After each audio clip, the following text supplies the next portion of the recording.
Prologue. I thought I knew what monsters were. As a little girl, I used to think of them as mysterious shadows lurking behind my hanging clothes, under my bed, in the woods. They were a presence I could physically feel behind me, moving in closer as I walked home from school in the glare of the setting sun. I didn't know how to describe the feeling, but I just knew they were there, somehow. My body could sense them, sense danger. The way your skin seems to prickle just before a hand is placed on an unsuspecting shoulder. The moment you realize that unshakable feeling you had was a set of eyes burrowing into the back of your skull, lurking behind the branches of an overgrown shrub. But then you turn around, and the eyes are gone. I remember the feeling of uneven ground twisting my skinny ankles as I walked faster and faster down the gravel roadway that led to my house, fumes from the retreating school bus billowing behind me. The shadows in the woods danced as the sun streamed through the tree branches, my own silhouette looming large like an animal prepared to pounce. I would take deep breaths, count to 10, close my eyes and squeeze my lids, and then I would run. Every day, I would run down that stretch of isolated roadway, my house in the distance seeming to move farther and farther away instead of closer within my reach. My sneakers would kick up clumps of grass and pebbles and dust as I raced against something. Whatever was in there, watching, waiting for me. I would trip on my shoelaces, scramble up my front steps, and slam into the warmth of my father's outstretched arms, his breath hot in my ear, whispering, "I've got you, I've got you." His fingers would grab fistfuls of my hair, and my lungs would sting from the influx of air. My heart would crash hard against my chest as a single word formed in my mind. Safety. Or so I thought. Learning to fear should be a slow evolution, a gradual progression from the Santa Claus at a local strip mall to the boogeyman under the bed. From the rated R movie, a babysitter let you watch to the man idling in a car behind tinted windows, staring at you for just a second too long as you make your way down the sidewalk at dusk. Watching him inch closer in your peripheral vision, feeling your heartbeat rise from your chest to your neck to the backs of your eyes. It's a learning process, an ongoing progression from one perceived threat to the next, each subsequent thing more realistically dangerous than the last. Not for me, though. For me, the concept of fear came crashing down with a force my adolescent body had never experienced, a force so suffocating it hurt to breathe. And in that moment, the moment of the crash, it made me realize that monsters don't hide in the woods. They aren't shadows in the trees or invisible things lurking in darkened corners. No, the real monsters move in plain sight.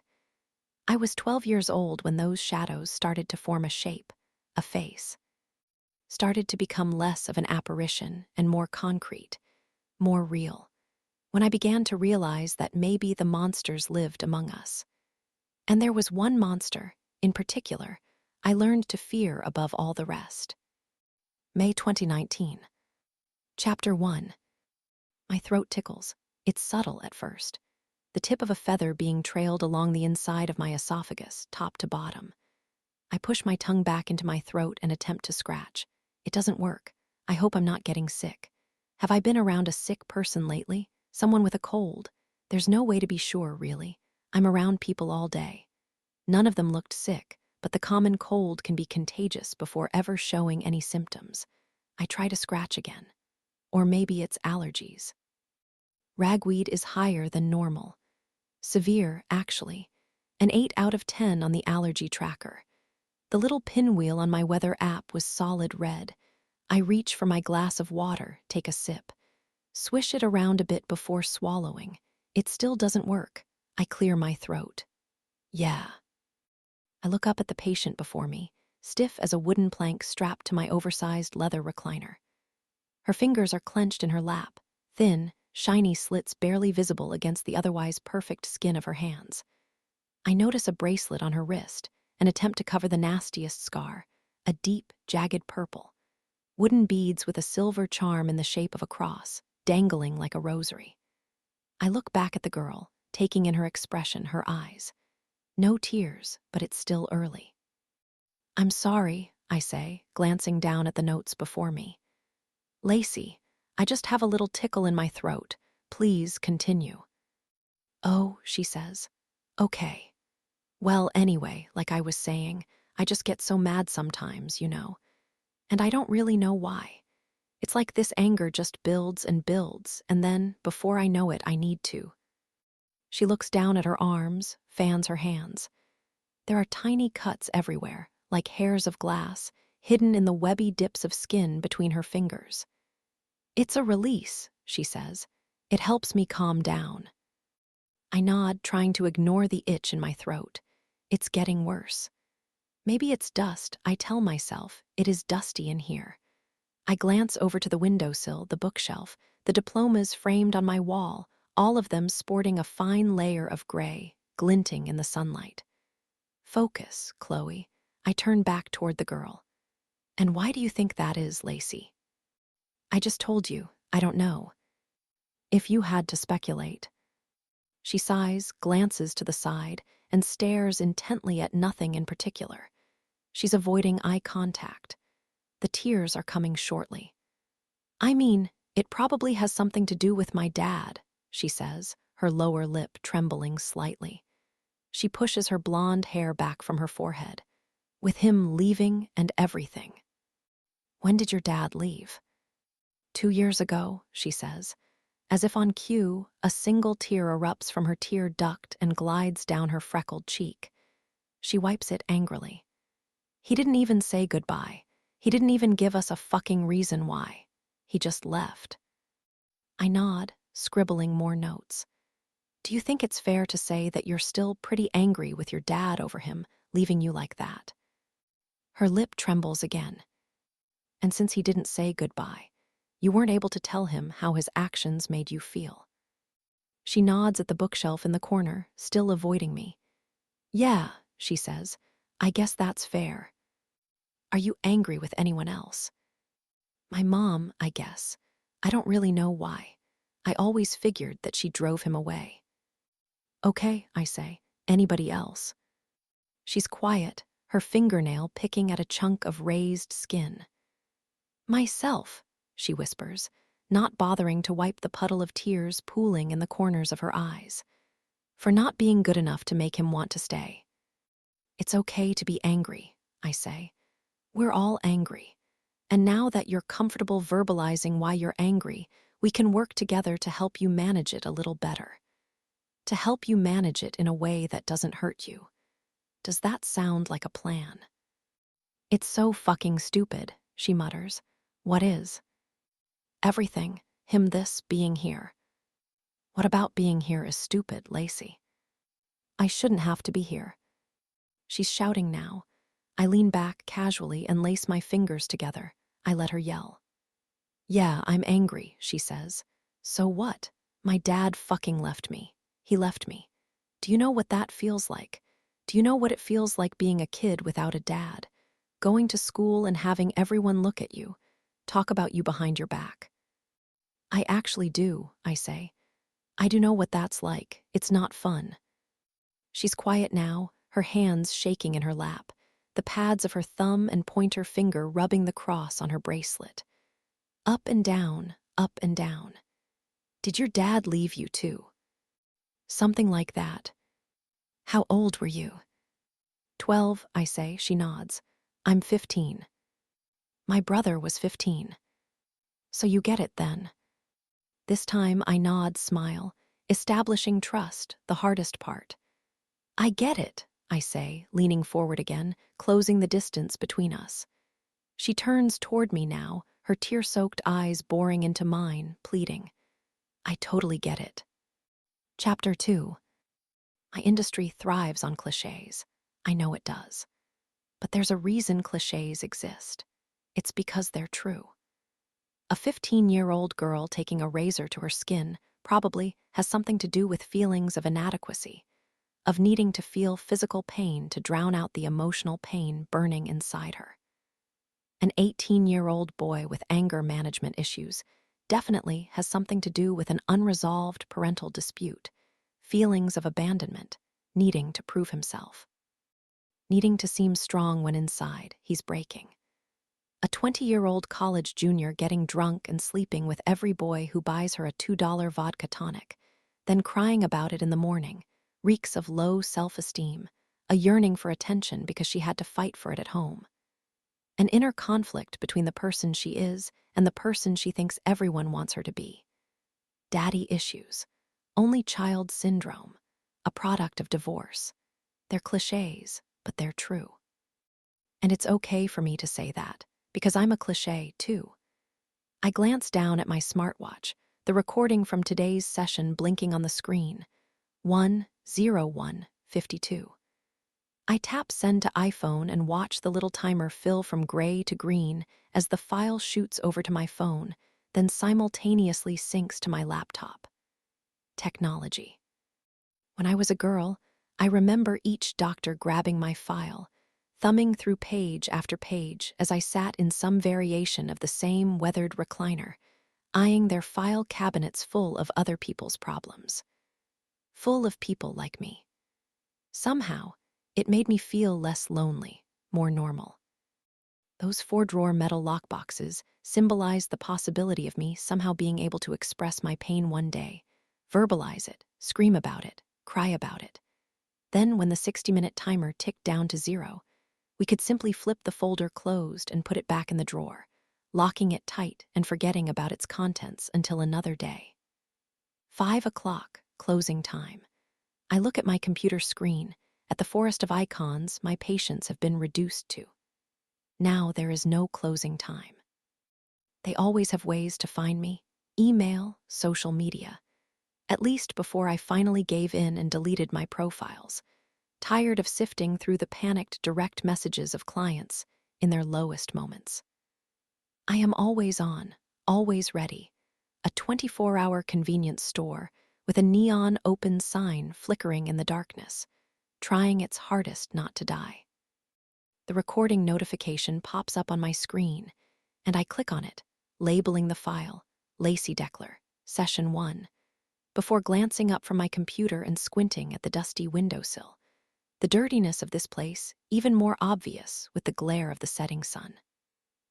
I clear my throat again, cough a few times. I lean to the side and grab a wooden knob, yanking the bottom drawer of my desk open and rifling through my own personal in-office pharmacy. I glance down at the pill bottles, ranging from run-of-the-mill ibuprofen to more difficult-to-pronounce prescriptions: alprazolam, chlordiazepoxide, diazepam. I push them aside and grab a box of Emergency, dumping a packet into my water glass and stirring it with my finger. I take a few swigs and start composing an email. Shannon. Happy Friday. Just had a great first session with Lacey Deckler. Thanks for the referral. Wanted to check in, Ray. Medication. I see you haven't prescribed anything. Based on our session today, I think she could benefit from starting a low dosage of Prozac. Thoughts? Concerns? Chloe. I hit send and lean back in my chair, downing the rest of my tangerine-flavored water. The emergency deposit trapped at the bottom of the glass goes down like glue, slow and heavy, coating my teeth and tongue in an orange grit. Within minutes, I get a response. Chloe. You're always welcome. Good with me. Feel free to call it in. P.S. Drink soon. Need to get details on the upcoming big day. Shannon Tack, M.D.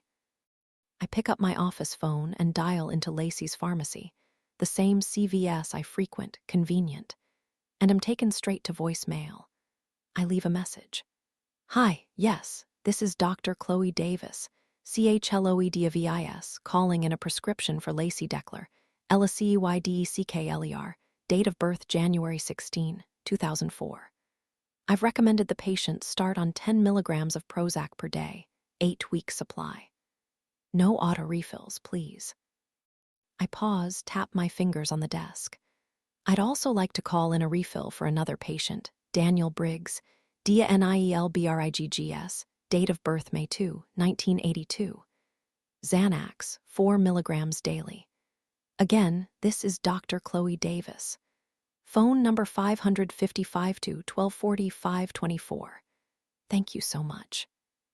I hang up, eyeing the phone, now dead on the receiver. My eyes dart back over to the window, the setting sun turning my mahogany office a shade of orange not too dissimilar to the gluey residue sitting stagnant in the bottom of my glass.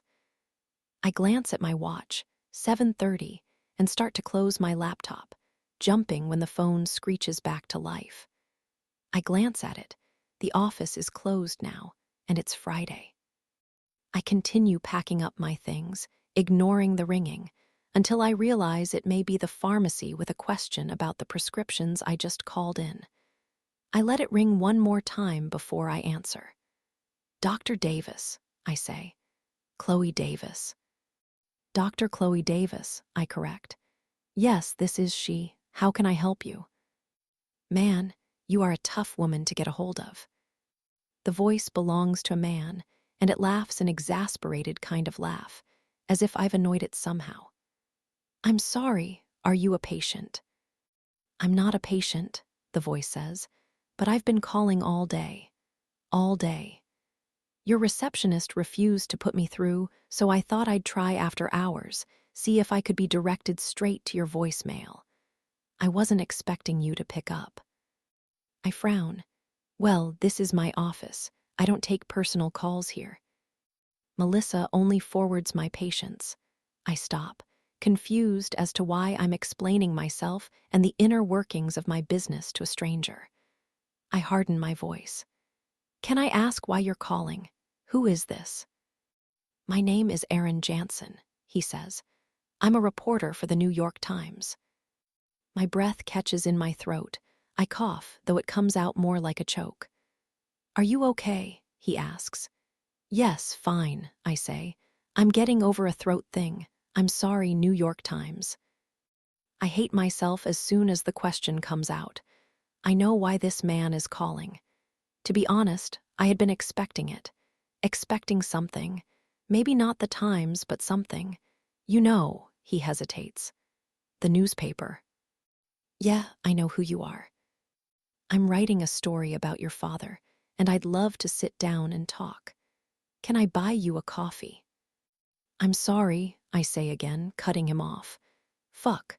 Why do I keep apologizing? I take a deep breath and try again. I have nothing to say about that. Chloe, he says. Dr. Davis. Dr. Davis, he repeats, sighing. The anniversary is coming up. 20 years, I'm sure you know that. Of course I know that, I snap back. It's been 20 years and nothing has changed. Those girls are still dead, and my father is still in prison. Why are you still interested? Aaron is silent on the other end. I've already given him too much, I know. I've already satisfied that sick journalistic urge that feeds on ripping open the wounds of others just before they're about to heal.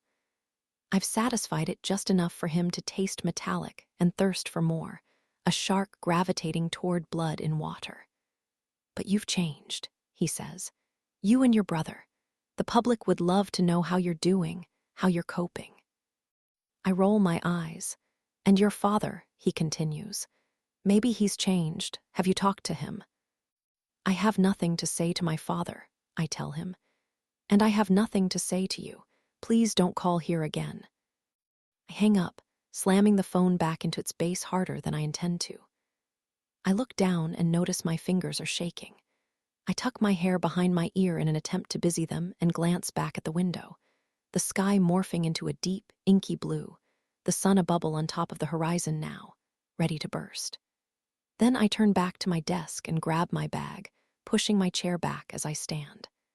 I glance at my desk lamp, exhaling slowly before clicking it off and taking a shaky step into the dark. Chapter 3. There are so many subtle ways we women subconsciously protect ourselves throughout the day, protect ourselves from shadows, from unseen predators, from cautionary tales and urban legends. So subtle, in fact, that we hardly even realize we're doing them. Leave work before dark. Clutch our purses to our chest with one hand, hold our keys between our fingers in the other, like a weapon, as we shuffle toward our car, strategically parked beneath a streetlight in case we weren't able to leave work before dark. Approach our car, glance in the back seat before unlocking the front. Grip our phone tight, pointer finger just a swipe away from 911. Step inside. Lock it again. Do not idle. Drive away quickly. I turn out of the parking lot adjacent to my office building and away from town. I stop at a red light and glance in my rearview mirror. Habit, I suppose, wincing at the reflection. I look rough. It's muggy outside, so muggy that my skin is slick with grease. My usually limp brown hair has a bit of a curl at the tips, a frizziness that only the Louisiana summer can achieve. Louisiana summer. Such a loaded phrase. I grew up here. Well, not here. Not in Baton Rouge. In Louisiana, though. A tiny little town called Breaux Bridge, the crawfish capital of the world. It's a distinction we're proud of, for some reason. The same way Cocker City, Kansas, must be proud of their 5,000-pound ball of twine. It brings superficial meaning to an otherwise meaningless place. Breaux Bridge also has a population of less than 10,000, which means that everybody knows everybody. And more specifically, everybody knows me. When I was young, I used to live for the summer. The swampy memories are so abundant. Spotting gators in Lake Martin, screaming when I caught a glimpse of their beady eyes lurking beneath a carpet of algae. My brother laughing as we sprinted in the opposite direction, screaming, "See ya later, alligator." Making wigs out of the Spanish moss hanging in our multi-acre backyard, then picking chiggers out of my hair in the days that followed, dabbing clear nail polish on the itchy red welts. Twisting the tail off a freshly boiled crawfish and sucking the head dry. But memories of summer also bring memories of fear. I was 12 when the girls started to go missing. Girls not much older than me. It was July of 1999, and it was shaping up to be just another hot, humid Louisiana summer. Until one day, it was. I remember walking into the kitchen one morning, early, rubbing the sleep from my eyes, dragging my mint green blanket across the linoleum floor.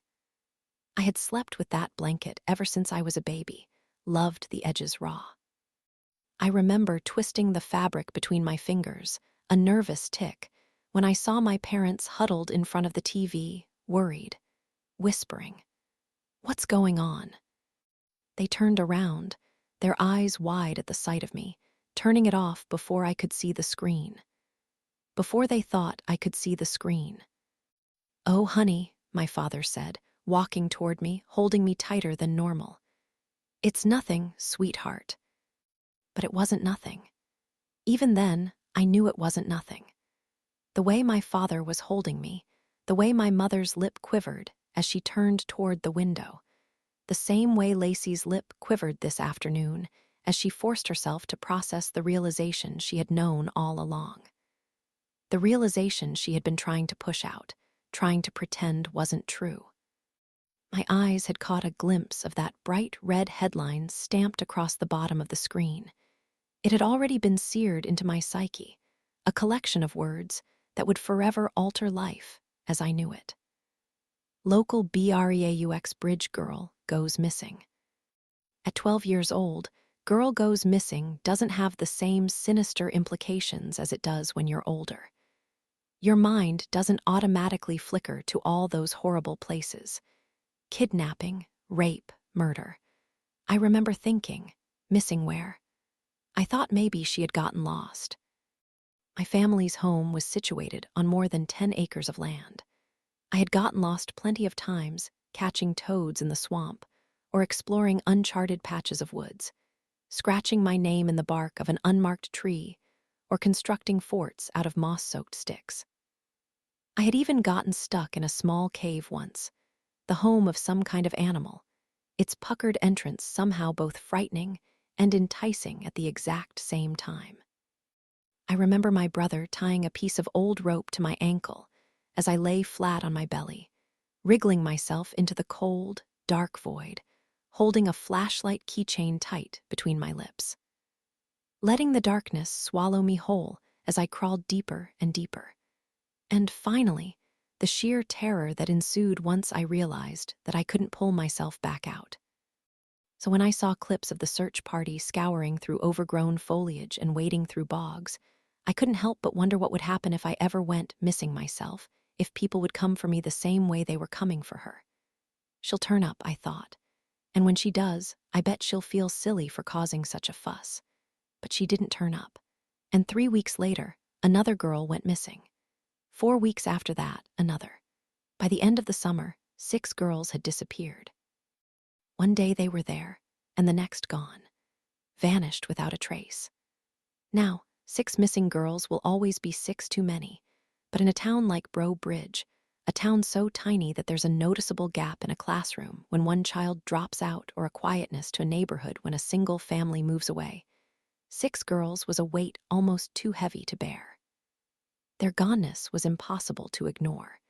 It was an evil that had settled over the sky the way an impending storm can make your bones throb. You could feel it, taste it, see it in the eyes of every person you met. An inherent distrust had captivated a town that was once so trusting. A suspicion had taken hold that was impossible to shake. One single, unspoken question lingered among us all. Who's next? Curfews were put into place. Stores and restaurants closed at dusk. I, like every other girl in town, was forbidden to be outside after dark. Even in the daytime, I felt the evil lurking just behind every corner. The anticipation that it would be me, that I would be next, was always there, always present, always suffocating. You'll be fine, Chloe. You don't have anything to worry about.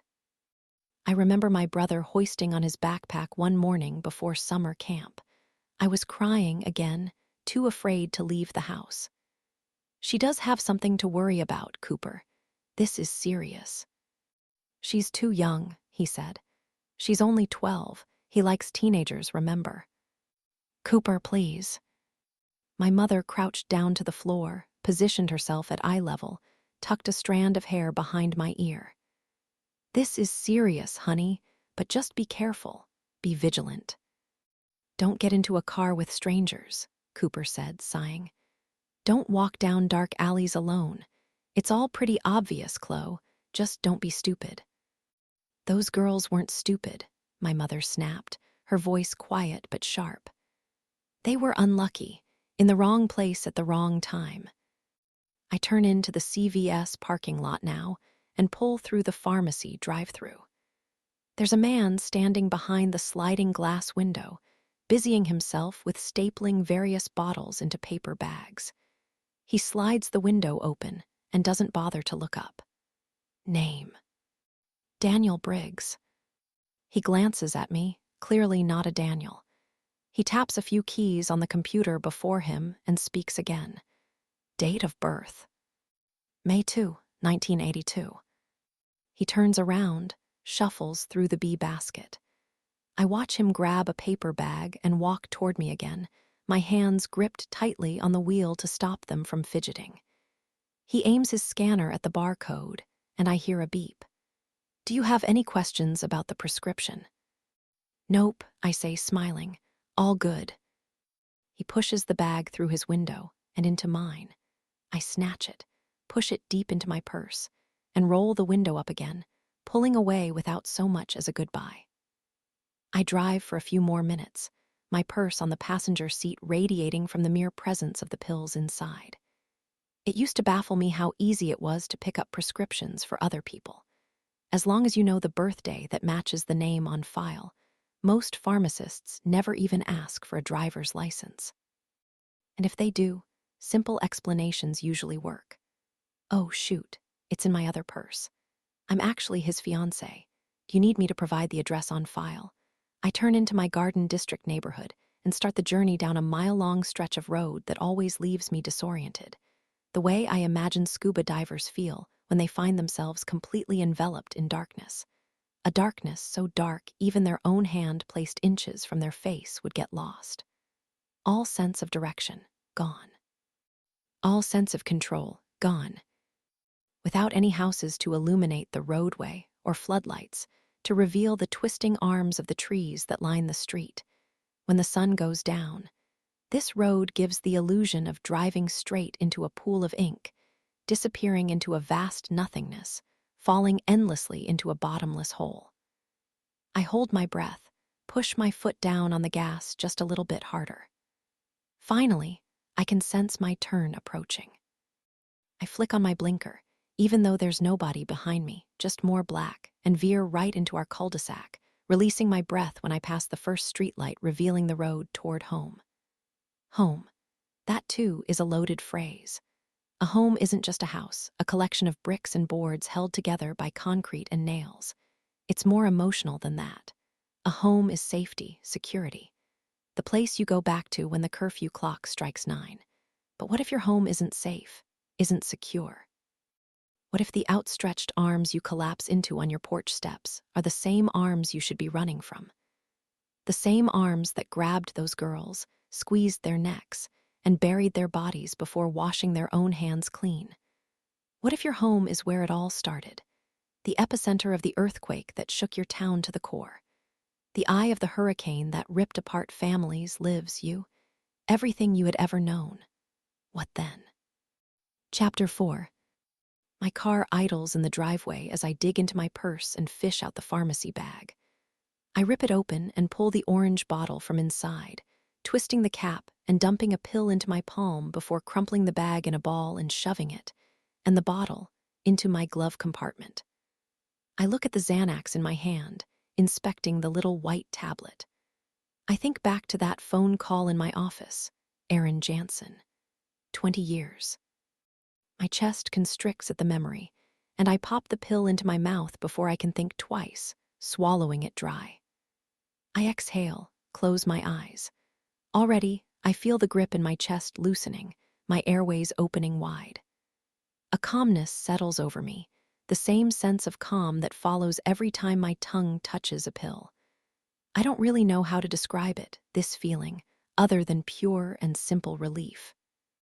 The same relief you would feel after flinging open your closet door to find nothing but clothes hiding inside, the slowing of the heart rate, the euphoric sense of giddiness that creeps into the brain when you realize that you're safe.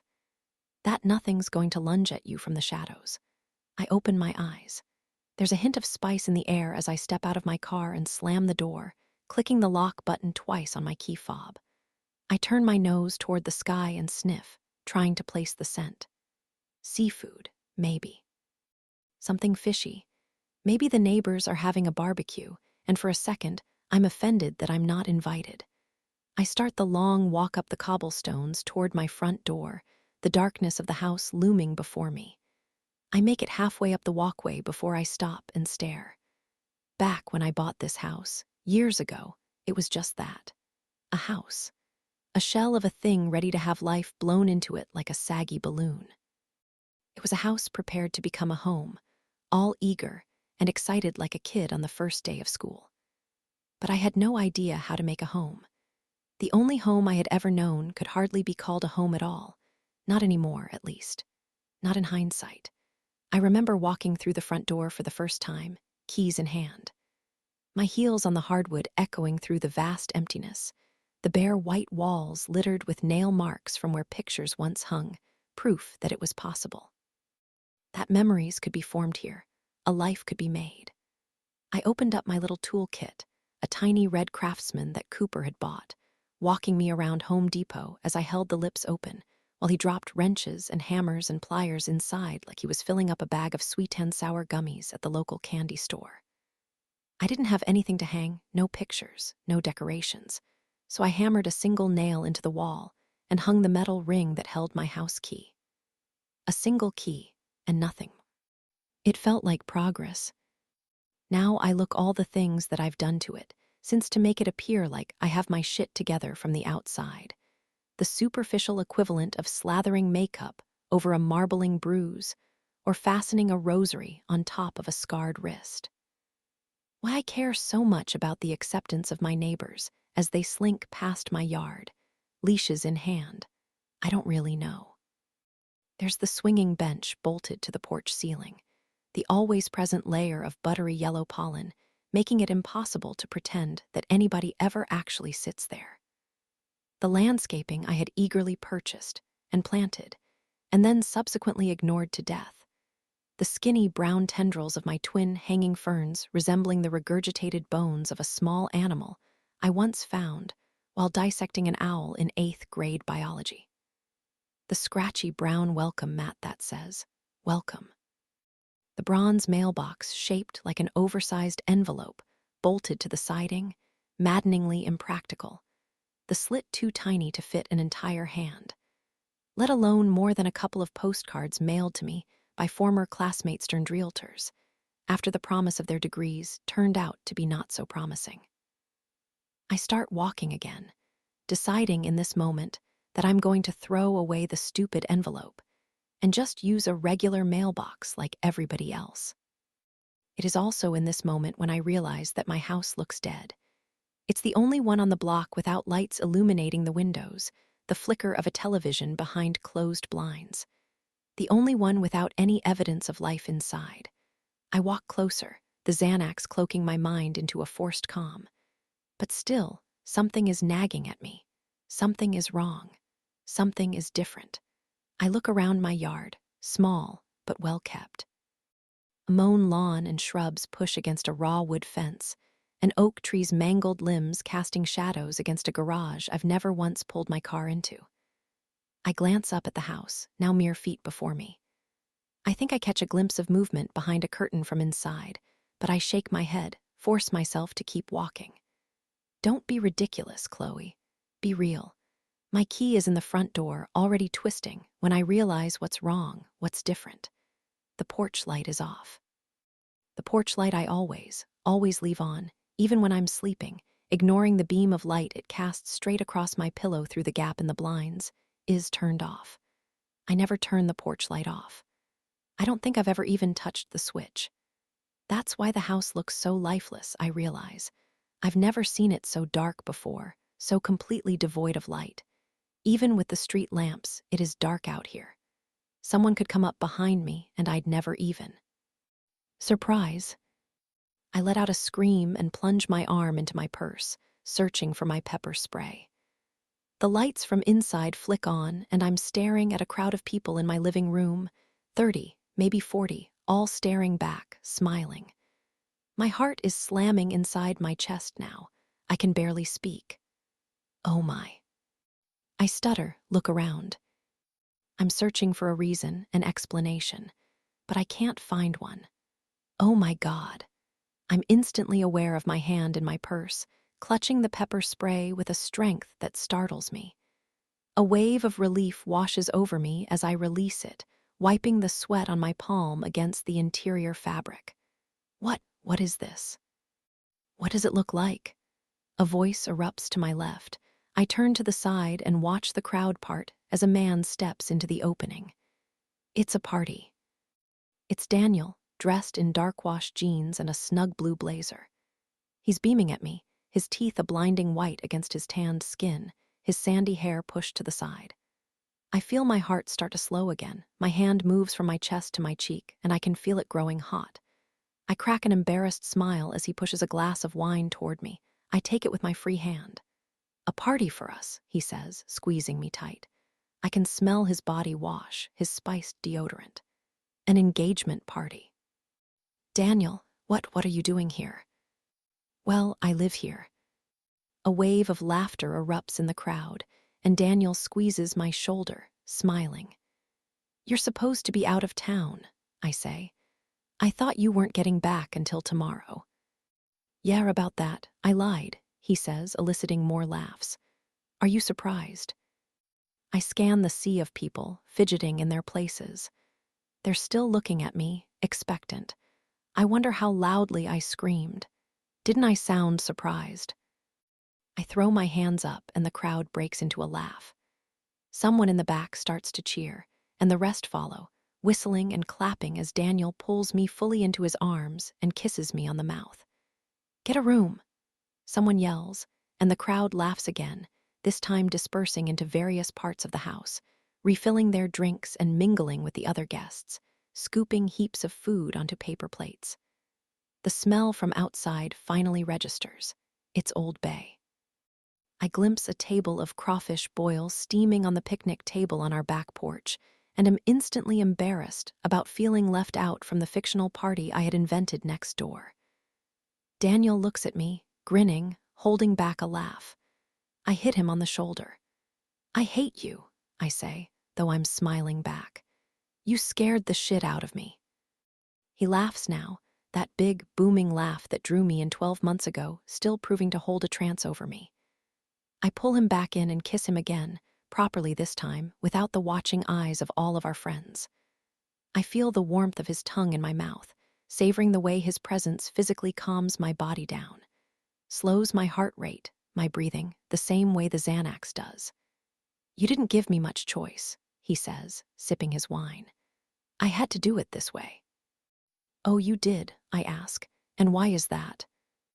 "Because you refuse to plan anything for yourself," he says. "No bachelorette party, no bridal shower." "I'm not in college, Daniel. I'm 32. Doesn't that seem a little juvenile?" He looks at me, cocking his eyebrow. "No, it doesn't seem juvenile. It seems fun." "Well, I don't really have anyone to help me plan that kind of stuff," I say, staring into my wine, swirling it against the glass.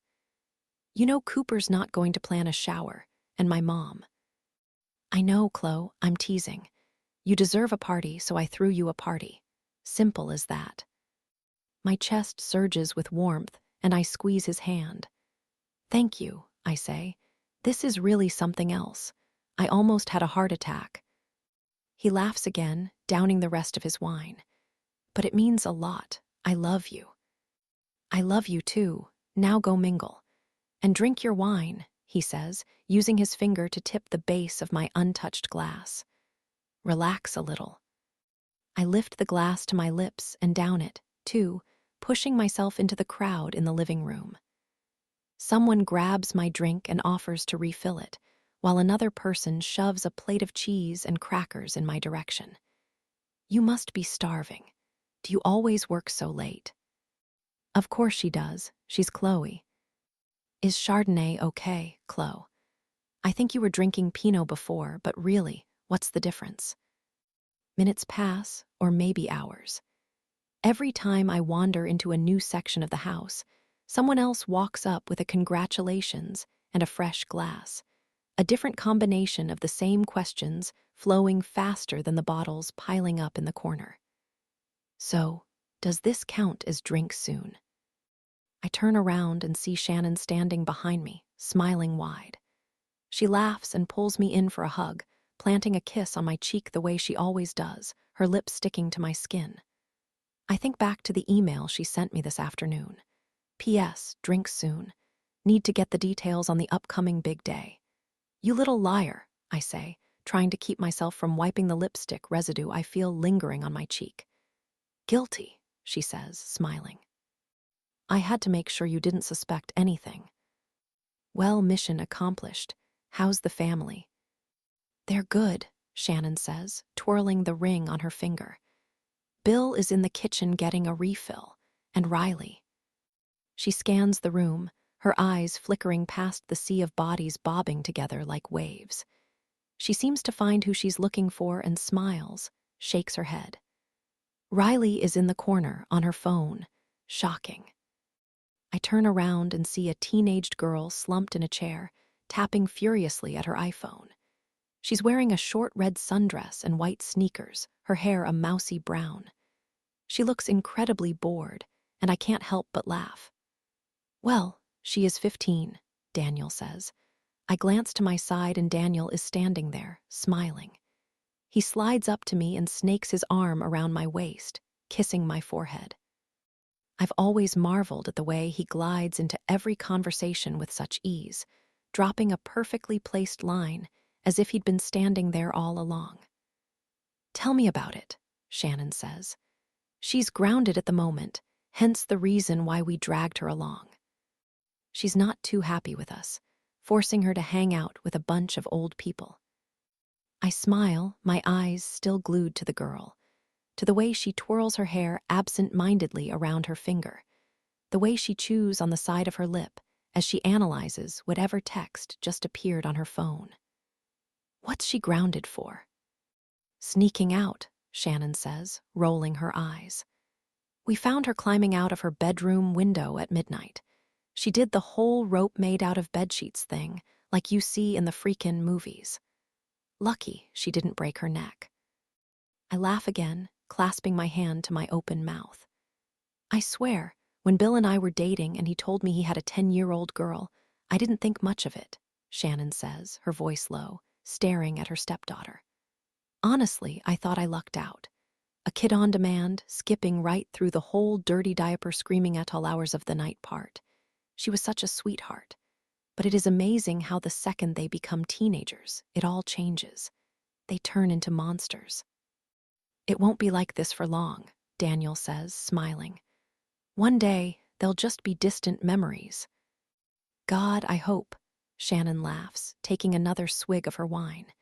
He really is an angel, you know. She's speaking to me now, but she motions to Daniel, tapping him on the chest. Planning this whole thing. You wouldn't believe the time it took him to get everyone together in one place. Yeah, I know, I say. I don't deserve him. Good thing you didn't quit a week earlier, huh? She nudges me and I smile, the memory of our first meeting as sharp as ever. It was one of those chance encounters that could have easily meant nothing. Bumping into an exposed shoulder on the bus, muttering a simple excuse me before parting ways.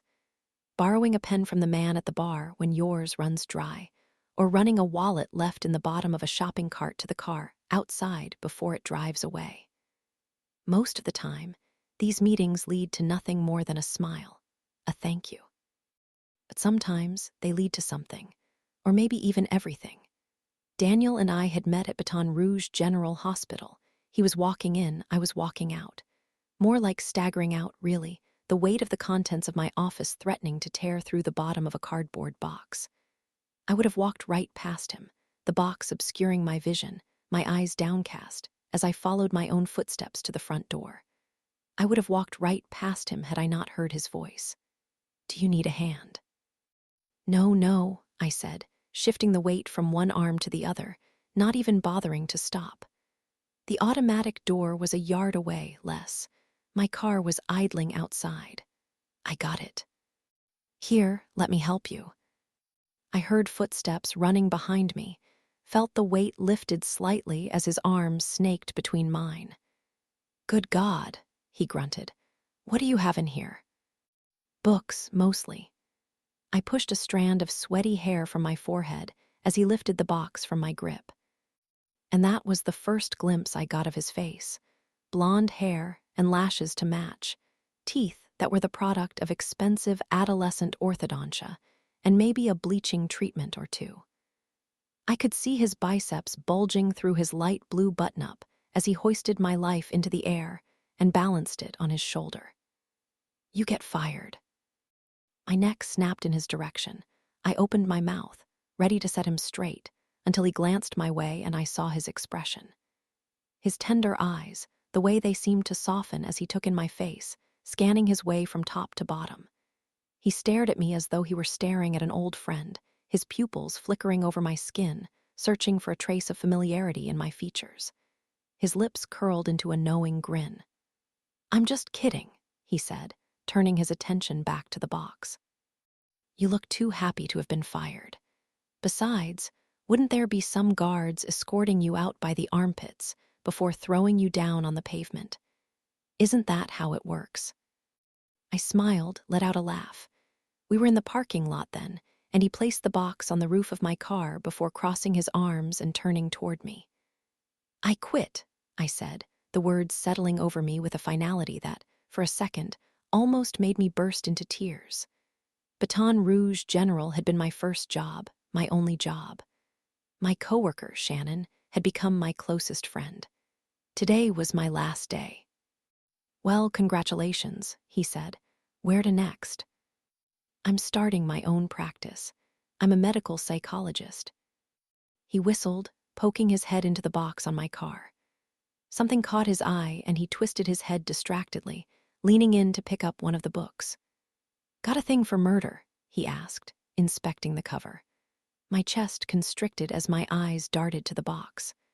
I remembered, in that moment, that situated next to all of my psychology textbooks were piles of true crime titles.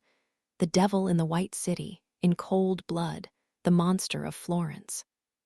But unlike most people, I didn't read them for entertainment. I read them for study. I read them to try to understand, to dissect all the different people who take lives for a living, devouring their stories on the page almost as if they were my patients, leaning back in that leather recliner, whispering their secrets into my ear. I guess you could say that. No judgment, he added, twisting the book in his hands around so I could see the cover, Midnight in the Garden of Good and Evil, before flipping it open and starting to thumb the pages. I love this book. I smiled politely, unsure of how to respond. I really should be going, I said instead, motioning to my car and offering my hand. Thanks for your help. The pleasure was mine, Doctor. Davis, I said. Chloe Davis. Well, Dr. Chloe Davis, if you ever need to move any more boxes.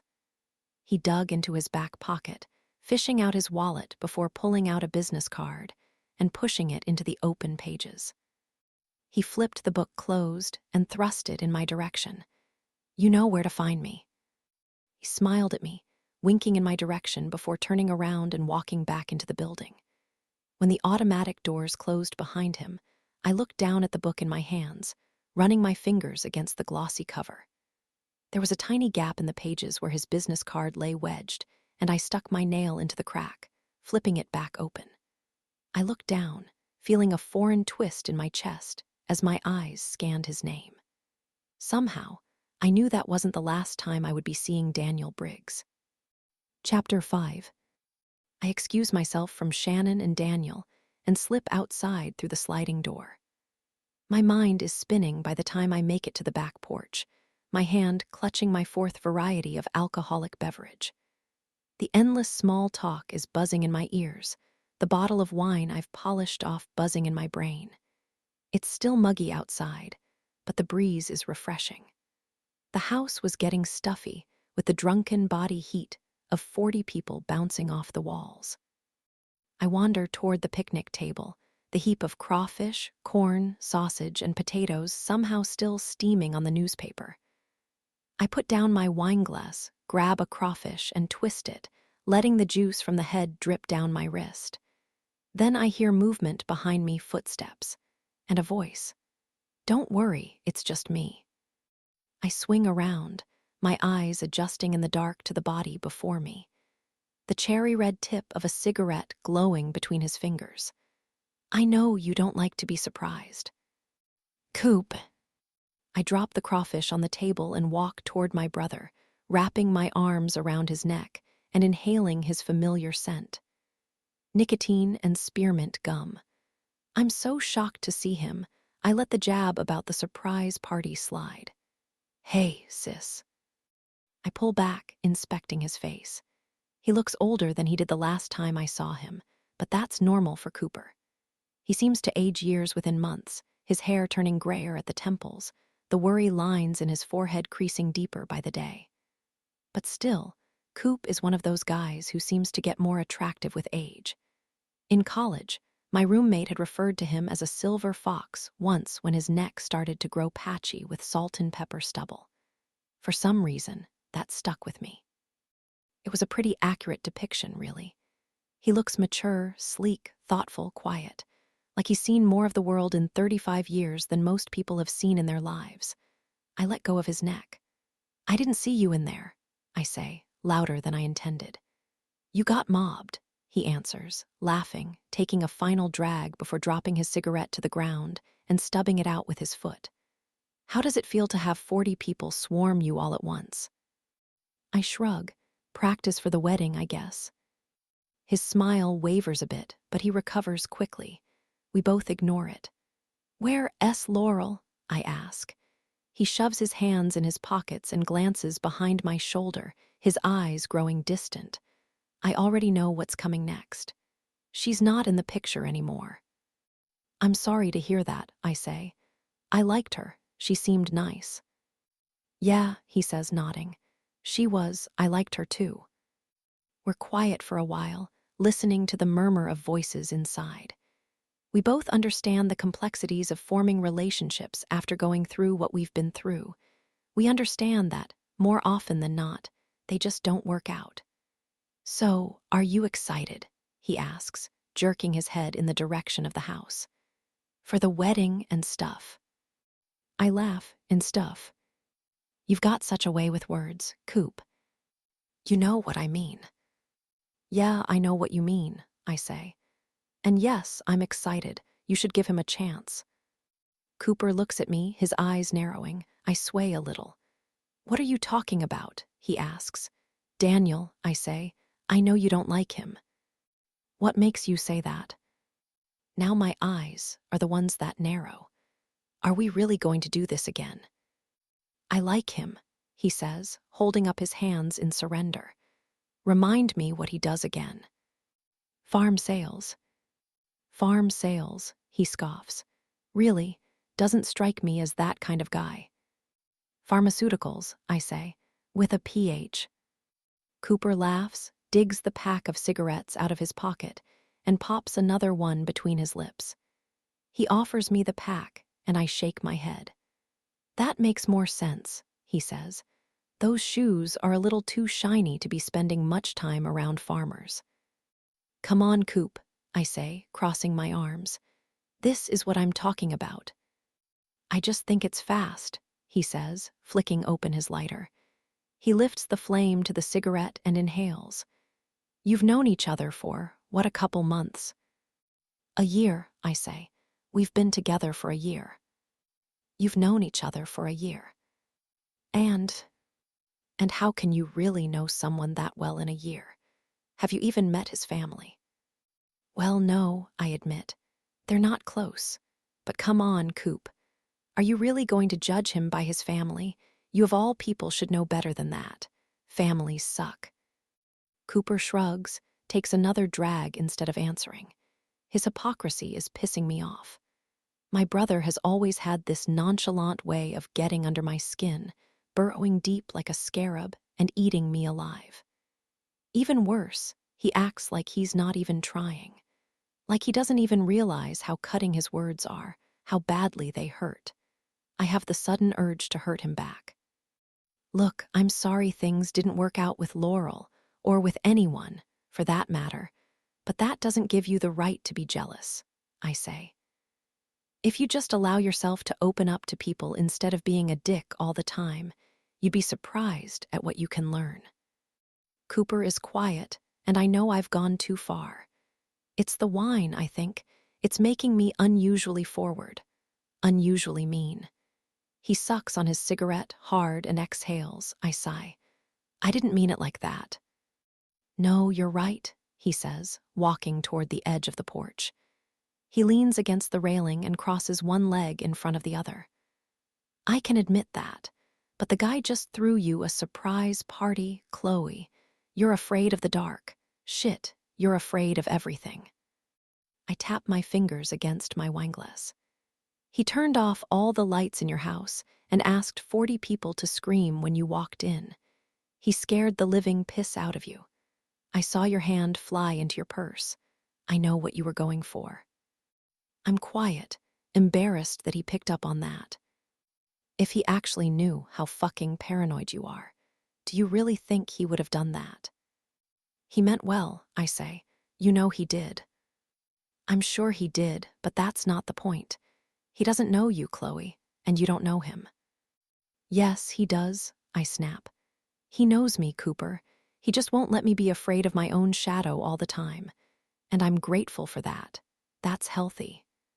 He sighs, sucks down the rest of his cigarette, and flicks it over the railing. All I'm saying is we're different from them, Chloe. You and I are different. We've been through some shit. He gestures back to the house, and I turn around, eyeing all the people inside. All the friends that have turned into family, laughing and mingling without a care in the world. And suddenly, instead of feeling the love that I had felt just minutes before, I feel a hollowness inside. Because Cooper is right. We are different. Does he know? He asks gently, quietly. I turn around, glaring at him in the dark. I chew on the side of my cheek instead of answering. Chloe. Yes, I say at last. Yes, of course he knows, Cooper. Of course I told him. What have you told him? Everything, okay. He knows everything. I watch his eyes flicker back to the house, to the muffled sounds of the party going on without us. and I'm quiet again, the inside of my cheek raw from grinding between my teeth. I think I can taste blood. What is it with you two? I ask at last, the energy drained from my voice. What happened? Nothing happened, he says. It's just, I don't know. With you being who you are and all, and our family, I just hope he's around for the right reasons. That's all I'm gonna say. The right reasons, I snap, more loudly than I should. What the fuck does that mean? Chloe, calm down. No, I say. No, I won't. Because what you're telling me right now is that it can't be possible for him to actually love me, Cooper. For him to have actually fallen for someone as fucked up as me. As damaged Chloe. Oh, come on, he says. Stop being dramatic. I'm not being dramatic, I snap. I'm just asking you to stop being selfish for once. I'm asking you to give him a chance. Chloe, I want you in this wedding, I interrupt. Really, I do. But it's happening with or without you, Cooper, if you're going to make me choose. I hear the door glide open behind me, and I swing around, my eyes landing on Daniel. He's smiling at me, though I can see his eyes darting back and forth between Cooper and me, an unspoken question lingering on his lips. I wonder how long he's been standing there, just behind the sliding glass door. I wonder what he's heard. Everything okay? He asks, walking over to us. He winds his arm around my waist, and I feel him pull me closer to him, away from Cooper. Yes, I say, trying to will myself to calm down. Yes, everything's fine. Cooper, Daniel says, extending his free hand. Good to see you, man. Cooper smiles, giving my fiancé a firm handshake in response. I haven't had a chance to thank you, by the way, for all your help. I look at Daniel and I feel my forehead scrunch. Help with what? I ask. Help with this, Daniel smiles. The party, he didn't tell you. I look back at my brother, my white-hot words to him flashing across my mind. I feel my heart sink. No, I say, still looking at Cooper. He didn't tell me. Oh, yeah, Daniel says. This guy's a lifesaver. Couldn't have pulled it off without him. It was nothing, Cooper says, looking at his feet. Happy to help. No, it wasn't nothing, Daniel says. He got here early, steamed all the crawfish. He was toiling over that thing for hours, seasoning them just right.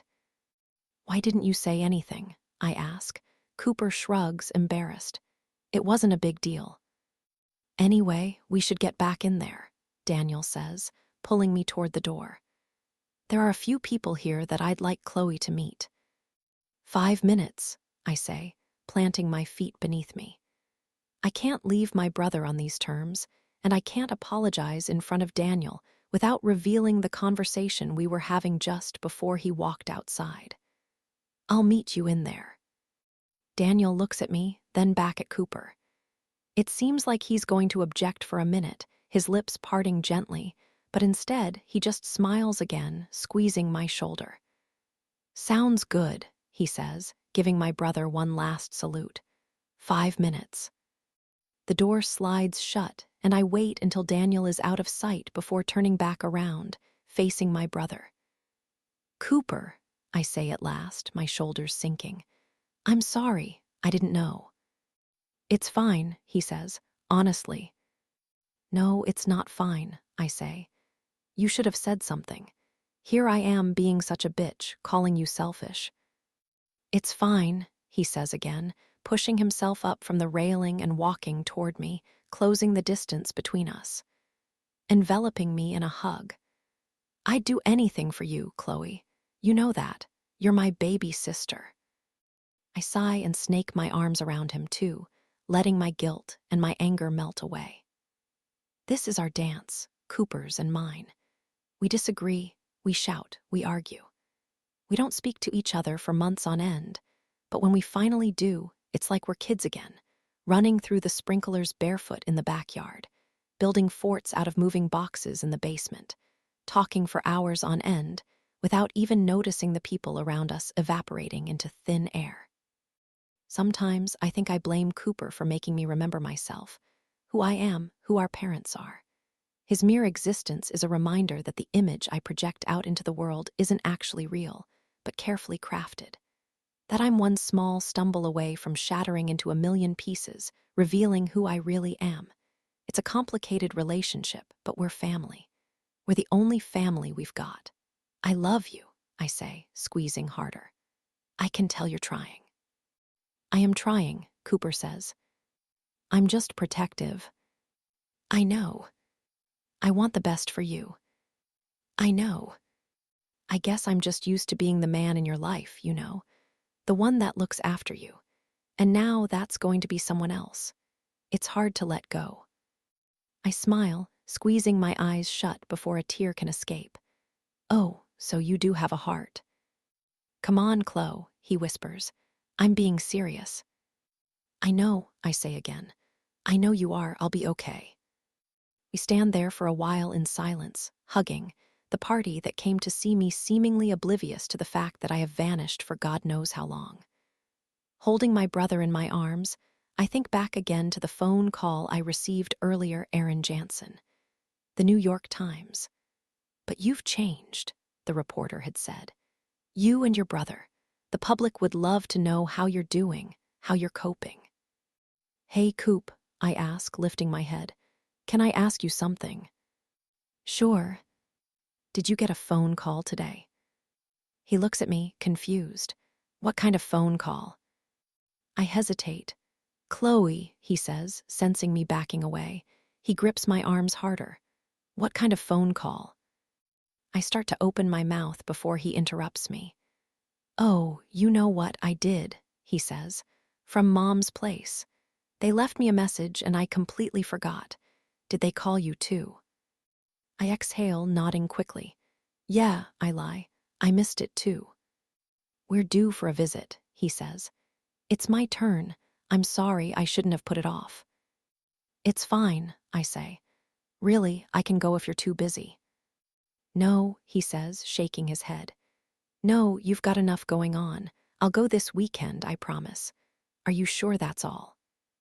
My mind flashes back to Aaron Jansen, to our conversation on my office line. Not that you could really call what we had a conversation. 20 years. It seems like something I should tell my brother, that the New York Times is snooping around in our past. That this Aaron Jansen guy is writing a story about Dad, about us. But then I realize, if Aaron had Cooper's information, he would have called him by now. He said so himself. He'd been trying to reach me all day. If he couldn't reach me, wouldn't he have tried to move on to my brother? To the other Davis kid? If he hasn't called Coop yet, that means he hasn't been able to dig up his number, his address, his anything. Yeah, I say, that's all. I decide not to burden him with this.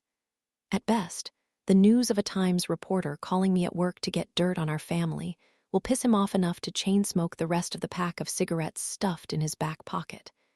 At worst, he'd call him up himself and tell him to fuck off. And then Jansen would have his number, and we'd both be screwed. Well, hey, your groom is waiting, Cooper says, patting me twice on the back.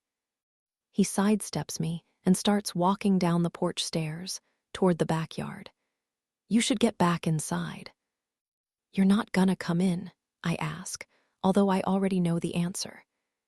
That's enough socializing for me for one night, he says. See ya later, alligator. I smile, picking up my wineglass again and raising it to my chin. It never gets old hearing that childhood phrase escape the lips of my nearly middle-aged brother, jarring, almost, hearing the words in his adolescent voice, taking me back to decades ago when life was simple and fun and free. But at the same time, it fits, because our world stopped spinning 20 years ago. We were left stranded in time, forever young, just like those girls. I down the rest of my wine and wave in his direction. The darkness has enveloped him now, but I know he's still there. Waiting. In a while, crocodile, I whisper, staring into the shadows. The silence is broken then by the crunching of leaves beneath his feet, and within seconds, I know he's gone. June 2019. Chapter 6. My eyes snap open. My head is pounding. a rhythmic beating like a tribal drum making the room vibrate. I roll over in bed and glance at my alarm clock. 10:45. How the hell did I sleep this late? I sit up in bed and rub my temples, squinting at the brightness of our bedroom. When I had moved in here, back when it was my bedroom, not our bedroom, a house, not a home, I had wanted everything to be white. Walls, carpet, bedspread, curtains. White is clean, pure, safe. But now, white is bright. Way, way too bright. The linen curtains hanging in front of the floor-to-ceiling windows are pointless, I realize, because they do nothing to mask the blinding sun that's now beating down on my pillow. I groan. "Daniel," I yell, leaning over to my bedside table and pulling out a bottle of Advil. There's a cup of water sitting on a marble coaster. It's new. The ice is still frozen, the cubes bobbing on the surface like buoys on a calm day. I can see the cold sweat dripping down the side of the glass and pooling at the base. "Daniel, why am I dying?" I hear my fiancé chuckle as he walks into our bedroom. He's carrying a tray of pancakes and turkey bacon, and I immediately wonder what I did to deserve someone who actually brings me breakfast in bed. All that's missing is a hand-picked wildflower propped inside a tiny vase, and this scene could be torn from a Hallmark movie, minus my raging hangover. Maybe this is karma, I wonder. I got a shitty family, so now I get a perfect husband. 2 bottles of wine will do that, he says, kissing my forehead. Especially when you don't stick to the same bottles. People just kept handing me things, I say, picking up a piece of bacon and biting down. I don't even know what I drank. Suddenly, I remember the Xanax. Popping that little white pill seconds before being shoved drink after drink. No wonder I feel so terrible. No wonder the edges of the night are so fuzzy, as if I'm rewatching the events of the evening through the bottom of a frosted glass. My cheeks burn red, but Daniel doesn't notice. Instead, he laughs, running his fingers through my tangled hair. His, in comparison, is perfect. I realize now that he's completely showered, his face clean-shaven and his sandy blonde hair combed and gelled, his part a razor-thin line. He smells like aftershave and cologne. "Are you going somewhere?" "New Orleans," he frowns. "Remember I told you last week, the conference." "Oh, right," I say, shaking my head, although I don't actually remember. "Sorry, my brain's still foggy. But it's Saturday. Is it over the weekend? You just got home." I never knew much about pharmaceutical sales before I met Daniel. Really, the only thing I knew about it was the money. Specifically, that the position made a lot of it. Or at least it could, if you did it well. But now I know more, like the constant travel the job requires. Daniel's territory stretches halfway across Louisiana and into Mississippi, so during the week, he's almost always in the car. Early mornings, late nights, hours on end driving from one hospital to another. There are also a lot of conferences, sales and training development, digital marketing for medical devices, seminars about the future of pharmaceuticals. I know he misses me while he's away, but I know also that he likes it. The wining and dining, the fancy hotels, the schmoozing with doctors. He's good at it too. "There's a networking event at the hotel tonight," he says slowly, "and a golf tournament tomorrow before the conference begins on Monday. You don't remember any of this." My heart lurches in my chest. No, I think, I don't remember any of this. But instead, I smile, pushing the plate of breakfast aside and throwing my arms around his neck. "I'm sorry," I say. "I remember. I think I'm still drunk." Daniel laughs, like I knew he would, and tousles his hand through my hair like I'm a toddler up to bat during a game of Pee-wee T-ball. "Last night was fun," I say, diverting the conversation. I rest my head on his lap and close my eyes. "Thank you." "Of course," he says, the tip of his finger now drawing shapes in my hair. A circle, a square, a heart. He's quiet for a second, the kind of quiet that hangs heavy in the air until finally he speaks. "What was that conversation with your brother about? The one outside?" "What do you mean?" You know what I mean, he says. The one I walked in on. Oh, I say, my eyelids feeling heavy again. Just Cooper being Cooper, nothing to worry about. Whatever you guys were talking about, it looked a little tense. He's worried you're not marrying me for the right reasons, I say, lifting my fingers up to make air quotes. But like I said, it's just my brother. He's overprotective. He said that. I feel Daniel's back stiffen as he pulls his hand from my hair. I wish I could swallow the words back down as soon as I say them. Again, it's the wine, still buzzing through my bloodstream, making my thoughts spill over like an overpoured glass, staining the carpet. Forget I mentioned it, I say, opening my eyes. I'm expecting him to be looking down at me, but instead, he's staring ahead, straight at nothing. He'll learn to love you like I do. I know he will. He's trying. Did he say why he thinks that? Daniel, seriously, I say, sitting up in bed. It's not even worth talking about. Cooper is protective. He always has been ever since I was a kid. Our past, He kind of assumes the worst in people. We're similar in that way. Yeah, Daniel says. He's still staring ahead, his eyes glassy. Yeah, I guess so. I know you're marrying me for the right reasons, I say, placing my palm on his cheek. He flinches, the touch of my skin seeming to wake him from his trance. Like, for example, for my tight Pilates ass and orgasmic cock au vin. He turns to me, unable to keep his lips from cracking into a smile, then a laugh. He covers my hand with his own and squeezes my fingers before standing. Don't work all weekend, he says, patting down the creases in his ironed pants. Get outside. Do something fun. I roll my eyes and snatch another piece of bacon, folding it in half before sticking it in my mouth hole. Or get some wedding planning done, he continues. It's the final countdown. Next month, I say, grinning. The fact that we booked our wedding in July, 20 years to the month from when the girls first went missing, is not lost on me. The thought flashed into my mind the moment we walked into Cypress Stables, the oak trees dripping over a gorgeous cobblestone aisle, white painted chairs perfectly aligned with 4 massive farmhouse columns. Acres and acres of untouched land, spanning as far as the eye could see.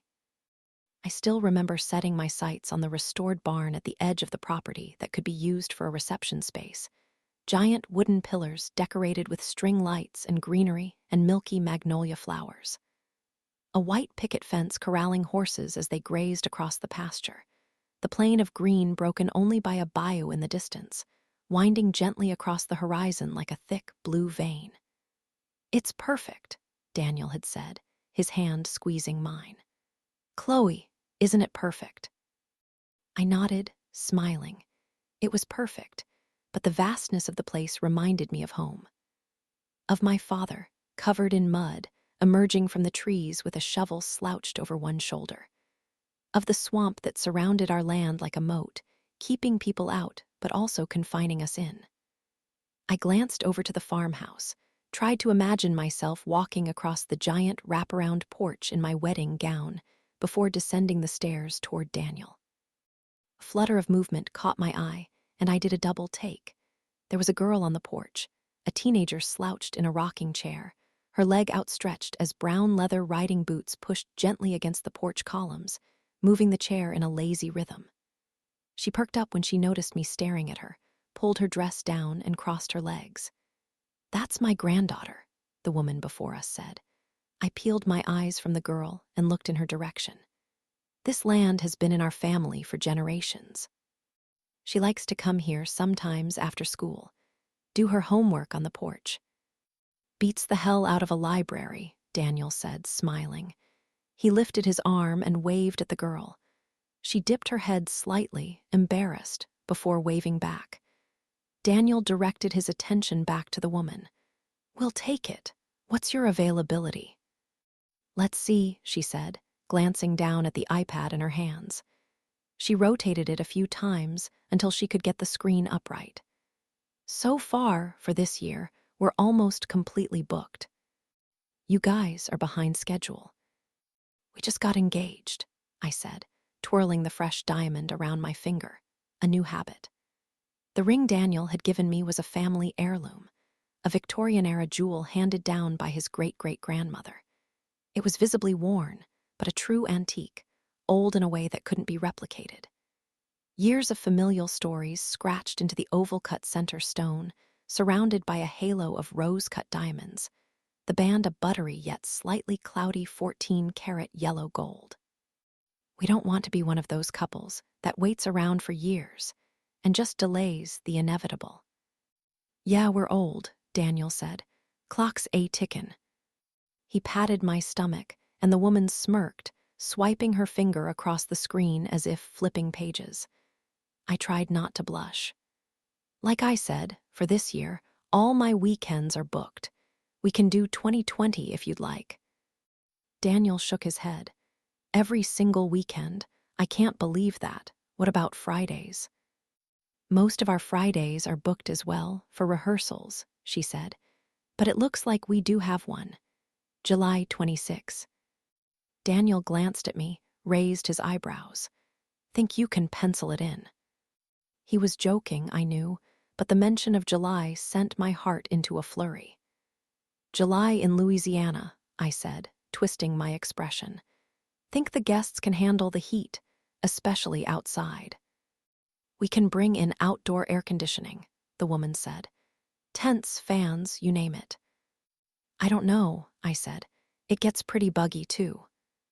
We spray the grounds every year, she said.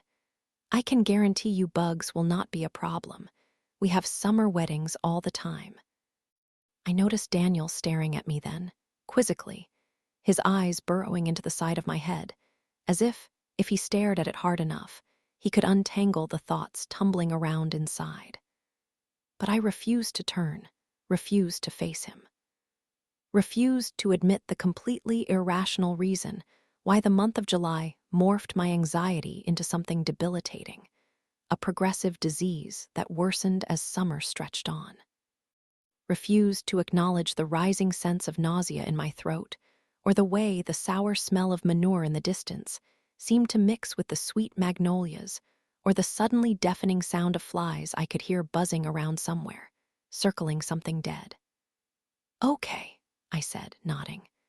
I glanced at the porch again, but the girl was gone, her empty chair rocking slowly in the wind. July it is. Chapter 7. I watched Daniel's car back out of the driveway, his headlights flashing a goodbye as he waves at me through the windshield. I wave back, my silk robe clutched tightly around my chest, a steaming mug of coffee warm in my hands. I shut the door behind me and take in the empty house. There are still cups resting on various tabletops from last night, empty wine bottles filling up recycling bins in the kitchen, and flies that were apparently born overnight circling over their sticky openings. I start to tidy up, clearing dishes and placing them in the empty farmhouse sink, trying to ignore the drug-end wine-fueled headache nagging at my brain. I think back to the prescription in my car, the Xanax I filled for Daniel that he doesn't know about or need.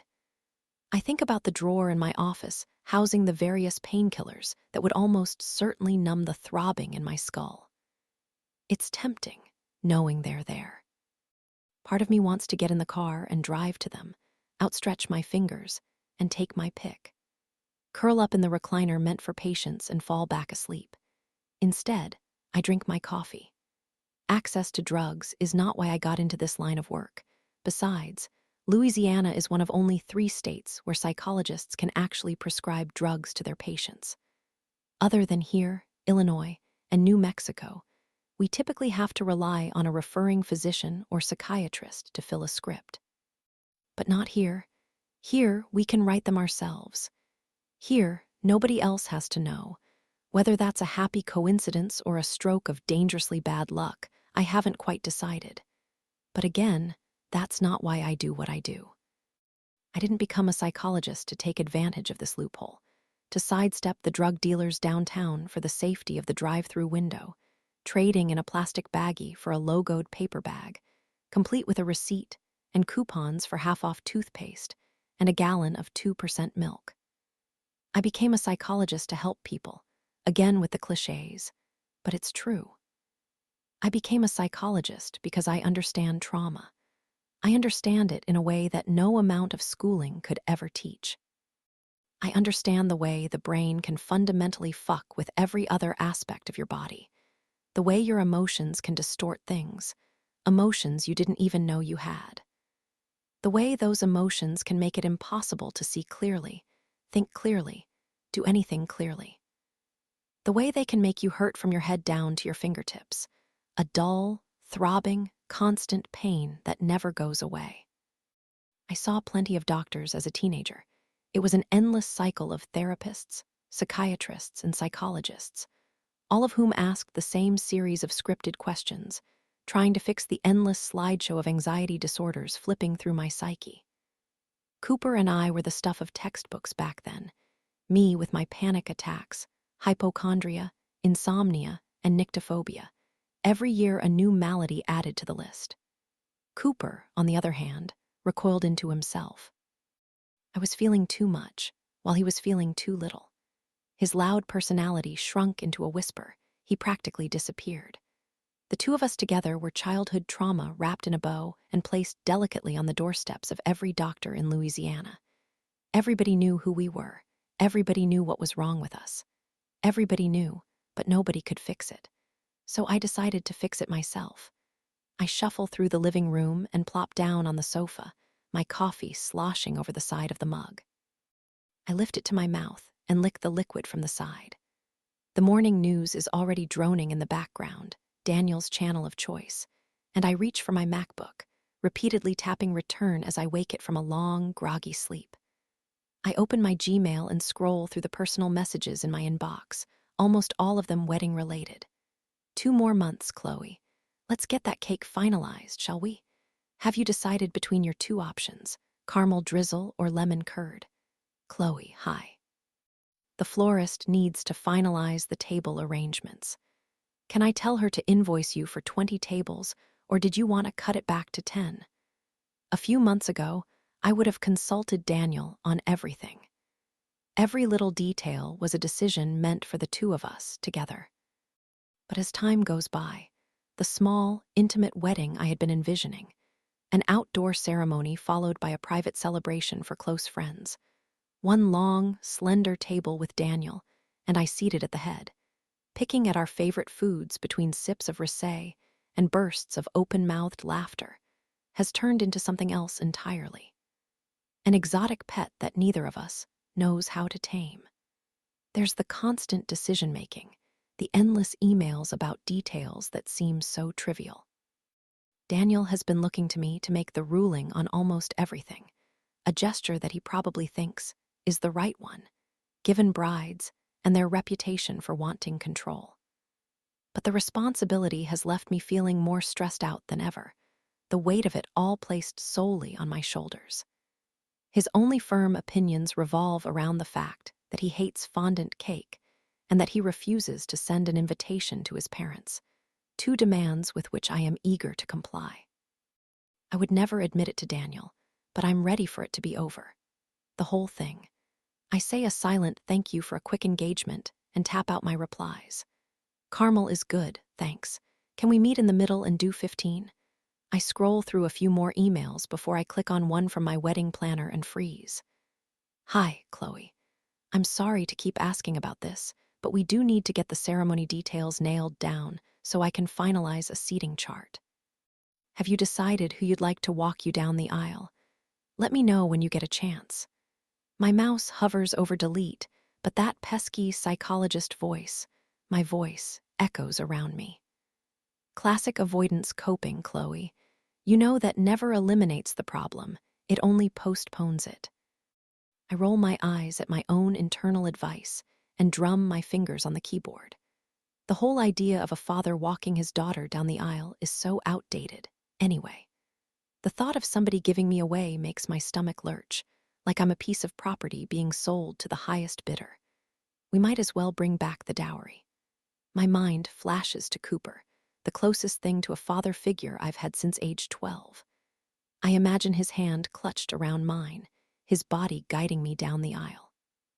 But then I think of his words last night. The disapproval in his eyes, his tone. He doesn't know you, Chloe, and you don't know him. I shut my computer and push it across the couch, my eyes flickering back to the television playing in the background. There's a bright red bar stretched across the bottom of the screen. Breaking news. I grab the remote and turn the volume up. Authorities are still looking for tips in connection to the disappearance of Aubrey Gravino, a 15-year-old high school student from Baton Rouge, Louisiana. Aubrey was reported missing by her parents 3 days ago. She was last seen walking alone near a cemetery on her way home from school Wednesday afternoon.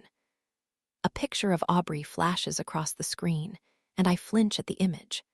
When I was a girl, 15 seemed so old, so mature, grown up.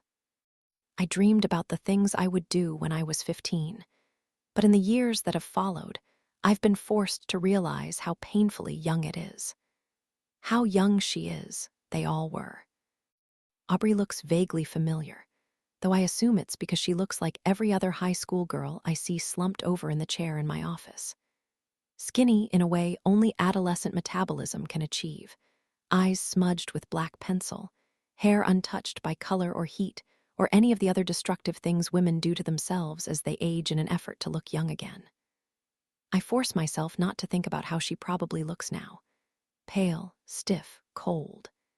Death ages a body, turns the skin gray, the eyes dull. Humans aren't supposed to die that young. It's unnatural. Aubrey disappears from the TV, and a new image appears, an aerial view map of Baton Rouge.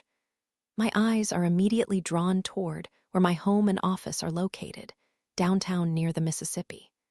A red dot appears at Cypress Cemetery, Aubrey's last known location. Search parties are combing through the cemetery today, although Aubrey's parents remain hopeful that their daughter can still be found alive. The map disappears and a video starts playing. A man and a woman, both middle-aged and severely sleep-deprived, stand at a podium, the caption identifying them as Aubrey's parents.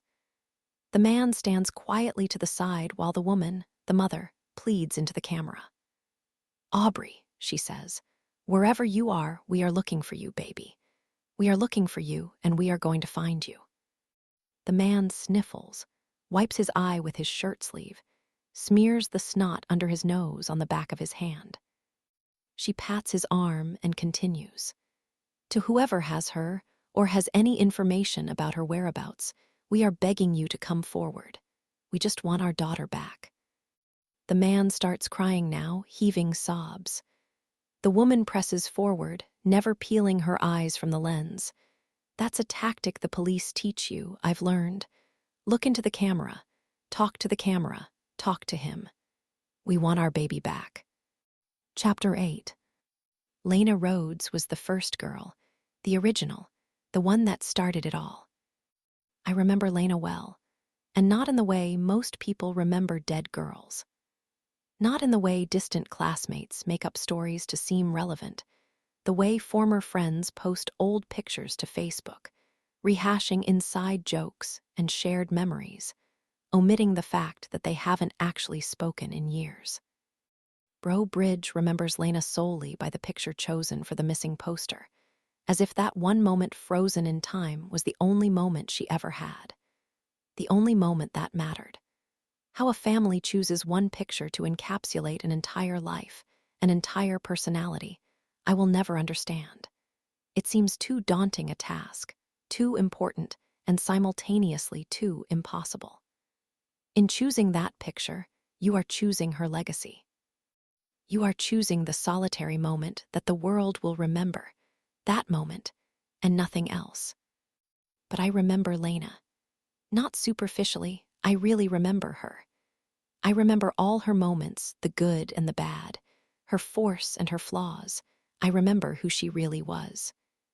She was loud, vulgar, cussed in a way I had only ever witnessed when my father accidentally hacked the tip of his thumb off with a hatchet in his workshop. The filth that spewed out of her mouth was at odds with her appearance, which made her all the more mesmerizing. She was tall, slim, breasts disproportionately large compared with her otherwise boyish 15-year-old figure. She was outgoing, bubbly, her hair a sunflower yellow that she kept pulled back into 2 French braids. People watched her when she walked, and she knew it. Attention inflated her the way it had always deflated me, the eyes gazing in her direction, making her glow even brighter, walk even taller. Boys liked her. I liked her. I envied her, really. Every girl in Bro Bridge envied her until her face appeared on the television screen that awful Tuesday morning. One moment sticks out in particular, though. One moment with Lena. A moment that I will never forget, no matter how hard I try. After all, that was the moment that sent my father to prison. I turn the TV off and stare at my reflection in the dead screen. Every one of those press conferences is the same. I've seen enough to know. The mother always takes control. The mother always keeps her emotions in check. The mother always speaks evenly, steadily, while the father grovels in the background, unable to lift his head long enough for the man who took his daughter to look him in the eyes. Society would have us think it's the other way around, that the man in the family takes control, the woman cries silently, but it's not. And I know why. It's because the fathers think in the past. Bro Bridge taught me that. The fathers of the 6 missing girls taught me that. They're ashamed of themselves. They think, what if? They were supposed to be the protectors, the men. They were supposed to keep their daughters safe, and they failed. But the mothers think in the present. They formulate a plan. They can't afford to think in the past because the past doesn't matter anymore. It's a distraction, a waste of time. They can't afford to think in the future because the future is too terrifying, too painful. If they let their minds wander there, they may never return. They may break. So instead, they think only of today and what they can do today to bring their babies back tomorrow. Burt Rhodes had been an absolute wreck. I had never seen a man cry like that before, his entire body convulsing with each tormented moan. He used to be a relatively attractive man in that rugged, working-class way. Toned arms that made his shirt seams bulge, clean-cut jawline, amber skin. I barely recognized him on that first televised interview, the way his eyes sunk into his skull, drowning in 2 pools of purple. The way his body slumped forward, like his own weight was physically too much to carry. My father was arrested at the end of September, almost 3 full months after his reign of terror began. And on the night of his arrest, I thought of Burt Rhodes almost immediately, before I thought of Lena or Robin or Margaret or Carrie or any of the other girls who had vanished over the course of that summer.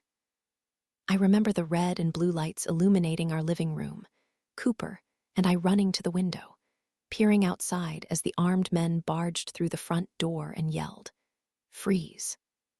I remember my father in his recliner, that old leather lazy-boy that was so worn in the center it was soft like felt, not even bothering to lift his head and glance in their direction. Completely ignoring my mother in the corner, sobbing uncontrollably.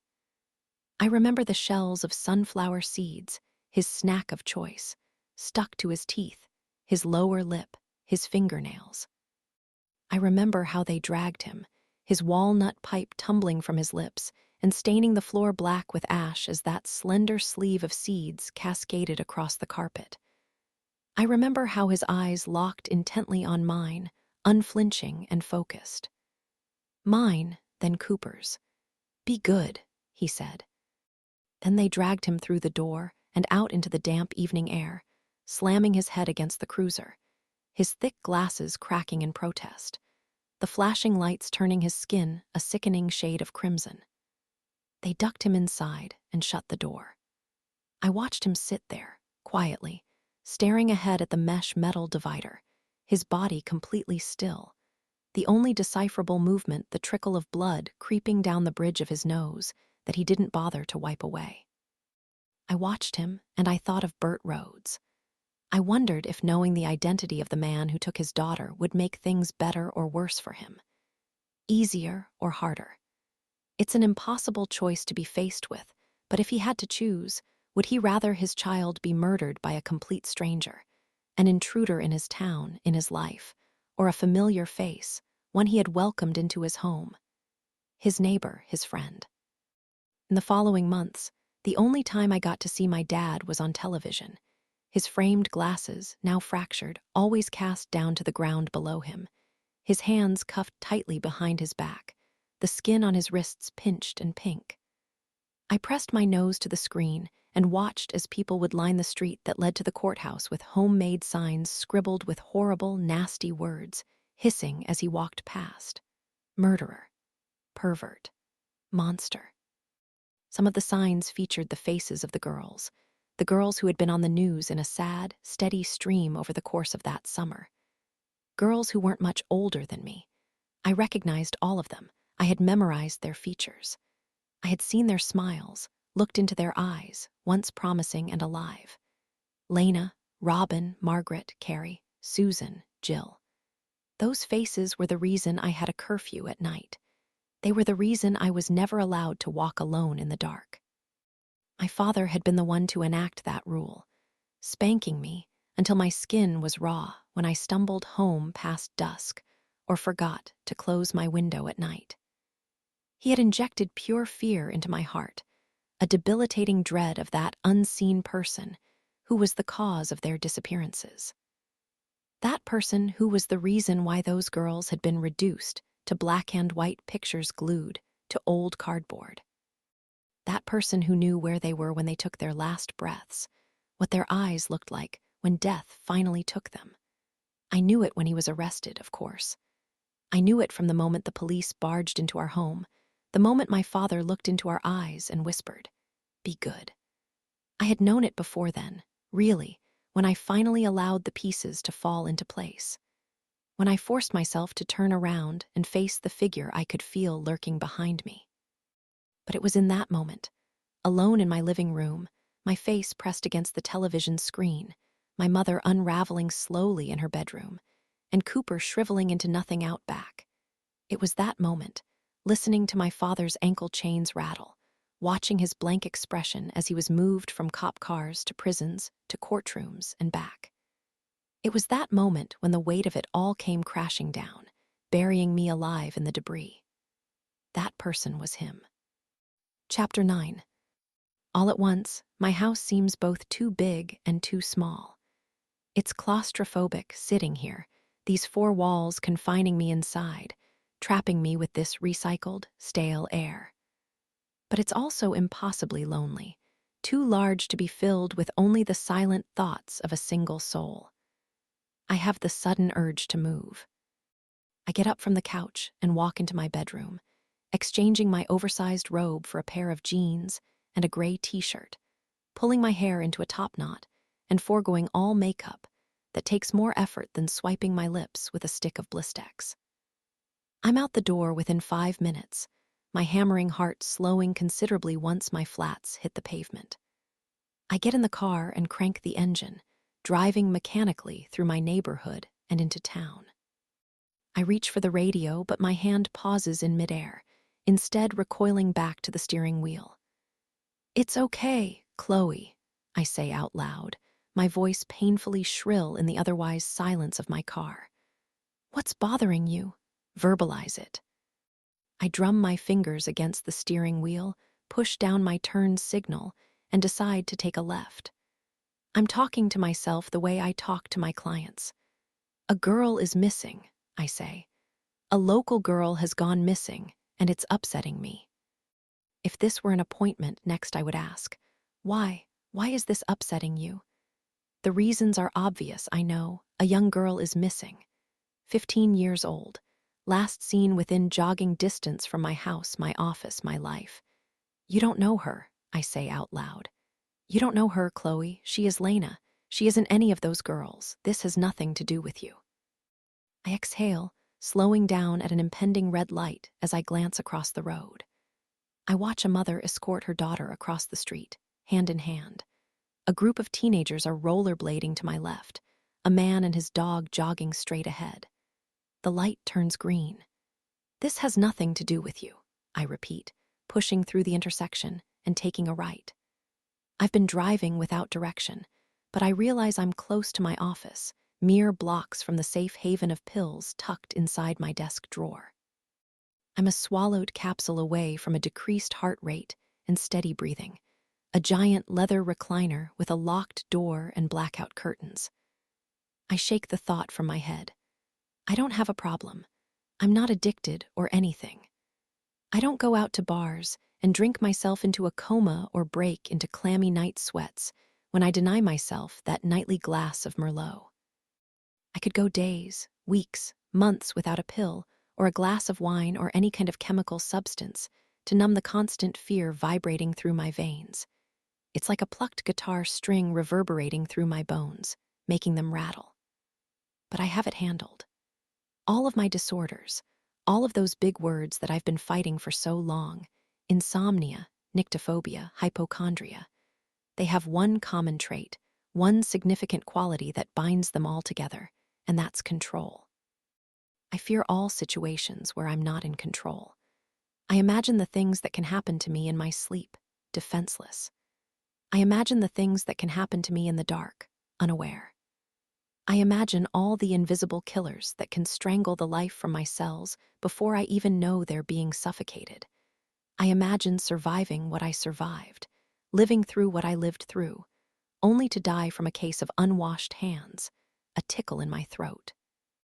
I imagine Lena, the total lack of control she must have felt as those hands latched around her neck, tightening.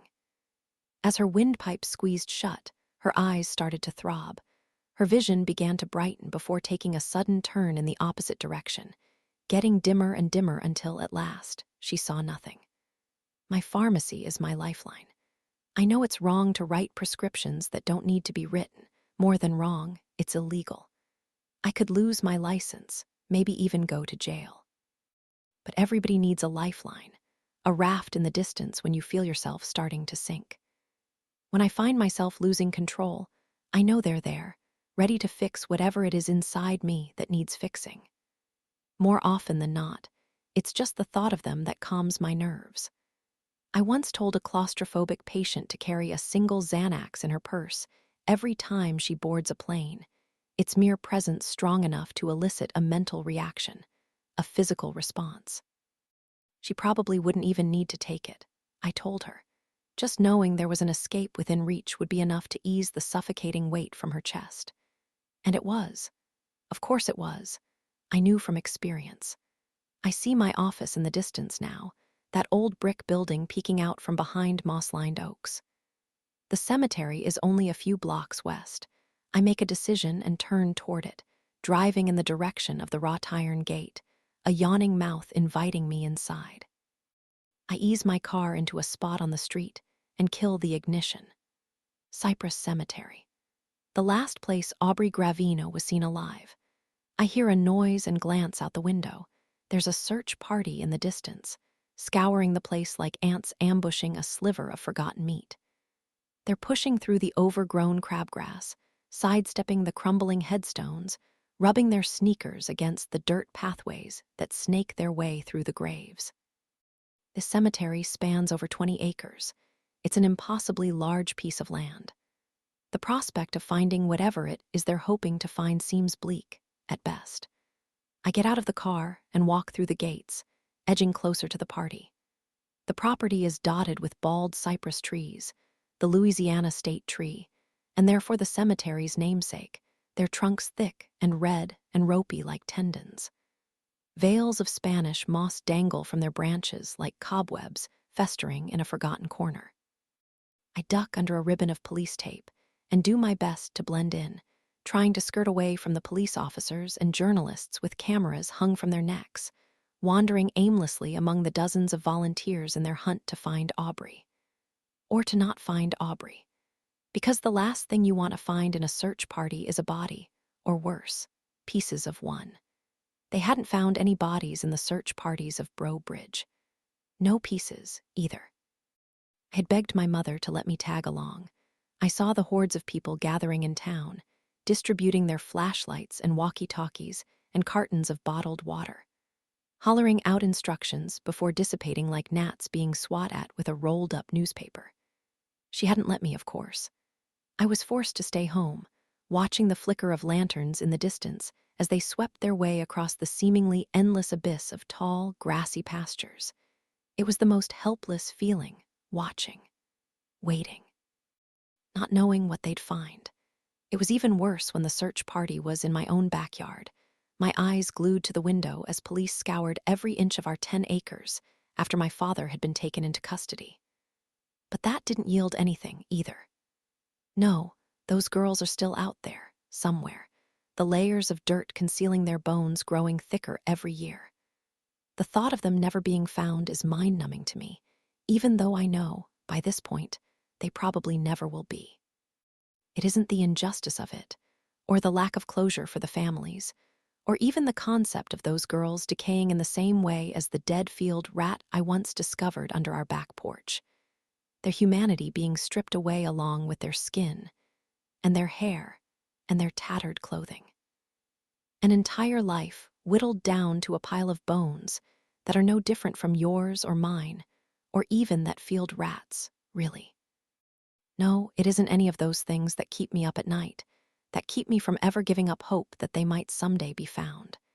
It's the realization of how many hidden bodies could be buried beneath my feet at any point in time, the world above them completely oblivious to their existence. Of course, there are bodies buried beneath my feet at this very moment. Lots of bodies, but cemeteries are different. These bodies were placed here, not dropped. They're here to be remembered, not forgotten. I think I found something. I glanced to my left at a middle-aged woman dressed in white sneakers, khaki cargo pants, and an oversized polo shirt, the unofficial uniform of a search party concerned citizen. She's kneeling in the dirt, her eyes squinting at something beneath her. Her left arm is waving madly in the direction of the other searchers, her right clutching the kind of walkie-talkie you'd buy in the toy section at Walmart. I look around. I'm the closest one by several yards. The rest are coming, running in our direction, but I'm here now. I take a step closer and she looks up at me, her eyes excited yet pleading, like she wants this item to hold some kind of significance, some kind of meaning, but at the same time, she doesn't. She desperately doesn't.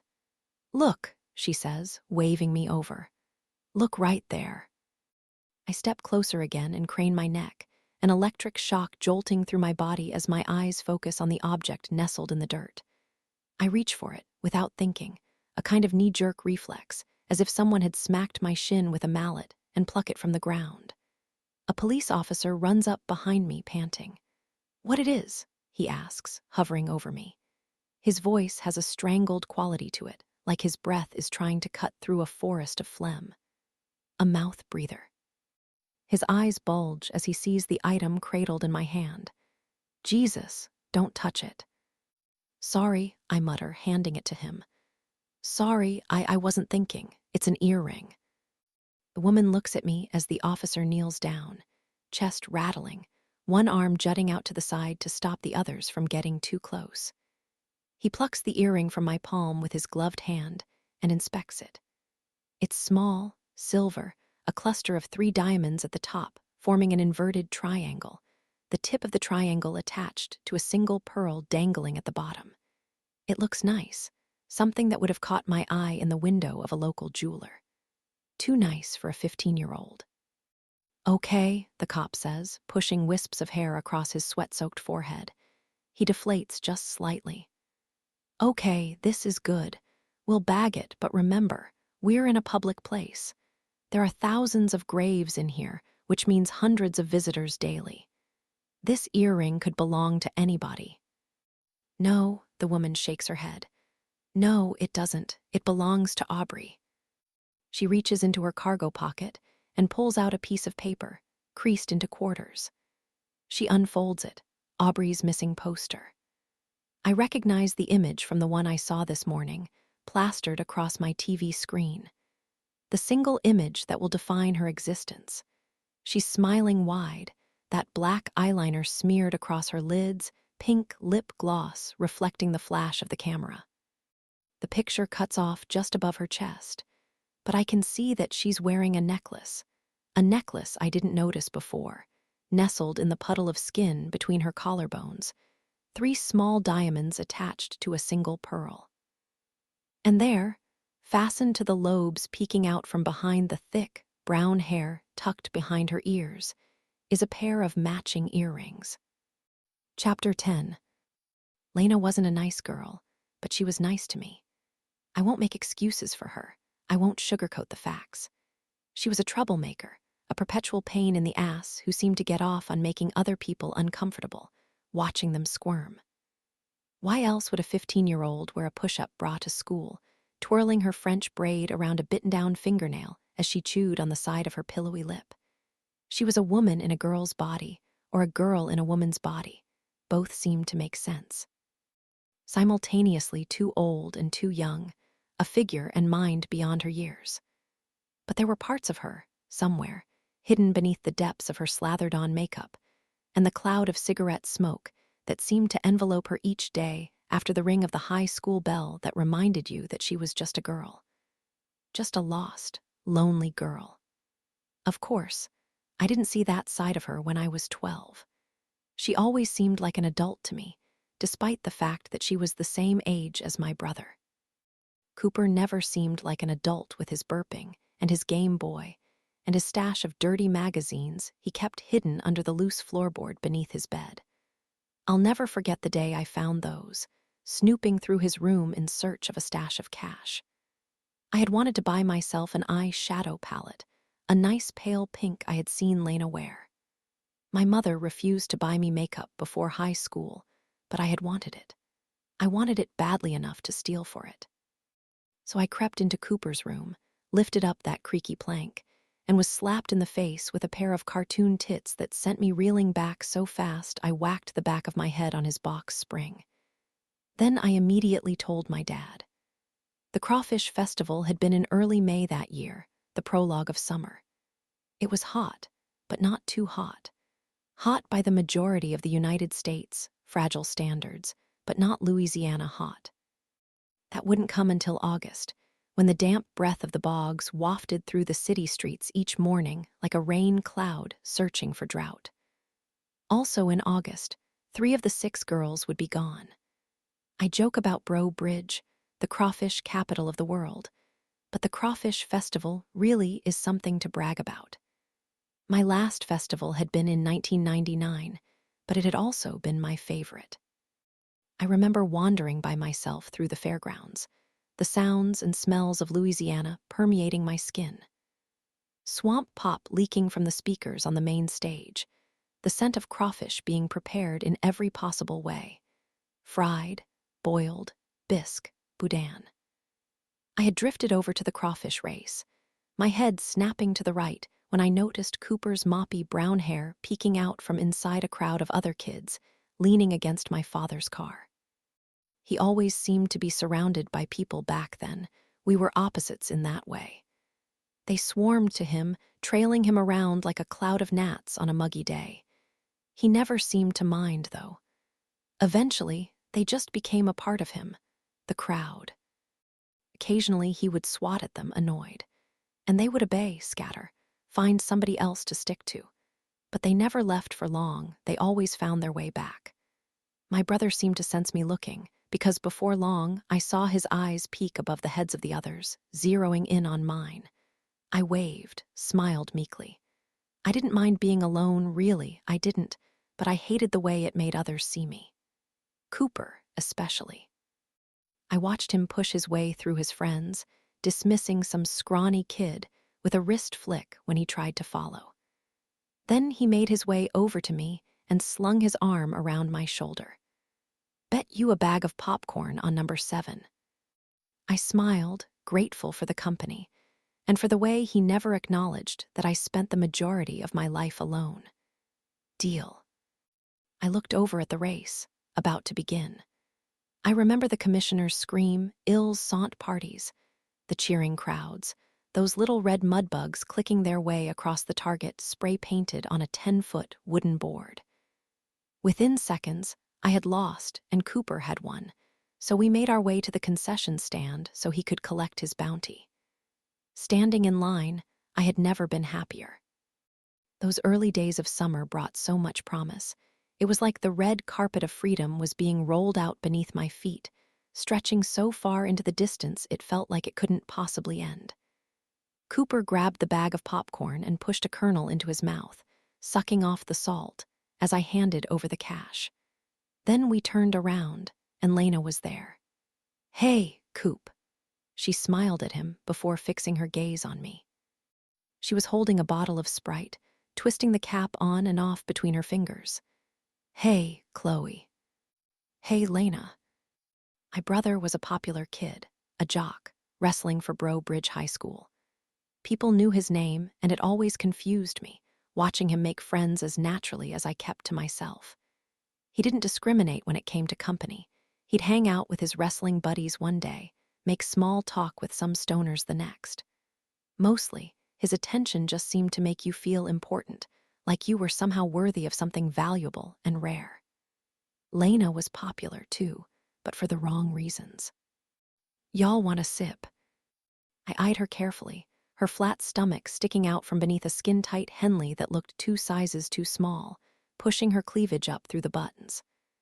I caught a glint of something sparkly on her stomach, a belly button ring, and I immediately snapped my head back up, trying not to stare.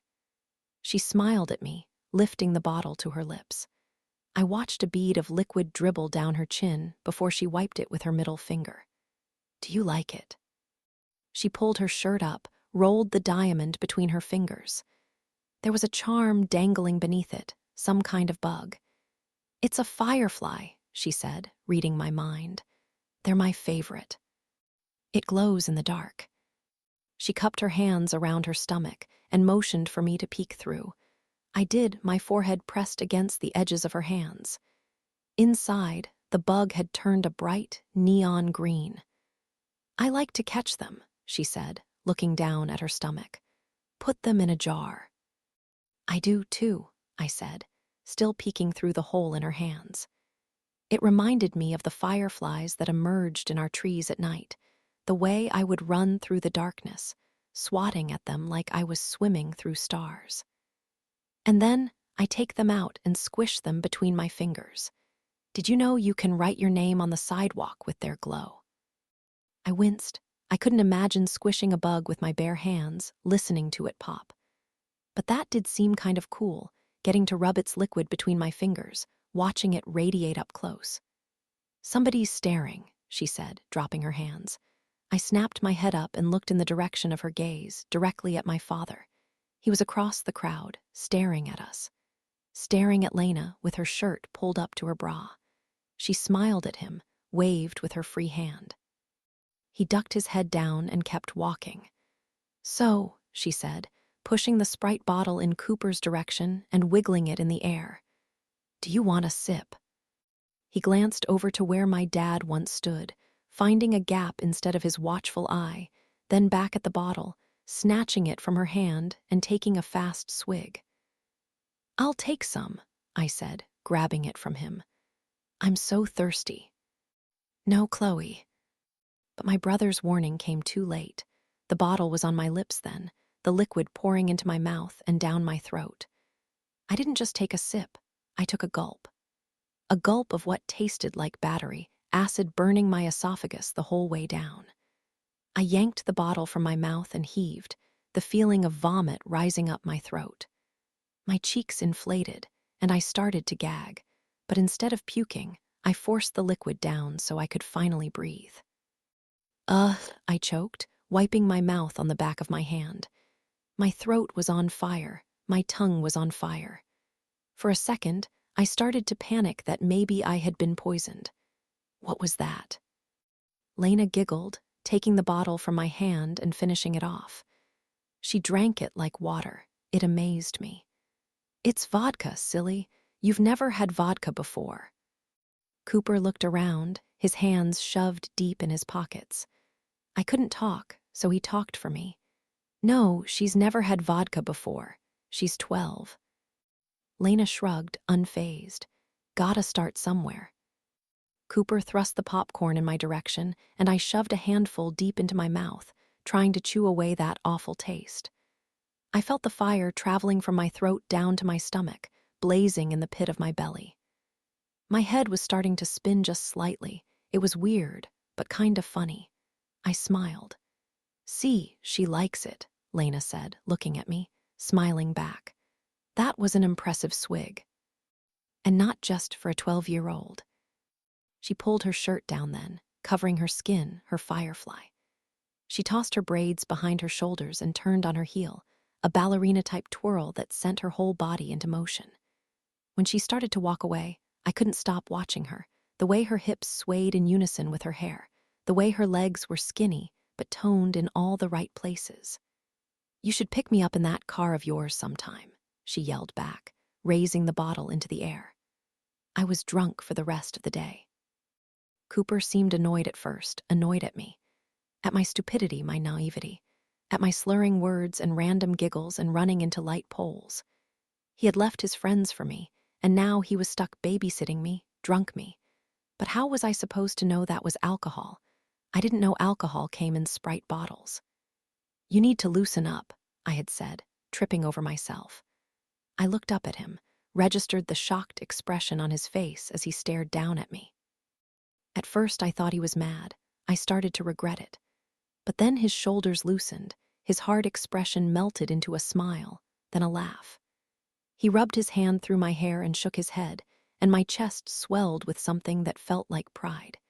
He bought me a crawdog after that and watched in amusement as I gobbled it down in 2 bites. "This was fun," I said as we walked back to the car together, hand in hand. I didn't feel drunk anymore. I felt droopy. It was getting darker then. Our parents had left hours before, leaving us with a $20 bill for dinner, a kiss on my forehead, and instructions to be home by 8. Cooper had just gotten his driver's license and had ordered me not to talk when he saw them walking toward us, cautious of my heavy tongue and slurring words. So I didn't. Instead, I watched. I watched the way my mother chattered incessantly about another successful year, and goodness, my feet are aching, and come on, Richard, let's leave these kids to it. I watched the way her cheeks flushed with red and the edges of her dress rippled when the wind blew. I felt my chest swelling again, but it wasn't pride that time. It was contentment, love for my mother, my brother. Then I glanced over to my dad, and almost immediately the swelling died down. He seemed off, preoccupied. Distracted somehow, but not by anything going on around us. Distracted in his mind. I tried to get a whiff of my breath, worried that he could smell the vodka on me. I wondered if he saw Lena hand us that bottle. After all, I saw him watching her.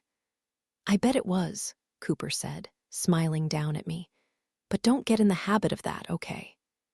"Habit of what?" "You know what." I furrowed my eyebrows. "But you did it."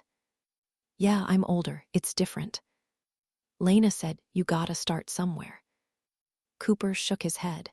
"Don't listen to her. You don't want to be like Lena." But I did. I did want to be like Lena. I wanted her confidence, her radiance, her spirit. She was like that Sprite bottle. From the outside, she seemed one way, but on the inside, she was something completely different. Dangerous, like poison, but also addicting, freeing. I had had my taste, and she left me wanting more. I remember getting home that night and seeing the lightning bugs in our driveway, twinkling like constellations in the sky, the way they always did. But that night, it felt different. They felt different. I remember catching one in my palm, feeling it flutter between my fingers as I brought it in, placing it delicately inside a water glass, covering the lip in plastic, poking little air holes and watching it flicker in the dark for hours, trapped, as I lay beneath the sheets in my bedroom, breathing slowly, thinking of her. I memorized everything about Lena that day. The way her hair got frizzy around the edges, leaving her with a kind of blonde halo when the air turned moist. The way she teased people with her wiggling bottle and wiggling hips and wiggling fingers as she waved in the direction of my dad. The way she wore her hair and her clothes, and especially that little firefly dangling from her belly button. The way it glowed in the dark when she cupped her hands around her stomach and pulled me in. And that's why I remembered it so vividly when I saw it again, 4 months later, hidden in the back of my father's closet. Chapter 11. The discovery of Aubrey's earring is not a good one. The sight of it pushed into the graveyard dirt had made my blood run cold, the implications of it draping over the entire search party like a fire blanket, extinguishing the flame that had been pulsing through the cemetery minutes before.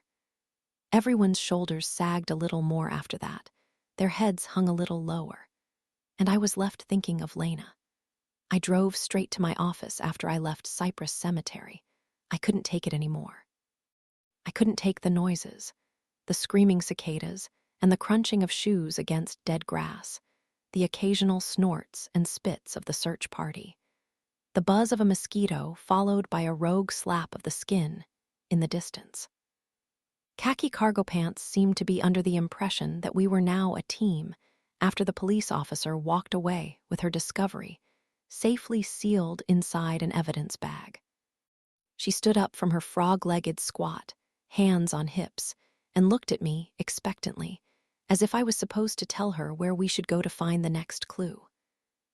I felt like an intruder in that moment, like I shouldn't have been there. Like I was playing some kind of role in a movie, pretending to be something that I'm just not. So I turned around and walked away without uttering another word. I could feel eyes on my back until the moment I got into my car and drove away, and even then, I still felt like I was being watched. I park outside my office building and walk frantically up the steps, inserting my key into the lock, twisting, pushing. I flip on the lights to my empty waiting room and walk into my office, my hands shaking a little bit less with each step that takes me closer to my desk. Now I settle into my chair and exhale, leaning to the side and pulling open my bottom drawer. The mountain of bottles stare back at me, each one pleading to be chosen. I eye them all, chew on the side of my cheek. I pick up one, then another, comparing them side by side, before settling on 1 milligram of Ativan.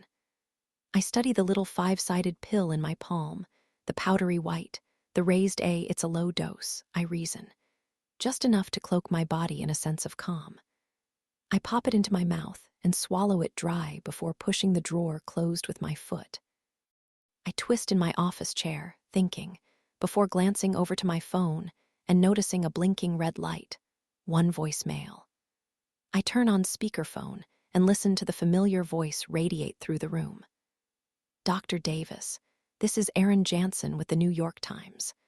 We just spoke on the phone earlier, and, I would really appreciate just an hour of your time to talk. We'll be running this article no matter what, and I'd like to give you the opportunity to say your part. You can call me back directly on this number. There's silence next, but I can hear him breathing. Thinking, I'll be reaching out to your father, too. I just thought you'd want to know. Click. I sink lower into my chair. I've been actively avoiding my father for the last 20 years, in every sense of the word. Speaking to him, thinking about him, talking about him.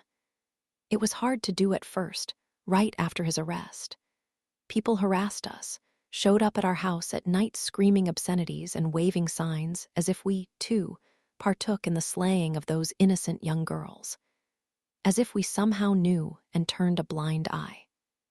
They egged our house, slit the tires of my father's truck still parked in the yard, spray-painted pervert on the side in dripping red paint. Someone broke through my mother's bedroom window one night with a rock, shattering the glass across her body as she slept. It was all over the news, the discovery of Dick Davis as the Bro Bridge serial killer. And then there were those words, serial killer. It seemed so official. For some reason, I never thought of my father as a serial killer until I saw it plastered across the newspapers, labeling him as such. It seemed too harsh for my father, a gentle man with a gentle voice. He was the one who taught me how to ride a bike, jogging alongside me with his hands clutching the handlebars. The first time he let go, I had crashed into a fence, smacking straight into the wooden beam and feeling a searing pain in my cheek. I remember him running up behind me, scooping me in his arms, followed by the warmth of a damp washcloth as he pressed it against the gash beneath my eye, drying my tears with his shirt sleeve, kissing my tangled hair. Then he fastened my helmet tighter and made me try again. My dad tucked me under the covers at night, wrote his own bedtime stories, shaved his facial hair into cartoon mustaches just to watch me laugh as he emerged from the bathroom, pretending like he didn't understand why I was wailing into the couch cushions, tears streaming from my cheeks. That man couldn't be a serial killer. Serial killers didn't do things like that, did they? But he was, and they did. He killed those girls. He killed Lena. I remember the way he watched her that day at the festival, his eyes tracing her 15-year-old body like a wolf eyeing a dying animal. I'll always credit that moment as the beginning of it all. Sometimes I blame myself. She was talking to me, after all. She was holding up her shirt for me, showing off her belly button ring for me. Had I not been there, would my father have seen her like that? Would he have thought of her like that? She came over a few times that summer, stopping by to give me some old hand-me-down clothes or used CDs. And every time my father walked into my bedroom and saw her there, lying belly-side down on the hardwood floor, her legs kicking freely in the air and her ass busting out of her ripped-up denim shorts, he stopped, stared, cleared his throat, then walked away. His trial was televised. I know because I watched. My mother wouldn't let us at first, Cooper and me, kicking us out of the room when we wandered in to find her crouched on the floor, her nose practically touching the screen. "This isn't for children's eyes," she would say. "Go outside and play, get some fresh air." She was acting like it was nothing more than a rated-R movie, like our father wasn't on TV being tried for murder. But then one day, even that changed. The doorbell had been jarring, I remember, the way it had reverberated through our perpetually silent house, vibrating off the grandfather clock, creating a tinny buzzing that made my arm hair bristle. We had all stopped what we were doing and stared at the door. Nobody visited us anymore, and the ones who did had abandoned polite formalities like that long ago. They came by screaming, throwing things, or even worse, without making a single sound. For a while, we had been finding foreign footprints littered throughout our property, left behind by some stranger slinking across our yard at night, peeking through windows with a sick fascination. It made me feel like we were a collection of curiosities preserved behind a museum glass case, something haunted and strange. I remember the day I caught him, finally, walking up that dirt pathway and seeing the back of his head as he peered inside, thinking no one was home. I remember pushing up my sleeves, charging at him blind with nothing but adrenaline and anger forcing me forward. "Who are you?" I had screamed, my little fists balled up by my sides. I was so sick of our lives being put on display, of people treating us like we weren't human, weren't real. He had swung around then, stared at me with wide eyes and hands raised, like he hadn't even considered the fact that people still lived here. Turned out, he was just a kid, too. Barely even older than me. "Nobody," he had stammered. I'm nobody." We had become so used to it, to intruders and prowlers and threatening phone calls, that when we heard the bell politely ring that morning, we were almost more afraid to know who was behind that thick slab of cedar, patiently waiting for us to invite them inside. "Mom," I had said, my eyes drifting from the door to her. She was sitting at the kitchen table, her hands woven between her thinning hair. "Are you gonna get that?" She had looked at me confused, as if my voice were something foreign, the words no longer intelligible. Every day, her appearance seemed to change.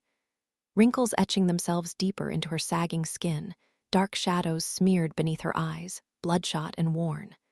Finally, she stood up wordlessly and peered out the small, circular window. The creak of the hinges, her soft, startled voice. "Oh, Theo, hi, come in." Theodore Gates, my father's defense attorney. I watched as he walked into our house with his slow, lumbering footsteps. I remember his shiny briefcase, the thick, gold band stretched across his wedding finger. He had smiled at me, sympathetic, but I had grimaced back. I didn't understand how he could sleep at night, defending what my father had done. "Can I get you some coffee?" "Sure, Mona. Yeah, that would be great." My mother stumbled around the kitchen, clanking the ceramic mug against the tile counter. That coffee had been sitting in the pot for 3 straight days, and I watched as she poured it, absent-mindedly spinning a spoon in circles even though she hadn't poured in any creamer to mix. Then she handed it to Mr. Gates. He took a small sip, clearing his throat, before placing it back down on the table and sliding it away with his pinky. "Listen, Mona, I have some news. I wanted you to hear it from me first."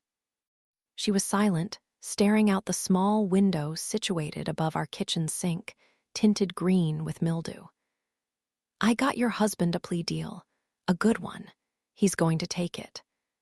She had snapped her head up then, as though his words had clipped a rubber band that had been stretched tight down the back of her neck. "Louisiana has the death penalty," he said. "We cannot risk that. Kids upstairs." She looked at Cooper and me, still sitting on the living room rug, my finger picking at the burnt hole from where my father's pipe had landed. We obeyed, standing up and skulking silently past the kitchen and up the stairs. But when we reached our bedroom doors, we closed them loudly, before tiptoeing back toward the banister, taking a seat on the top step. And then we listened. "You can't possibly think they'd give him death," she had said, her voice a whisper. "There's barely any evidence. No murder weapon, no bodies."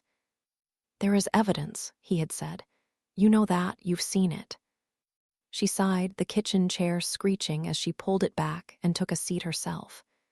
"But you think that's enough for death? I mean, we're talking the death penalty, Theo. That's irreversible. They can't be sure, beyond a reasonable doubt. We're talking 6 murdered girls, Mona. 6. Physical evidence found inside your home. Eyewitness testimony confirming that Dick had been in contact with at least half of them in the days prior to their disappearance. And there are stories now, Mona. I'm sure you've heard them.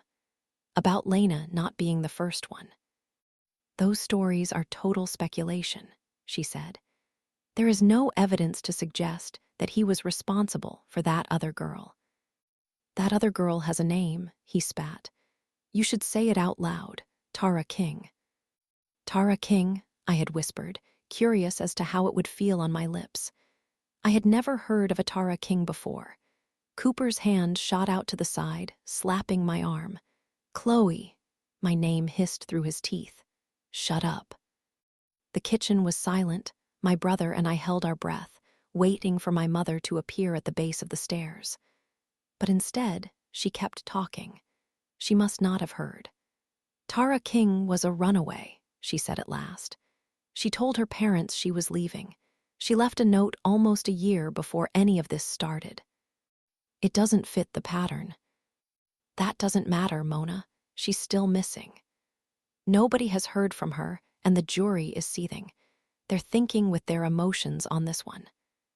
She was silent, refusing to respond. I couldn't see into the room, but I could picture it. Her sitting there, her arms crossed tightly. Her gaze somewhere far away and getting farther. We were losing my mother, and we were losing her fast. "It's tough, you know, with a case this sensationalized," Theo said. His face already plastered across the television. "People have made up their minds, no matter what we argue."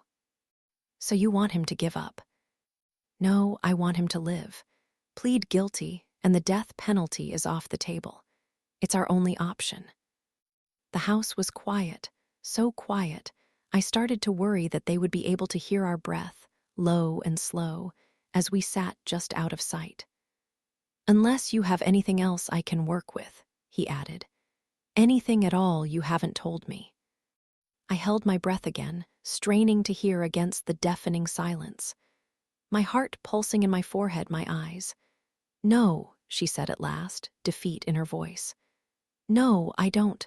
You know everything." "Right," Theo said, sighing. "That's what I thought, and Mona." I pictured my mother staring up at him then, tears in her eyes. All her fight gone. As a part of the deal, he's agreed to take the police to the bodies. The silence returned again, but this time we were all left speechless.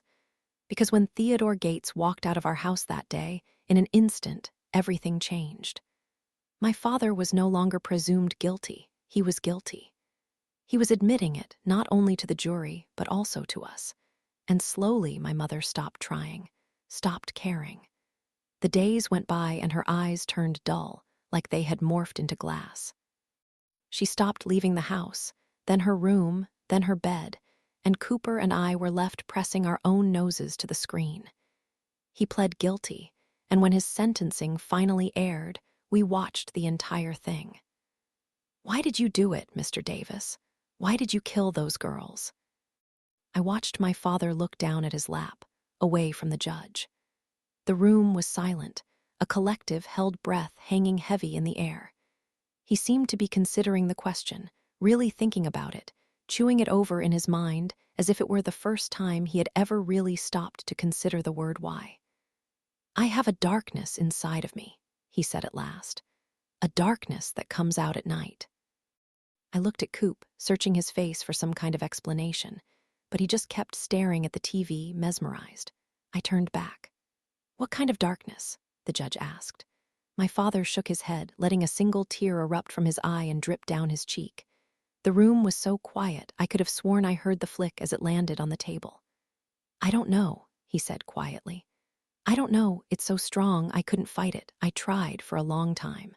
A long, long time. But I couldn't fight it anymore. And you're telling me that this darkness is what forced you to kill those girls?" "Yes," he nodded. Tears were streaming down his face then, snot dripping from his nostrils. "Yes, it did. It's like a shadow.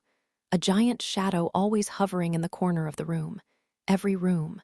I tried to stay out of it. I tried to stay in the light, but I couldn't do it anymore. It drew me in. It swallowed me whole. Sometimes I think it might be the devil himself." I realized in that moment that I had never seen my father cry before. In my 12 years spent living under his roof, never once had he shed a tear in my presence. Watching your parents cry should be a painful experience, uncomfortable even. One time, after my aunt had passed away, I had barged into my parents' bedroom and caught my mother crying in bed.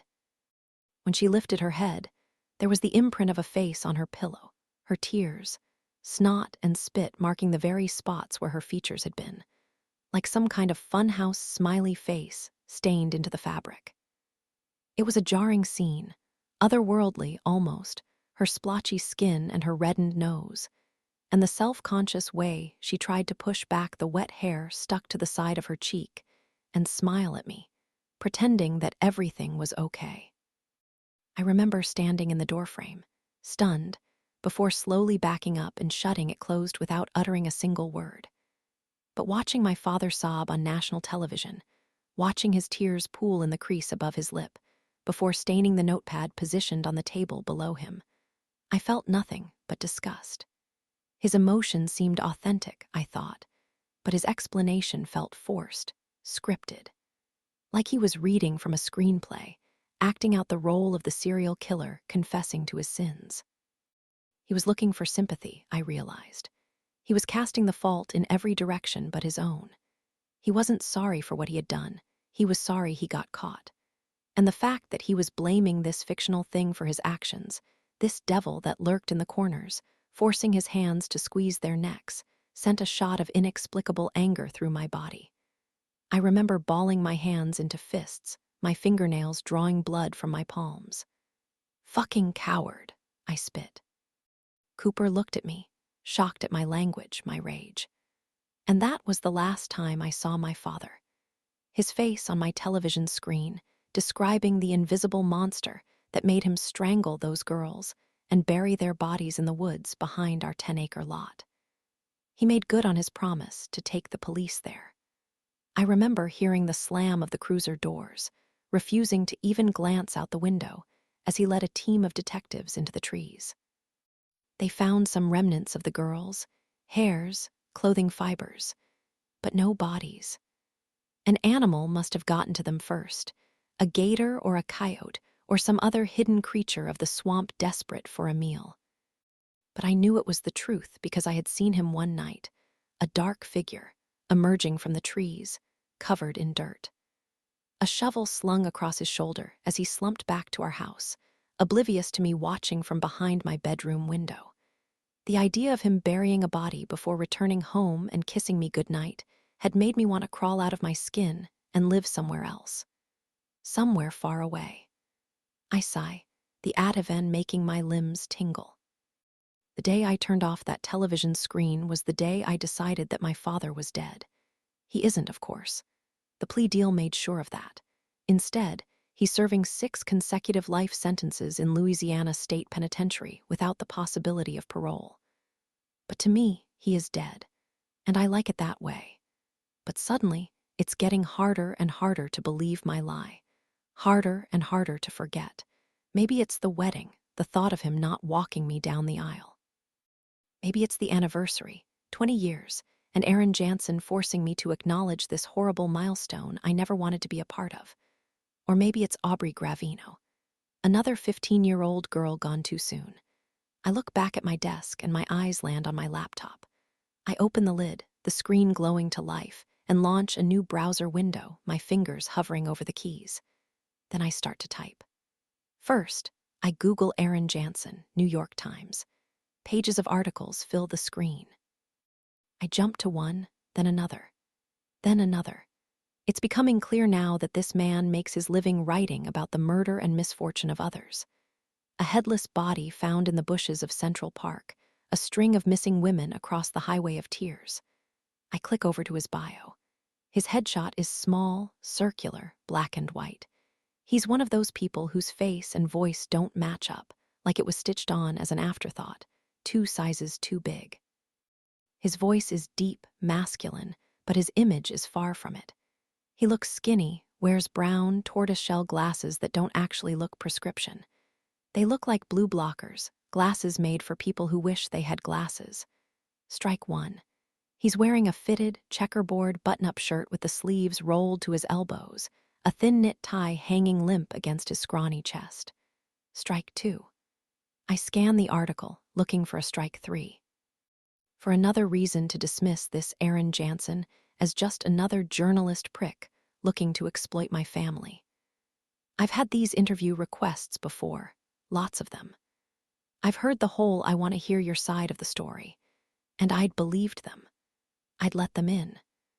I'd told them my side of the story, only to read the article in horror days later as they painted my family as some kind of accomplice to my father's crimes.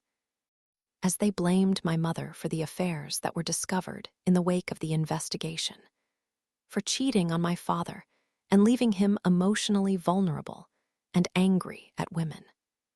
They blamed her for allowing the girls into our home, too distracted by her suitors to notice my father eyeing them, sneaking out at night, and coming home with dirt on his clothes. Some of the articles even suggested she knew about it. She knew about the darkness in my dad and simply turned a blind eye. Maybe that's what drove her to cheat, his pedophilia, his rage. And it was the guilt that drove her mad, the guilt about her role in it all that made her recoil into herself and abandon her children when they needed her most. And the children. Let's not even get started on the children. Cooper, the golden boy, who my father supposedly envied. He saw the way girls looked at him, with his boyish good looks and wrestler biceps and charmingly lopsided grin. Cooper kept porn in the house, like any normal teenaged boy, but my father had found it, thanks to me. Maybe that's what caused the darkness to creep in from the corners. Maybe flipping through those magazines unleashed something in him he had been suppressing for years. A latent violence. And then there was me, Chloe, the pubescent daughter who had started wearing makeup and shaving her legs and hiking up her shirt to show her belly button the way Lena had done that day at the festival. And I walked around like that, around my house, around my dad. It had been classic victim blaming. My father, another middle-aged white man with a meanness he couldn't explain. He offered no concrete explanations, no valid reason why. He offered only the darkness. And surely that couldn't be possible. People refused to believe that otherwise average white men murder without a reason why. And so we became the reason, the neglect of his wife, the taunting of his son, the budding promiscuity of his daughter. It was all too much for his fragile ego, and eventually he snapped.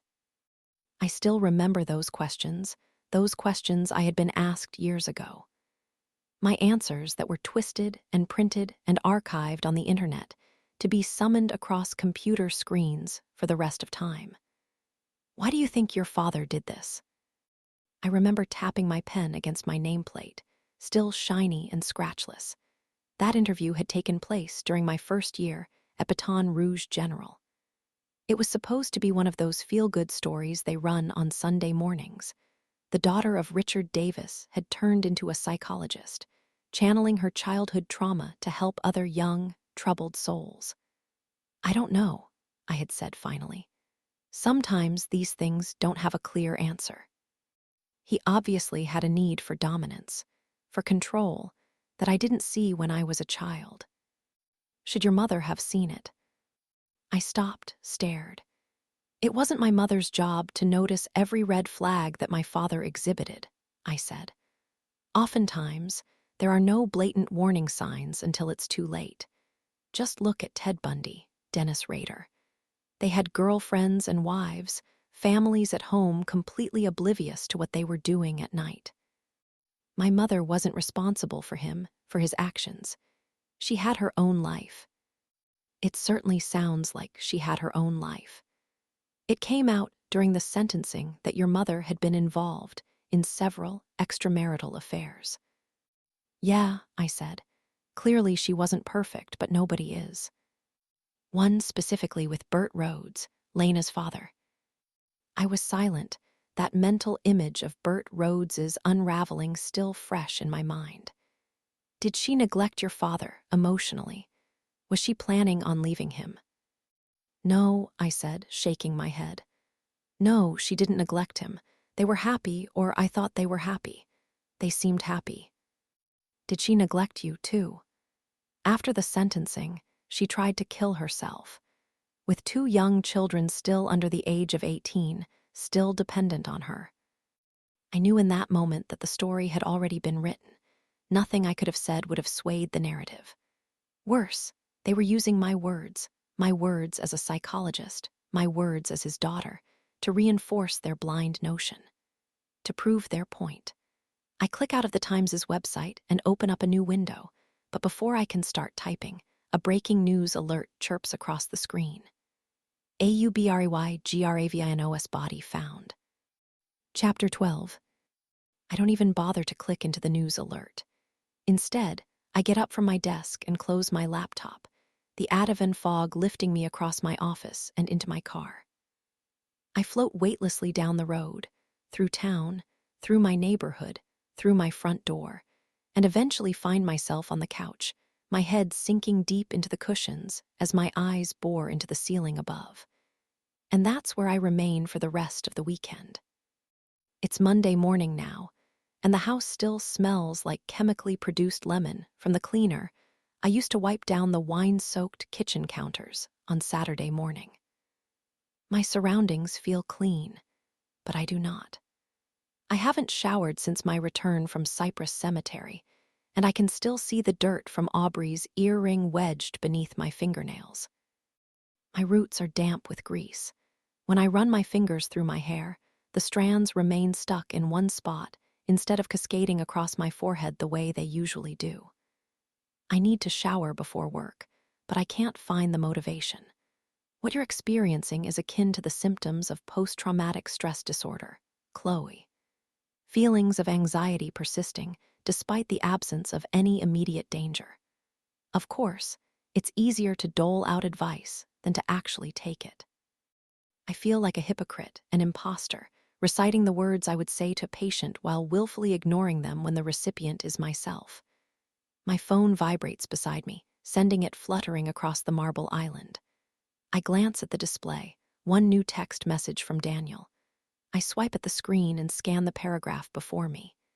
Good morning, sweetheart. I'm headed into the opening session now, will be unavailable most of the day. Make it a good one. I miss you. My fingers touch the screen, Daniel's words lifting the heaviness from my shoulders just slightly. This effect he has on me, I can't explain it. It's as if he knows what I'm doing at this very moment, the way I'm slipping underwater, too tired to even look for a branch to cling to, and he's the hand that juts out from the trees, grabbing my shirt and yanking me back to land, back to safety, just in time. I text him back and place my phone on the counter, turning on the coffee maker before walking into the bathroom and twisting the knob in the shower. I step into the hot water, the violent spray feeling like needles against my naked body. I let it burn me for a while, pelting my skin raw. I try not to think about Aubrey, about her body found in the cemetery. I try not to think about her skin, scratched and dirty, and covered in maggots swarming eagerly around a meal. I try not to think about who might have found her.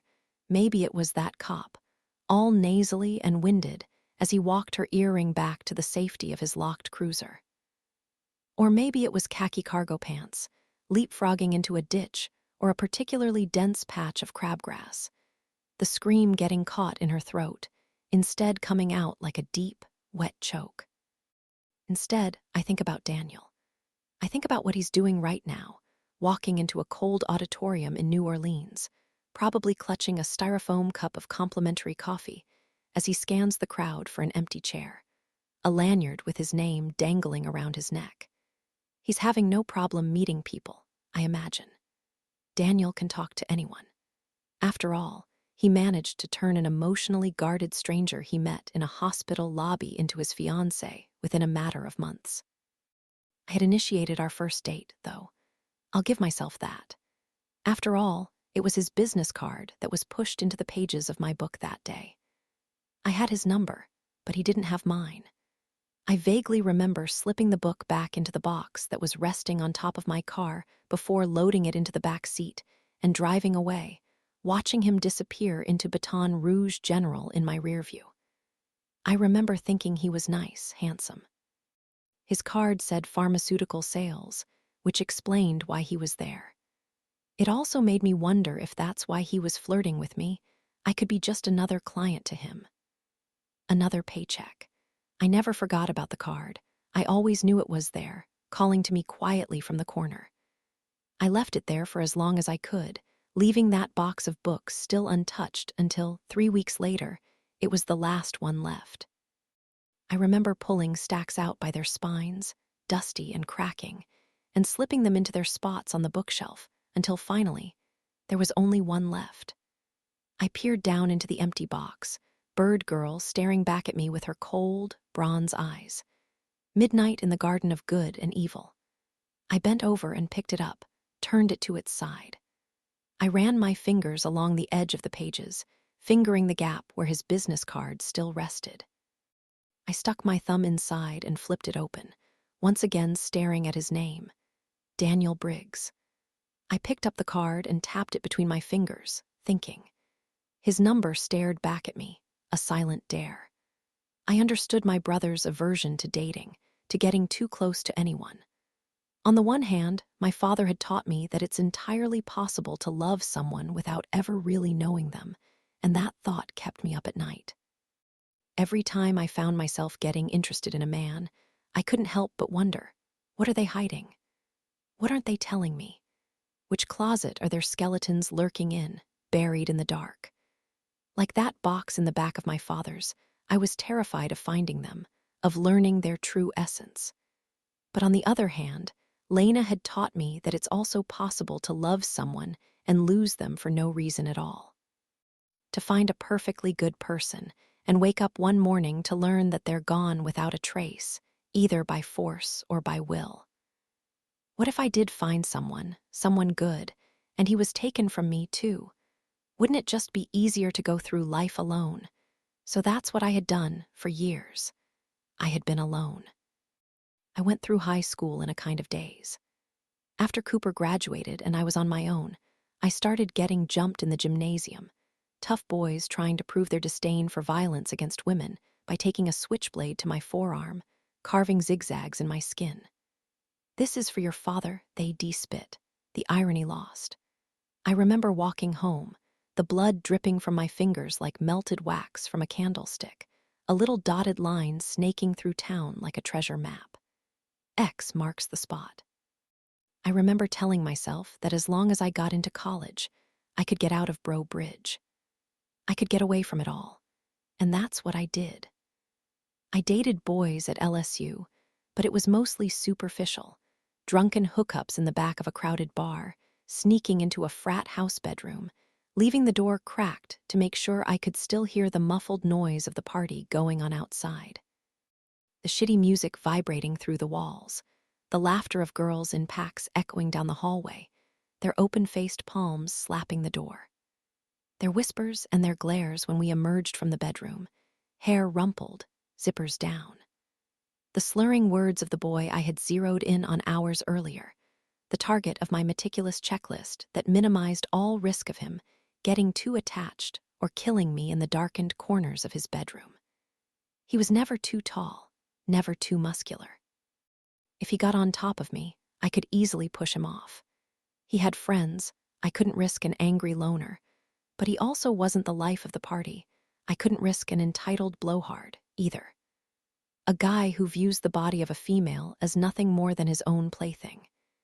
He was always just the right amount of drunk, not too drunk to get it up, but just drunk enough to be unsteady on his feet, his eyes glassed over. And I was just the right amount of drunk, too tingly and confident and numb, my inhibitions lowered just enough to let him kiss my neck without pulling away, but not enough to lose my alertness, my coordination, my sense of danger. Maybe he wouldn't remember my face in the morning. Certainly, he wouldn't remember my name. And that's the way I liked it.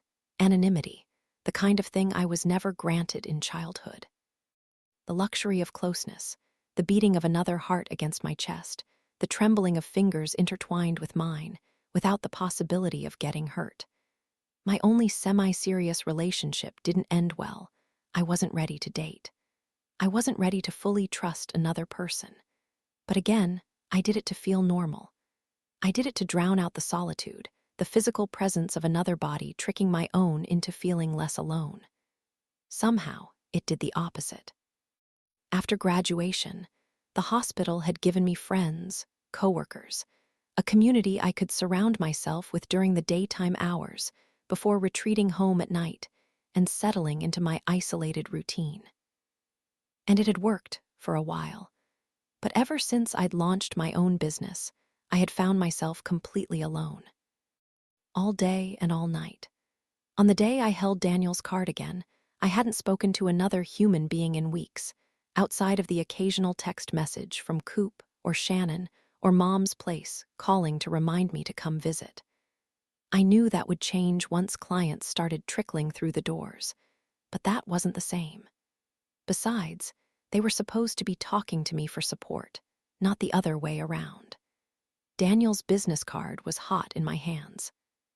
I remember walking over to my desk and taking a seat, leaning back in the chair. I picked up my phone and dialed, the ringing on the other end dragging on for so long I almost hung up. Then, suddenly, a voice. "This is Daniel." I was quiet on the line, my breath caught in my throat. He waited a few seconds before trying again. "Hello." "Daniel," I said finally. "This is Chloe Davis." The silence on the other end made my stomach lurch. "We met a few weeks ago," I reminded him, cringing. "In the hospital." "Dr. Chloe Davis," he responded. I could hear the smile stretching across his lips. "I was starting to think you weren't going to call." "I've been unpacking," I said, my heart rate slowing. "I lost your card, but I just found it at the bottom of my last box." "So, you're all moved in?" "Just about," I said, looking around the cluttered office. "Well, that's cause for celebration. Do you want to grab a drink?" I had never been one to agree to drinks with a stranger. Every real date I had ever been on had been set up by mutual friends. A well-intentioned favor, I knew, was mostly motivated by the awkwardness that ensued when I was the only one in a group that showed up alone. I hesitated, almost made up an excuse as to why I was busy.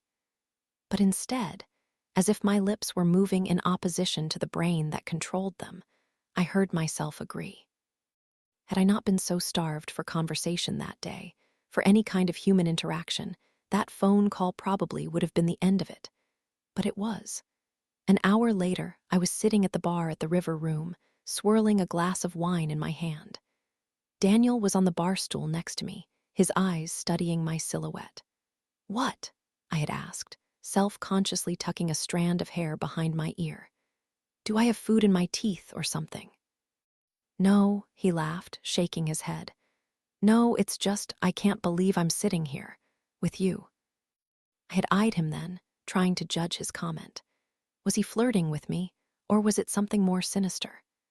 I had Googled Daniel Briggs before our date, of course I had, and this was the moment I was going to find out if he had done the same.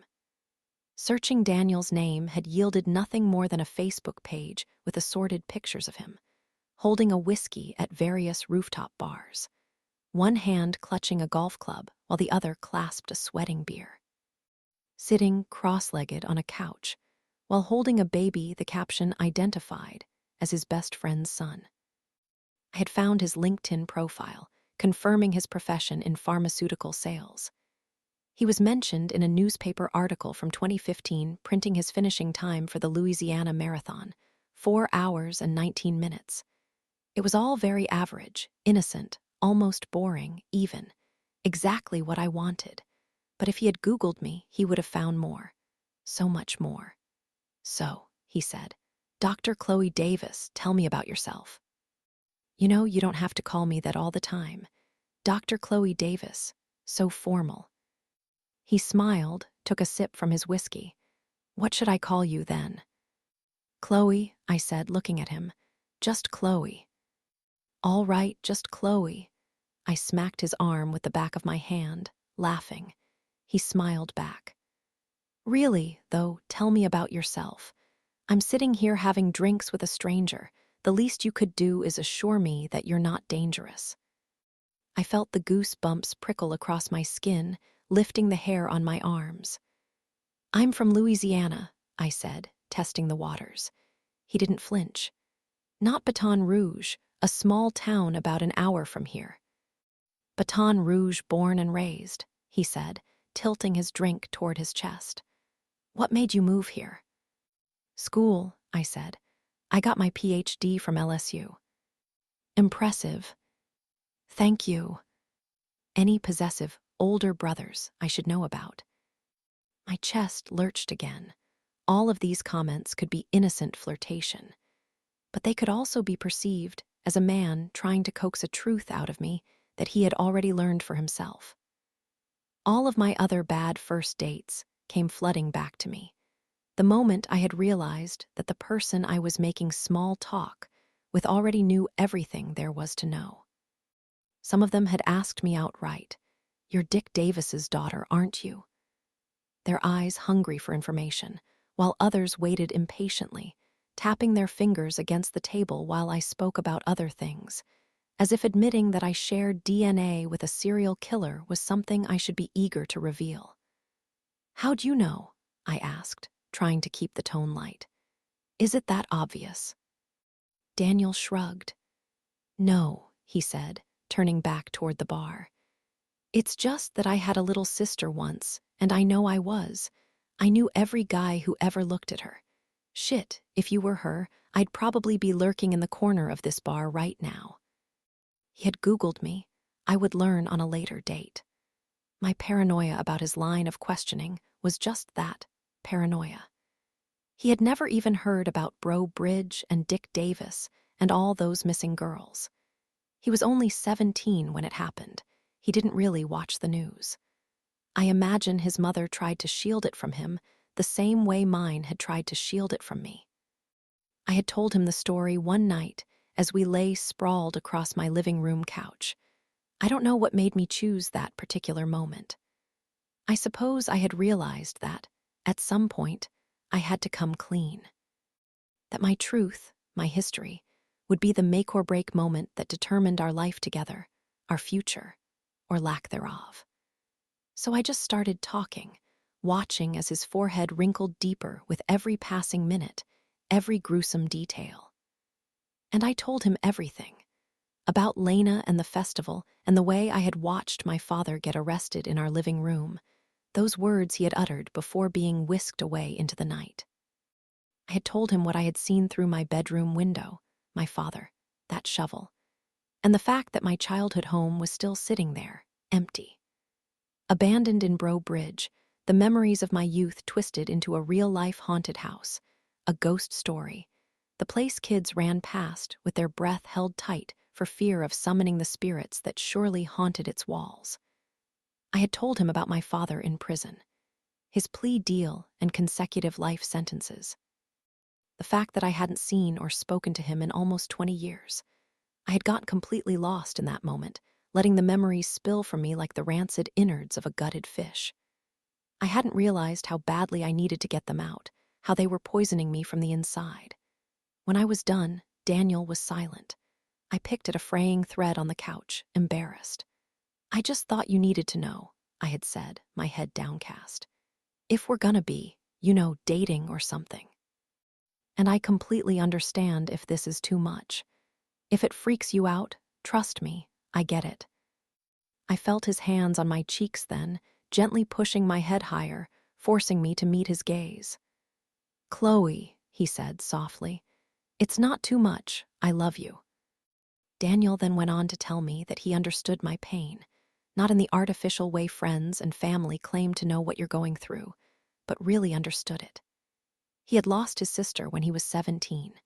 She had gone missing, too, the same year as the Bro Bridge girls. For one horrifying second, my father's face flashed through my mind. Had he killed outside of town? Had he traveled an hour away into Baton Rouge and murdered here, too?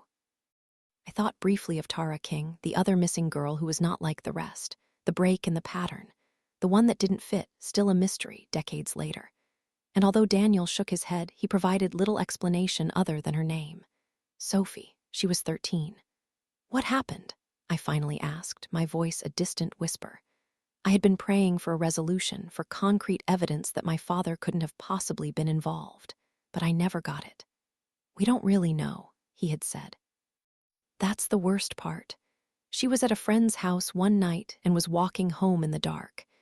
It was only a few blocks. She did it all the time. And nothing bad had ever happened until that night." I nodded, imagining Sophie walking alone down an old abandoned road.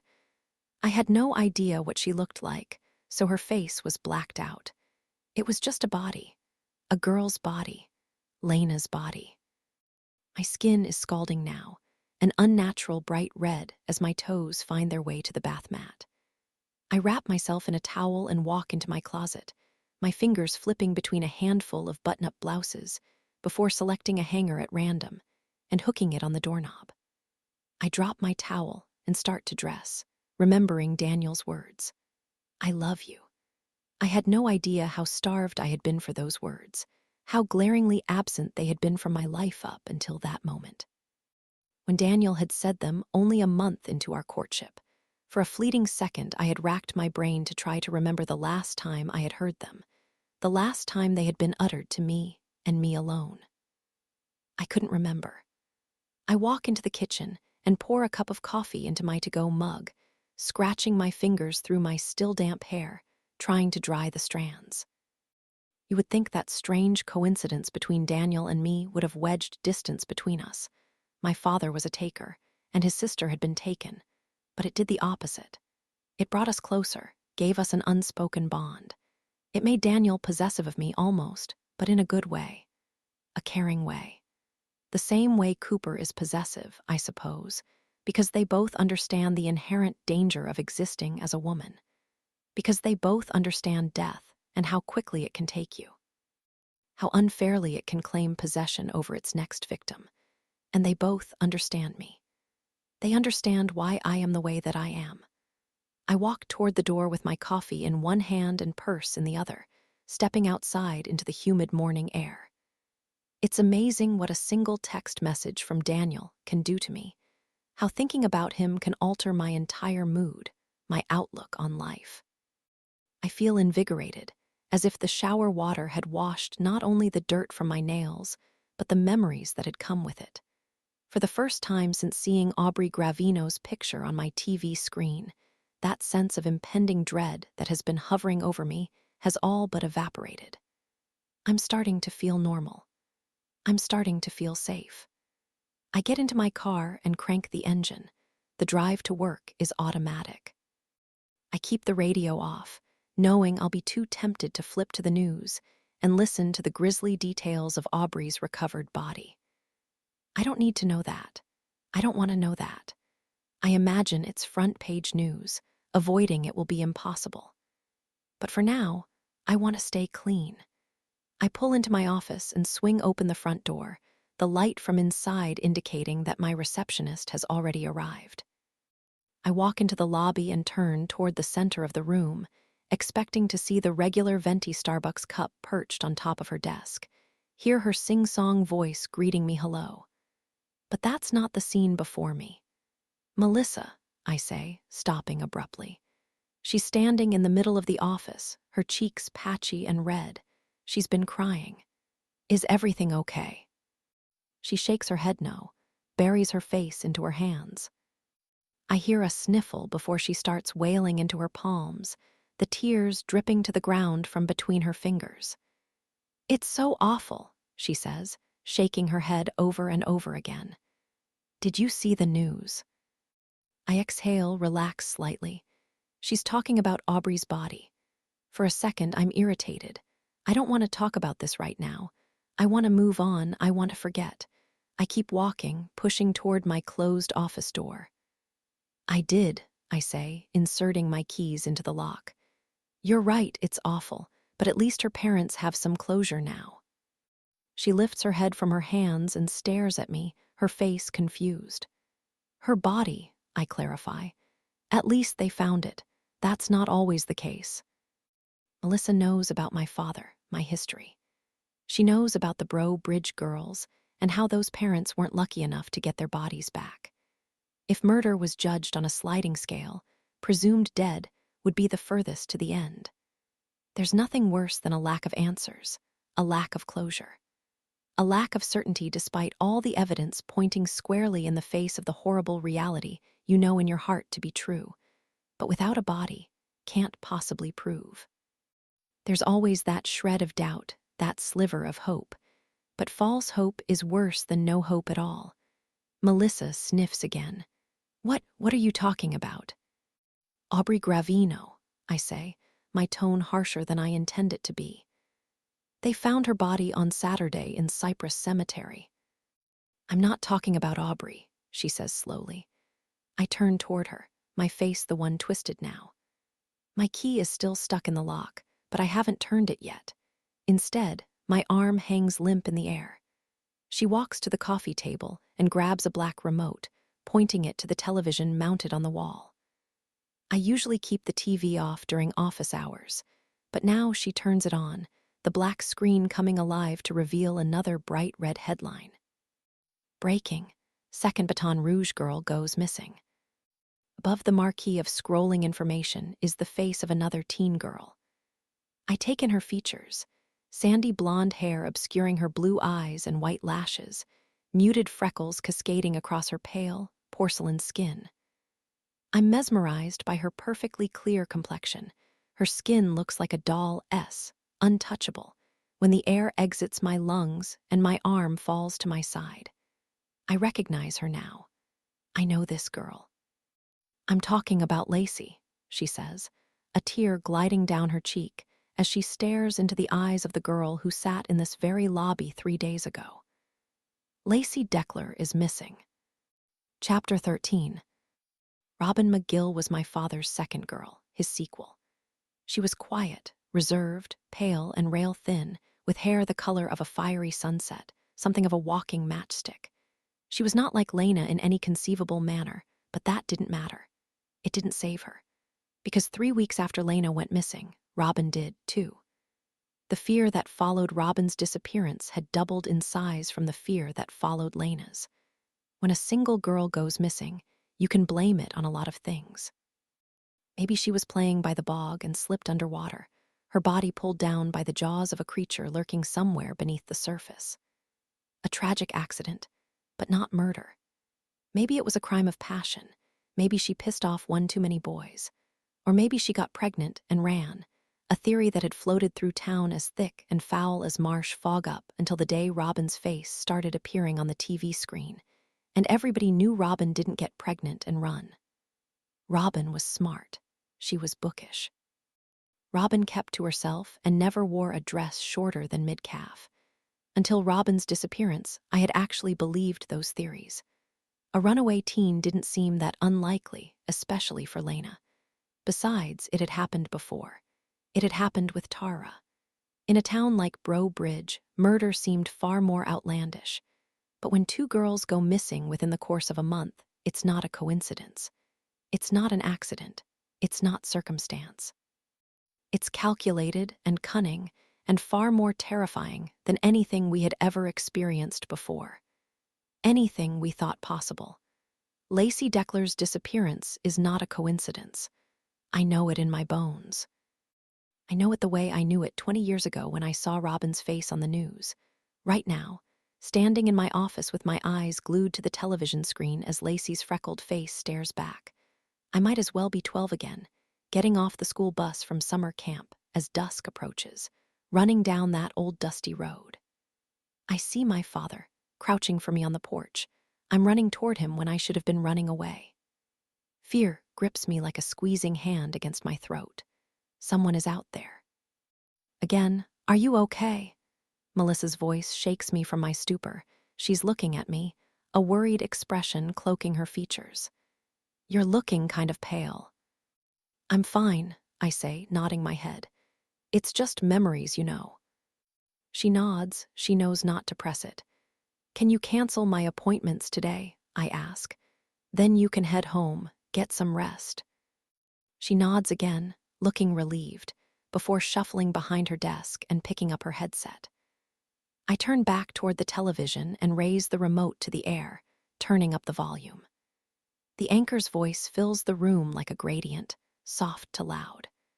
"For those of you just tuning in, we have gotten word that another girl from the Baton Rouge, Louisiana, area has been reported missing, the second in just 1 week. Again, we have confirmed that 2 days after the body of 15-year-old Aubrey Gravino was found in Cypress Cemetery on Saturday, June 1st, another girl has been reported missing.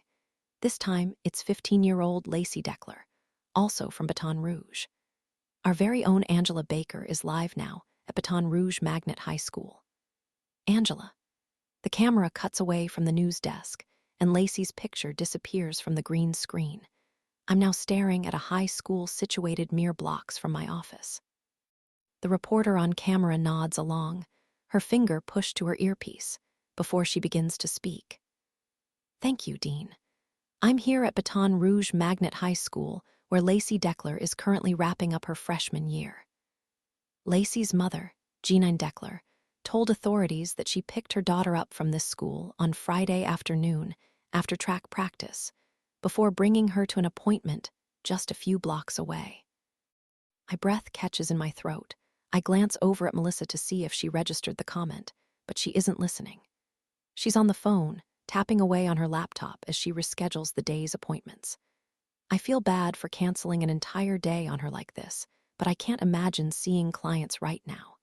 It wouldn't be fair, charging them for my time when they wouldn't be getting it. Not really, because my mind would be elsewhere. It would be on Aubrey and Lacey and Lena. I glance back to the TV. After her appointment, Lacey was supposed to walk to a friend's house, where she was to be spending the weekend, but she never arrived. The camera cuts now to a woman identified as Lacey's mother. She's crying into the lens, explaining how she just thought Lacey had turned off her phone, as she sometimes does.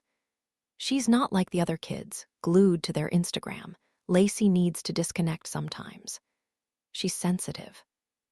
She's recounting how the discovery of Aubrey's body had been the catalyst she needed to officially report her daughter as missing. And in classic female fashion, she feels the need to be defensive, to prove to the world that she's a good mother, an attentive mother. That this isn't her fault. I'm listening to her sobs. Never in my wildest dreams would I have thought that something had happened to her. Otherwise, of course, I would have reported it earlier. When the realization hits me, Lacey left her appointment on Friday afternoon, her appointment with me, and never made it to her next destination. She stepped out my front door and vanished, which means that this office, my office, is the last place she would have been seen alive, and I'm the last person who would have seen her. Dr. Davis. I turn around. The voice doesn't belong to Melissa, who's standing behind her desk, staring at me, clutching her headset around her neck. It's deeper, a male voice. My eyes dart to my doorframe, and I register the pair of police officers standing just outside my office. I swallow. Yes. They step inside in unison, and the one on the left, the smaller of the two, raises his arm to reveal a badge. My name is Detective Michael Thomas, and this is my colleague, Officer Colin Doyle, he says, jerking his head to the large man standing to his right. We'd like to have a few words with you about the disappearance of Lacey Deckler. Chapter 14. Police station was warm, uncomfortably warm. I remember the miniature fans positioned all around the sheriff's office, the stale, recycled air blowing in every conceivable direction, the post-it notes stuck to his desk flapping in the warm breeze, wisps of my baby hair dancing in the crossfire, tickling my cheek. I watched the beads of moisture drip down Sheriff Dooley's neck, soaking into his collar and leaving a dark, wet stain. The first day of fall had come and gone, but still, the heat was oppressive. "Chloe, honey," my mother said, squeezing my fingers in her sweaty palm. "Why don't you show the sheriff what you showed me this morning?" I looked down at the box in my lap, avoiding eye contact. I didn't want to show him.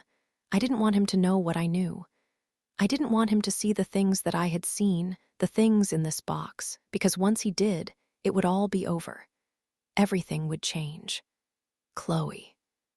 I looked up at the sheriff, leaning toward me from across his desk. His voice was deep, stern, but somehow sweet at the same time, probably from the unmistakable southern drawl that made every word sound thick and slow, like dripping molasses. He was eyeing the box in my lap, the old wooden jewelry box my mother used to keep her diamond earrings and Grandma's old brooches in before my father had bought her a new one last Christmas. It had a ballerina inside that twirled when the lid opened, dancing to a rhythm of delicate chimes. "It's okay, sweetheart," he said. "You're doing the right thing. Just start from the beginning. Where did you find the box?" "I was bored this morning," I said, holding it close to my stomach, my fingernail chipping away at a splinter in the wood. "It's still so hot. I didn't want to go outside, so I decided to play with some makeup, mess around with my hair, that kind of thing." My cheeks reddened, and both my mother and the sheriff pretended not to notice. I had always been something of a tomboy, always preferring to roughhouse with Cooper in the yard over brushing my hair. But ever since that day with Lena, I had started to notice things about myself that I had never noticed before. Things like the way my collarbones popped when I pinned my bangs back, or how my lips seemed juicier when I slathered them in vanilla gloss. I released the box then and wiped my mouth against my forearm, suddenly self-conscious that I was still wearing some. "I understand, Chloe. Go on." I went into Mom and Dad's room, started digging around in the closet. "I didn't mean to snoop," I continued, looking at my mom then. "Honest, I didn't. I thought I'd grab a scarf or something to tie in my hair, but then I saw your jewelry box with all of Grandma's nice pins." "It's okay, honey," she whispered, a tear dripping down her cheek. "I'm not mad." "So I grabbed it," I said, looking back down at the box. "And I opened it." "And what did you find inside?" the sheriff asked. My lips started trembling. I hugged the box closer. "I don't want to be a tattle," I whispered. "I don't want to get anyone in trouble. We just need to see what's in the box, Chloe. Nobody's getting in trouble just yet. Let's see what's in the box, and we can go from there." I shook my head, the severity of the situation finally settling over me. I never should have showed Mom this box. I never should have said anything. I should have slammed the lid shut and pushed it back into that dusty corner and forgotten all about it. But that's not what I did. "Chloe," he said, sitting up straighter. "This is serious now. Your mother has made a major allegation, and we need to see what's in that box." "I changed my mind," I said, panicking. "I think I was just confused or something. I'm sure it's nothing." "You were friends with Lena Rhodes, weren't you?" I bit my tongue, nodded slowly. Word travels fast in a small town. "Yes, sir," I said. "She was always nice to me." "Well, Chloe, someone murdered that girl." "Sheriff," my mom said, leaning forward. He held his arm out and continued to stare in my direction. "Someone murdered that girl and dumped her somewhere so terrible. We haven't even been able to find her yet. We haven't been able to find her body and return her to her parents. What do you think about that?" "I think it's horrible," I whispered, a tear slipping down my cheek. "I do too," he said. "But that's not all. When this person was done with Lena, he didn't stop there. This same person murdered 5 more girls, and maybe he'll murder 5 more before the year is over. So if you know something about who this person may be, we need to know it, Chloe. We need to know it before he does it again." "I don't want to show you anything that could get my dad in trouble," I said, tears streaming down my cheeks. "I don't want you to take him away." The sheriff settled back into his chair, his eyes sympathetic. He was quiet for a minute before leaning forward and opening his mouth again. "Even if it could save a life." I glance up at the 2 men sitting before me now, Detective Thomas and Officer Doyle. They're in my office, seated in the lounge chairs usually reserved for patients, staring at me, waiting for me to say something, just like Sheriff Dooley had been waiting on me 20 years ago. "I'm sorry," I say, sitting up a little straighter in my chair. "I got lost in thought for a second there. Can you repeat the question?" The men glance at each other before Detective Thomas pushes a photograph across my desk. "Lacey Deckler," he says, tapping the image. "Does the name or image ring a bell?" "Yes," I say. "Yes, Lacey is a new patient. I saw her Friday afternoon. Judging by the news, I imagine that's probably why you're here." "That would be correct," Officer Doyle says. This is the first time I've heard the officer speak, and my neck snaps in his direction. I recognize his voice. I've heard it before, that raspy, strangled sound. I heard it just this weekend in the cemetery. It's the same officer who came running over when we found Aubrey's earring, the same officer who snatched it out of my hand. "Lacey left your office at around what time Friday afternoon?" She was my last appointment," I say, peeling my eyes from Officer Doyle and directing them back to the detective. "So I imagine she left around 6:30. "Did you see her leave?" "Yes," I say. "Well, no. I saw her leave my office, but I didn't see her leave the building." The officer looks at me quizzically, as if he recognizes me, too. "So, for all you know, she never left the building." "I think it's safe to assume she left the building," I say, swallowing my annoyance. "Once you leave the lobby, there isn't really anywhere left to go but out. There's a janitor's closet that's always locked from the outside and a small bathroom by the front door. That's it." The men nod, seemingly satisfied. "What did you talk about during your appointment?" the detective asks. "I can't tell you that," I say, shifting in my chair. "The relationship between psychologist and patient is strictly confidential. I don't share anything my clients tell me within these walls." "Even if it could save a life." I feel a punch in my chest, like the wind has been knocked straight from my lungs. The missing girls, the police asking questions. It's too much, too similar. I blink hard, trying to shake the bright light that's surging through my peripheral vision. For a second, I think I might faint. I'm sorry," I stutter. "What did you just say?" "If Lacey told you anything during your session on Friday that could potentially save her life, would you tell us?" "Yes," I say, my voice shaking. I glance down at my desk drawer, at my sanctuary of pills just barely out of reach. I need one. I need one now. "Yes, of course I would. If she had told me anything that raised even the slightest suspicion that she was in danger, I would tell you." So why did she come into a therapist's office then, if there wasn't anything wrong? I'm a psychologist, I say, my fingers quivering. It was our first appointment together. It was very introductory, just getting to know each other. She has some family issues that she needs help dealing with. Family issues, Officer Doyle repeats. He's still looking at me suspiciously, or at least I think he is. Yes, I say, and I'm sorry, but that's really all I can tell you. I stand up, a nonverbal cue that it's time for them to leave.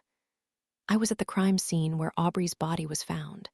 This very officer walked up on me holding a piece of evidence, for Christ's sake, and now I'm the last person Lacey saw before her disappearance. These two coincidences, paired with my last name, would put me squarely in the center of this investigation, somewhere I desperately don't want to be. I glance around my office, looking for any clues that could give away my identity, my past. I keep no personal mementos here, no pictures of family, no allusions to Bro Bridge. They have my name and only my name, but if they wanted to know more, that would be enough. They look at each other again and stand in unison, the screech of their chairs making my arm hair bristle. Well, Dr. Davis, we appreciate your time, Detective Thomas says, nodding his head. And if you think of anything that may be pertinent to our investigation, anything at all that you think we should know. I'll tell you, I say, smiling politely. They walk toward the door, opening it wide before peering out into the now empty lobby. Officer Doyle turns around, hesitates. I'm sorry, Dr. Davis, one more thing, he says. You look so familiar, and I can't seem to place it. Have we met before? No, I say, crossing my arms. No, I don't believe so. Are you sure? I'm pretty sure, I say.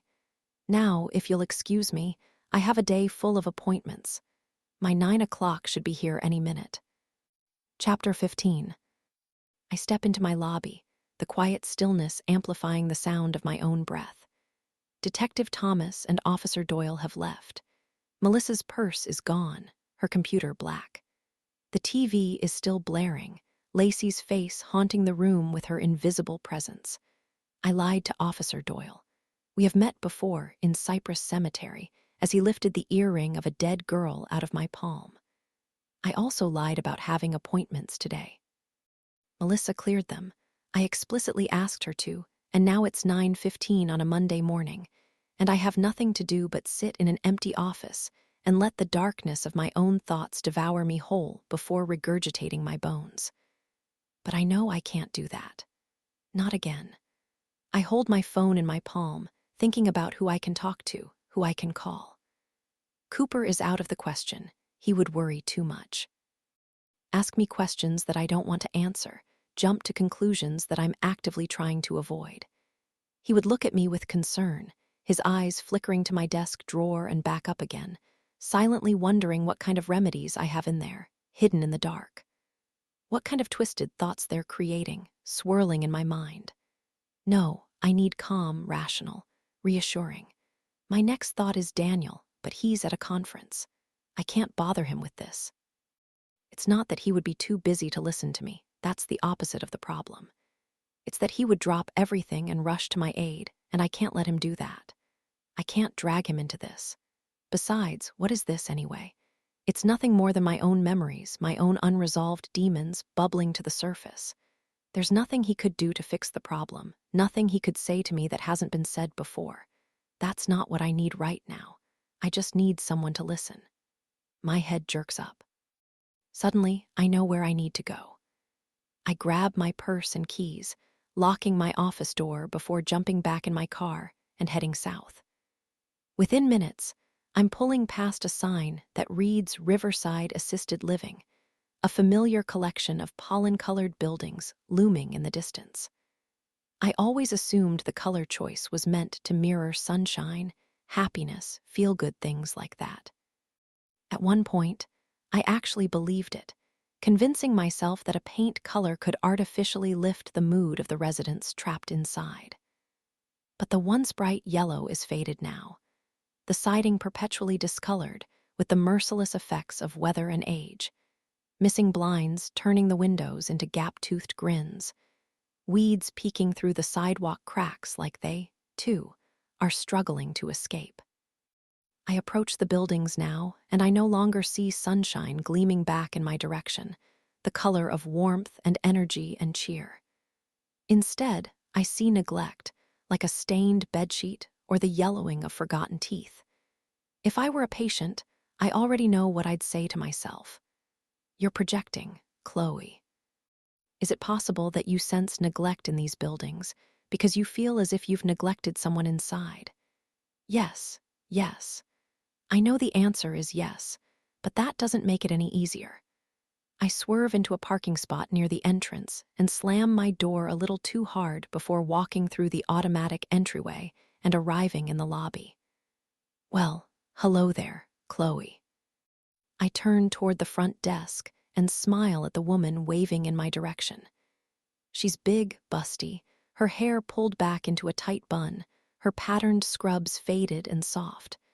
I wave back before leaning my arms against the counter. Hey, Martha, how are you today? Oh, not bad, not bad. You here to see your mama? Yes, ma'am, I smile. It's been a while, she says as she pulls out the guest book and pushes it in my direction. There's judgment in her tone, but I try to ignore it. Instead, I look down at the book. The page is fresh, and I write my name in the top spot, noticing the date in the upper right-hand corner, Monday, June 3. I swallow hard, trying to ignore the pinch in my chest.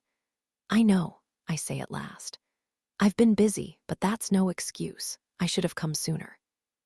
The wedding's common, up now, isn't it? Next month, I say. Can you believe it? Good for you, honey. Good for you. I know your mama's happy for you. I smile again, grateful for the lie. I'd like to think my mom is happy for me, but the truth is, it's impossible to tell. Go ahead, she says, pulling the book back into her lap. You know the way, a nurse should be in there with her. Thanks, Martha. I turn around and face the interior of the lobby. There are 3 hallways, all jutting out in different directions. The hallway to my left leads to the cafeteria and kitchen, where residents are served from vats of various mass-produced meals at the same time every day. Woks full of watery scrambled eggs, spaghetti with meat sauce, poppy seed chicken casseroles, served with wilted lettuce drowning in salty salad dressing. The one in the middle leads to the living room, a wide-open area with televisions and board games and surprisingly comfortable lounge chairs that I have fallen asleep in more than once. I take the hallway to the right, the hallway littered with bedrooms, hallway number 3, and walk down the endless stretch of marbled linoleum until I reach room 424. Knock, knock, I say, tapping on the partially cracked open door. Mom. Come in, come in. We're just getting cleaned up in here. I peek into the bedroom and catch a glimpse of my mother for the first time in a month. As always, she looks the same, but different.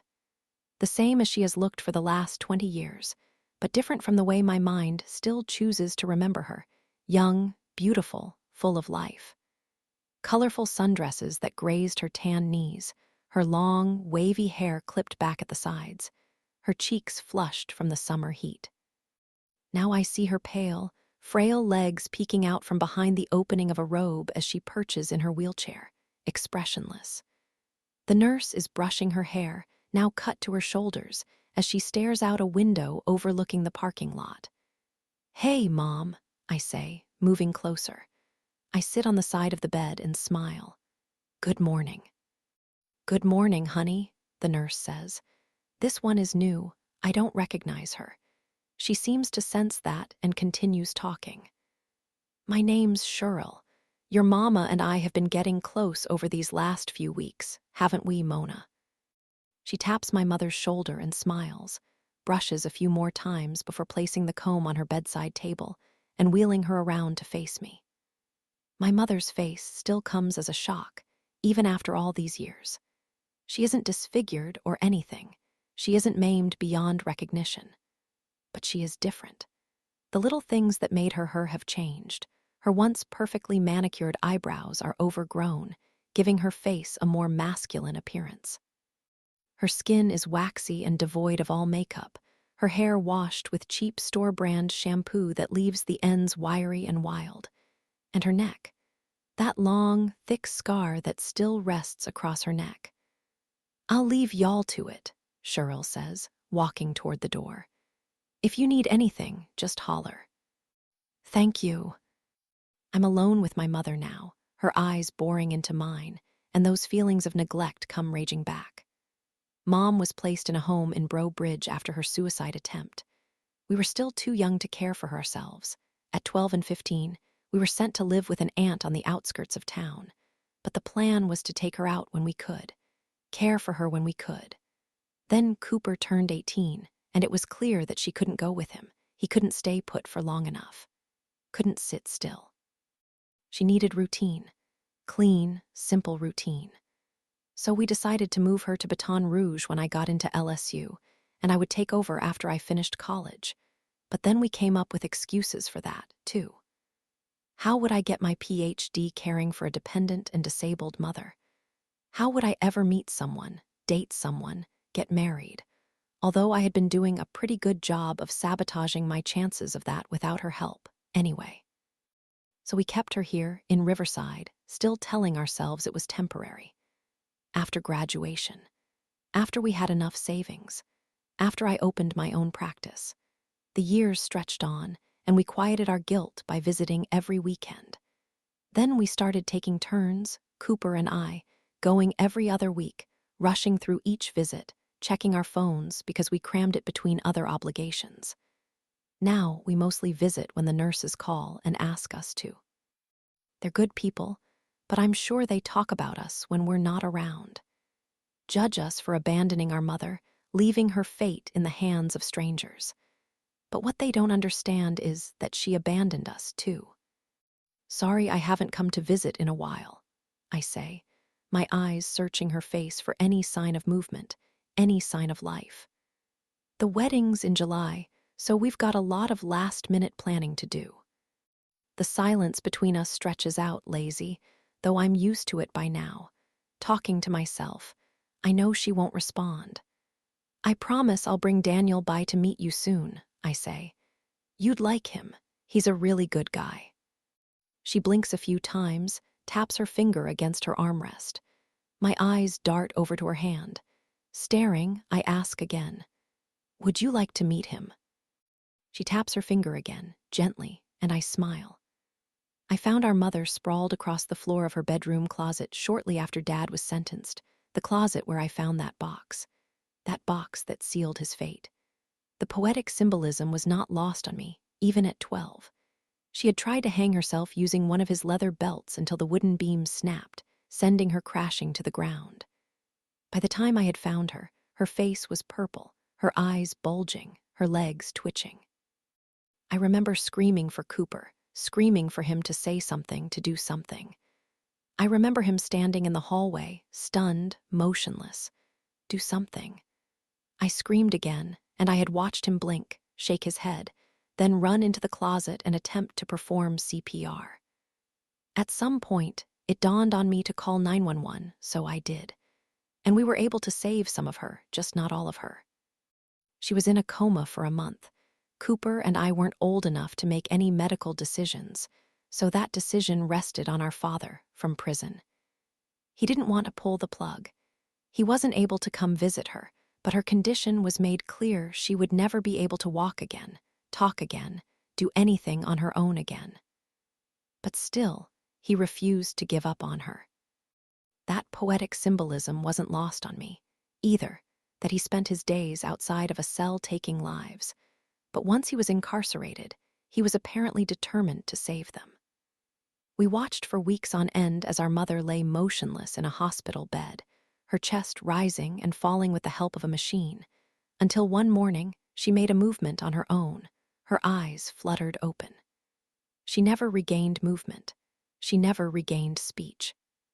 She had suffered from anoxia, a severe lack of oxygen to the brain, which left her in what the doctors called a minimally conscious state. They used words like extensive and irreversible. She's not all there, But she's not gone, either. The depths of her understanding are still murky. Some days, when I find myself rambling on about my life or Cooper's, about all the things we've seen and done in the years since she decided we were no longer important enough to stay alive for, I can see a flicker in her eyes that tells me that she hears me. She understands what I'm saying. She's sorry. Then other times, when I look into her inky black pupils, nothing stares back but my own reflection. Today is a good day. She hears me. She understands. She can't communicate verbally, but she can move her fingers. I've learned through the years that a tap means something, her version of a head nod, I think, a subtle indication that she's following along. Or maybe that's just my own wishful thinking. Maybe it means nothing at all. I look at my mother, a living, breathing embodiment of the pain my father has caused. If I'm being honest with myself, that's the real reason I've left her here for all these years. It's a big responsibility, yes, caring for a person with a disability as severe as hers. But I could do it if I really wanted to. I have the money to hire help, maybe even get a live-in nurse. The truth is, I don't want to. I can't imagine looking into her eyes every day and being forced to relive the moment we found her over and over and over again. I can't imagine allowing the memories to come flooding into my home, the one place I've tried so hard to maintain some semblance of normalcy. I abandoned my mother because it's easier this way.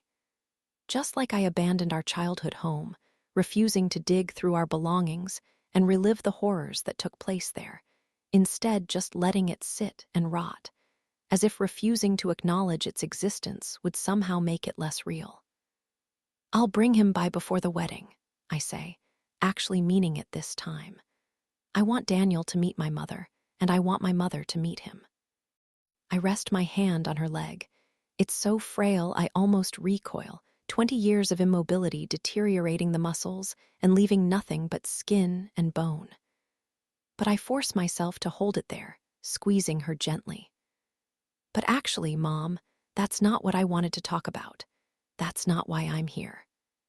I look down at my lap, knowing full well that once the words escape my lips, I can't reel them back in, swallow them back down. They'll be trapped inside the mind of my mother, a locked box with a missing key. And once they're in there, she won't be able to get them out. She won't be able to talk about it, verbalize it, get it off her chest the way that I can, the way that I am right here, right now. Suddenly, it feels incredibly selfish, but I can't help myself. I say it anyway. There are more missing girls.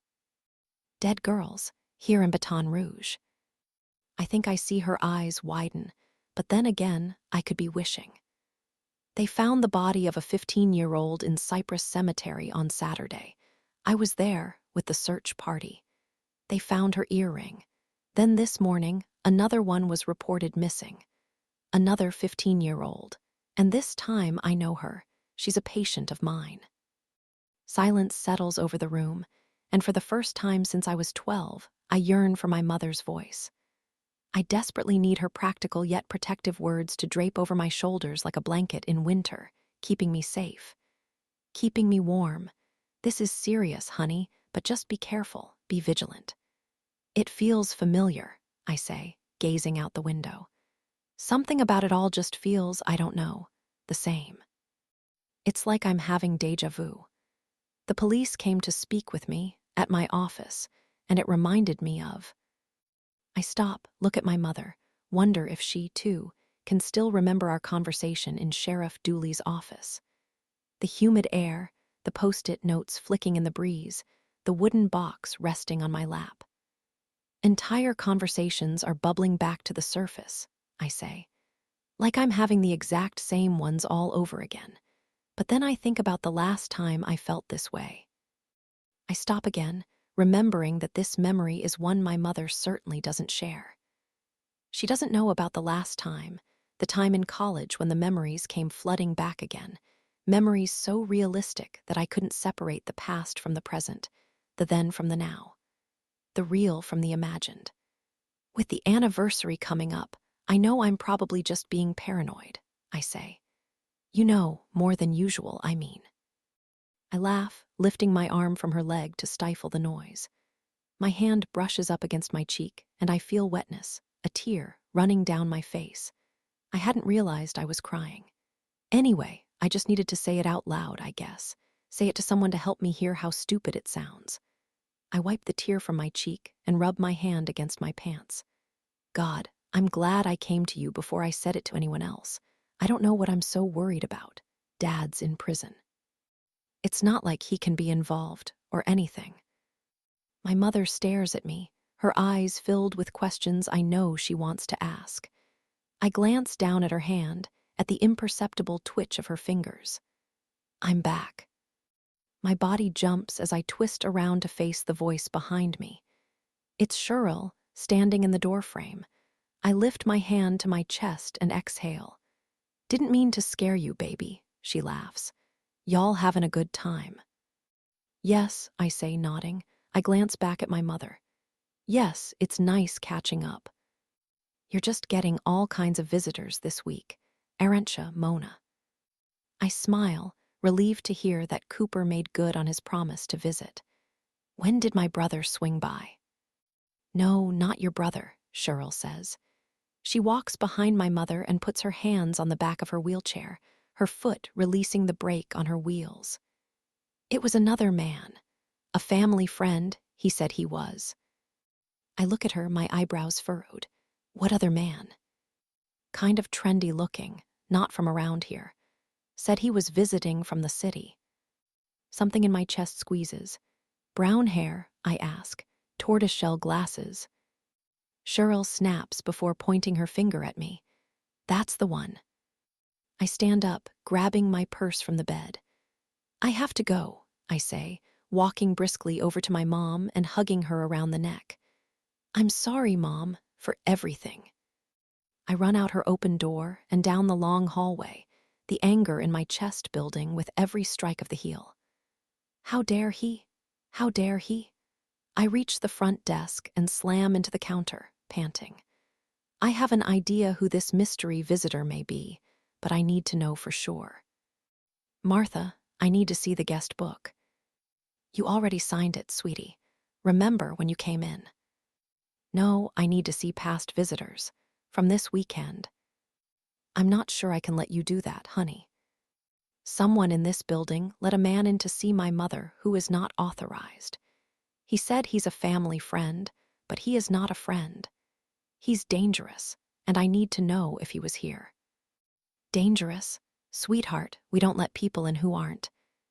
Please, I say, please just let me look. She stares at me for a second before leaning over and grabbing the book from her desk. She slides it across the counter, and I whisper a thank you before flipping through old pages filled with signatures.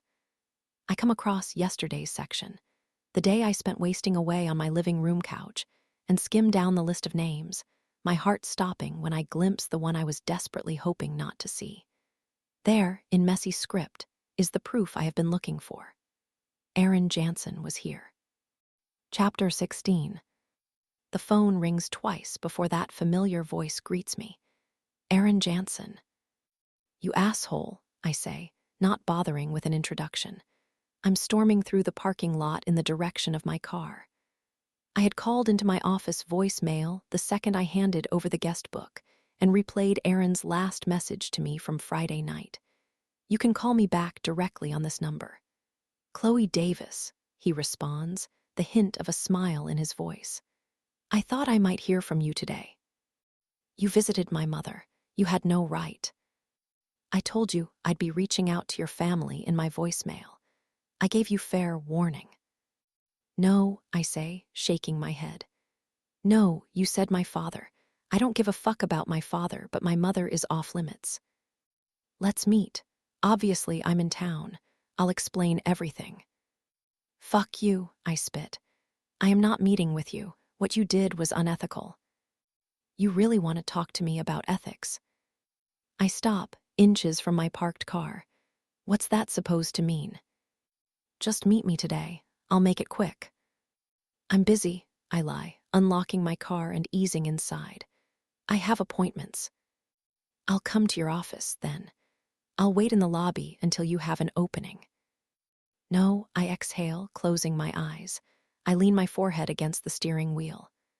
This back and forth is pointless, I realize. He's not going to give up. He flew to Baton Rouge from New York City to meet with me, and if I want this man to stop digging around in my life, I'm going to have to speak with him.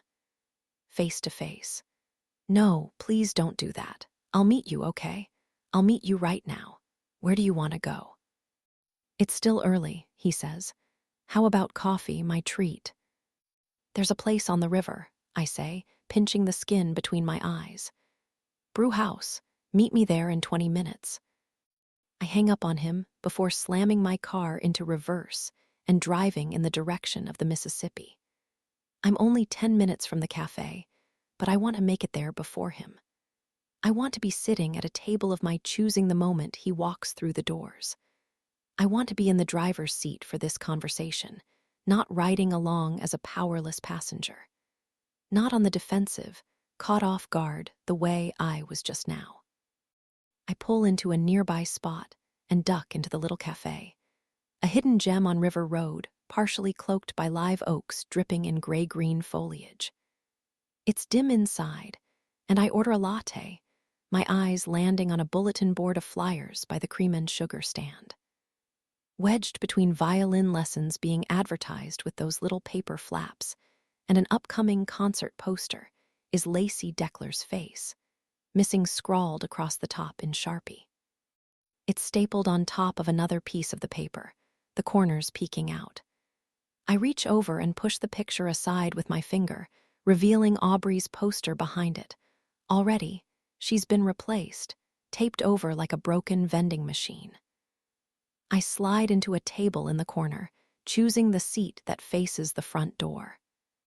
My fingers tap anxiously against the rim of my mug, and I force myself to hold them still, despite the nervous energy radiating from my every pore. Then I wait. 15 minutes later, my latte is cold. I consider getting up to ask them to reheat it, but before I can move, I see Aaron walk in. I recognize him immediately from his picture online. He's wearing another checkered, button-up shirt, the same stupid blue blocker glasses, though he's not as skinny as he was in his headshot. He fills out his clothes more than I had expected him to, his leather computer bag hanging heavy over one shoulder, pulling the fabric tight against a bicep I was not expecting to see. I wonder how long ago that picture was taken. Immediately after college, I suppose, when he was still just a boy. I continue to stare, watching him amble through the cafe, browsing the pastry cooler and squinting at the menu bolted behind the coffee bar. He orders a cappuccino and pays with cash, lazily licking his fingers before counting out the bills and dropping his change in the tip jar. Then he eyes the artwork on the wall while he waits for his espresso to brew, the scream of the steamer making my skin crawl. For some reason, his calmness is bothering me. I was expecting him to run inside, eager to beat me the way I was eager to beat him. I wanted him panting, sweaty, playing catch-up, thrown off guard by my waiting. But instead, he shows up late. He's acting like he has all the time in the world. He's acting like he's the one calling the shots, and that's when I realize. He knows I'm here. He knows I'm watching. This calm demeanor, this careless attitude. It's a show put on just for me. He's trying to unnerve me to get under my skin. The thought pisses me off more than it should. "Aaron," I yell, waving my hand too animatedly. He jerks his head up and looks in my direction. "I'm over here." "Chloe, hi," he says, smiling. He walks over to the table and puts his bag on the chair. "Thank you for meeting me." "It's Dr. Davis," I say, "and you didn't give me much of a choice." He grins. "I'm just waiting on my cappuccino," he says.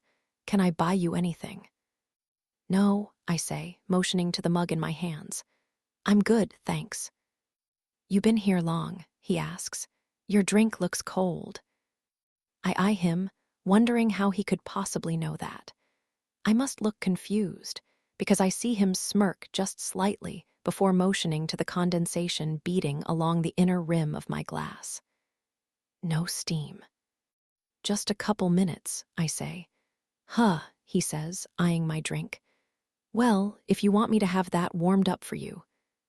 "No, let's just get started." He smiles, nods. then turns back toward the bar to grab his drink.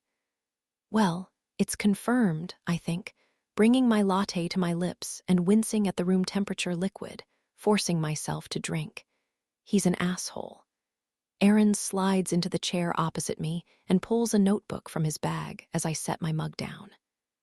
I steal a glance at his press card, clipped neatly to the lip of his shirt, the New York Times logo printed large at the top. Before you start taking any notes, I need to be clear, I say.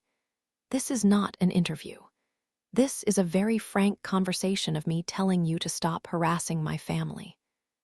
I hardly think calling you twice would be considered harassing. You visited my mother's assisted living home. Yeah, about that, he says, pushing his sleeves to his elbows. I was in her room for 2-3 minutes tops. I'm sure you got some really great information, I say, glaring at him. She's a real talker, isn't she? He's silent for a while, staring at me from across the table. Honestly, I didn't realize her disability was as severe as it is. I'm sorry. I nod, satisfied with this tiny win. But talking to her isn't why I went, he says. Not really. I thought I could maybe get a little bit of information, but mostly I went because I knew it would get your attention. I knew it would force you to meet with me. And why is it that you're so desperate to meet with me? I already told you. I don't speak with my father. We don't have a relationship. I can't give you anything of value. Honestly, you're wasting your time. The story has changed, he says. That's not the angle anymore. Okay, I say, unsure of where this conversation is now headed. What's the angle then? Aubrey Gravino, he says, and now Lacey Deckler. I feel my heartbeat start to rise in my chest. My eyes dart around the room, though the cafe is practically empty. I lower my voice to a whisper. Why would you think I have anything to say about those girls? Because their deaths. I don't think it's a coincidence. I think they have something to do with your father, and I think you can help me figure out what that is. I shake my head, squeezing my hands tightly around my mug to keep them from shaking. Look, you're reaching here. I know you think this makes for a good story, but as I'm sure you know, given your beat and everything, this kind of thing happens all the time. Aaron smiles, impressed.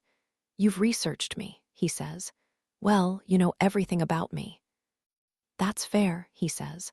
But look, Chloe, there are similarities you can't deny. I think back to the conversation with my mother just this morning. The creeping déjà vu I had just admitted to, the unsettling familiarity of it all. But this isn't the first time I've felt this way, the first time I've recreated my father's crimes in my mind. This has happened once before, and last time I was wrong. Very, very wrong. You're right, there are similarities, I say. A teenage girl got murdered by some creep roaming the streets. It's unfortunate, but like I said, it happens all the time. The 20-year anniversary is coming up, Chloe. Abductions happen all the time, but serial killers do not. There's a reason this is happening right here, right now. You know there is. Whoa, who said anything about a serial killer? You are jumping so far into that conclusion. We have one body. One. For all we know, Lacey ran away. Aaron looks at me, a flicker of disappointment in his eyes. Now he's the one who lowers his voice. You and I both know that Lacey didn't run away. I sigh, glance over Aaron's shoulder, and through the window outside. The breeze is picking up, the Spanish moss swaying in the wind. I notice the sky is quickly morphing from robin's egg blue to a bloated storm gray. Even inside, I can feel the heaviness of impending rain. Lacey is staring at me from her missing poster. Her eyes followed me here, to this very table. I can't bring myself to meet them. So what is it that you think is going on exactly? I ask, still staring outside at the trees in the distance. My father is in prison. He's a monster. I'm not denying that, but he's not the boogeyman. He can't hurt anyone anymore. I know that, he says. I know it's not him, obviously, but I think it's someone trying to be him. I glance back at Aaron, gnaw at the inside of my lip. I think we're dealing with a copycat here, and I'm willing to bet that before the week is over, someone else will be dead. Chapter 17. Every serial killer has their signature. Like a name scrawled in the corner of a painting or an Easter egg planted in the scenes of a film, artists want their work to be recognized, immortalized, remembered beyond their years. It's not always as grisly as they portray in the movies. Encrypted monikers scratched across the skin, detached body parts showing up around town. Sometimes it's as simple as the cleanliness of the crime scene or the way in which the bodies are placed on the floor. Stalking patterns strung together by unsuspecting witnesses or ritualistic procedures that occur over and over and over again, until eventually a pattern emerges. A pattern that isn't too dissimilar to the way ordinary people go through their routines in a methodical rhythm each morning, as if there were no other way to make a bed, to clean a dish. Human beings are habitual creatures, I've learned, and the act of taking a life can reveal a lot about a person. Each kill is unique, like a fingerprint, but my father left behind no bodies upon which he could leave his mark, no crime scenes to preserve his autograph, no fingerprints to lift or analyze. Which left the town wondering, how do you leave a signature without a canvas? The answer is, you can't. Breaux Bridge Police Department spent the summer of '99 scouring Louisiana for a single clue to his identity. They listened for whispers of evidence that pointed in the direction of one viable suspect, a hidden signature at a crime scene that seemed not to exist. But of course, they found nothing. 6 girls dead, and not a single witness could pinpoint a man lurking near the county pool or a car inching down the street at night, stalking its prey. In the end, I was the one who'd found the answer. A 12-year-old girl playing dress-up with her mother's makeup, rummaging through the back of a closet in search of scarves to tie in her hair. And it was then, holding that little wooden box, when I saw it, the thing nobody else had been able to see. Instead of leaving evidence, my father was taking it. Even if it could save a life, Chloe.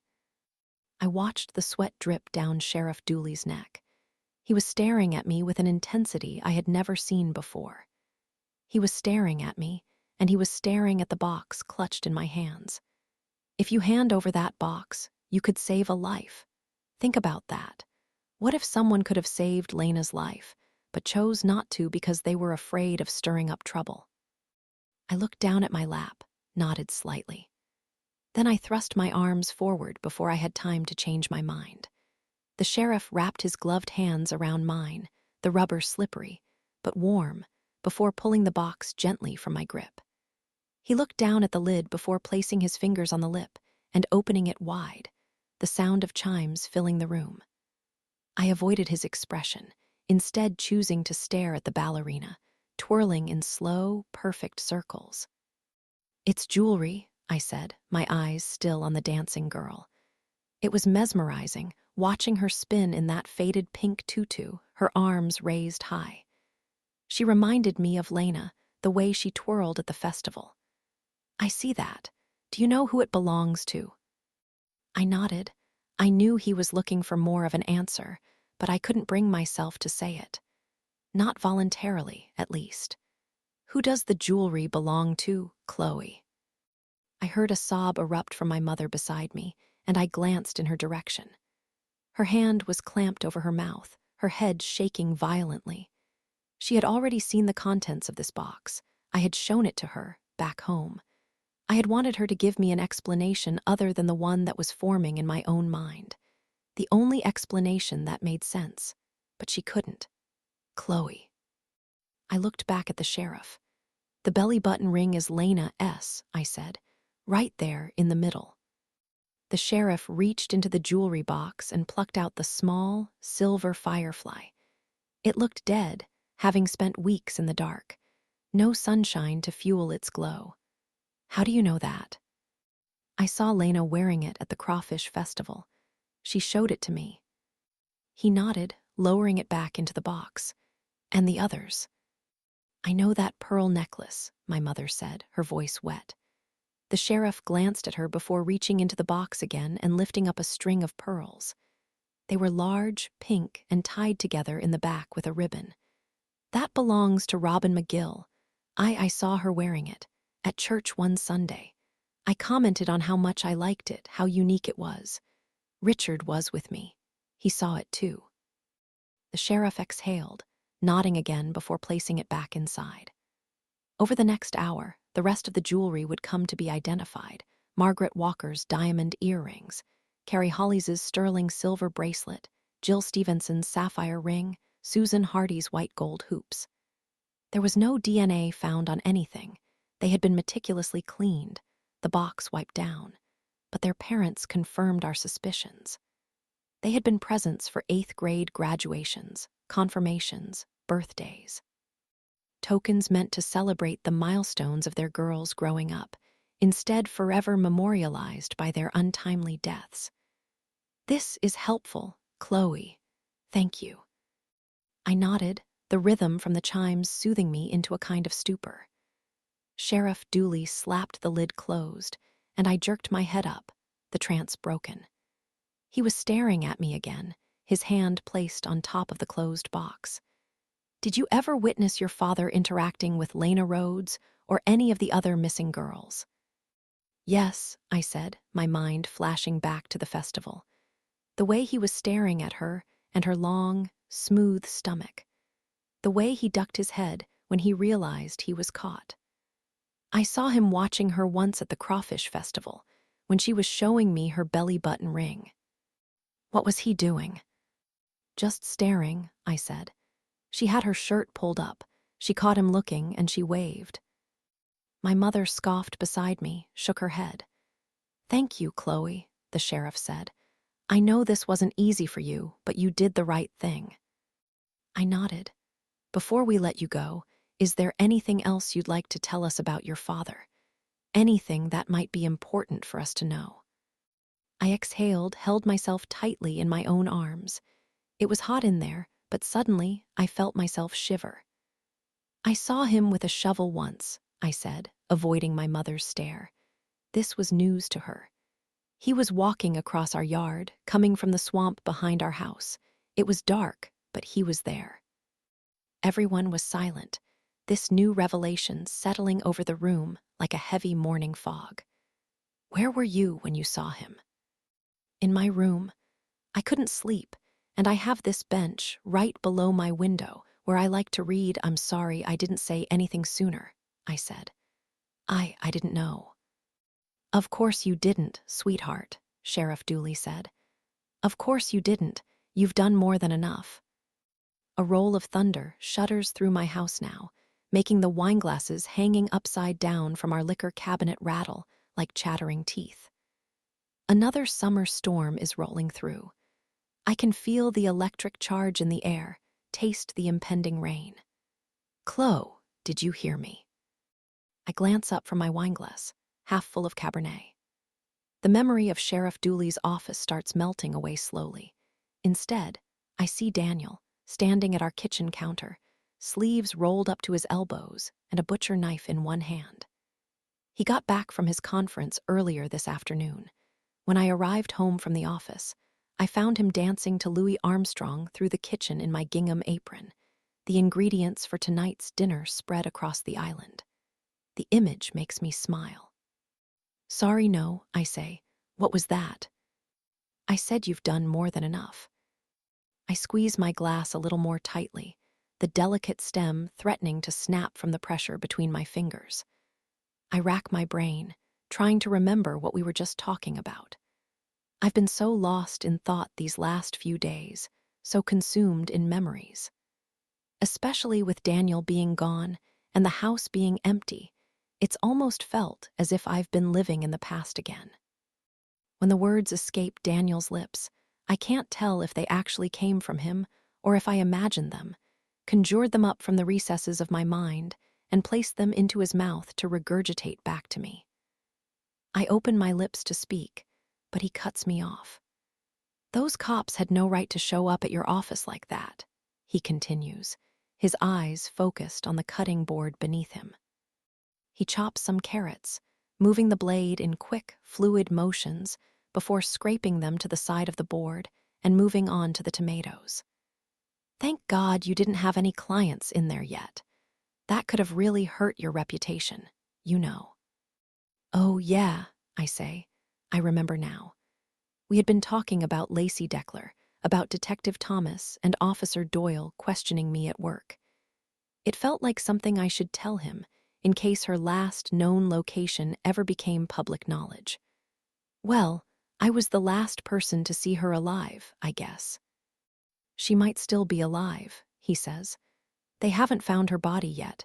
It's been a week now. That's true.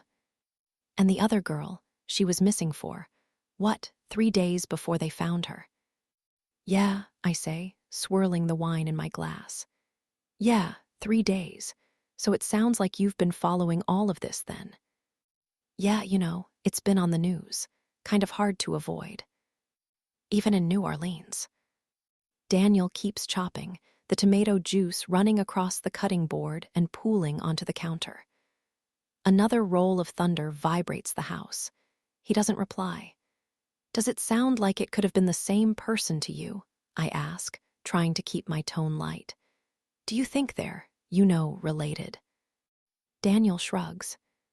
I don't know, he says, wiping the tomato juice off the blade with his finger before popping it into his mouth. Too early to tell, I think. So what kinds of questions did those guys ask you?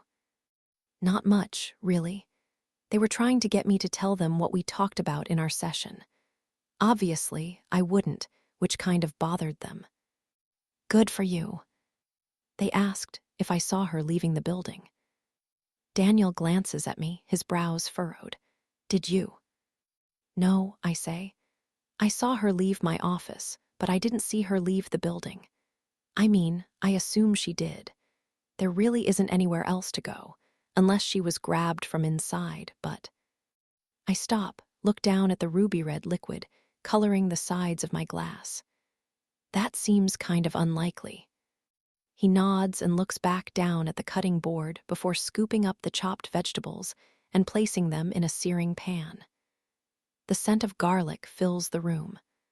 Other than that, it was pretty pointless, I say. Seems to me like they don't even know where to start.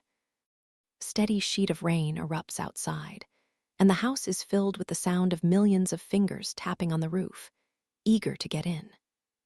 Daniel glances out the window before walking over and cracking it open, the earthy aroma of a summer storm gushing into the kitchen, mixing with the scent of a home-cooked meal.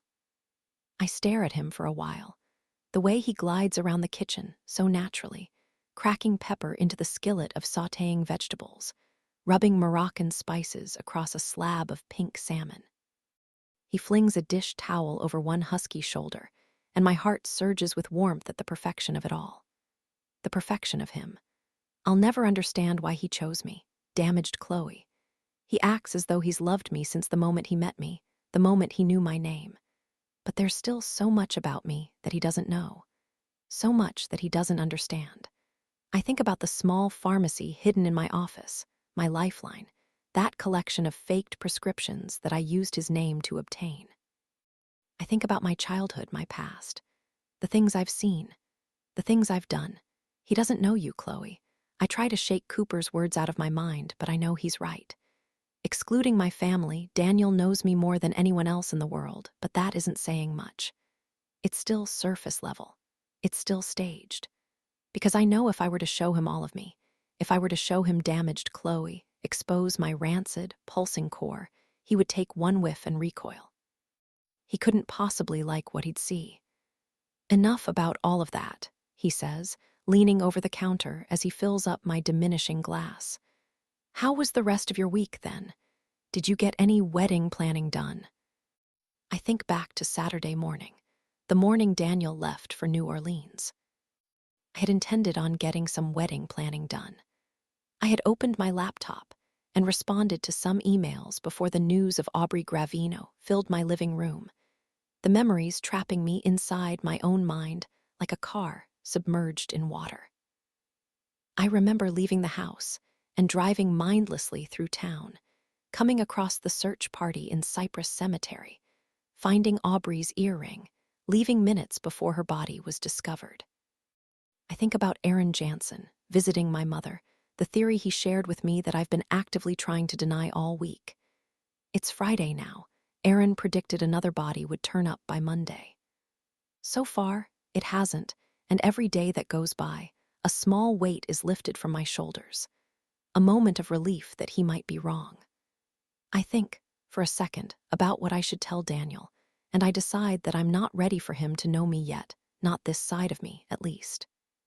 The side that self-medicates to calm my nerves.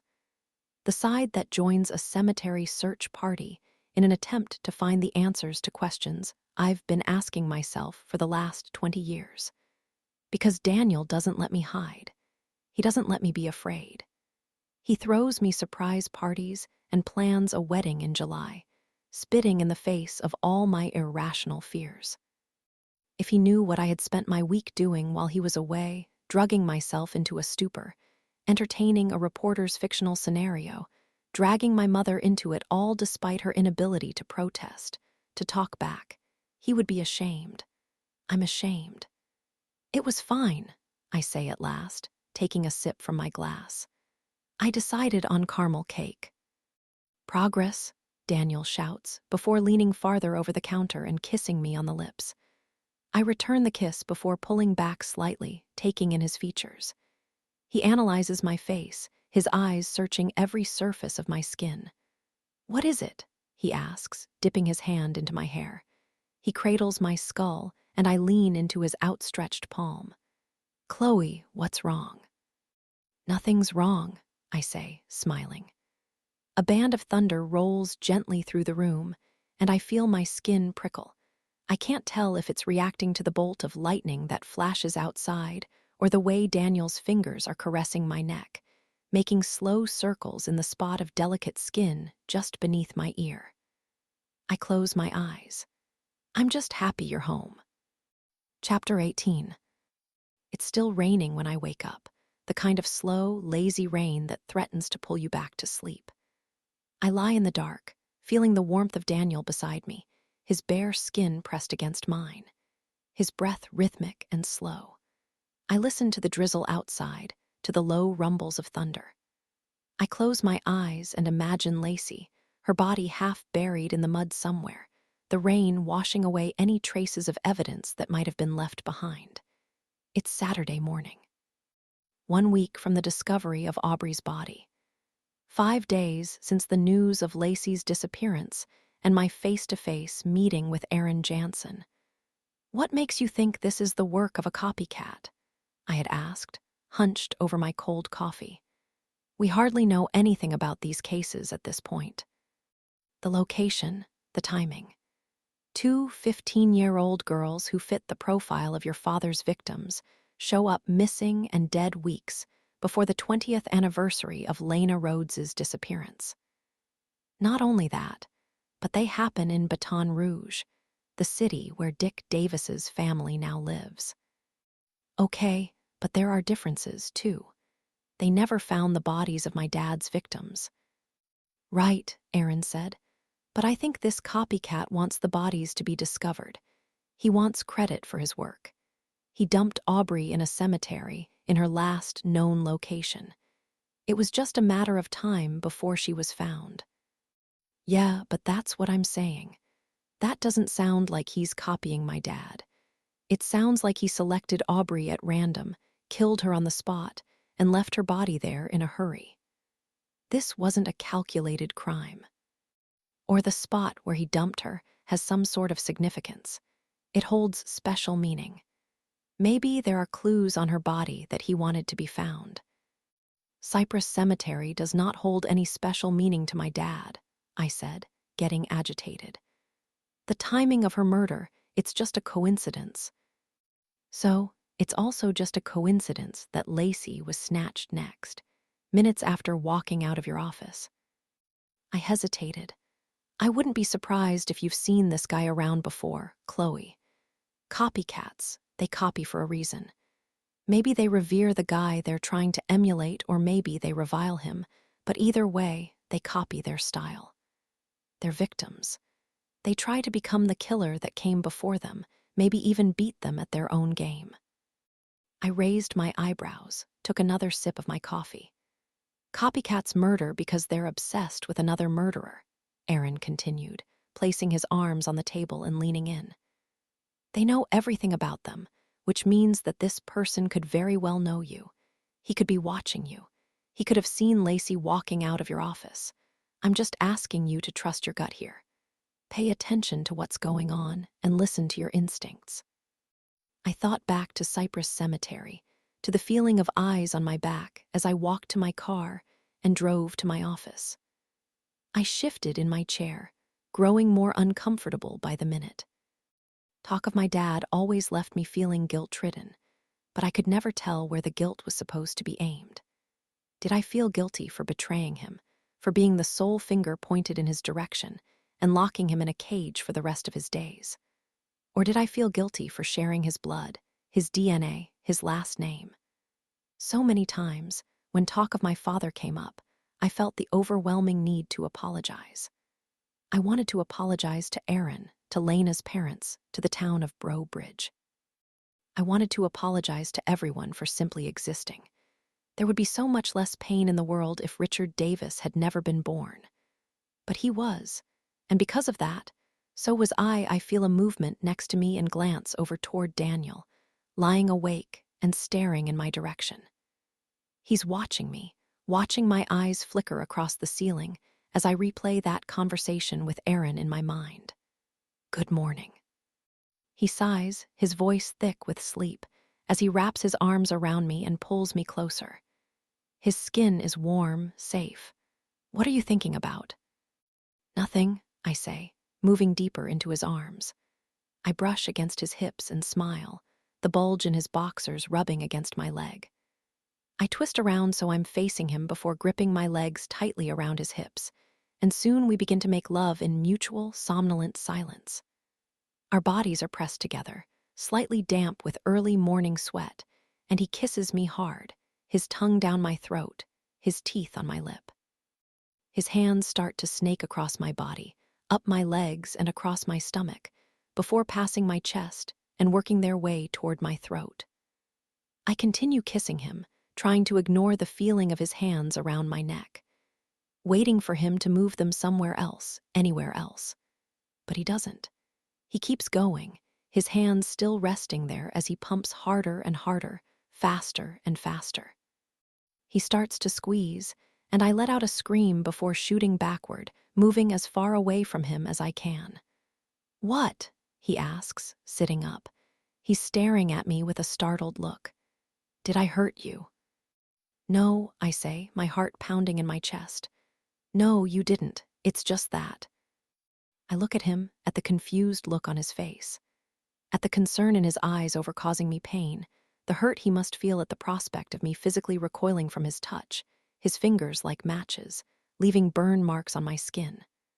But then I think about the way he kissed me last night in the kitchen, the way he felt the pulse beneath my jaw with his fingers, the way he grabbed my neck gently yet firmly. I lean my head back onto my pillow and sigh. I'm sorry, I say, pinching my eyes shut. I need to get out of my head. I'm just wound kind of tight right now. I'm jumpy for some reason. It's okay, he says, folding his arm around my waist. I know I've ruined the moment. His arousal is gone, and mine is too, but he holds me anyway. There's a lot going on right now. I know he knows I'm thinking about Aubrey and Lacey, but neither of us mentions it. We lie in silence for a while, listening to the rain. Just as I think he might have fallen back asleep, his voice breaks into a whisper. Chloe, he asks, is there anything you want to tell me? I'm quiet, my outstretched silence telling him all he needs to know. You can talk to me, he says. About anything. I'm your fiancé. That's what I'm here for. I know, I say, and I believe him. After all, I've told Daniel all about my father, my past. But it's one thing to recount memories with detachment, relaying them as simple facts that happened and nothing more. It's another thing completely to relive them in his presence, to see the face of my dad in every darkened corner, to hear the words of my mother echoed in the voices of others. And it's even worse because this has happened before, this feeling of déjà vu. I'll never forget the look on Cooper's face as he stared at me that day, years ago, as I tried to explain myself, explain my reasoning. The look of concern intermixed with genuine fear. "I'm fine," I say. "Really, I am. It's just a lot all at once.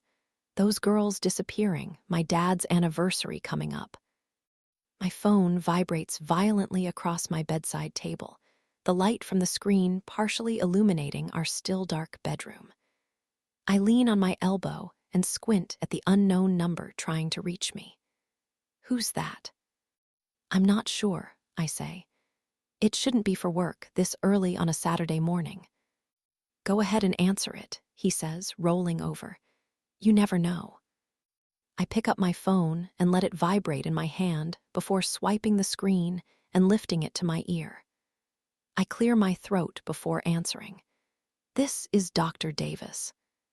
"Hi, Dr. Davis. This is Detective Michael Thomas.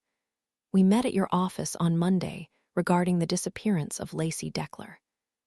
"Yes," I say, glancing in Daniel's direction. He's on his phone now, scrolling through emails. "I remember. How can I help you?" "Lacey's body was found early this morning in the alleyway behind your office. I'm sorry to have to tell you this over the phone." I gasp, my hand instinctively moving to my mouth. Daniel looks at me, lowers his phone. I shake my head silently as tears begin to well in my eyes. "We need you to come down to the morgue this morning. Take a look at the body." I hesitate, unsure if I heard him correctly. "I'm sorry, Detective. I've only met Lacey once. Surely you'll want her mother to come identify her instead. I barely know her." "She's been identified," he says. "But since she was found right outside your office, and the last place her mother saw her was dropping her off there, it's safe to assume at this point that you were the last person to see her alive. We'd like you to take a look at her and tell us if anything seems different than it did when you saw her for your appointment.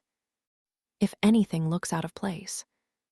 I exhale, moving my hand from my mouth to my forehead. The room seems to be getting hotter, the rain outside louder. "I really don't know how much help I can be. We were together for 1 hour. I barely remember what she was wearing." "Everything helps," he says. "Maybe the sight of her will jog your memory. The earlier you can get here, the better." I nod, agreeing, before hanging up the phone and sinking back into bed. "Lacey's dead," I say, not as much to Daniel as admitting it to myself. "They found her outside my office. She was killed right outside my office. I was probably still upstairs." "I already know where you're going with this," he says, leaning against the headboard. His hand finds mine in the sheets, and our fingers intertwine. "There's nothing you could have done, Chloe. Nothing. You would have had no way of knowing." I think back to my father, that shovel slouched over one arm, an inky outline making his way through our backyard slowly. Like he had all the time in the world. Me, upstairs, curled up on my bench with that little reading light, peering through a window.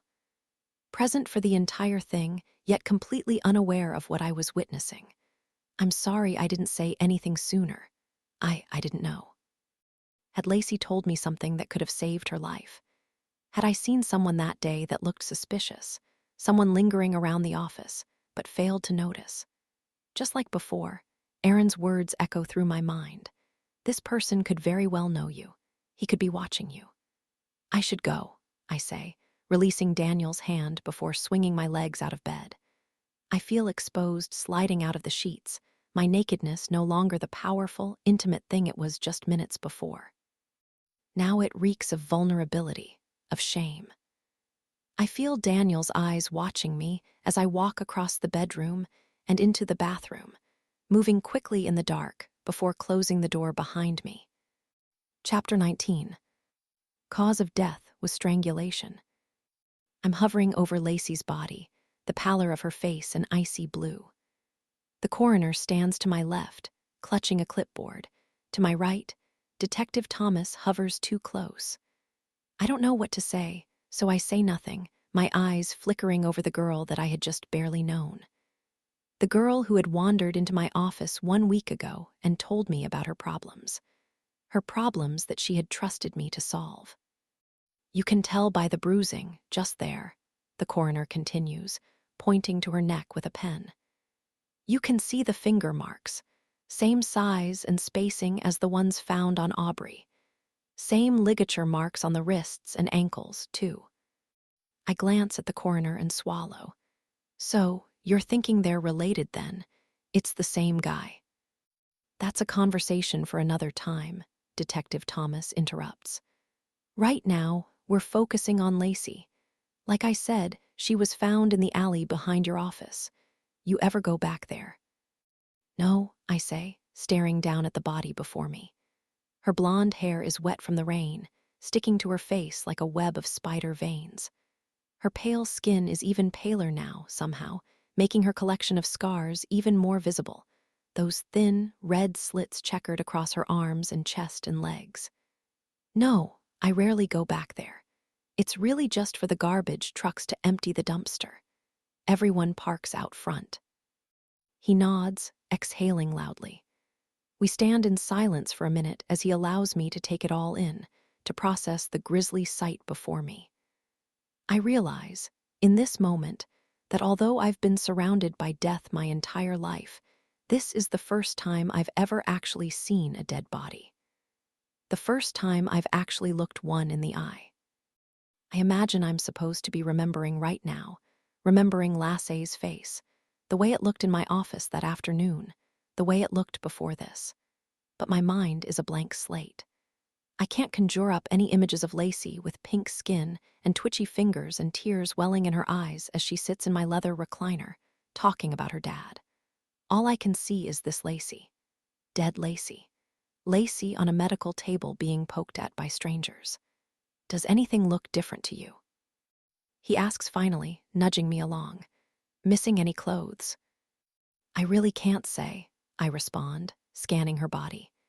She's wearing a black t-shirt and faded jean shorts, dirty Converse sneakers with doodles on the sides. I try to imagine her drawing on her shoes in school, bored, passing the time with a ballpoint pen. But I can't. Like I said, I wasn't really paying attention to what she was wearing. Okay, he says. It's okay. Just keep trying, take your time. I nod, wondering if this is what Lena looked like a week after her life was taken. As she lay in a field or in a shallow grave somewhere. Before her skin peeled off and her clothes disintegrated, I wonder if she looked like this. Like Lacey. Pale and bloated from the hot, humid air. She talked to you about that. Detective Thomas nudges his head toward her arms, toward the tiny cuts in her skin. I nod. A little bit. How about that? He glances at the larger scar on her wrist, that thick, fleshy purple lightning bolt I had spotted days before. No, I say, shaking my head. No, we didn't get to that. Fucking shame, he says quietly. She was too young to feel pain like that. Yeah, I nod. Yeah, she was. The room is quiet for a minute, all three of us taking a moment of silence to mourn not only the violence of this girl's death, but of her life, too. Didn't you check the alley before? I ask. I mean, back when she was first reported missing. Detective Thomas looks at me, and I see anger flash across his face. The fact that the body of this girl was found mere feet from the place she was last seen, and it took almost a week to find her doesn't look good, and he knows it. Yeah, he says at last, sighing loudly. Yeah, we did. Either she was somehow missed, or she was placed there later, killed in another location and moved. It's a pretty small area, I say.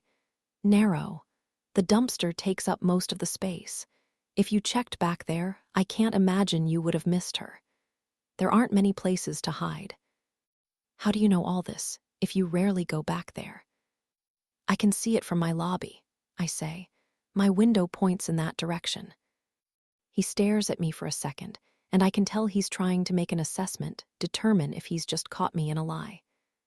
I obviously don't have the best view, I add, trying to smile. He nods, either satisfied with my answer or filing it away to revisit at another time. That's who found her, he says at last. The garbage men. She was wedged behind the dumpster. When they lifted it up to empty it, they saw her body fall out. Then she was definitely moved, the coroner interrupts, tapping the backs of her arms. That right there is livor mortis. The pooling indicates that she died on her back, not in a seated position, or wedged anywhere. A wave of nausea rolls through my stomach, and I try to stop my eyes from scanning her body again, evaluating her wounds, but I can't. She's bruised, mostly, her pale skin looking marbled in places where I now know gravity forced the blood to settle. The coroner had mentioned ligature marks, and my eyes traced the length of her limbs, from her shoulders down to her fingertips. What else do you know? I ask. She was drugged, the coroner says. We found heavy traces of diazepam in her hair. Diazepam? That's Valium, right? Detective Thomas asks. I nod. Was Lacey on medication for anxiety, depression? No, I shake my head. No, I had prescribed her some, but she wasn't taking anything yet. The growth level suggests the drugs were ingested about 1 week ago, the coroner adds. So, at the time of her murder. Detective Thomas glances at the coroner after this new revelation, and I feel a sudden impatience reverberate through the room. How soon can you have the full autopsy? The man looks at the detective, then at me. The sooner I can get started, the sooner I can have it for you.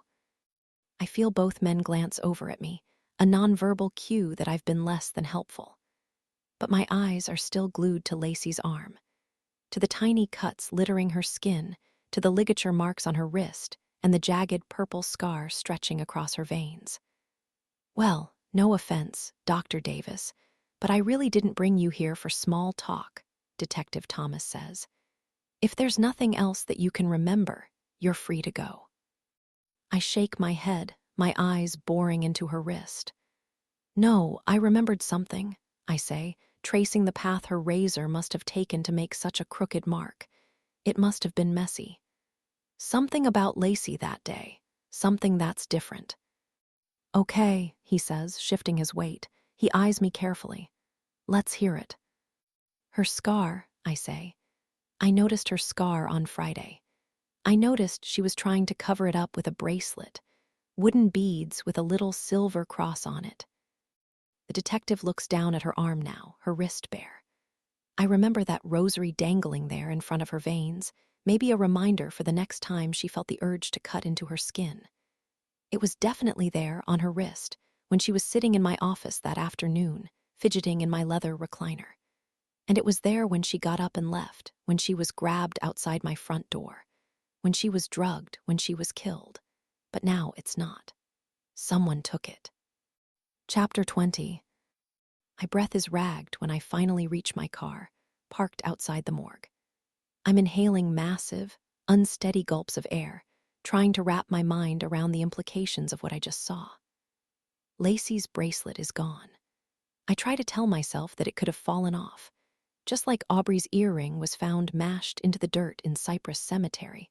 Lacey's bracelet could have been flung from her wrist in a struggle, snagged on the side of the dumpster when the police dragged her body out from behind it. It could be buried in the trash somewhere, lost forever. But I'm sure Aaron would disagree. I'm just asking you to trust your gut here. Listen to your instincts. I exhale, try to stop the shaking in my fingers. What are my instincts telling me? The coroner's statement about the bruises on Lacey's neck and ligature marks on her arms make it impossible to disagree with one fact. The same person is responsible for the deaths of both Aubrey Gravino and Lacey Deckler. Same method of killing, same finger marks on the neck. As much as I was trying to deny it before, convincing myself Lacey could have run away, maybe taken her own life. After all, she had tried to before. Some part of me had known this all along. abductions happen, especially abductions involving young, attractive girls. But 2 abductions over the course of 1 week. 2 abductions within miles of each other. It was too coincidental. Still, proof that Aubrey and Lacey had lost their lives to the same person doesn't necessarily mean this person is a copycat. It doesn't mean these murders have anything to do with my father, with me. He dumped Aubrey in a cemetery in her last known location. I think about Lacey, dropped behind a dumpster in the alley behind my office, her last known location. Hidden in plain sight. Not only that, but now I know that she was moved there. She wasn't grabbed at random and killed on the spot, the way I had assumed Aubrey had been. She was taken from my office, drugged, killed in another location, and then brought back. For a split second, my heart forgets to beat as a thought materializes in my mind, a thought too terrifying to entertain. I try to push it out, try to discount the idea as paranoia or déjà vu or purely raw and unfiltered fear. Another irrational coping mechanism my mind simply generated to try to make sense out of something so senseless. I try, but I can't. What if the killer wanted the bodies to be found, but not by the police? What if he wanted them to be found by me? Aubrey's body turned up minutes after I had left the search party. I was there. Did this person somehow know I would be there? Even more terrifying, was he there too? I move on to Lacey, to the mental image of her body dumped feet from my office door. I was telling Detective Thomas the truth. I rarely go into that alleyway, but I can see it from a window in my office, very clearly. I can see the dumpster, and it's entirely likely that had I not been in such a distracted daze this week, I could have noticed Lacey slumped behind it from the viewpoint of my lobby. Did this person somehow know that, too? Maybe there are clues on her body that he also wanted found. My mind is racing faster than I can keep up. Clues on the body, clues on the body. Maybe the missing bracelet is the clue. Maybe the killer took it on purpose. Maybe he knew that if I found the body, and if I noticed the missing bracelet, I would put the pieces together. I would understand. My car is hot at a stifling 85 degrees, but somehow I still have goosebumps. I crank the engine, letting the air conditioning blow through my hair. I glance over to my glove compartment and remember the bottle of Xanax I picked up last week. I imagine myself pushing the pill onto my tongue, that bitter pinch in the jaw before it dissolves into my bloodstream and loosens my muscles, cloaks my mind. I open the door and the bottle rattles to the front. I pick it up, turn it over in my hands, twist off the cap and dump a pill into my palm. My phone vibrates beside me, and I turn toward the illuminated screen, Daniel's name and picture staring back at me. I look down at the pill in my palm, then back to the phone. I exhale, reaching for the phone and swiping to answer. "Hey," I say, still holding the Xanax, inspecting it between my fingers. "Hey," he says, hesitant. "So, are you done?" "Yeah, I'm done." "How was it?" "It was awful, Daniel," she looks. My mind wanders back to Lacey's body on the table, her skin the color of frostbite, her eyes made of wax. I think about the little cuts across her skin like wild cherry tic-tacs, the giant cut across her wrist. She looks awful, I finish. I can't think of any other word to describe it. "I'm sorry you had to do that," he says.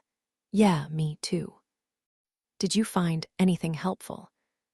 I think back to the missing bracelet and start to open my mouth before realizing that, without context, this revelation means nothing. To explain the significance of the missing bracelet, I would have to explain my trip to Cypress Cemetery and finding Aubrey's earring minutes before her body was discovered. I would have to explain my meeting with Aaron Jansen and his theory about a copycat. I would have to revisit all the dark places my mind has been wandering to this past week, revisit them in front of Daniel. With Daniel. I close my eyes, rub my fingers against my eyelids until I'm seeing stars. "No," I say finally. "Nothing. Like I said to the detective, I was only with her for an hour." Daniel exhales. I can visualize him running his hands through his hair as he sits up in bed, his bare back leaning against the headboard. I can see him resting the phone against his shoulder, rubbing his eyes with his fingers. "Come home," he says at last. "Come home and get back into bed. Let's relax today, okay?" "Okay," I nod. "Okay, that sounds good." I fidget in my seat, pushing the pill and its bottle back into the glove compartment. I get ready to shift into drive when Aaron's voice echoes around me again. I hesitate, wonder if I should go back inside, tell Detective Thomas everything. Tell him Aaron's theory. If I keep this to myself, how many other girls could go missing? But I can't do that. Not yet. I'm not ready to be thrust back into the middle of something like this. To explain his theory, I would need to explain who I am, my family, my past. I don't want to open that door again, because once I do, it would never be closed. I have to run a quick errand first, I say instead. It shouldn't take longer than an hour. "Chloe." "It'll be fine, I'm fine. I'll be home before lunch." I hang up before Daniel can convince me to change my mind. Then I dial another number, my fingers tapping impatiently against my steering wheel until that familiar voice picks up on the other end of line. This is Aaron. "Hi, Aaron, it's Chloe." "Dr. Davis," he says, his voice light. "This is certainly a more pleasant greeting than the last time you called." I glance out the window and crack a small smile for the first time since Detective Thomas's number appeared on my phone this morning. "Listen, are you still in town? I want to talk." Chapter 21. After my conversation with Sheriff Dooley, he had given us two options. Stay in the station until they obtained a warrant to arrest my father, or go home, tell no one, and wait. "How long will it take to obtain the warrant?" my mother had asked. "Can't say for certain. Could be hours, could be days. But with this evidence, my guess is we'll have him before the night is up." My mother looked at me as if waiting for an answer, as if I were the one who should be making the decision. Me, age 12. The smart thing to do, the safe thing to do, would be to stay in the station. She knew it, I knew it, Sheriff Dooley knew it. "We'll go home," she said instead. "My son is at home. I can't leave Cooper alone with him." Sheriff Dooley shifted in his chair. "We can always go get the boy. Bring him here." "No," my mother shook her head. "No, that would look suspicious. If Richard starts to suspect something before you obtain the warrant, we'll have officers patrolling the neighborhood, undercover. We won't let him run." "He won't hurt us," my mother said. He won't hurt his family." "With all due respect, ma'am, but this is a serial murderer we're talking about. A man suspected of killing 6 people. If anything happens that makes me think we're in danger, we'll leave immediately. I'll call the police and have one of the officers come to the house." And so her decision had been made. We were going home. I could tell from the look on Sheriff Dooley's face that he was wondering why she was so adamant about going back to my father. We had just presented him evidence that all but proved that her husband was a serial killer, and still, she wanted to go home. But I wasn't wondering. I knew. I knew she would go back because she had always gone back. Even after she brought those men into our home, into her room, she still went back to Dad at the end of every night, cooking him dinner and carrying it over to his chair, before ducking silently into her bedroom and closing the door behind her. I glanced over to my mother, to the stubborn expression on her face. Maybe she was having doubts, I thought. Maybe she wanted to see him, one last time. Maybe she wanted to say goodbye in her own subtle way, or maybe it was simpler than that. Maybe she just didn't know how to leave. Sheriff Dooley sighed in obvious disapproval before getting up from his desk and opening his office door, allowing my mother and me to walk out of the police station in numb, mutual silence. We rode for 15 minutes without speaking a word, me strapped into the front seat of her used red Corolla, sputtering toward home. There was a hole in the cushion, and I stuck my finger in it, ripping it wider. They made me leave the box at the police station, the box with my father's trophies. I liked that box, with the chimes and the ballerina twirling to the music. I wondered if we'd ever get it back. "You did the right thing, sweetie," my mother said at last. Her voice was comforting, but somehow the words felt hollow. "But we need to act normal now, Chloe. As normal as possible. I know that's going to be hard, but it won't be for long." "Okay. Maybe you can go into your room when we get home. Close the door. I'll tell Dad you're not feeling well." "Okay." "He's not going to hurt us," she said again, and I didn't answer. I got the feeling she was speaking to herself that time. We pulled into the long driveway toward home, that gravel road that I used to run down, my shoes kicking up dust, the shadows from the forest moving in the trees. I wouldn't have to run anymore, I realized. I wouldn't have to be scared. But as our house inched closer through the bug-splattered windshield, I had the overwhelming urge to open the door and fling myself out, scramble into the woods, and hide. It felt safer in there than out here. My breath started to quicken. "I don't know if I can do this," I said. I started to suck in quick, hollow breaths, and soon I was hyperventilating, my surroundings growing spotty and bright.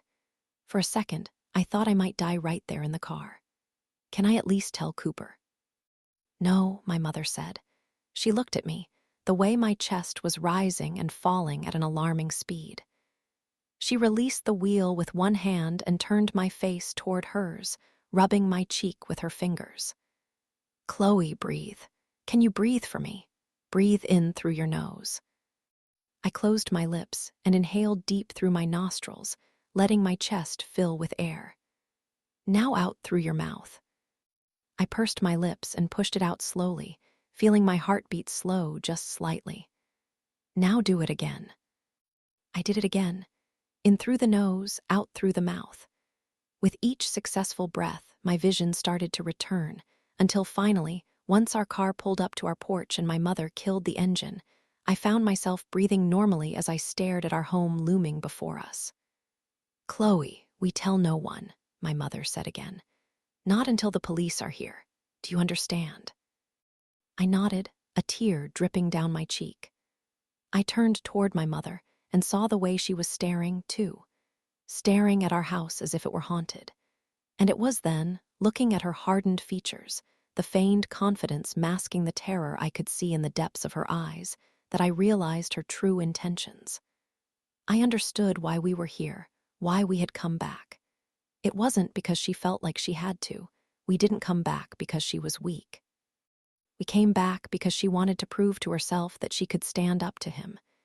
She wanted to prove that she could be the strong one, the fearless one, instead of running from her problems the way she had always done. Hiding from them, hiding from him, pretending they didn't exist. But now she was afraid. She was just as afraid as I was. "Let's go," she said, opening her door.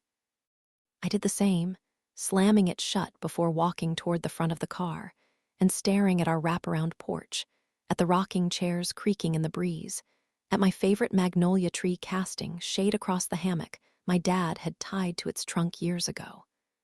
We walked inside, the door groaning as we pushed it open. My mother nudged me toward the staircase, and I started toward my bedroom before a voice stopped me mid-step. "Where have you two been?" I froze in place, turning my neck to see my father sitting on the living room couch, staring in our direction.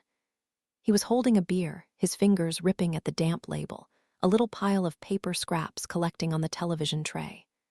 Sunflower seeds scattered across the wood. He was clean, showered, his hair combed back and his face freshly shaven. He seemed put together, dressed in khakis and a button-down, shirt tucked in. But he also seemed tired, exhausted even. His skin seemed saggy and his eyes sunken in, like he hadn't slept in days. "We got lunch," my mother said. "Girls' trip." "That sounds nice. But Chloe isn't feeling well," she said, looking at me. "I think she might be coming down with something." "Sorry to hear that, honey. Come here." I glanced at my mom and she nodded slightly. I walked back down the steps and into the living room, my heart hammering in my chest as I approached my father. He looked at me, curiosity in his eyes as I stood before him. Suddenly, I wondered if he had realized his box was missing. I wondered if he was going to ask me about it. He reached his hand toward my forehead and pressed. "You're hot," he said. "Sweetheart, you're sweating. You're shaking." "Yeah," I said, my eyes to the floor.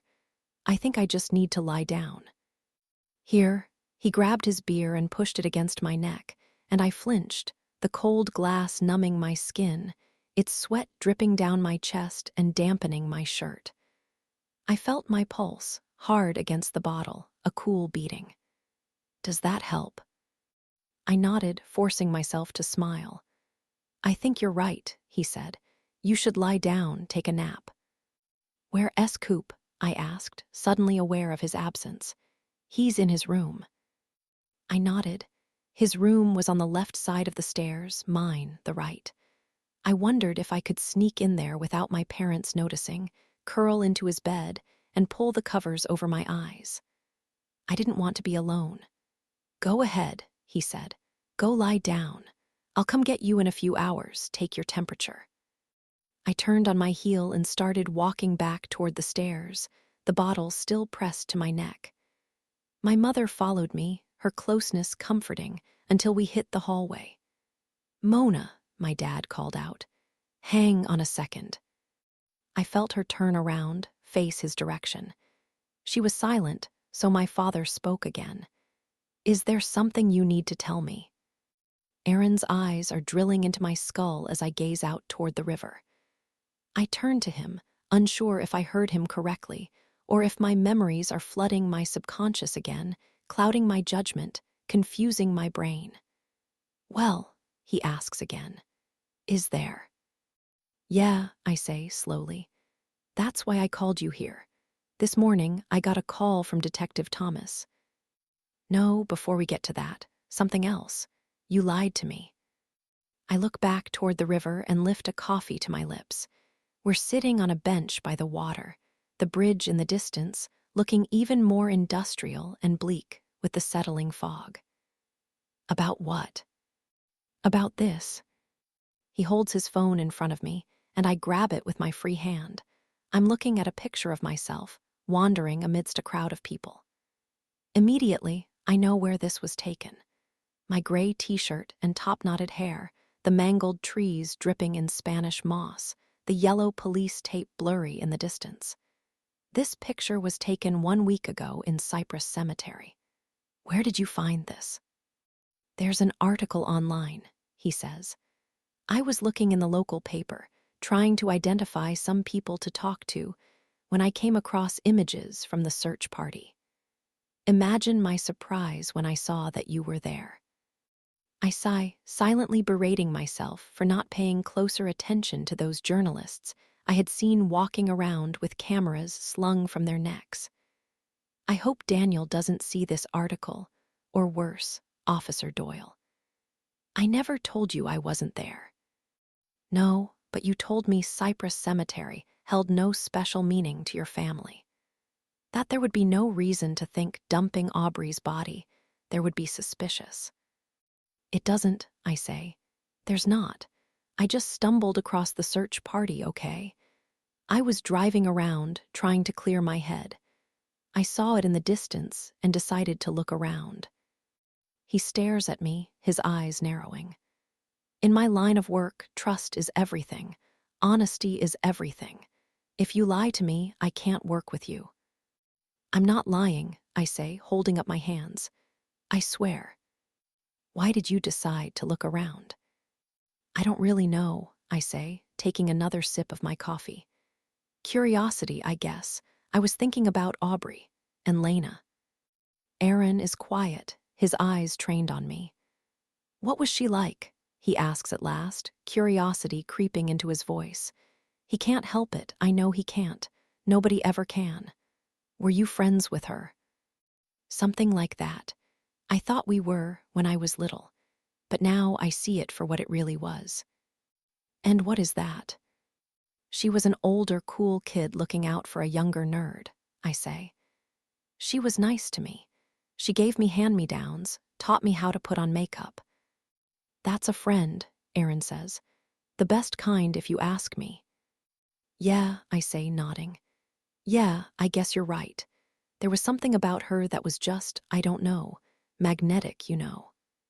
I glance at Aaron, and he nods knowingly. I wonder if he had Elena, too. I imagine everyone has Elena in their life at some point. A person who comes blazing in like a shooting star and fizzles out just as fast. She used me a little bit, and I knew it, but I didn't even care. I continue, tapping my fingers against my coffee cup. She didn't have the best home life, so our house was something of an escape for her. Besides, I think she had a crush on my brother. Aaron raises his eyebrows. Everyone had a crush on my brother, I say, my lips twitching into a gentle smile, reminiscing. He didn't like her like that, but I think that's the reason why she came around so much. I remember there was this one time. I stop, catching myself before I go too far. Sorry, I say. You probably don't care about that. No, I do, he says. Go on. I exhale, push my fingers into my hair. There was this one time that summer, back before everything happened. Lena was at our house. She was always making excuses about why she needed to come to our house, and she convinced me to break into Cooper's room. I didn't really do stuff like that, you know, break the rules. But Lena had a way about her. She made you want to push the boundaries, live your life without fear. I remember that afternoon so vividly, the warmth of the afternoon sun stinging my cheeks, the blades of grass pushing deep into my back, itching my neck. Lena and I lying in the backyard, making shapes out of the clouds. You know what would make this even better? She had asked, her voice raspy. Some weed. I rolled my head on its side so I was facing her direction. She was still staring into the clouds, her eyes focused, her teeth digging into the side of her lip. She held a lighter in one hand, absent-mindedly flicking it on and off between her bitten-down fingernails, the other held above the flame, moving closer and closer until a little black circle appeared on her palm. I'm positive your brother has some. I watched an ant crawl slowly up her cheek, toward her eyebrow. I got the feeling that she knew it was there, that she could feel it, crawling closer. That she was testing it, testing herself, waiting to see how long she could take it, just like that fire, searing her skin, how close it could get before she was forced to reach her hand up and brush it away. Coop, I asked, tilting my head back. No way, he doesn't do drugs. Lena snorted, pushing herself up onto her elbow. Oh, Chloe, I love how naive you are. That's the beauty of being a kid. I'm not a kid, I said, sitting up too. Besides, his room is locked. Do you have a credit card? No, I said, embarrassed again. Did Lena have a credit card? I didn't know any 15-year-olds with credit cards. Cooper definitely didn't have one. But then again, Lena was different. I have a library card. Of course you do, she said, pushing herself up from the grass. She held her hand out, her palms rippled with the indents from the blades. Specks of soil stuck to the skin. I took it, damp with sweat, and stood up, too, watching as she picked the weeds from the backs of her thighs. Let's go. Honestly, I have to teach you everything. We walked inside, stopping by my room to grab the small purse that held my library card before crossing the hall to Cooper S. See, I said, jiggling the handle. Locked. Does he always lock his bedroom? Ever since I found these gross magazines under his bed. Cooper, she said, raising her eyebrows. She looked more impressed than disgusted. Naughty boy, here, give me the card. I handed it over, watching as she stuck it through the crack. First, check the hinges, she said, jostling the card. If you can't see them, it's the right kind of lock. You need the slant of the latch to be facing towards you. Okay, I said, trying to fight down the panic that was rising in my throat. Next, insert the card at an angle. Once the corner is in, straighten it up, like this. I watched, mesmerized, as she pushed the card deeper and deeper into the opening, applying pressure to the door. The card started to bend, and I said a prayer that it wouldn't break. "How do you know how to do this?" I finally asked. "Oh, you know," she said, wiggling the card. "You get grounded so many times and you learn to let yourself out. Your parents lock you inside your room." She ignored me, giving the card a few more good yanks until finally the door pushed open. Ta-da! She twirled around, a look of satisfaction on her face until I saw her expression slowly change. Mouth open, eyes wide. Then a smile. "Oh," she said, placing her hand on a popped hip. "Hey, Coop." Aaron laughs now, polishing off his latte before placing the to-go cup on the ground by his feet. "So he caught you?" he asks. "Before you even got inside?" "Oh, yeah," I say. "He was standing right behind me, watching the whole thing from the stairwell. I think he was just waiting to see if we could get in." "No weed for you, then?" "No," I say, smiling. "That would have to wait a few years. But I don't think that's what Lena was really after anyway. I think she wanted to get caught, to get his attention." "Did it work?" "No," I say. "That kind of thing never worked on Cooper. It kind of had the opposite effect, actually. He sat me down that night and talked to me about not doing drugs, the importance of good role models, blah, blah, blah." The sun is peeking out now, and almost instantly the temperature seems to rise a few degrees, the humidity getting thick like churning milk. I feel my cheeks start to burn. I can't tell if it's from the sun on my face or from sharing this intimate memory with a stranger. I don't really know what drove me to tell it. "So, why did you want to meet me?" Aaron asks, sensing my desire to change the subject. "Why the change of heart?" "I saw Lacey's body this morning," I say. "And the last time we met, you were telling me to trust my instincts." "Wait, back up," he interrupts. "You saw Lacey's body." "How?"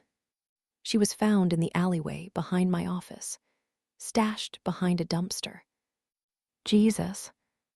They asked me to look at her, try to identify if anything looked different from the last time I saw her, if anything was missing. Aaron is quiet, waiting for me to continue. I exhale, turn toward him. "She was missing a bracelet," I say. "And back when I was at the cemetery, I came across an earring that belonged to Aubrey. At first, I thought it probably just fell out of her ear when her body was being dragged or something, but then I realized that it was a part of a set. She had a matching necklace, too. I never saw Aubrey's body, but if she was found without that necklace..." "You think the killer is taking their jewelry," Aaron interrupts, "as a kind of prize." "That was my dad's thing," I say, the admission, even after all these years, still making me nauseated. "They caught him because I found a box of his victim's jewelry hidden in the back of his closet." Aaron's eyes widen before he looks down at his lap, processing the information I just gave him. I wait a minute before continuing again. "I know it's a stretch, but I think it's at least worth looking into." "No, you're right," Aaron nods. "It's a coincidence we can't ignore. Who would have known about that?" "Well, my family, obviously. The police. The victim's parents." "Is that it?" "My dad took a plea deal," I say. "Not all of the evidence was presented publicly. So yeah, I think so. Unless somehow the word got out." "Can you think of anybody on that list that would have a reason to do something like this?" "Any police officers who got too obsessed with the case, maybe." "No," I shake my head. "No, the cops were all..." I stop, a realization settling over me. My family, the police, the victim's parents. "There was one man," I start slowly. "One of the victim's parents, Lena's dad, Bert Rhodes."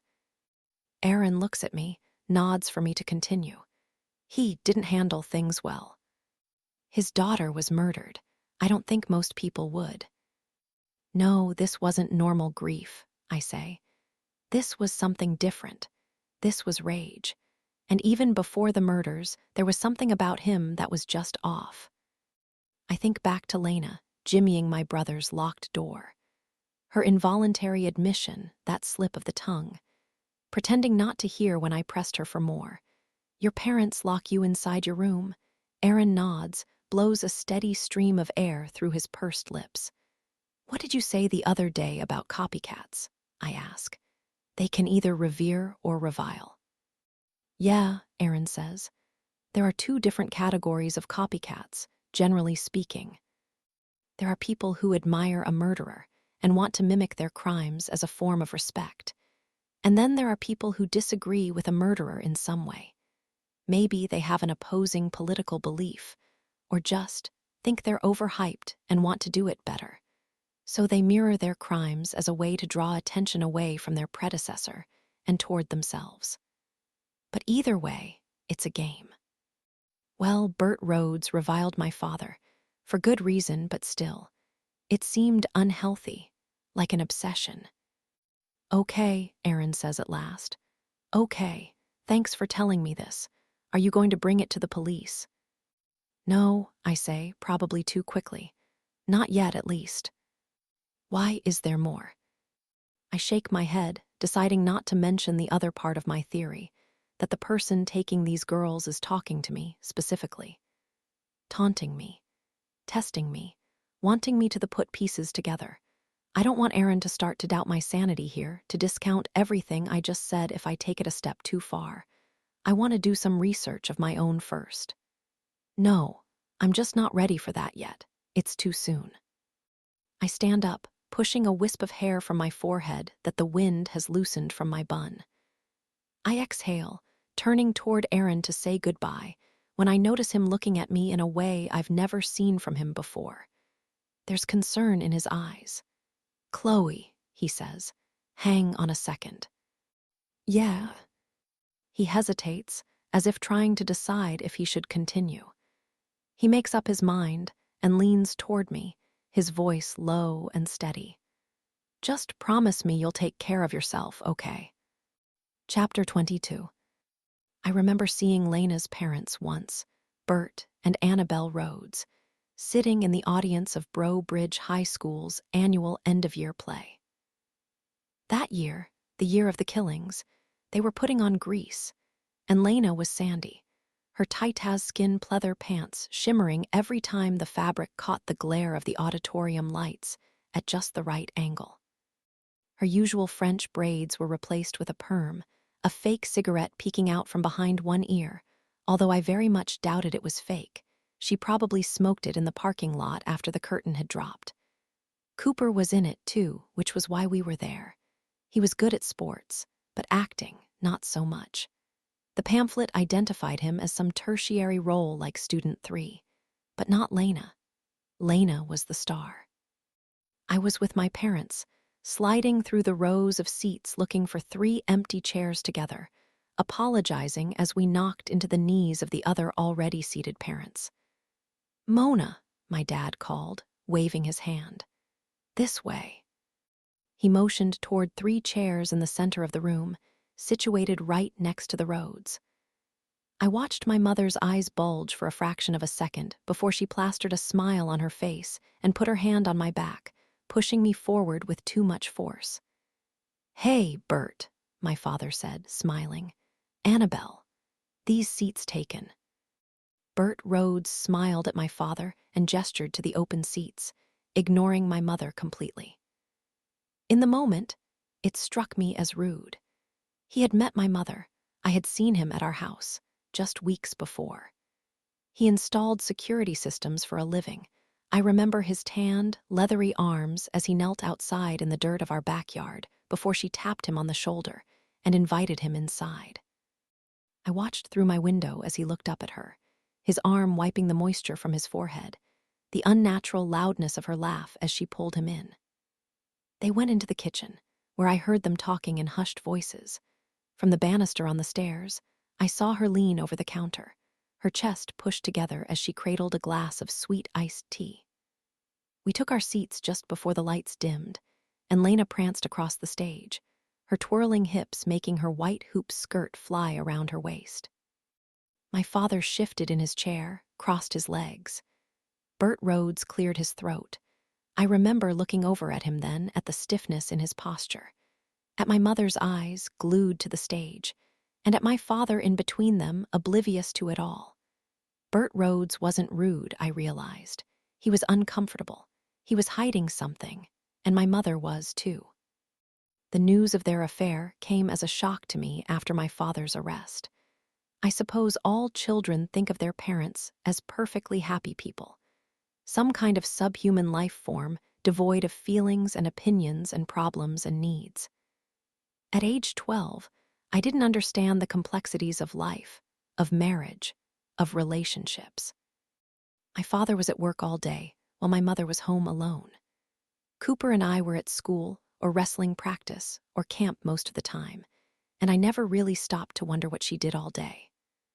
Our languid nighttime routine of dinner served atop TV trays, followed by my father nodding off in his lazy-boy while my mother cleaned the kitchen and retreated to their bedroom with a book in her hand, seemed like just that to me. Routine. I never thought about how lonely it must have been, how stale. Their lack of intimacy seemed normal. I never once saw them kiss, hold hands, because I had never witnessed anything else. I had never known anything else. So when she started inviting a steady stream of men into our house over the course of that summer, the gardener and the electrician, and the man who installed our security system, the man whose daughter would later vanish, I didn't think of it as anything more than friendly Southern hospitality. Helping them beat the heat with a glass of homemade sweet tea. Some people speculated that my father killed Lena as payback, as a sick way of evening the scales after he found out about Bert and my mother. Maybe Lena, his first kill, was the onset of his darkness. Maybe it crept in from the corners after that, became bigger and messier, harder to control. Bert Rhodes certainly believed that. I thought back to him standing next to Lena's mother during that first televised press conference, before Lena's status shifted from missing to presumed dead. He was a man undone, barely 48 hours into his daughter's disappearance, and already unable to string words together to form a coherent sentence. But when my father was identified as the man who killed her, he snapped completely. I remember Cooper pulling me into the house one morning because Bert Rhodes was outside, pacing like a rabid animal in our front yard. This wasn't like our other visitors, throwing things from a distance or scampering away when we chased them out. This time, it was different. Bert Rhodes was a full-grown man. He was angry, frantic. My mother had already left us at that point, mentally at least, and Cooper and I didn't know what to do, so we huddled in my bedroom and watched through my window. We watched as he kicked at the dirt and shouted curse words at our home. We watched as he screamed in our direction and ripped at his clothes, his hair. Eventually, Cooper went outside. I had begged him not to, pulling on his shirt sleeve, tears streaming down my cheeks. Then I had watched helplessly as he walked down our front steps, emerging into the yard. I watched as he shouted back, pushing his outstretched finger into Bert's beefy chest. Eventually, Bert left, with promises of retaliation. This ain't over. I heard him scream, his gruff voice echoing through the vast nothingness that was our home. We later learned that the rock that came hurtling through my mother's bedroom window that night had come from his calloused hands, the slits in my father's truck tires the work of his blade. In his mind, it was his fault. He had slept with a married woman, after all, and within that same stretch of summer, her husband had murdered his daughter. Karma had been served, and the guilt was too much to bear. He was angry to his core. If Bert Rhodes had been able to get his hands on my father after he confessed to Lena's murder, I'm positive he would have killed him, and not quickly, not mercifully. He would have killed him slowly, painfully, and he would have enjoyed it. But of course, he couldn't. He couldn't get his hands on my father. He was in police custody, safely locked behind bars. But his family wasn't, so he set his sights on us. I unlock the front door now and peek my head into the house, searching for Daniel. I'm home before lunch, as promised, and I can smell fresh coffee brewing in the kitchen. I eye my laptop in the living room, and I want to grab it, Open it, start typing furiously. I want to learn more about Bert Rhodes. He knew about Lena's belly button ring. He knew about the way my father looked at his daughter at the fair and at the school play, and as she laid flat on my bedroom floor, those long legs in the air. All of the other girls, Robin, Margaret, Carrie, Susan, Jill, they were victims too. But they were random. They were taken out of necessity or convenience or some mixture of the two. They were at the wrong place at the wrong time, the exact time the darkness crept in, and my father could no longer fight it off. When he found the first young, innocent, defenseless girl he could get his hands on, and he squeezed, hard, until it retreated back into the corner like a beetle scuttling away from the light. Lena seemed to be more than that. She always had. With Lena, it was personal. She was his first. She was taken because of who she was, because of the way she made my father feel. The way she teased him with her waving fingers before she disappeared into a crowd. The way Bert teased him by sleeping with his wife before turning around and smiling at him in public, pretending to be friends. I walk across the hall to the living room and sit on the couch, pulling my computer into my lap and powering it on. Bert Rhodes was violent, angry, unforgiving. Bert Rhodes had a grudge. Was he still stewing over this 20 years later? He hadn't forgotten my father's crimes, and maybe he didn't want us to forget them either. I can't shrug off the feeling that I'm onto something, so I tap my fingers across the keys, typing his name into the search engine and hitting enter. A series of articles come up, almost all of them related to the Bro Bridge killings. I scroll through the pages, skimming the headlines. They're all outdated, and I've read them all before. I decide to refine my search to Bert Rhodes' Baton Rouge and try again. This time, a new result pops up. It's the website for alarm security systems, a Baton Rouge-based security company.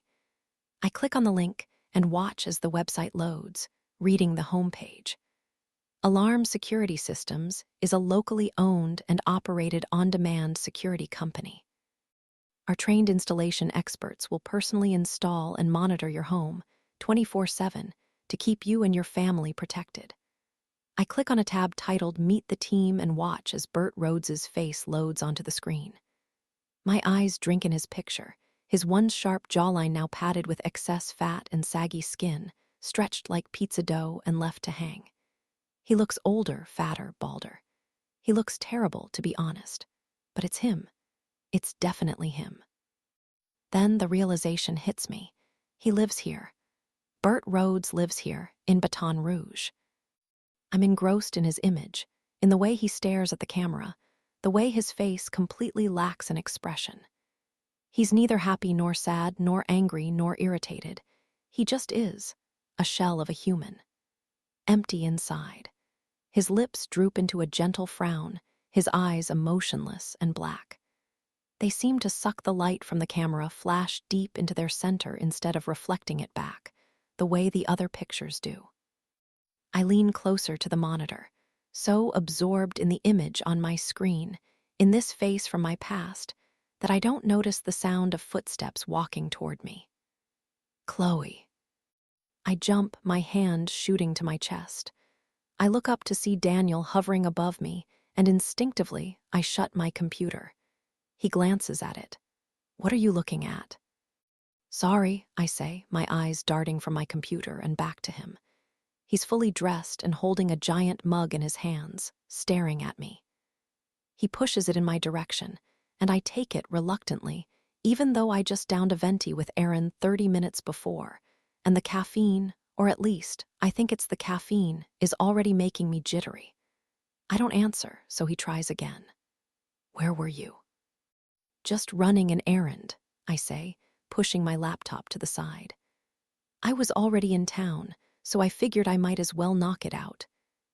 Chloe, he interrupts, what were you really doing? Nothing, I snap. Daniel, I'm fine.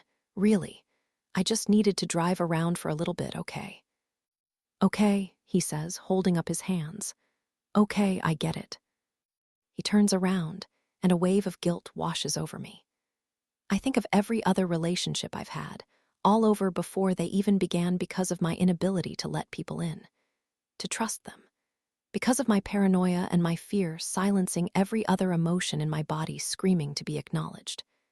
Wait, I'm sorry, I say, reaching my arm toward him. I wiggle my fingers, and he turns around and walks back toward me, sitting next to me on the couch. I drape my arm over his back and lean my head against his shoulder. I know I'm not handling this very well. What can I do to help? Let's do something today, I say, sitting up straighter. My fingers are still itching to get back to my laptop, to dive back into Burt Rhodes, but right now, I need to be with Daniel. I can't keep blowing him off like this. I know you said we could spend the day in bed, but I don't think that's what I need right now. I think we need to go do something. Get out of the house. He sighs, running his fingers through my hair. He looks at me with a mixture of affection and sadness, and I can already tell that I'm not going to like what he's about to say next. Chloe, I'm sorry. I need to drive to Lafayette today. You know that one hospital I've been struggling to meet with? They called me while you were running your errand. They're giving me an hour this afternoon, and I might even be able to take a few of the doctors to dinner. I have to go. Oh, okay, I nod.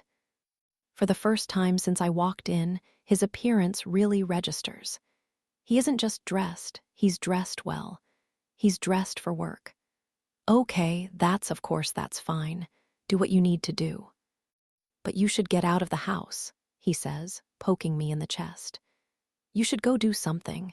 Get some fresh air. I'm sorry I can't be there with you, but I should be home first thing tomorrow morning. It's fine, I say. I have some wedding stuff I should be catching up on anyways.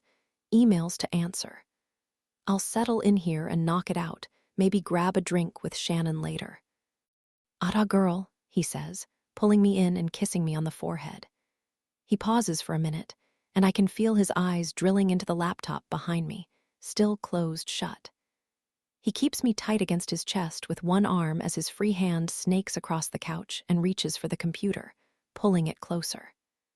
I try to reach for it too, but he grabs my wrist first, holding it tight, while he slides the computer onto his lap, opening it wordlessly. Daniel, I say, but he ignores me, his grip on my wrist getting tighter. Daniel, come on. I swallow hard as the screen illuminates his face, wait while his eyes scan the page I know is still pulled up, alarm security systems, and the picture of Burt Rhodes. He's quiet for a while, and I'm sure he recognizes the name. He knows what I'm up to. After all, he knows about Lena. I open my mouth, getting ready to explain before he cuts me off. Is this what you've been so worked up about? Look, I can explain, I say, still trying to wriggle my wrist free. After Aubrey's body showed up, I started to get worried. You want a security system installed, he asks. You're worried whoever is doing this to those girls might come for you next. I'm quiet, trying to decide if I should let him go down this path or explain the truth. Again, I open my mouth, but he keeps going. Chloe, why didn't you say something to me? God, you must be so scared. He lets go of my wrist, and I feel the blood rush back into my hand, an icy tingle pulsing through my fingers. I hadn't realized how tightly he had been squeezing. Then he pulls me into his chest again, his fingers trailing against my neck and down my spine. The memories this must be bringing back for you. I mean, I knew you were thinking about it, about your dad, but I didn't realize it had gotten to this. I'm sorry, I say, my lips pressed into his shoulder. It felt a little ridiculous, being afraid. It's not the truth, exactly, but it isn't a lie either. You'll be fine, Chloe. You don't have anything to worry about. My mind flashes to that one morning with my mom, with Cooper, 20 years ago. Crouched in the hallway with our backpacks on. Me, crying. My mom, comforting. She does have something to worry about, Cooper. This is serious. This guy, whoever he is, he likes teenagers, remember? I swallow, nod, and my mind formulates the words I already know he's going to say before he has the chance to say them. As if I'm standing in that hallway again, letting my mother wipe away my tears. Don't get into a car with strangers. Don't walk down dark alleys alone. Daniel pulls back and smiles at me, and I force a smile back. But if getting a security system installed will make you feel better, I think you should do it, he adds. Call this guy and get him over here. At the very least, it'll give you peace of mind. Okay, I nod. I'll look into it. These things, though, they're expensive. Daniel shakes his head. Your peace of mind is more valuable, he says. Can't put a price on that. I smile, a genuine one this time, and wrap my arms around him one last time. I can't blame him for being angry with me, for being curious. I've been secretive these last few days, and he knows it.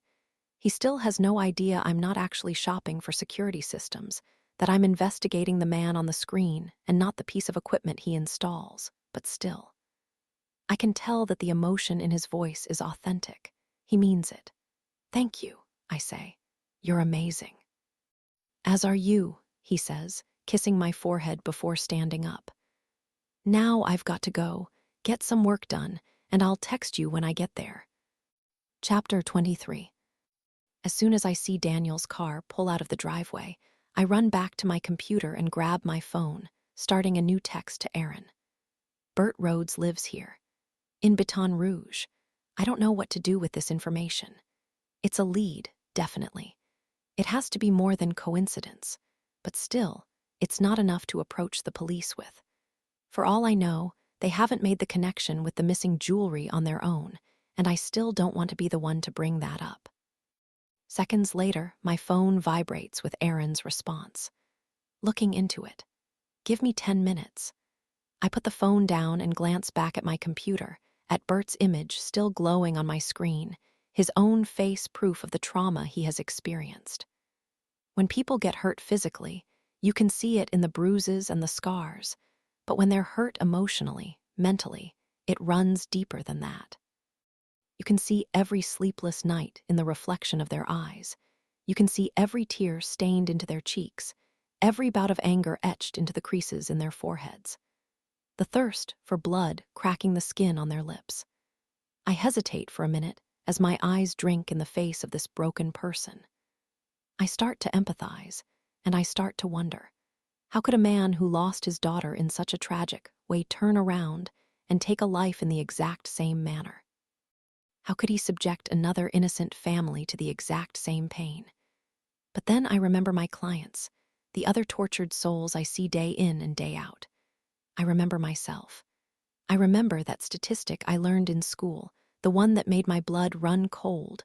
40% of people who are abused as children will go on to become abusers themselves. It doesn't happen to everyone, but it happens. It's cyclical. It's about power, control, or rather, the lack of control. It's about taking it back and claiming it as your own. I, of all people, should understand that. My phone starts to vibrate, and I see Aaron's name on the screen. I pick it up after the first ring. What did you find? I ask, my eyes still glued to my computer. Assault resulting in a bodily injury, public drunkenness, DUI, he says. He's been in and out of jail over the last 15 years, and it looks like his wife filed for divorce a while ago after a domestic violence dispute. There's a restraining order. What did he do? Aaron is silent for a second, and I can't tell if he's reading his notes or if he just doesn't want to answer the question. Aaron. He strangled her. I let the words settle over my body, and instantly the room feels 20 degrees colder. He strangled her. It could be a coincidence, Aaron says, or it couldn't. There's a big difference between an angry drunk and a serial killer. He could be escalating, I say. 15 years of violent misdemeanors seems to be a pretty good indication that he's capable of something more. He attacked his wife in the same way his daughter was attacked, Aaron. In the same way, Aubrey and Lacey were murdered. Okay, Aaron says. Okay, we'll keep an eye on him. But if this is really concerning you, I think you should go to the police. Tell them the theory, you know, about the copycat. No, I shake my head. No, not yet, we need more. Why? Aaron asks, sounding agitated. Chloe, you said that last time. This is more. Why are you so afraid of the police? His question stuns me. I think about the way I've been lying to Detective Thomas and Officer Doyle, hiding evidence from the investigation. I've never thought of myself as being afraid of the police, but then I think back to college, to the last time I got involved in something like this, and how badly it had ended. How wrong I had been. I'm not afraid of the police, I say. Aaron is silent, and I feel like I should continue, explain more. I feel like I should say I'm afraid of myself. But instead, I sigh. I don't want to talk to them for the same reason I didn't want to talk to you, I say, my tone harsher than I intend it to be. I didn't ask to be involved in this, in any of it. Well, you are, Aaron snaps back. He sounds hurt, and in this moment, even more than the moment on the dock as he listened to me recount that memory with Lena, our relationship starts to feel like something more than journalist and subject. It starts to feel personal. Whether you like it or not, you're involved. I glance toward the window just in time to see the outline of a car through the blinds, pulling into my driveway. I'm not expecting anyone, so I glance at the clock. Daniel has been gone for about 30 minutes.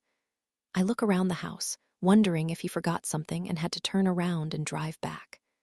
Look, Aaron, I'm sorry, I say, pinching my nose between my fingers. I didn't mean it like that. I know you're trying to help. You're right, I'm involved in this, whether or not I want to be.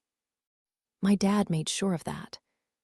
He's silent, but I can feel the tension evaporating on the other side of the line. All I'm saying is I'm not ready for the police to start digging around in my life just yet, I continue. If I bring this to them, if I tell them who I am, I can't turn back from that. I'll be picked apart and scrutinized all over again. This is my home, Aaron, my life. I'm normal here, or as normal as I can get anyway. I like it like that. Okay, he says at last. Okay, I understand. I'm sorry for pushing it. It's fine. If we find any more proof, I'll tell them everything. I swear.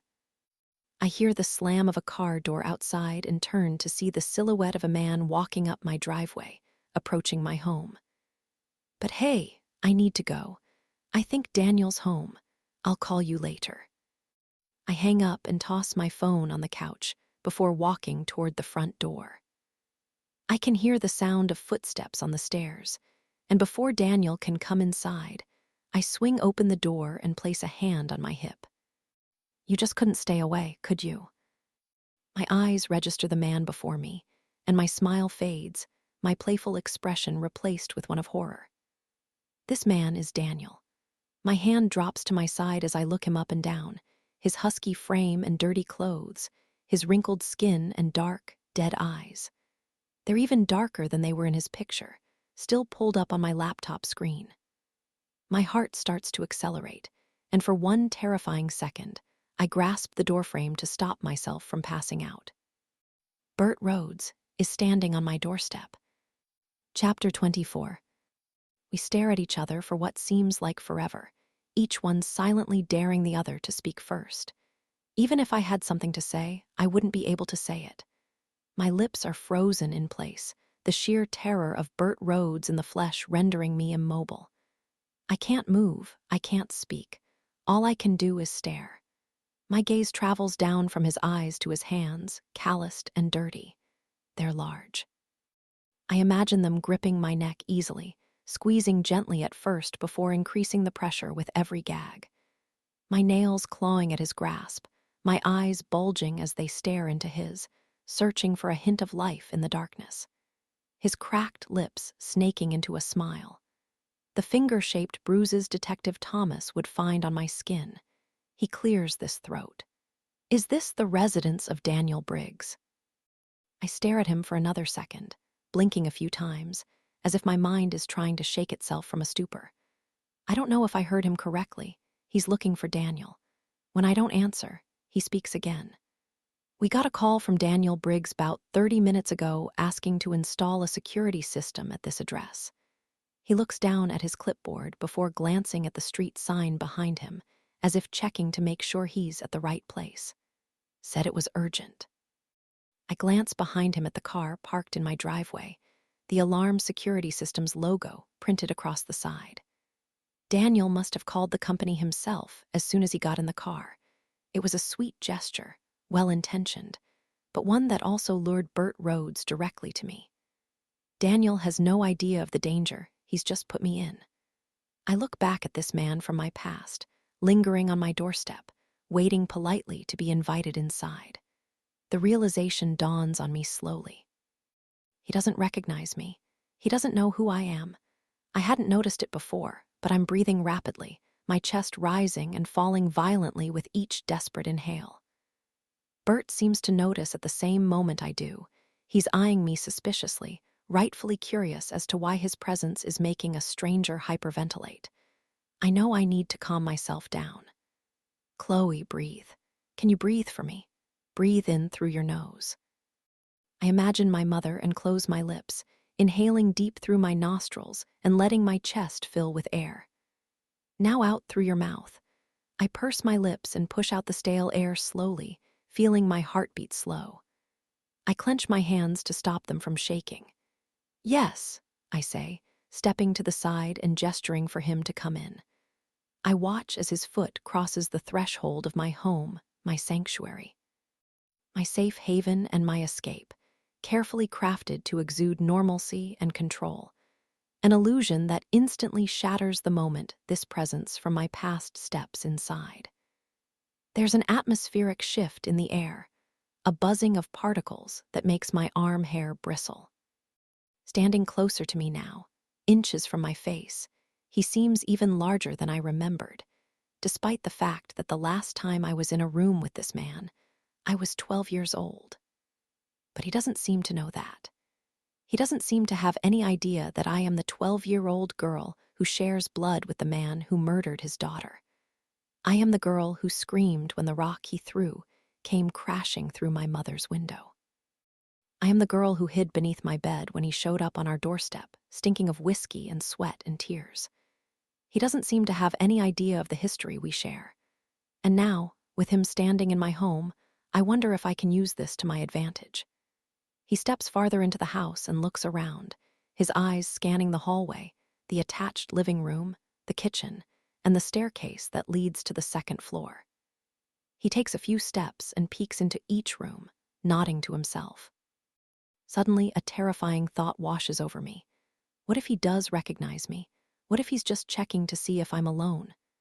My husband is upstairs, I say, my eyes darting to the staircase. Daniel keeps a gun stashed in our bedroom closet in case of intruders. I rack my brain, trying to remember where the box is exactly. I wonder if I can make an excuse to run upstairs and grab it, just in case. He's on a conference call, but if you need anything, I can just go ask him. He squints at me before licking his lips and smiling, shaking his head gently, and I get the distinct feeling that he's laughing at me, mocking me. That he knows I'm lying about Daniel, and that I am here completely alone. He walks back in my direction, and I notice him rubbing his hands against his pants, as if wiping the sweat from his palms. I start to panic and consider bolting outside before he twists around and points to the door, tapping it twice with his index finger. No need, I'm just assessing your entry points. 2 main doors, front and back. You got lots of windows in here, so I would suggest we install some glass break sensors. You want me to take a look upstairs? No, I say. No, downstairs is fine. That all sounds fine. Thank you. You want cameras. What? Cameras, he repeats. They're tiny little things we can place throughout the property. Then you can access the video from your phone. Oh yeah, I say quickly, absent-mindedly. Yeah, sure, that'll be good. All right, he says, nodding. He scribbles some notes on his clipboard before thrusting it in my direction. If you could just sign here, I'll get my tools. I take the clipboard and look down at the order form as he steps outside and walks toward his car. I can't sign my name, obviously. My real name. Surely, he would recognize that. So instead, I sign Elizabeth Briggs, my middle name paired with Daniel's last, and hand him the clipboard as he walks back inside. I watch as he scans my signature before making my way back to the couch. I appreciate you showing up on such short notice, I say, shutting my laptop and stuffing my phone into my back pocket. That was extremely quick. On demand, 24/7, he says, reciting the slogan from the website. He's walking around the house now, sticking sensors on each window. The thought of this man knowing exactly which areas to avoid to bypass the alarm is suddenly concerning. For all I know, he could be skipping a spot, keeping a mental note of which window to crawl through when he comes back later. I wonder if this is how he chooses his victims. Maybe he first saw Aubrey and Lacey when installing systems in their homes. Maybe he stood inside their bedrooms, took a peek inside their panty drawers, learned their routines. I'm quiet as he stalks through my house, poking his head into various corners, his fingers into every crack. He grabs a footstool and grunts as he climbs, sticking a small, circular camera in the corner of the living room. I stare into it, a microscopic eye staring right back. "Are you the owner?" I ask at last. "No," he says. I expect him to elaborate further, but he doesn't. I decide to keep pressing. "How long have you been doing this?" He climbs off the ladder and looks at me, his mouth opening as if he wants to say something. Instead, he reconsiders and closes it again before walking toward the front door, pulling out a drill from his tool bag and fastening the security panel to the wall. I watch the back of his head as the sound of the drill fills my hallway and try again. "Are you local to Baton Rouge?" The drilling stops, and I see his shoulders tense.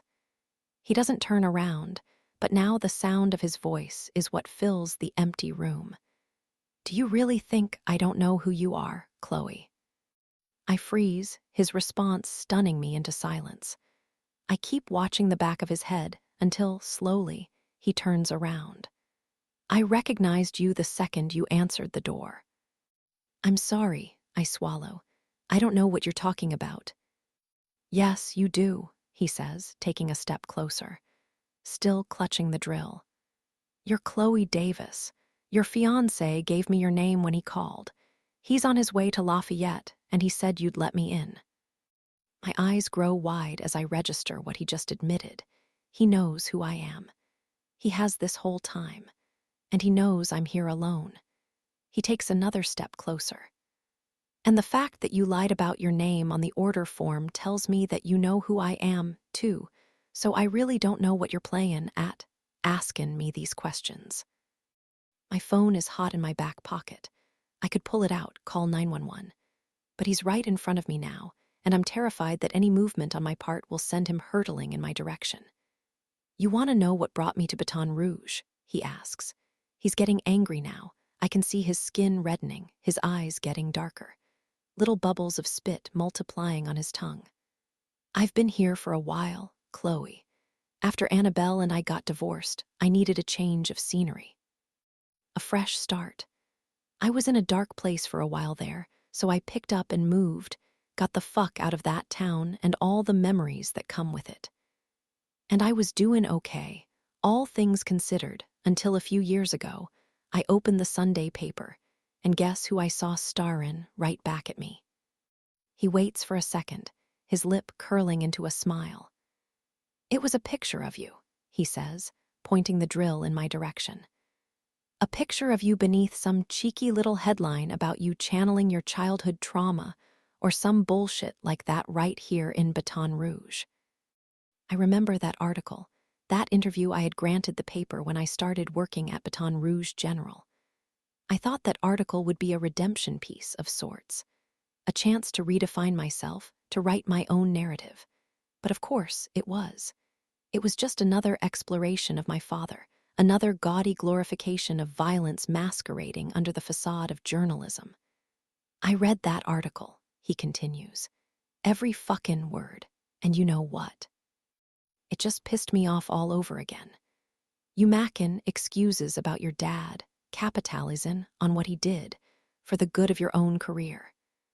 And then I read about your mom trying to take the cowardly way out after the role she played in all of this. so she didn't have to live with herself no more. I'm silent as his words settle over me, as I take in the way he's staring at me with pure hatred in his eyes. The way his hands are clutching the drill so hard I can see the whites of his knuckles, threatening to tear straight through his skin. "Your entire family makes me sick," he says, "and no matter what I do, I can't seem to escape you." "I never made excuses for my father," I say. "I never tried to capitalize on anything. What he did, it's inexcusable. It makes me sick." "Oh, is that right? It makes you sick?" he asks, tilting his head. "Tell me, does owning your own practice make you sick too? That nice little office you got downtown, does your 6-figure paycheck make you sick? Your fucking garden district, 2-story home and picture-perfect fiancé, do they make you sick?" I swallow hard. I underestimated Burt Rhodes. Inviting him inside was a mistake. Trying to play detective and interrogate him was a mistake. Not only does he know me, he knows everything about me. He's been researching me the same way I've been researching him, but for much, much longer.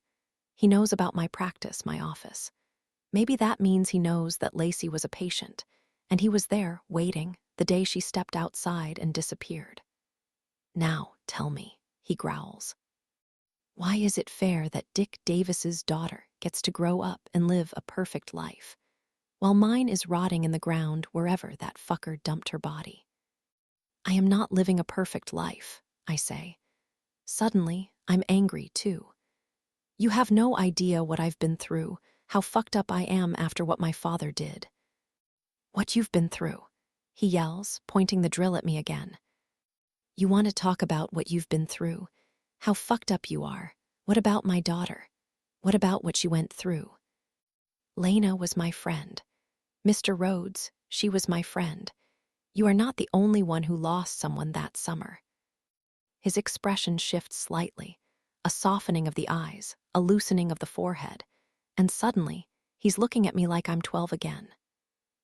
Maybe it was the way I said his name, Mr. Rhodes, the same way I said it when my mother introduced us in our kitchen one evening after I burst in from camp, sweating and dirty, and confused as to who this man was, standing so close to my mother.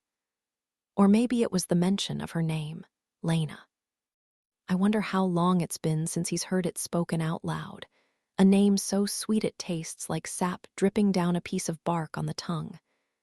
I try to take advantage of this momentary shift and keep talking. "I am so sorry about what happened to your daughter," I say, taking a step back, putting some distance between us. "Truly, I am. I think about her every day." He sighs, lowering the drill to his legs. He turns to the side, gazing at something outside through the blinds, a faraway look in his eyes. "You ever think about what it feels like?" he finally asks. "I used to keep myself up at night, wondering, imagining, obsessing over it. All the time. I can't imagine what she went through." "No," he says, shaking his head. "I'm not talking about her, not Lena. I never wondered what it was like to lose my life. Honestly, if I did, I wouldn't care." He turns toward me now. His eyes have morphed back into 2 inky black voids, any trace of softness now gone completely. He's wearing that expression again, that same expression of flat, emotionless indifference. He almost looks inhuman, like an empty mask hanging against a pitch-black wall. "I'm talking about your father," he says. "I'm talking about taking one." Chapter 25. I don't move until I hear the roar of the engine and the thud of his truck reversing over the curb and peeling out of my driveway. I stand completely still, listening to the sound of his retreating vehicle growing fainter in the distance, until finally I'm met with silence. "You really think I don't know who you are, Chloe?" His words had trapped me, rendered me immobile the second he turned around and looked me in the eye. I was paralyzed the same way I was paralyzed as I watched my father slink through the backyard at night, shovel in hand. I knew I was witnessing something wrong, something terrible, something dangerous. I knew I should run, screaming. I knew I should sprint out the open door, flailing my arms. But just as my father's slow, Lumbering steps had held me captive. Bert Rhodes's eyes had entranced me, bolted my feet to the floor. His voice had coiled around my body like a snake, refusing to let go. It was dense like salt water. Trying to run from it from him felt like trying to run through the swamp, the mud heavy and thick and sticking to your ankles. The harder you try to push through, the more exhausted you feel, the weaker you become. The deeper you sink. I wait another minute until I'm sure he's gone and take a slow step forward, the weight of my heel forcing the wood beneath my feet to creak. I'm not talking about her. Not Lena. I never wondered what it was like to lose my life. I take another step, slow, cautionary, as if he's lurking behind the still open front door, waiting to strike. I'm talking about your father. I'm talking about taking one. I take one last step to the front door and slam it shut, locking the deadbolt before pushing my back hard against the wood. I'm shaking violently as the room starts to get brighter. I'm fighting back that unearthly feeling that sweeps over your body after a shot of unexpected adrenaline wears off. Twitchy fingers, spotty vision, ragged breathing. I slide down the wall and sit on the floor, pushing my hands through my hair, trying not to cry. Eventually, I look up at the security panel installed on the wall above me, glowing bright. I stand up and set the code on the keypad before pushing enable, watching the little lock icon turn from red to green. I exhale, although I can't help but feel that it's pointless. For all I know, he didn't install it correctly. He skipped a few windows, set an override code. Daniel wanted to get a security system installed to help me feel safer, but right now, I've never felt more afraid. I need to go to the police with this. I can't put it off any longer. Bert Rhodes not only knows who I am, but he knows where I live. He knows I'm here alone. Maybe he knows that I'm onto him. As much as I don't want to thrust myself into another missing girl's investigation, that encounter was the extra evidence I had been looking for. Bert Rhodes's rambling, his anger over my life, and how I turned out, his wondering what it felt like to take a life, was practically an admission of guilt and a threat of future violence all at once. I reach a shaky hand into my back pocket and yank out my phone, pulling up my previous calls and tapping on the number that appeared on my screen just this morning, the number that confirmed my biggest fear. That Lacey Deckler was dead. I listened to the ringing on the other end, bracing myself for the conversation I know we're about to have. The conversation I had been desperately hoping to avoid. It stops abruptly as a voice greets me on the other end. Detective Thomas. Hi, Detective. This is Chloe Davis. Dr. Davis, he says, sounding surprised. What can I do for you? Did you remember something else? Yes, I say. Yes, I did. Could we meet? As soon as possible. Of course. I hear shuffling on the other end, like he's moving around papers. Can you come to the station? Yes, I say again. Yes, I can do that. I'll be there soon. I hang up, my mind swirling as I grab my keys and walk outside, double-checking that the door is locked behind me. I get in the car and crank the engine. He didn't have to give me directions. I already know where I'm going. I've been to the Baton Rouge Police Department before, although I hope that part of my past isn't dragged up too when I reveal to him who I am. It shouldn't be, but it could. And even if it is, there's nothing I can do about that but try to explain. I pull into visitors' parking and kill the engine as I stare at the entrance looming before me. This building looks the same as it did 10 years ago, only older. Less maintained. The tan bricks are still tan, but the paint is cracking at the seams, large chips peeling off and landing in piles on the concrete. The landscaping is patchy and brown, the chain-link fence separating the station from the neighboring strip, mall wobbly and bent. I step out of the car and slam the door behind me, pushing myself inside before I can change my mind. I walk to the front counter and stand behind the clear plastic divider, watching as the woman behind the desk taps her acrylic nails against a keyboard. Hi, I interrupt. I have an appointment with Detective Michael Thomas. She glances at me from behind the plastic and chews on the side of her cheek, as if she's trying to decide if she believes me. My statement came out more like a question, undoubtedly because the certainty I felt back home about coming clean to the police but evaporated the second I stepped inside. I can text him, I say, holding up my phone, trying to convince both her and myself that letting me in is a good idea. Tell him I'm here. She looks at me for another few seconds before picking up her phone and dialing an extension, propping it between her shoulder and chin while she continues typing. I hear the line ring before Detective Thomas's voice picks up. "There's someone here to see you," she says. She looks at me, eyebrows raised. "Chloe Davis." "A Chloe Davis," she repeats. "Says she has an appointment." She hangs the phone up quickly and gestures to the door on my right, guarded by a metal detector and security personnel who looks agitated and tired. "He said you can go in. Place all metal and electronics in the bin. Second door on the right." Inside the station, Detective Thomas's office door is cracked open. I peek my head through, knocking gently on the wood. "Come in," he says, looking at me from above a desk cluttered with various papers, manila folders, and an open box of saltine crackers, half a sleeve sticking out and a trail of crumbs littered across the wood.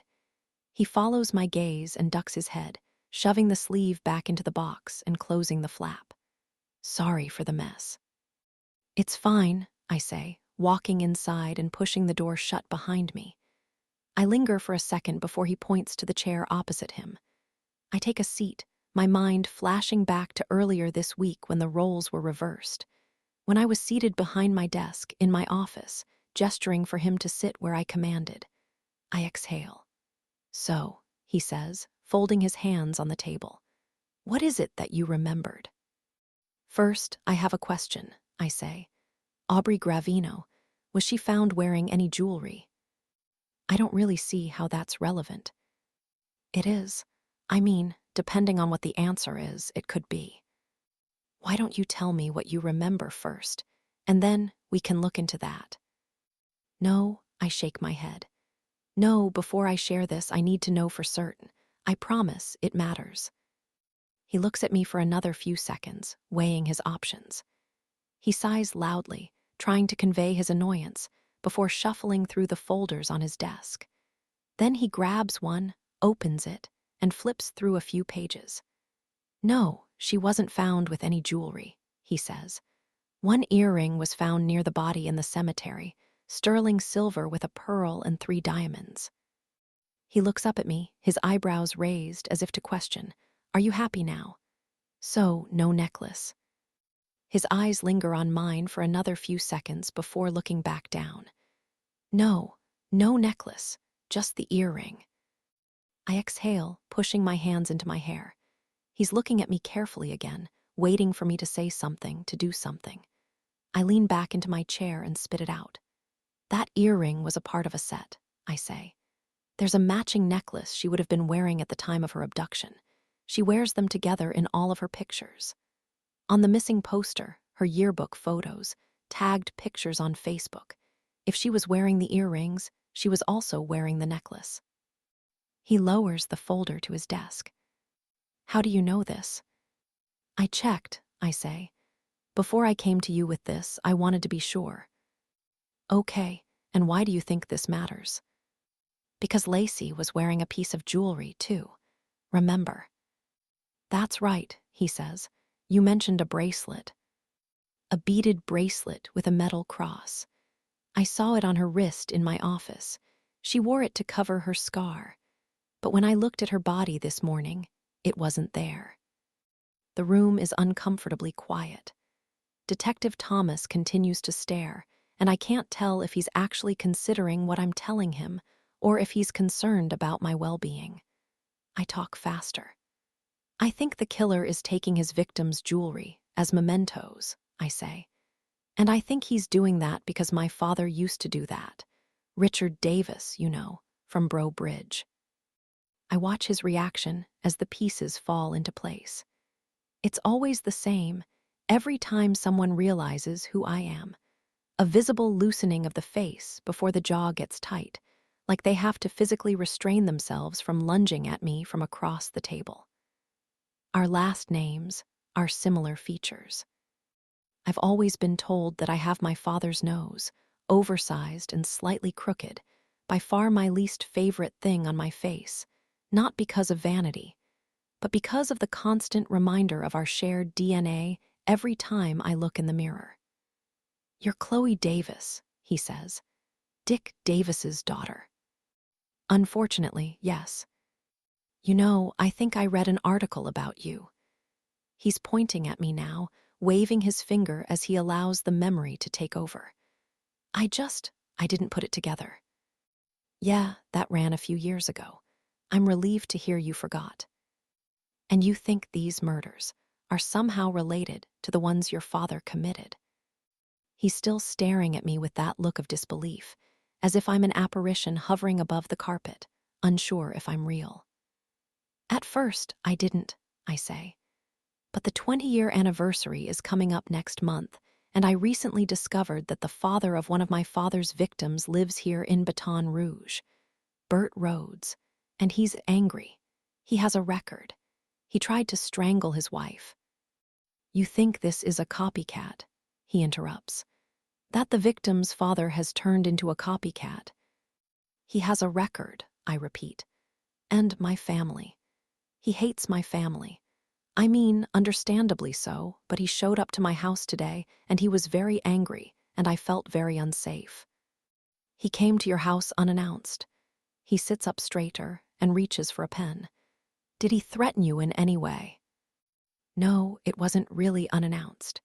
He installs security systems, and my fiancé, he called them to have one installed." "So you invited him to your house?" He leans back again, putting the pen down. "Will you stop interrupting me?" The sentence comes out louder than I intend it to, and Detective Thomas looks at me, stunned, with a mixture of shock and unease as an uncomfortable silence settles across the room. I bite my lip. I hate that look. I've seen that look before. I've seen that look from Cooper. I've seen that look from police officers and detectives, right here in this very building. That look that shows the very first hint of concern, not for my safety, but for my mind. That look that makes me feel like my words are not to be trusted, that my slow unravel is getting faster and faster, spiraling out of control, until pretty soon I'll be nothing. "I'm sorry," I say, exhaling, forcing myself to calm down. "I'm sorry, it's just that I feel like you're not really listening to me. You asked me to look at Lacey's body today and tell you if I remembered anything that could be important. This is me telling you what I believe may be important." "Okay," he says, holding his hands in the air. "Okay, you're right, I'm sorry. Please continue." "Thank you," I say, feeling my shoulders relax a little. "Anyway, Burt Rhodes is one of the few people, possibly the only person, who would know that detail, lives in the area where these current murders are taking place, and has a motive for murdering these girls in the same way my father murdered his daughter 20 years ago. It's a coincidence that can't be ignored." "And what do you believe his motive is, exactly? Does he know these girls?" "No, I mean, I don't know, I don't think so. But is that your job to figure out?" Detective Thomas raises his eyebrow. "I'm sorry," I say again. "Just look, it could be a lot of things, okay? Maybe it's revenge, targeting girls I know to harass me or make me feel the same pain he felt when his daughter was taken. An eye for an eye. Or maybe it's grief, a need for control, the same fucked up reason victims of abuse will go on to become abusers themselves. Maybe he's trying to make a point, or maybe he's just sick, detective. 20 years ago, he wasn't exactly the best father either, okay? Even as a girl, I just had a feeling about him. That something wasn't right. Okay, but a feeling isn't a motive. All right, well, how's this for motive?" I spit. "Today, he told me that after Lena's death, he found himself obsessing over what it would feel like to take somebody's life." "Who says that?" Who imagines what it's like to take a life after your own daughter has just been murdered? Shouldn't it be the other way around? He's empathizing with the wrong person here. Detective Thomas is silent for a minute before sighing again, this time in what sounds like resignation. Okay, he says. Okay, we'll look into him. I agree. It's a coincidence that deserves to be checked out.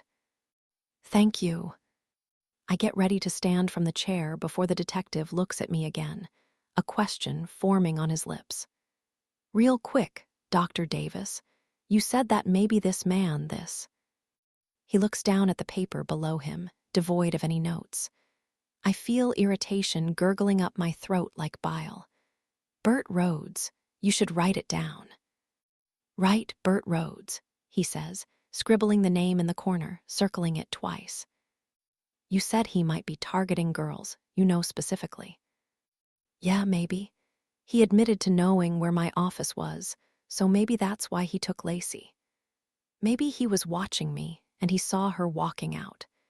Maybe he dumped her in the alley behind my office, because he knew I might find her there, notice the missing jewelry, make the connection. That I'd be forced to acknowledge the fact that all these girls are still dying because of. I stop, swallow, force myself to say the words. Because of my dad. Okay, he says, tracing his pen along the edge of his paper. Okay, that's a possibility. But then what exactly is your connection to Aubrey Gravino? How do you know her? I stare at him, my cheeks growing hot. It's a valid question, one I somehow hadn't thought to ask myself before. I was there just before Aubrey's body had been found, which seemed coincidental. Then Lacey going missing the day she left my office took it to a whole new level. But in terms of an actual shared connection between Aubrey and me, I can't think of one. I remember seeing her image on the news for that first time, the vague familiarity of her features, like I had seen her somewhere before, maybe in a dream. I had just chalked it up to all the adolescent girls who streamed through my office on a weekly basis, the way they all seemed to look somewhat the same. But now, I start to wonder if maybe it was something more. I don't know Aubrey, I admit. I can't think of any connection right now. I'll keep thinking on it. Okay, he nods, still eyeing me carefully. Okay, Dr. Davis, I appreciate you coming in. I'll be sure to follow up on this lead and let you know as soon as I learn more. I push myself up from the chair and turn to leave. His office feels claustrophobic now. The closed door and the closed windows, and the clutter piling high on every surface making my palms sweat, and my heartbeat pound loudly in my chest. I walk quickly to the door and grasp the knob, feeling his eyes still drilling into my back, watching. It's clear that Detective Thomas is wary of my story.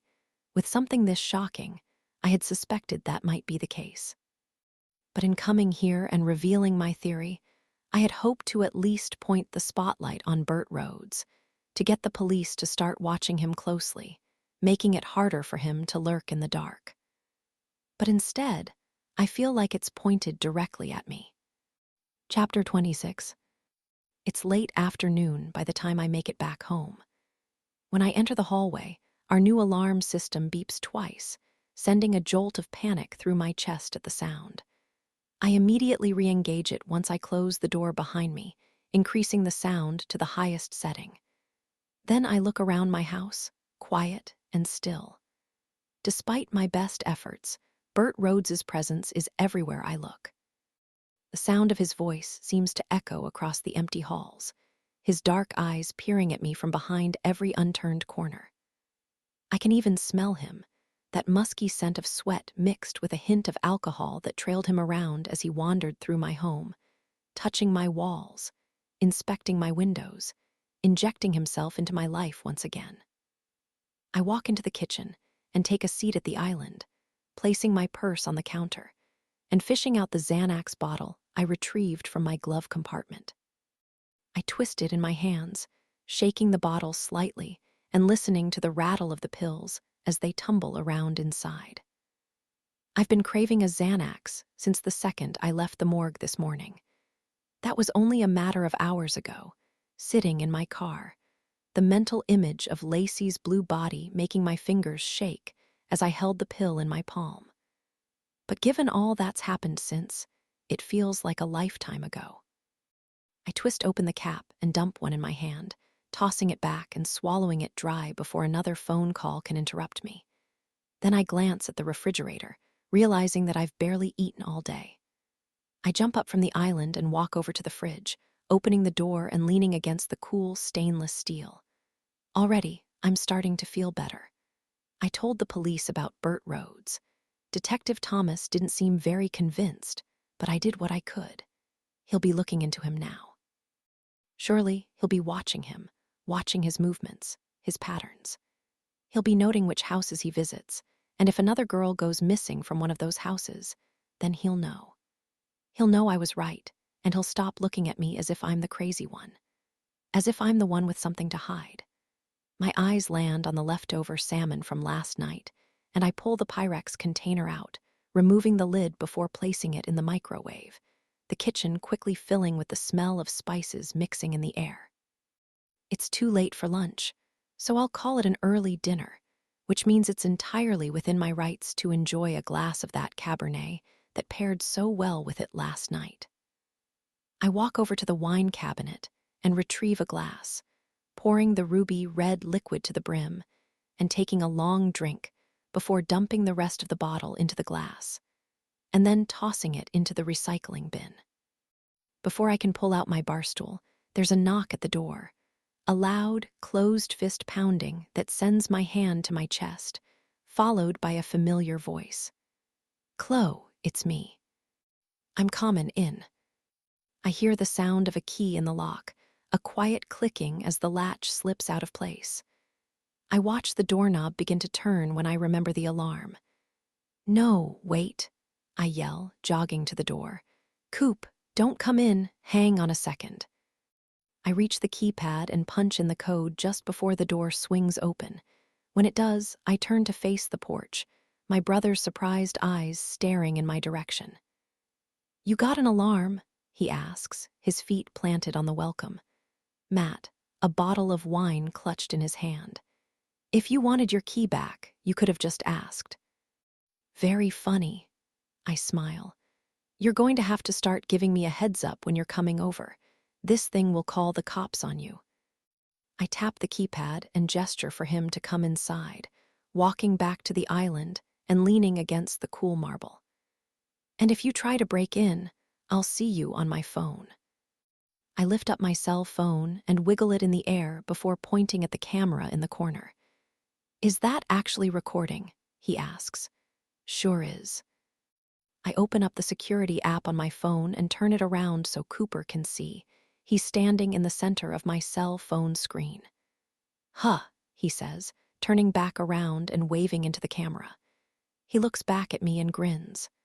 "Besides," I say, "as much as I love your visits, I'm not the only one who lives here now." Yeah, Cooper says, taking a seat on the edge of a stool. "Speaking of which, where is your fiancé?" "Traveling," I say, "for work. Over the weekend." "He works a lot." Cooper says, twirling his bottle of Merlot on the table. The liquid glistens under the kitchen lights, casting blood-red shadows across the wall. "Cooper, don't," I say. "Not now." "I didn't. But you were about to." "Doesn't it bother you?" he asks, the words pressed and urgent, like if he didn't speak them now, they would come ripping out on their own. "How often he's gone?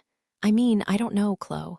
I always pictured you with someone who was around to keep you feeling safe. After everything you've been through, you deserve that. Someone present." "Daniel is present," I say, reaching for my wineglass and taking a deep drink. "He keeps me feeling safe." "So, what's the alarm for?" I think about how to respond to that, my fingernails tapping against the grooved glass. "It was his idea," I say at last. "See, keeping me safe even when he's not here." "All right, whatever," Cooper says, standing from the bar stool with a sigh. He walks over to the cabinet and grabs a corkscrew, twisting the cork from his own bottle. Even though I know it's coming, the pop makes me jump. Anyway, I was going to suggest we drink, but it looks like you've already gotten started. Why are you here, Cooper? Are you here to argue with me again? No, I'm here because you're my sister, he says. I'm here because I'm worried about you. I wanted to make sure you're doing okay. Well, I'm fine, I say, raising my arms in a shrug. I don't really know what to tell you. How are you dealing with all this? With what, Cooper? Come on, he says. You know. I sigh, my eyes flickering over to the empty living room, to the couch that suddenly seems so comfortable, so inviting. I let my shoulders slouch a little. They're so tight. I'm tight. It's bringing back memories, I say, taking another drink. Obviously. Yeah, for me too. Sometimes it's hard for me to determine what's real and what's not. The words escape before I have a chance to reel them back in.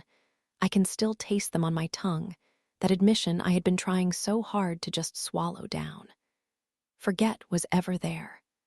I look down at my wineglass, suddenly half empty, then back up at Cooper. It's just so familiar, I mean. There are so many similarities. Doesn't it seem a little coincidental to you? Cooper eyes me, his lips parting gently. What kind of similarities, Chloe? Forget it, I say. It's nothing. Chloe, Cooper says, leaning toward me. What are those? I follow his stare toward the bottle of Xanax still on the counter, that tiny orange bottle holding a mountain of pills inside. I look back down at my wineglass again, at the finger of liquid remaining. Have you been taking those? What? No, I say. No, those aren't mine. Did Daniel give you those? No, Daniel didn't give me those. Why would you say that? His name is on the bottle. Because they're his. Then, why are they open on the counter when he's out of town? Silence settles between us. I glance out the window, at the sun beginning to set outside. The noises of the night are starting to emerge, the scream of the cicadas and chirping of crickets and all of the other animals that begin to come alive in the dark. Louisiana at night is a noisy place, but I prefer it to silence. Because when it's silent, you can hear everything. Muffled breaths in the distance, footsteps digging deep into drying leaves, a shovel being dragged through the dirt. I've been worried about this. Cooper exhales, pushing his hands through this hair. It's not safe for him to be bringing all those drugs into the house with your history. What do you mean, all those drugs? He's a pharmaceutical sales rep, Chloe. His briefcase is full of that shit. So, I have access to drugs too. I can prescribe them. Not to yourself. I feel of a wave of tears pricking at my eyes. I hate that Daniel is taking the blame for this, but I can't think of another explanation. Another way out without telling Cooper that I've been calling pills in for myself under Daniel's name. So instead, I'm quiet. I let Cooper believe it. I let his distrust for my fiancé sink deeper, simmer louder. I'm not here to fight, he says, standing up from the stool and walking toward me.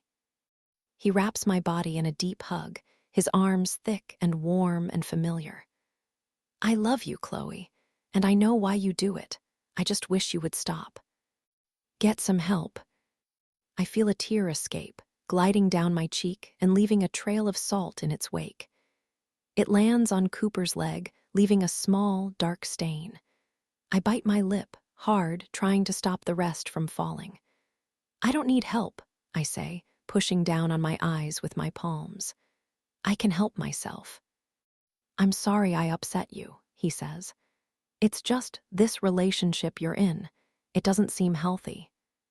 It's fine, I say, lifting my head from his shoulder, wiping the back of my hand across my cheek. But I think you should go. Cooper tilts his head. This is the second time in 1 week I've threatened to choose Daniel over my brother. I think back to the engagement party, standing on my back porch. That ultimatum I'd given him.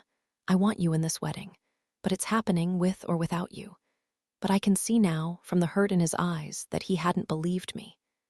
I can see that you're trying, I say. And I get it, Cooper. I really do. You're protective, you care. But no matter what I say, Daniel is never going to be good enough for you. He's my fiancé.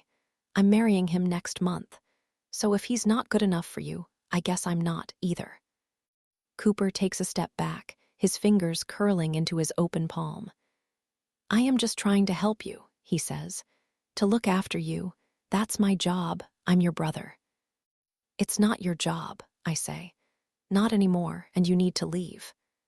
He stares at me for a second longer, his eyes darting back and forth from me to the pills on the counter. He extends his arm, and I think he's going to grab them, take them. But instead, he hands me the key ring that holds my spare. The memory of me giving it to him flashes through my mind. Years ago, when I had first moved in, I had wanted him to have it.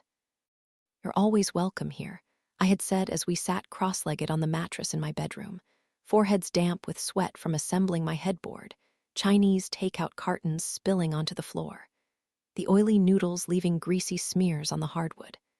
Besides, I'm going to need someone to water my plants when I'm gone. I stare at the key now, dangling from his pointer finger. I can't bring myself to take it back, because once I do, I know that it's final, that it can't be returned. So instead, he places it gently on the counter, turns around, and walks out the door. I stare at the key, fighting the urge to pick it up, walk outside, and push it back into his hands. Instead, I grab it and the Xanax and toss them into my purse before walking over to the door and setting the alarm. Then I grab Cooper's wine bottle, still mostly full, and pour myself another glass before picking it up along with the salmon, now cold, and walking back into the living room, settling in on the couch, and turning on the TV. I think about everything that has happened today, and immediately, I'm exhausted. Seeing Lacey, my meeting with Aaron. The scuffle with Daniel and the interaction with Burt Rhodes, and going to Detective Thomas, telling him everything. The argument with my brother, the concern in his eyes when he saw those pills. When he saw me, alone, drinking at the kitchen island. Suddenly, more than exhausted, I feel lonely. I pick up my phone, tap the screen until the background illuminates in my hand. I think about calling Daniel, but then I picture him at dinner, ordering another bottle at some five-star Italian restaurant, the roars of laughter as he insists on just one more. He's probably the life of the party, cracking jokes, grabbing shoulders. The thought makes me feel even lonelier, so I swipe up at the screen and open up my contacts. And there, at the very top, I'm greeted with another name, Aaron Jansen. I could call Aaron, I think. I could fill him in on everything that has happened since the last time we spoke. He probably isn't doing anything, alone in an unfamiliar town. He's probably doing the same thing as me, as a matter of fact, sitting on the couch, half drunk, leftovers perched between his outstretched legs. My finger hovers over his name, but before I can tap it, the screen goes dark. I sit for a minute, wondering. My mind is feeling a little foggy now, like it's been wrapped in a thick wool blanket. I put the phone down, deciding against it. Instead, I close my eyes. I imagine how he might react when I tell him about Burt Rhodes showing up on my doorstep. I imagine him yelling at me through the phone after I admit to letting him in. I smirk a little bit, knowing that he'd be worried about me. But then I would tell him how I got him out of the house, called Detective Thomas, went to the police. I would relay our conversation, word by word, and smile again, knowing that he'd be proud. I open my eyes and take another bite of salmon, the drone of the TV sounding more distant as my mind starts to focus instead on the sound of my chewing. The clank of the fork against the Pyrex, my heavy breathing. The image on the television is starting to grow fuzzy on the screen, and I realize that my eyelids are feeling heavier with every subsequent sip of wine. Pretty soon, my limbs are tingling. I deserve this, I think, sinking deeper into the couch. I deserve to sleep, to rest. I'm just exhausted. So exhausted. It's been a long day. I turn my phone off, no disruptions, and place it on my stomach before pushing my dinner onto the coffee table. I take another sip of wine and feel a little bit dribble down my chin. Then I let myself close my eyes, just for a second, and feel myself drift into sleep. It's dark outside when I wake up. I'm disoriented, my eyes fluttering open as I lie on the couch, the half-empty wineglass still propped between my arm and stomach. Miraculously, it didn't spill. I sit up and tap my phone, looking for the time, until I remember that I turned it off. I squint at the television. The time on the newscast says it's just past 10. My pitch-black living room is partially illuminated in an eerie blue glow, so I reach for the remote and turn off the TV before pulling myself off the couch. I look at the wineglass in my hand and down the rest of the liquid before placing it on the coffee table, walking upstairs, and collapsing into bed. I sink into the mattress immediately, and pretty soon, I'm in a dream, or maybe it's a memory. It feels a little bit like both, somehow strange yet familiar at the exact same time. I'm 12 years old, sitting in my reading nook, my bedroom pitch black, with the glow of my tiny reading light illuminating my face just slightly. My eyes are skimming the book in my lap, engrossed in the words on the page, when a noise from outside breaks my concentration. I look out the window and see a figure in the distance, moving silently across our yard in the dark. It's coming from the trees just beyond our property, the trees that line the entrance to a swamp spanning miles in either direction. I squint at the figure, and pretty soon, I can tell it's a body. A fully grown adult body dragging something behind it. The sound begins to drift across the backyard and leaks through my cracked-open window, and soon, I recognize it as the scraping of metal against dirt. It's a shovel. The body walks closer to my window, and I press my face against the glass, dog-earing my book and putting it down. It's still dark, and I'm still struggling to make out a face or features. As the body inches even closer, almost directly below my window now, a floodlight turns on, and I find myself squinting at the sudden brightness, my hand shielding my face as my eyes try to adjust to the light. I remove my hand and confusion washes over me as the person below my window is finally illuminated enough to see. It isn't the body of a man, as I had originally assumed. It isn't my father, the way the memory should have actually played out. This time, it's a woman. She turns her head to the sky and looks at me, as if she knew I was there all along. We make eye contact, and I don't recognize her at first. She looks vaguely familiar, but I don't know how or why. I look at her individual features, eyes, mouth, nose, and that's when it finally clicks. I feel the blood drain from my face. The woman below my window is me. Panic starts to surge through my chest as 12-year-old me stares into the eyes of myself, 20 years older. They're completely black, like the eyes of Burt Rhodes. I blink a few times and look down at the shovel in her hand, covered in a red liquid I somehow know in my gut to be blood. Slowly, a smile forms on her lips, and I break out into a scream. My body shoots upright, and I'm covered in sweat, my screaming still ringing throughout the house. But then I realize I'm not screaming. My mouth is open, panting, but there's no sound coming out. The sound I'm hearing is coming from somewhere else. It's a loud, screeching sound, almost like a siren. It's an alarm. It's my alarm. My alarm is going off. Suddenly, I remember Burt Rhodes. I remember him in my home, sticking sensors on my windows, pointing his drill in my direction. I remember his warning. I never wondered what it was like to lose my life. I'm talking about taking one. I fling myself from bed, hearing the frantic sound of footsteps downstairs. He's probably trying to disable it, stop the ringing before coming upstairs and strangling the life from my lungs the same way he strangled those girls. I run toward the closet and fling open the door, my hands searching blindly across the floor for the box that holds Daniel's gun. I've never used a gun. I have no idea how to use a gun. But it's here, and it's loaded, and as long as I can have it in my hands when Bert walks into my bedroom, I'll feel like I have a fighting chance. I'm flinging dirty clothes across the floor when I hear the sound of footsteps coming up the stairs. "Come on," I whisper. "Come on, where is it?"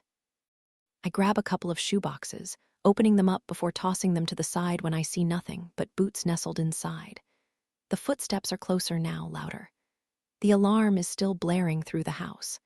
The neighbors are surely awake, I think. He can't get away with this. He can't kill me with the alarm going off like this. Still, I keep searching until my hands find another box pushed into the corner.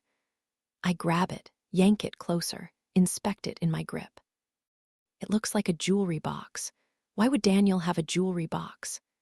But it's long, slender, about the right size for a gun, so I open the lid quickly, feeling the presence of a person just outside my closed door. My breath catches in my throat as I look down at the box now opened in my lap. Inside, there is no gun, but something far more terrifying. It's a necklace with a long silver chain, a single pearl on the end, and 3 small diamonds clustered at the top.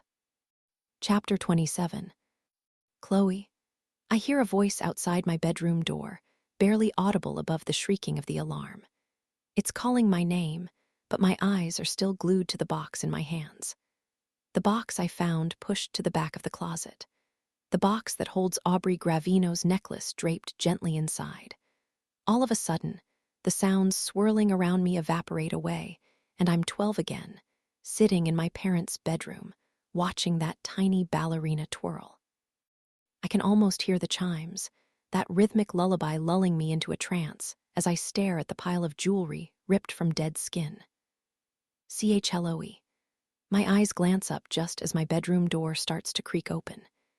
Instinctively, I shut the box and slide it back into the closet, throwing a pile of clothes on top of it.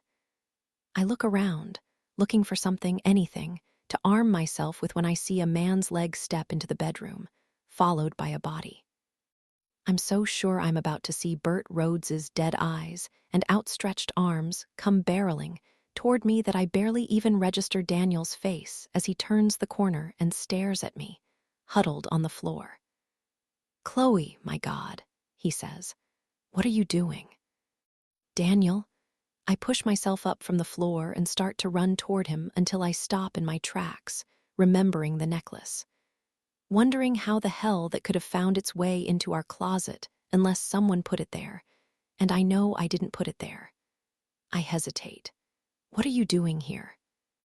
"I called you," he yells. "How do you turn this fucking thing off?" I blink a few times before pushing past him and running down the stairs, pounding a string of numbers into the system and shutting off the alarm. The deafening siren has now been replaced with deafening silence, and I can feel Daniel behind me, staring at me from the stairs. "Chloe," he says, "what were you doing in the closet?"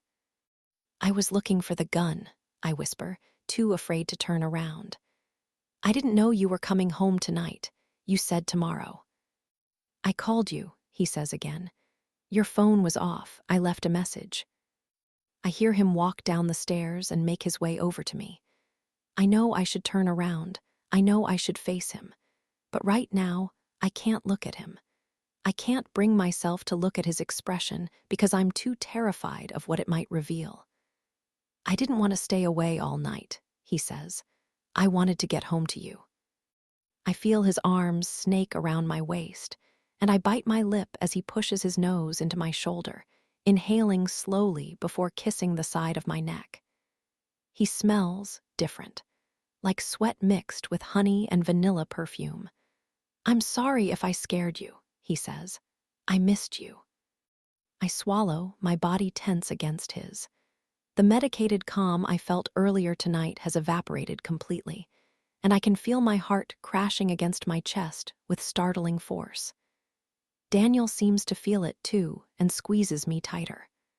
"I missed you too," I whisper, because I don't know what else to say. "Let's get back into bed," he says, running his hands up my shirt and across my stomach. "I'm sorry I woke you." "It's fine," I say, trying to pull away.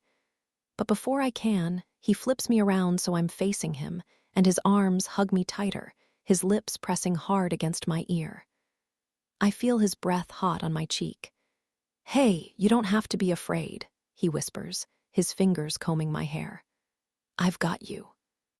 My jaw clenches as I remember those exact words exiting the mouth of my father. Me, running down that gravel roadway and up our steps, slamming into his outstretched arms. Him hugging me tight, his body a vessel of warmth and safety and protection, whispering into my ear, "I've got you, I've got you." That's what Daniel has always been to me: warmth, safety, protection not only from the outside world, but also from myself. But in this moment, locked in his arms, the heat of his breath sending goose bumps up my neck, a dead girl's necklace hidden in the depths of our closet, I start to wonder if there is more to this man than what I've always thought. I think back to all those times I've gotten involved with someone and wondered, what are they hiding? What aren't they telling me? I think about my brother's words, all of his warnings. How can you really know someone that well in a year? Daniel releases me from his grip and holds me by my shoulders, smiling in my direction. He looks tired, his skin uncharacteristically baggy and his hair ruffled out of place. I wonder what he's been up to tonight, why he looks like this. He seems to notice me scanning his features because he runs his hand over his face, pulling his eyelids down with it. "Long day," he says, sighing. "Lots of driving. I'm going to shower, then let's get to sleep." I nod, watching as he turns around and walks up the stairs. I refuse to move until I hear the hiss of the showerhead come alive, and only then do I exhale, unclench my fists, and follow behind him, cocooning myself as tightly as I can in the covers of our shared bed. When Daniel emerges from the shower, I pretend to be asleep, trying hard not to flinch when his bare skin slides against mine, when his hands start to massage the nape of my neck, or when he emerges from the covers minutes later, tiptoes across the bedroom, and slides the closet door shut. Chapter 28. I wake up to the smell of popping bacon grease and the sound of Etta James's earthy vocals traveling down the hall. I don't remember falling asleep. I had been actively trying not to, the weight of Daniel's arms draped across my torso constricting me like a body bag. But I suppose it was inevitable. I couldn't fight it forever, especially after the tranquilizer cocktail I had downed just before he came home. I sit up in bed, trying to ignore the gentle pounding in my skull, the puffiness of my eyes constricting my vision to two crescent-shaped slits. I glance around the room. He's not here. He's downstairs, making me breakfast, the way he always does. I slip out of the covers and creep down the stairs, listening for the sound of his humming. I hear it, confirming that he is, in fact, downstairs, probably hopping around in that gingham apron as he flips chocolate chip pancakes with little drawings etched inside. A cat with whiskers drawn on with a toothpick, a smiling face, a bulging heart. I slink back up the stairs, back into the bedroom, and slide open our closet door. The necklace I found last night belongs to Aubrey Gravino. I have no doubt in my mind. Not only did I see it in her missing picture, but I saw the matching earring. I held it in my hand, inspected the trinity of diamonds and the pearl apex. I start to push the laundry aside, my mind less hazy now that the wine and Xanax are fully out of my system. I think back to the list of people I recounted to Aaron. The people who would know about the jewelry my father took and stashed in the back of his closet. My family, the police, the victim's parents, and Daniel. I had told Daniel. I had told him everything. I didn't even think to include Daniel because why would I? Why would I have reason to suspect my own fiancé? I still don't know the answer to that question, but it's one I need to find out. I lift up the LSU sweatshirt I remember tossing over the box and reach my hand out to grab it, but it's not there. The box isn't there. I push aside more laundry, grabbing heaps of clothes and throwing them to the side. I sweep my arms across the floor, hoping to feel it hiding beneath a pair of jeans or a tangled-up belt or a rogue shoe. But I don't feel it. I don't see it. It's not there. I lean back onto my legs, a sinking feeling settling in my stomach. I know I saw it. I remember grabbing the box, holding it in my hands, opening the lid and seeing the necklace nestled inside. But I also remember hearing Daniel get up last night to close the closet door. Maybe he grabbed the box then, too. Hid it somewhere else. Or maybe he woke up early this morning and moved it when I was sleeping. I exhale slowly, trying to formulate a plan. I need to find that necklace. I need to know what it's doing in my house. The thought of bringing this evidence to the police, the thought of bringing Daniel to the police, makes my stomach lurch. It's almost laughable how ridiculous it seems. But I can't just ignore it. I can't pretend that I didn't see it, that I didn't smell that perfume on Daniel last night, that I didn't notice the way his collar was damp with sweat. Suddenly, another memory rises to the surface. My brother last night, his weary eyes resting on that bottle of pills. His briefcase is full of that shit. I think back to Lacey's autopsy, to the coroner poking at her rigid limbs. We found heavy traces of diazepam in her hair. Daniel would have the drugs. Daniel would have the opportunity. He disappears for days on end, alone. I think back to all the times he has taken off on a business trip I didn't know about or remember, and instead of questioning him, I had blamed myself for forgetting. I went to Detective Thomas yesterday with a tip about Burt Rhodes based on far less than this. It was a theory formed out of circumstance and suspicion and a hint of hysteria, if I'm being honest with myself. But this isn't suspicion. This isn't hysteria. This seems like proof. Solid, concrete proof that my fiancé is somehow involved in something he shouldn't be. Something terrible. I stand up, sliding the closet door shut and sitting on the edge of my bed. I hear the clatter of a skillet being lowered into the sink, the hiss of steam as the faucet sprays water onto the hot surface. I need to know what's going on. If not for myself, then for those girls, for Aubrey, for Lacey, for Lena. If I can't find the necklace, I need to find something. Something that will lead me to answers. I walk down the stairs again, ready to face Daniel. I turn the corner to find him standing in the kitchen, placing 2 plates of pancakes and bacon on our small breakfast nook table. There are 2 mugs of coffee steaming on the kitchen island, a pitcher of orange juice with sweat dripping down the sides. It was just 1 week ago when I thought that this was karma. The perfect fiancé in exchange for the worst possible father. Now I'm not so sure. "Good morning," I say, standing in the doorway. He looks up and flashes a smile. It seems genuine. "Good morning," he says, grabbing a mug. He walks over and hands it to me, kissing the top of my head. "Interesting night last night, huh?" "Yeah, sorry about that," I say, scratching at the spot his lips just left. I think I was kind of in shock, waking up to the alarm like that and not knowing it was you downstairs. "I know, I feel horrible," he says, leaning against the island. "I must have scared you to death." "Yeah," I say, "a little bit. At least we know the alarm works." I try to crack a smile. "Yeah."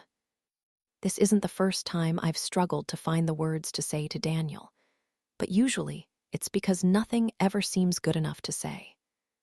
Nothing ever seems to convey how deep my feelings are, how absolutely I had fallen for him in such a short amount of time. But now, the reasons are so vastly different, it's hard to wrap my mind around. It's hard to believe that this is actually happening. For a split second, my eyes glance over at my purse on the counter, at the bottle of Xanax I know is tucked inside. I think about the pill I took before chasing it with 2 glasses of wine, the way I had sunken into the couch, as if I had been falling through clouds, the memory-like dream I was experiencing just before the alarm screeched to life. I think about college, the last time something like this happened. Last time I was mixing drugs with alcohol in such a reckless manner. I think about the way the police had stared at me, then the same way Detective Thomas was staring at me in his office yesterday afternoon. The same way Cooper was staring, silently questioning the validity of my mind, my memories. Me. I wonder, for a second, if maybe I imagined the necklace. If maybe it wasn't there at all. If maybe I was just confused, conflating the past with the present, the way I have so many times before. "You're mad at me," Daniel says, walking over to the table and taking a seat. He gestures to the chair across from him, and I follow, dropping my phone on the counter before sitting down and staring at the food below me. It looks good, but I'm not hungry. And I don't blame you. I've been gone a lot. I've been leaving you here all by yourself in the middle of all of this. In the middle of all what? I ask, my eyes drilling into the chocolate chips poking out of the browned batter. I pick up my fork and stab one with a single prong, scraping it off with my teeth. The wedding, he says, planning everything. And you know what's been on the news. It's okay. I know you've been busy. But not today, he says, cutting into his breakfast and taking a bite. Today, I'm not busy. Today, I'm yours, and we've got plans. And what exactly are those plans? It's a surprise. Dress comfortably. We're going to be outside. Can you be ready in 20 minutes? I hesitate for a second, wondering if it's a good idea. I open my mouth, start to come up with an excuse, when I hear my phone vibrate on the kitchen counter. 1 second, I say, pushing my chair back, grateful for the excuse to step away, to stop talking. I walk over to the counter and see Cooper's name on the screen, and suddenly our argument last night feels so trivial. Maybe Cooper was right. All this time, maybe he had seen something in Daniel that I couldn't see. Maybe he's been trying to warn me. This relationship you're in, it doesn't seem healthy. I swipe my finger across the screen, ducking into the living room. Hey, Coop, I say, my voice low. I'm glad you called. Yeah, me too. Look, Chloe, I'm sorry about last night. It's fine, I say. Really, I'm over it. I overreacted. The line is quiet, and I can hear his breath. It sounds shaky, like he's walking fast, his pounding feet on the pavement sending a vibration up his spine. Is everything okay? No, he says. No, not really. What is it? It's Mom, he says at last. Riverside called me this morning. They said it was urgent.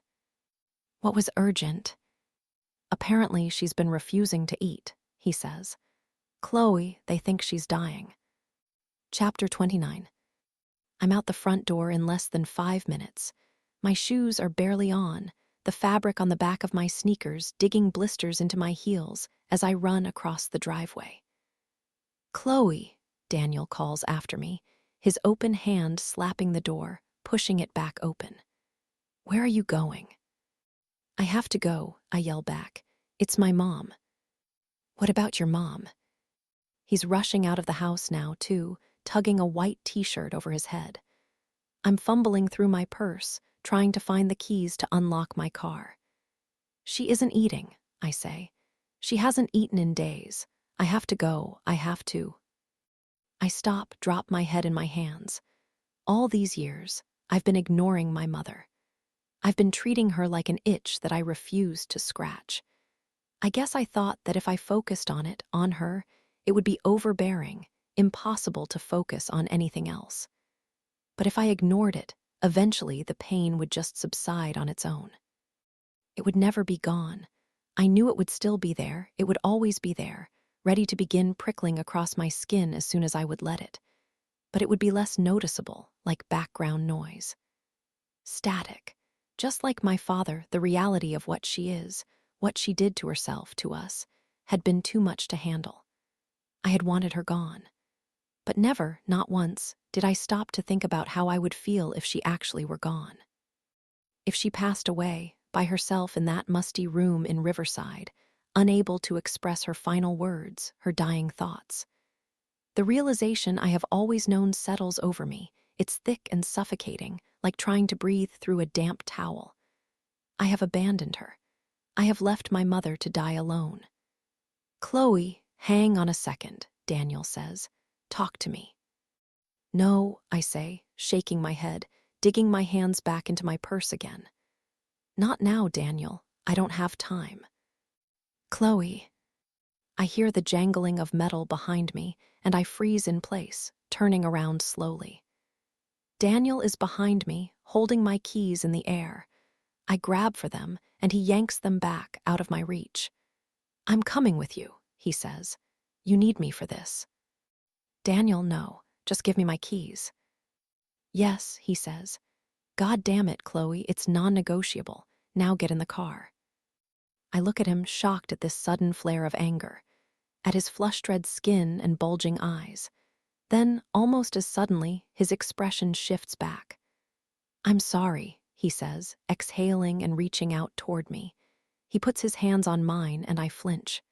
Chloe, I'm sorry, but you have to stop pushing me away. Let me help you. I look at him again, at the way his face has completely changed in seconds.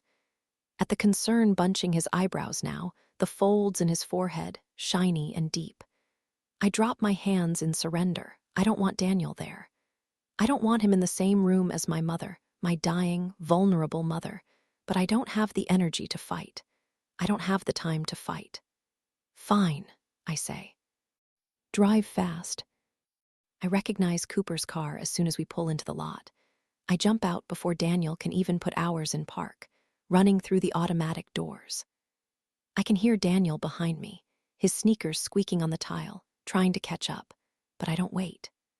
I take a right down my mother's hallway, run past the collection of cracked doors, the quiet murmurs of televisions and radios and residents mumbling to themselves. When I turn into her room, I see my brother first, sitting on her bedside. Coop. I run toward him, collapsing onto my mother's bed as I let Cooper pull me into a hug. How is she? I look over at my mother, her eyes closed. Her already thin frame looks even thinner, as if she's lost 10 pounds in a week. Her wrists look as if they could snap, her cheeks two hollowed-out caves draped in tissue paper skin. You must be Chloe. I jump at the voice coming from the corner of the room. I hadn't noticed the doctor there, standing in a white coat with a clipboard pushed against his hip. My name is Dr. Glenn, he says. I'm one of the on-call doctors at Riverside. I spoke to Cooper this morning over the phone, but I don't believe we've met. No, we haven't, I say, not bothering to stand. I look back down at my mother, at the gentle rise and fall of her chest. When did this happen? It's been a little under a week. A week? Why are we just now learning about this? A noise erupts from the hallway that diverts our collective attention. It's Daniel, his body slamming into the doorframe. I see a bead of sweat trickle down his forehead, and he wipes it with the back of his hand. What is he doing here? Cooper starts to stand, but I put my hand on his leg. It's fine, I say. Not now. We are typically equipped to handle these types of situations. As you can imagine, it's fairly common in older patients. The doctor continues, his eyes darting between Daniel and us. But if it continues on for any longer, we're going to need to transfer her to Baton Rouge General. Do we know what the underlying cause is? Physically, she's in fine health. There is no illness we can identify that could be causing an aversion to food. So, in short, we don't know, and in all the years that she's been in our care, we've never once had this issue with her. I look back down at her, at the sagging skin on her neck, her collarbones popping out like two drumsticks. It's almost as if she just woke up one morning and decided it was time. I glance at Cooper, looking for answers. My entire life, I have always found what I've been searching for somewhere in his expression. In the imperceptible twitch of his lip as he tried to stifle a smile, the way his cheek dimpled slightly when he chewed on the inside of his mouth in thought. There has only been one time I can remember when my gaze was met with nothing but a blank stare. Just one time when I had turned to Cooper and realized, with sinking dread, that even he couldn't help, that nobody could help. It was in our living room, our legs pretzeled on the floor. Our eyes illuminated from the glow of the TV screen, listening to our father talk about his darkness, ankle chains rattling, the drip of a rogue tear staining his legal pad. But now I see it again. Cooper's eyes, not meeting mine, but staring straight ahead. Boring into Daniel S., both their bodies stiff as boards. Your mother is uncommunicative, of course, Dr. Glenn continues, oblivious to the tension in the room. But we were hoping, maybe by coming here, you could try to get through. Yes, of course, I say, peeling my eyes from Cooper and looking back down to my mom. I grab her hand, hold it in mine. She's still at first until I feel a gentle tapping, her fingers moving slowly against the thin skin of my wrist. I look down at the tiny flicker of movement. Her eyes are still closed, but her fingers, they're moving. I look back at Cooper, at Daniel, at Dr. Glenn. None of them seem to notice. Can I have a moment alone with her? I ask, my heartbeat rising into my neck. My palms start to feel slick with sweat, but I refuse to let go of her hand. Please.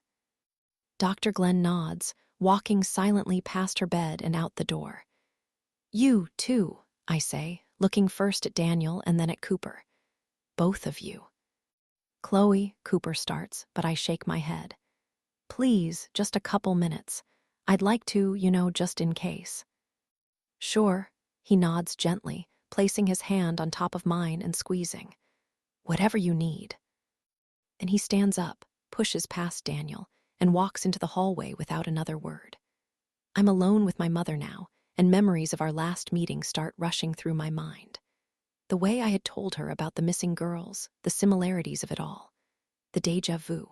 And if Dr. Glenn's timeline is correct, that would have been around the time she had stopped eating. I don't know what I'm so worried about, I had said. Dad's in prison. It's not like he can be involved or anything. The tapping of her fingers, frantic. Before I had rushed out of the room, our visit cut short. I've never told Cooper or Daniel or anyone else about the way I believe my mother can communicate. The gentle movement of her fingers. A tap means yes, I hear you, because, quite honestly, I wasn't even sure if I believed it myself. But now, I wonder. Mom, I whisper, somehow feeling both ridiculous and terrified. Can you hear me? Tap. I look down at her fingers. They moved again. I know they did. Does this have something to do with what we talked about the last time I was here? Tap, tap. I exhale, my eyes darting from her palm to the hallway, the door still open. Do you know something about these murdered girls? Tap, tap, tap. Tap, tap. I pull my eyes away from the hallway and back toward my hand, at my mother's fingers twitching frantically across my palm. This cannot be a coincidence. It has to mean something. Then I pull my gaze higher, toward my mother's face, and immediately my body flies backward, a jolt of adrenaline and fear that causes me to rip my hand away from her palm and cover my mouth in disbelief. Her eyes are open, and she is staring straight at me. Chapter 30. Daniel and I are in the car again, silent other than the gentle pounding of the wind as it rips through our open windows, giving me a much-needed breath of fresh air. I can't stop thinking about my mother, about the conversation that just took place in her room. Do you think you could spell it? I had stuttered, staring into her wide, watery eyes. Tears were stuck to her eyelashes like beads of dew on grass, quivering. I looked down at her fingers, convulsing against mine. Give me 1 second. I walked back into the hallway, poking my head into the waiting room. Daniel and Cooper were sitting with a few chairs between them, silent and stiff, their backs facing my direction. Then I shuffled across the hall, toward the living area, riffling through the table filled with old books that smelled like mothballs, pages stained brown. I grabbed a random assortment of DVDs, the donated rejects that nobody wanted to watch, and pushed them aside until I reached the board games. Then I hurried back to my mother's room, pulling a small, velvet bag from my pocket. Scrabble tiles. Okay, I said, feeling self-conscious as I dumped them onto her comforter and started flipping them over one by one until we had a full alphabet, each letter facing up. I couldn't imagine this possibly working, but I had to try. I'm going to point to a letter. We'll start simple. Y means yes, N means no. Tap when I hit the one you want. I looked down at the rows of letters on her bed, the prospect of having an actual conversation with my mother for the first time in 20 years, both exhilarating and mind-numbing. I took a deep breath, and then I started to talk. Do you understand how this is going to work? I pointed to the N nothing. Then I pointed to the Y tap. I exhaled, my heart beating faster. All these years, my mother knew. She understood. She was hearing me talk. I just never took the time to let her talk back. Do you know something about these murdered girls? N nothing. Y tap. Are these murders somehow related to Bro Bridge? N nothing. Why tap? I stopped, thinking hard about my next question. I knew we didn't have a lot of time. Soon, Cooper or Daniel or Dr. Glenn would walk back in, and I didn't want them to catch me like this. I looked back down at the tiles, then I asked my final question. How do I prove it? I had started with the A, my finger pointing to the tile in the top left corner, nothing. I moved on to B, then C finally. When I pointed at D, her fingers moved. D. Tap. Okay, first letter D. Then I started back at the beginning, A tap. My heart lurched in my chest. D-A. Tap. She was spelling Daniel. I blew the air through my pursed lips, slowly, trying to stay calm. I lifted my fingers and pointed to the N, my eyes drilling into her fingers, until a noise from the hallway jolted me into action. Chloe. I could hear Cooper getting closer, feet from the open door. Chloe, you doing okay? I swept my arm across the bedspread and collected the tiles, grabbing them all into my palm and turning around just as Cooper appeared in the doorway. I just wanted to check on you, he said, his eyes moving from me to my mother. A gentle smile cracked across his lips as he moved toward us, sitting on the edge of the bed. You got her eyes to open. Yeah, I said, the sweat from my palm making the tiles greasy, slipping against each other in my grip. Yeah, I did. Daniel flips on his blinker now, and we pull into a gravel driveway, the sound of kicked-up pebbles flicking off the windshield forcing him to close the windows. I lift my head slowly, shaking myself from my memory, and realize that I no longer recognize our surroundings. Where are we? I ask. We're winding down dusty side roads now. I don't know how long we've been driving, but I do know this is not the route back home. We're almost there, Daniel says, smiling at me. Where is there? You'll see. Suddenly, it feels claustrophobic in here. I reach for the air conditioning and push the knob all the way to the right, leaning into the blast of cold air. Daniel, I need to go home. No, he says. No, Chloe, I am not letting you wallow in self-pity at home right now. I told you I had plans for us today, and we're going to do them. I inhale deeply, turning to face my window, watching the trees fly past as we inch deeper into the woods. I think about my mother, spelling out Daniel's name. How could she possibly know? How could she know who he is if they've never met? The uneasiness I felt this morning is quickly returning. I look down at my phone, at the single bar of service, appearing and disappearing as it struggles to find a signal. Here I am, miles from home, trapped in a car with a man in possession of a dead girl's necklace, no way to call for help. Maybe he saw me holding it last night. Maybe I didn't stash it back into the closet as quickly as I thought I did.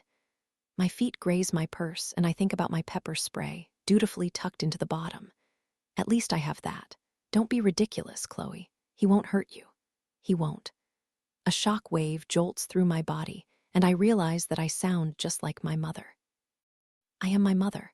I am my mother sitting in Sheriff Dooley's office, making rationalizations about my father despite the growing mountain of evidence stacking up against him. My eyes sting as a pool of tears wells up inside, threatening to break free. I lift my hand and wipe at them quickly, careful not to let Daniel see. I think of my mother, bedbound back in Riverside, her life confined to the ever-shrinking walls of her own troubled mind. And I understand now. I understand why she did it. I always thought she went back to my father because she was weak, because she didn't want to be alone, because she didn't know how to leave him. She didn't want to leave him. But now, in this moment, I understand my mother more than I ever have before. I understand that she went back to him because she was desperately searching for any trace of evidence that would point in the opposite direction. A scrap of something she could cling to that proved she wasn't in love with a monster. And when she couldn't find it, she was forced to take a good hard look at herself. She was forced to ask herself the very questions that are now swirling in my own mind, constricting in the same way hers must have been. She was forced to acknowledge the fact that she was in love with a monster. And if she was in love with a monster, what did that make her? I feel the car start to roll to a stop. I glance out the window again and see that we're deep in the woods, the only break in the trees a small, swampy stream, presumably the entrance to a larger body of water. "We're here," he says, turning off the car and stuffing the keys in his pocket. "Now get out." "Where is here?" I ask again, trying to keep my voice light. "You'll see." "Daniel," I say, but he's already out of the car, walking over to the passenger side and opening my door for me. What used to feel like a chivalrous act now feels more ominous, like he's forcing me out against my will. I reluctantly take his hand and step out of the car, wincing as he slams the door shut behind me, my purse, phone, and pepper spray still inside. "Close your eyes." "Daniel." "Close them." I close my eyes, taking in the absolute silence around us. I wonder if this is where he took them, Aubrey and Lacey. I wonder if this is where he did it. It's the perfect spot, isolated, hidden. He won't hurt you. I hear the buzzing of mosquitoes around us, the scamper of some animal rustling the leaves in the distance. He won't. I hear footsteps, Daniel's, walking back toward my car, unlocking the trunk, pulling something out. He won't hurt you, Chloe. I hear a thud as whatever it is yanked from inside and lands on the ground. He's walking back toward me now, carrying something. I hear it scraping against the ground, the scraping of metal against dirt. A shovel. I swing around, ready to sprint into the woods and hide. Ready to scream at the top of my lungs, hoping against all odds that there is someone else out here. Someone to hear me, someone to help. When I face Daniel, his eyes are wide. He wasn't expecting me to turn around. He wasn't expecting me to fight. I look down at his hands, at the long, slender thing he's clutching in his palms. I raise my arms to block him from striking me with it when I get a good, hard look at it and realize it's not a shovel. Daniel isn't holding a shovel. It's an oar. "I thought we'd go kayaking," he says, his eyes darting over to the water. I turn, looking at the small opening where the trees part and the swamp water peeks through. Next to it, partially hidden behind the foliage, is a wooden rack with 4 kayaks perched inside, covered in leaves and dirt and spiderwebs. I exhale. "This place is pretty hidden, but it's been here forever," he says, holding the oar sheepishly in his hands. He steps closer and holds it out for me to take. I grab it, feeling the heaviness of it in my arms. "The kayaks are free to use. You just need to bring your own paddle. It wouldn't fit in my car, so I took your keys and loaded it into your trunk this morning." I look at him, studying him closely. If he were planning on using this thing as a weapon, he wouldn't have handed it to me. I look down at the paddle and then back to the kayaks, the stillness of the water, the cloudless sky. I glance over at the car, my only way out of here, I know. The keys are in his pocket, I have no other way home. So I decide in this moment, if he can act, so can I, Daniel, I say, dropping my head. "Daniel, I'm sorry. I don't know what's wrong with me." "You're tense, and that's completely understandable, Chloe. That's why we're here, so I can help you relax." I look at him, still unsure if I can trust him. I can't ignore the flood of evidence over the last few hours. The necklace and the perfume, the way Cooper had glared at him at Riverside, as if he could sense something in him that I couldn't. Something evil, something dark. My mother's warning. The way he had grabbed my wrist yesterday, pinning me to the couch. The way he had snapped at me this morning, dangling my keys just out of reach. But then there are the other things, too. He had a security system installed. He took me to Riverside to see my mother and threw a surprise party and planned a day for just us two. It's exactly the type of romantic gesture that he has always done from the moment we first met, lifting that box out of my arms and hoisting it onto his shoulder. The type of gesture I was looking forward to enjoying for the rest of our lives. I can't help but smile as I take in his self-conscious grin, habit, I suppose. And that's when I make up my mind.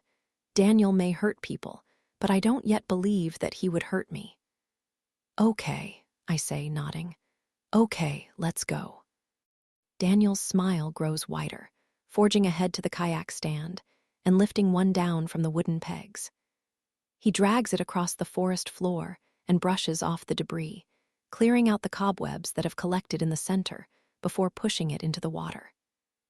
"Ladies first," he says, holding out his arm. I let him grab my hand and take a shaky first step into the boat before instinctively clutching his shoulder as he helps lower me down. He waits until I'm situated before he jumps into the seat behind me and pushes us off from the dirt, and I feel us floating away. Once we pass the clearing, I can't help but gasp at the beauty of this place. The bayou is wide and lazy, peppered with cypress trees emerging from the murky water, their knees breaking the surface like fingers reaching for something to grab. There are curtains of Spanish moss cascading the sunlight into millions of twinkling pinpricks, a chorus of frogs croaking in unison with their wet, guttural sounds. Algae floats sluggishly along the surface, and out of the corner of my eye, I see the slow creep of an alligator, his beady eyes watching an egret before it lifts gracefully from its skinny legs and flaps into the safety of the trees. It's beautiful, isn't it? Daniel is paddling quietly behind me, the sound of the sloshing water pushing past the kayak lulling me into a daze. My eyes stay on the alligator, on the way it lurks so silently, hidden in plain sight. "Gorgeous," I say. "It reminds me of..." I stop, my unfinished thought hanging heavy in the air. It reminds me of home, but in a good way. Cooper and I, we used to go to Lake Martin sometimes, watch the alligators. "I'm sure your mother loved that." I smile, remembering the way we would scream through the trees, "See ya later, alligator." The way we would catch turtles with our bare hands, counting the rings on their shells to learn their age. The way we would slather our faces with mud like war paint, chasing each other through the brush before slamming through the front door of our home, getting scolded by our mother, snickering all the way to the bathroom before she scrubbed our skin until it was fleshy and raw. Pushing our nails into our mosquito bites, little excess peppering our legs like human tic-tac-toe boards. Somehow, only Daniel could draw these memories from me. Only Daniel could coax them out of their hiding place, out of the hidden recesses of my mind, out of the secret room I had banished them to the moment I saw my father's face on the television screen, crying not for the 6 lives he had taken, but because he had gotten caught. Only Daniel could force me to remember that it wasn't all bad. I lean back into the kayak and close my eyes. "This is my favorite part," he says, pushing our boat around a corner. I open my eyes, and there, in the distance, is Cypress Stables. Only 6 more weeks. The property is even more breathtaking from the water, that large, white farmhouse looming over acres of perfectly manicured grass. The rounded columns holding up its triple wraparound porches, the rocking chairs still dancing in the breeze. I watch them sway, back and forth, back and forth. I imagine myself walking down those magnificent wooden steps, walking toward the water, toward Daniel. Then suddenly, out of nowhere, Detective Thomas's words start to echo across the water, disturbing my perfect reverie. "What exactly is your connection to Aubrey Gravino?" I don't have one. I don't know Aubrey Gravino. I try to silence the sound, but for some reason I can't get it out of my head. I can't get her out of my head. Her liner-smudged eyes and ashy brown hair, her long, skinny arms, her youthfully tanned skin. "From the moment I saw it, I wanted it," Daniel says from behind me. But I barely register his words. I'm too focused on those rocking chairs, swaying back and forth in the wind. They're empty now, but they weren't always empty. There was a girl before, a tan, skinny girl rocking lazily against the column in her leather riding boots, sun-bleached and worn. That's my granddaughter. This land has been in our family for generations. I remember Daniel waving, the uncrossing of the legs and the pulling down of the dress. The self-conscious way she dipped her head before waving back. The sudden emptiness of the porch. The rocking chair slowing to a halt.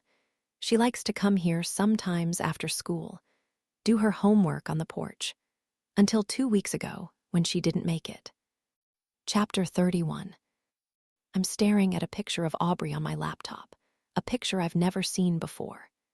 It's a small image, slightly pixelated from me zooming in on her face, but clear enough to know for sure. It's her.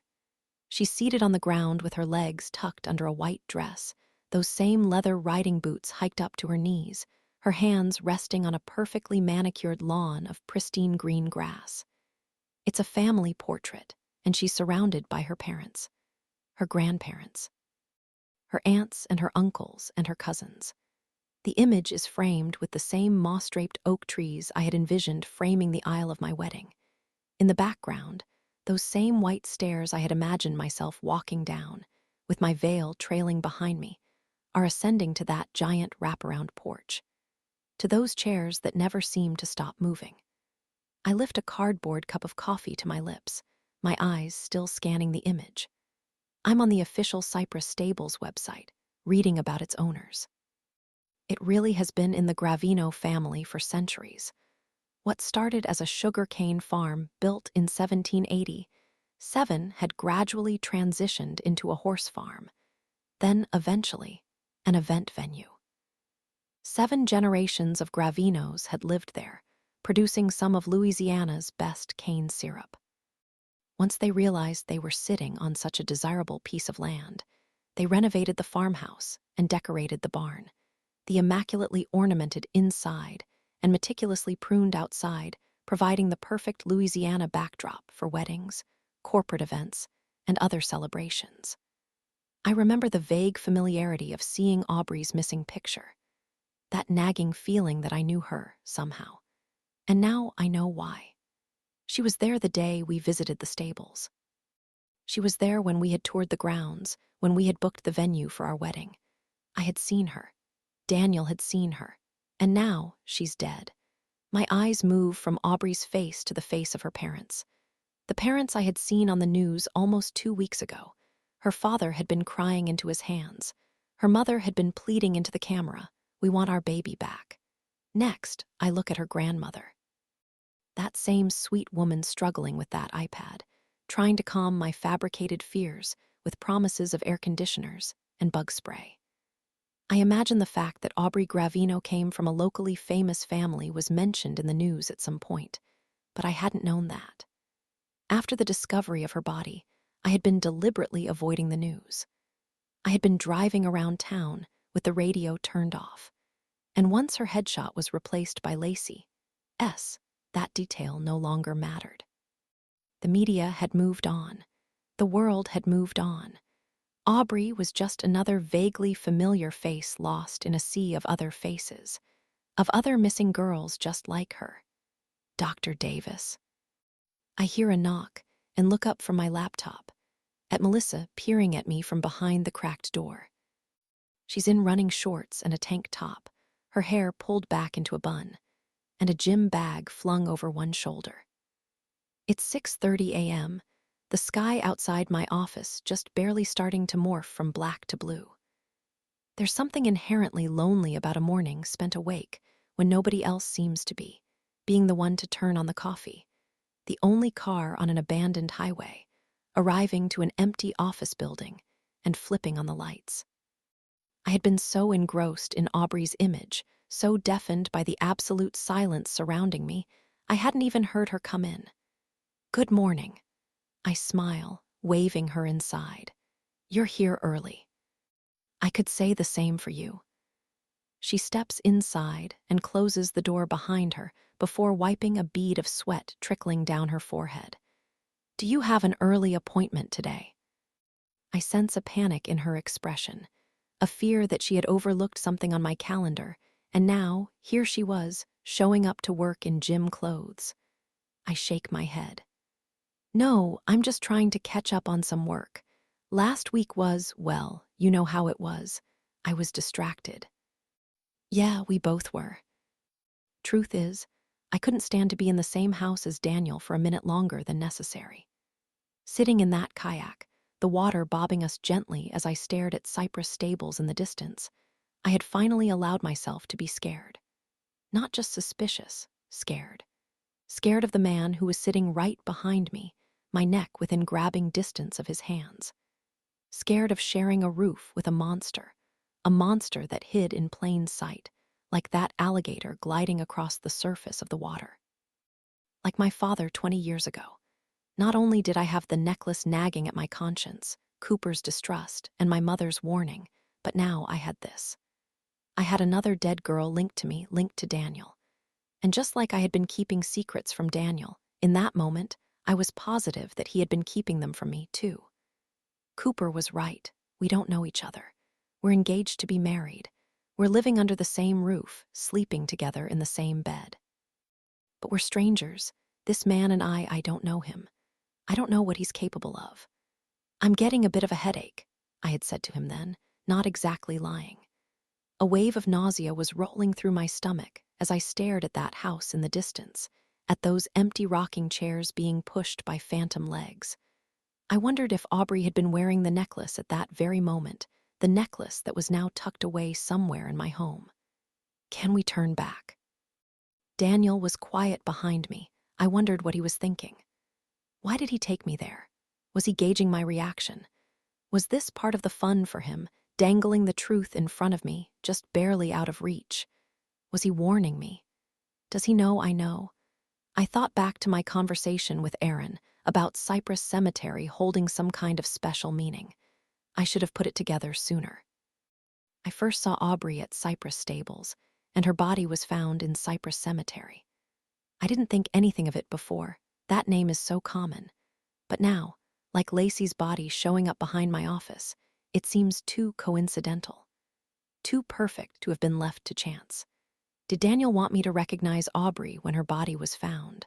Or was he genuinely confident enough to show me another piece of the puzzle and expect me not to see the bigger picture that was starting to form? Daniel. Sure, his voice was offended, quiet. Sure, yeah, we can turn back. Everything okay, Chloe? I nodded my head, forced myself to peel my eyes from the farmhouse and focus on something else. Anything else. We paddled back to the landing and rode home in silence, Daniel with his eyes on the road and his lips pursed shut, and me resting my head against the window, massaging my temple with my fingers. When we pulled into the driveway, I muttered something about a nap before retreating to our bedroom, locking the door and crawling into bed. Hey, Mel, I ask now, looking up at my assistant. Can I ask you a question? It's about the engagement party. Sure, she smiles, taking a seat opposite my desk. What time did Daniel get there? She chews on the inside of her cheek, thinking. Not much earlier than you, honestly. Cooper, Shannon, and I were there first. Daniel was running late from work, so we let everyone else in until he showed up, maybe 20 minutes before you did. I feel that familiar pang in my chest again. Cooper, trying to push his feelings aside. He had been trying to be there for me, despite it all, or maybe because of it all. I imagine him standing at the back of my living room, his face hidden in the crowd. Watching me scream, my arms shooting into my purse, searching frantically. Daniel pulling me in, hands on my hips, working the crowd. It would have been too much for him to handle, I'm sure. Watching Daniel flash that iridescent smile, manipulating me into submission. So he had turned around before I could see him, ducking into the backyard, alone with his pack of cigarettes. Waiting for me there. I don't know how I didn't see it before. Stubbornness, I suppose. Selfishness. But now it was obvious. It had been the same way Cooper had always been there for me, quietly, in the background, the same way his head had bobbed over the sea of other faces at the crawfish festival, breaking apart from the crowd. Finding me, comforting me, when I had been alone. Okay, I nod, trying to focus, trying to think back to that day. Lacey had left my office at 6:30. I had left closer to 8, spending some time saving her notes, packing up my office, and taking that call from Aaron.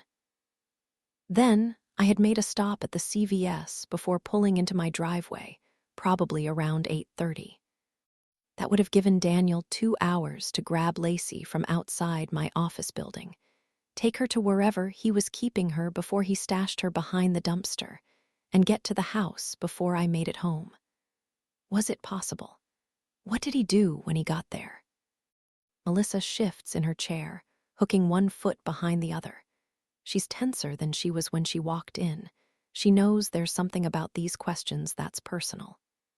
He went upstairs to freshen up. I think he took a shower and changed clothes. He said he'd been driving all day.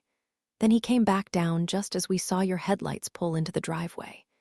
He poured a few glasses of wine, and then you walked in. I nod, smiling again to let her know I appreciate the information, even though inside I feel like screaming. I remember that moment so perfectly. That moment, I saw the sea of people part and Daniel emerge from the crowd.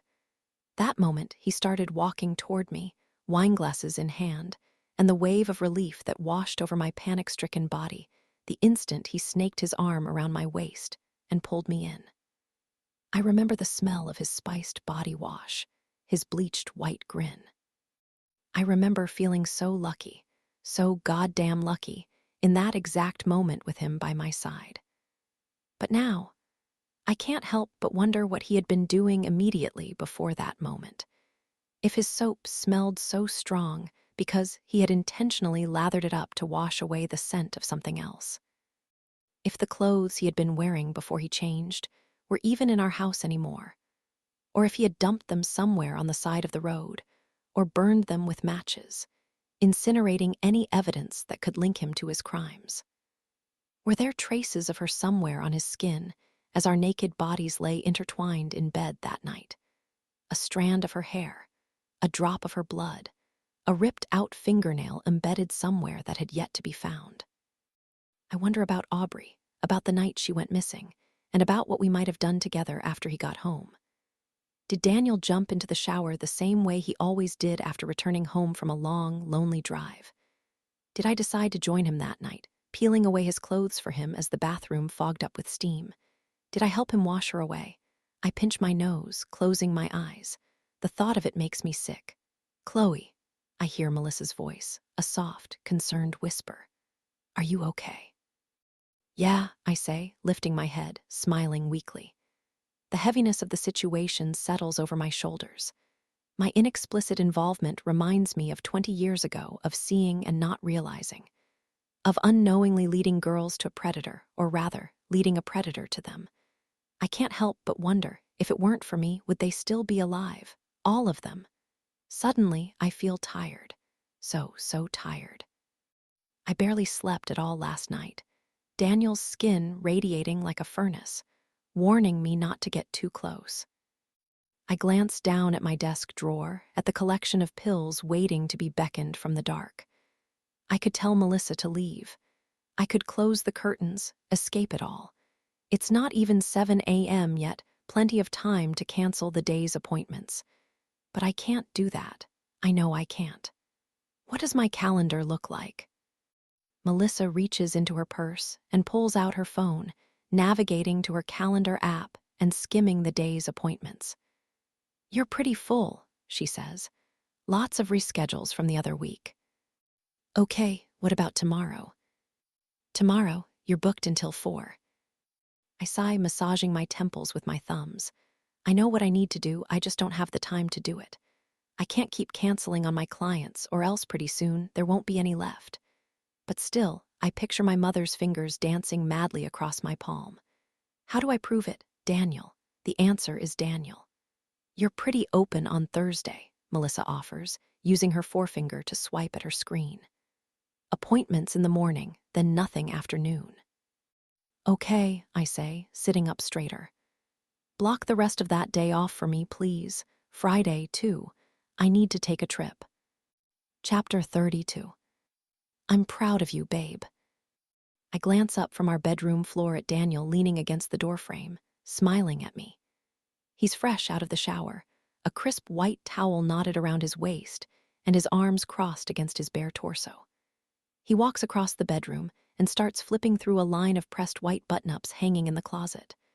I stare at him for a second, at his perfectly tanned body, his toned arms, his dewy skin. I squint, noticing a scratch across his side, trailing from his stomach to his back. It looks fresh, and I try not to wonder how it got there, where it came from. Instead, I look back down at my suitcase, at the pile of clothes heaped inside. It's mostly jeans and t-shirts, practical things, and I realize I should probably toss in a dress and some stilettos for appearance's sake. After all, that's the kind of thing you wear on a bachelorette party. Who's going to be there again? It's small, I say, nestling some heels into the corner of the bag. Heels I know I won't be wearing. Shannon, Melissa, some old work friends. I don't want to make it a big thing. Well, I think it's great, he says, picking a shirt from the hanger and hoisting it over his back. He walks toward me, the buttons still gaping open.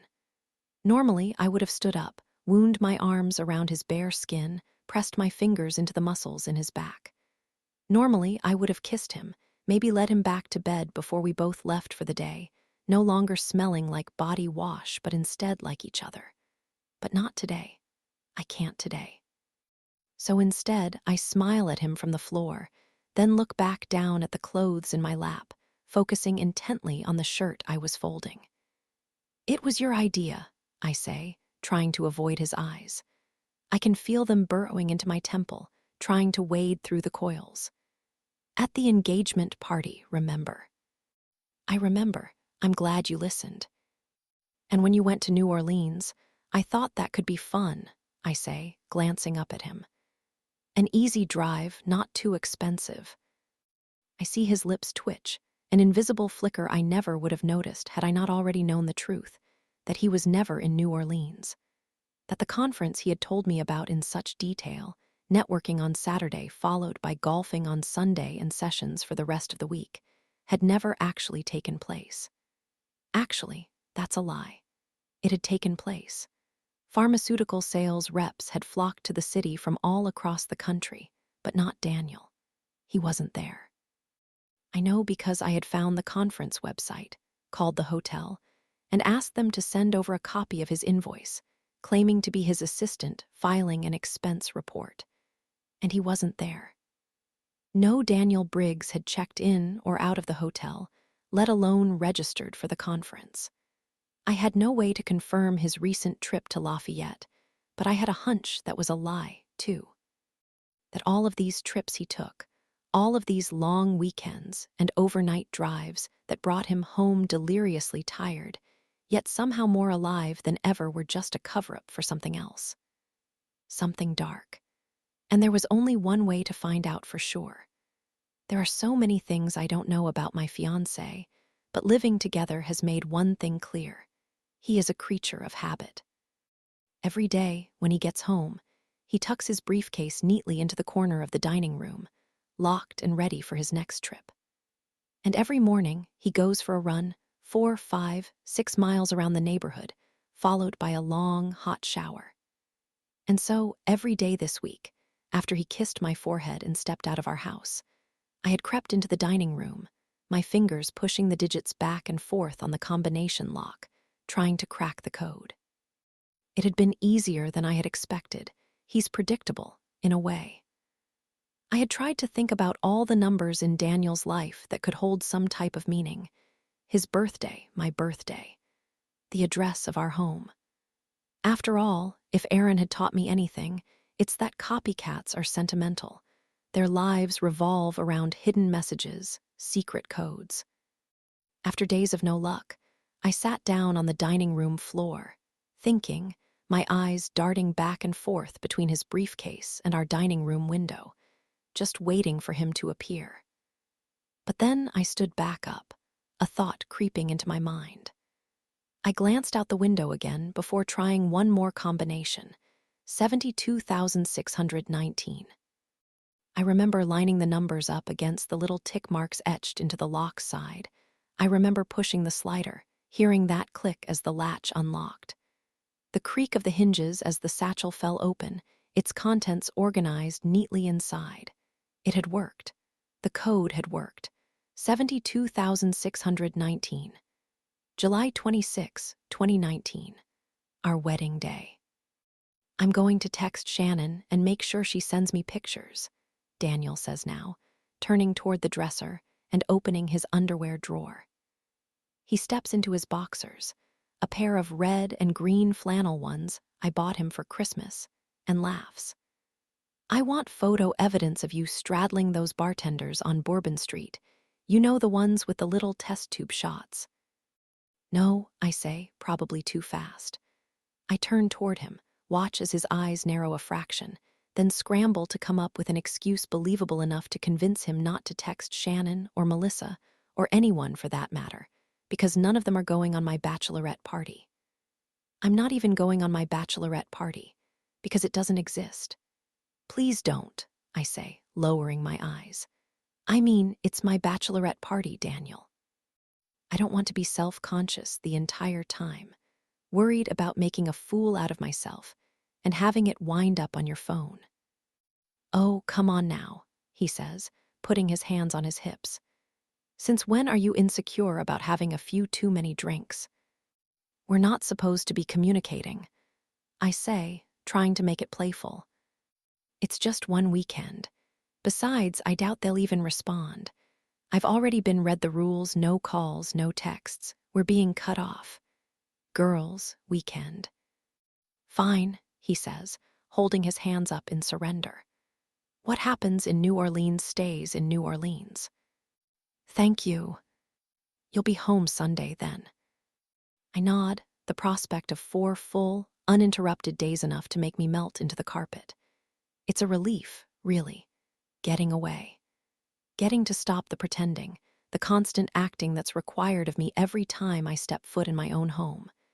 And hopefully, after this trip, I won't need to act anymore. I won't need to pretend. I won't need to sleep with my body pressed against his, concealing the cringe that shudders down my back every time his lips graze against my neck. After this trip, I will have the evidence I need to go to the police, finally. To make them believe me, finally. But that doesn't make what I'm about to do any easier.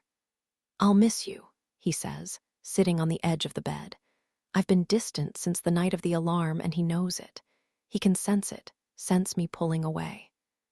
I tuck a strand of hair behind my ear and force myself to stand, to walk over toward him and take a seat by his side. I'll miss you too, I say, holding my breath as he pulls me in for a kiss. He holds my head in his hands, cradling my skull in that familiar way. But hey, I have to go.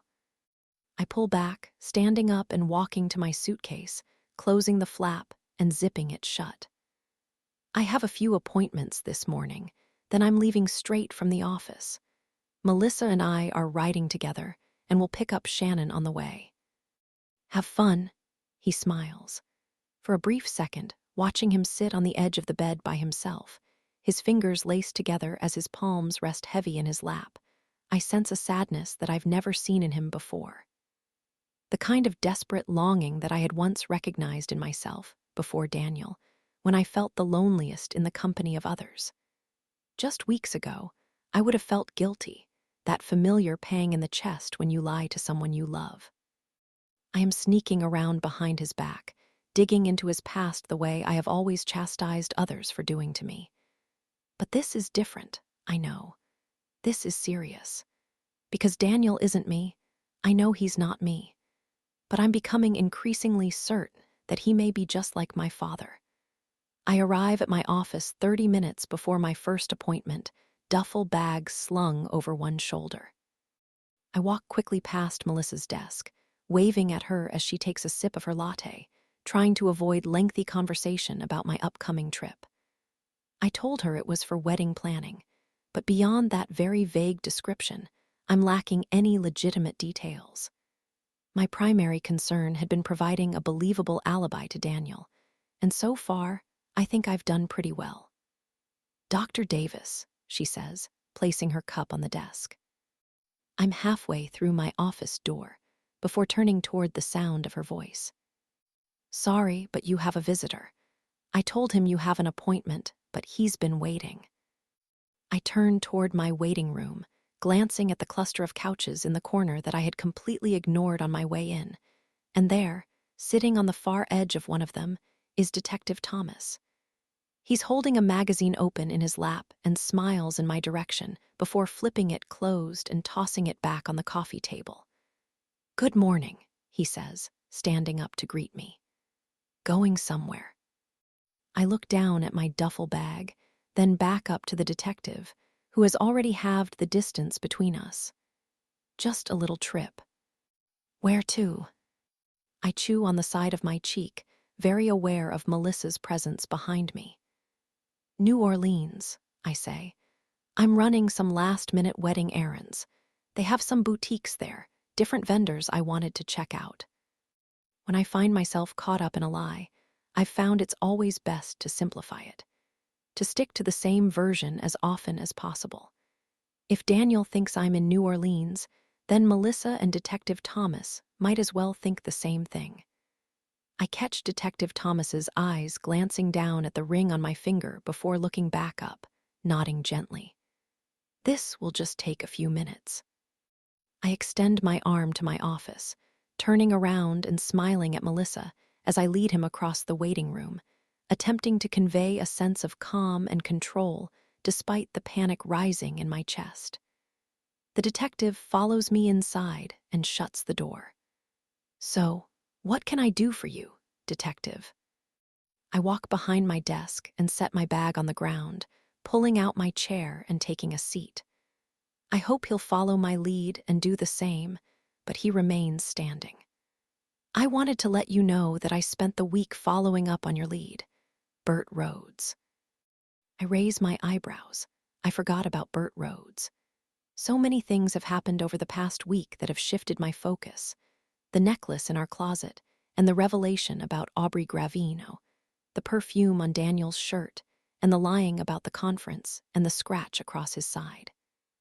The visit with my mother, the things I had found in Daniel's briefcase, now tucked into my own duffel bag. The evidence I had been looking for, and the evidence I'm traveling this weekend to find. The memory of Burt Rhodes in my home, holding that drill, his eyes boring into mine, feels so distant to me now.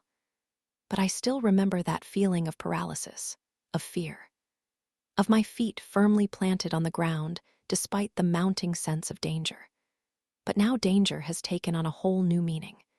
At least I wasn't living under the same roof as Burt Rhodes. At least he didn't have a key to access the doors that I had locked behind me. I'm feeling almost nostalgic for last week, yearning for that moment, standing in my hallway, back against the door, when the line between good and bad was so clearly defined. Detective Thomas shifts on his feet, and suddenly, I feel guilt, too. Guilt for sending him down this rabbit hole. Yes, Burt Rhodes is a bad man. Yes, I felt unsafe in his presence. But the evidence I've uncovered in the past week doesn't point in his direction, and I feel like I should say so. But still, I'm curious. Oh, really? What did you find? Well, for starters, he wants to take out a restraining order. Against you.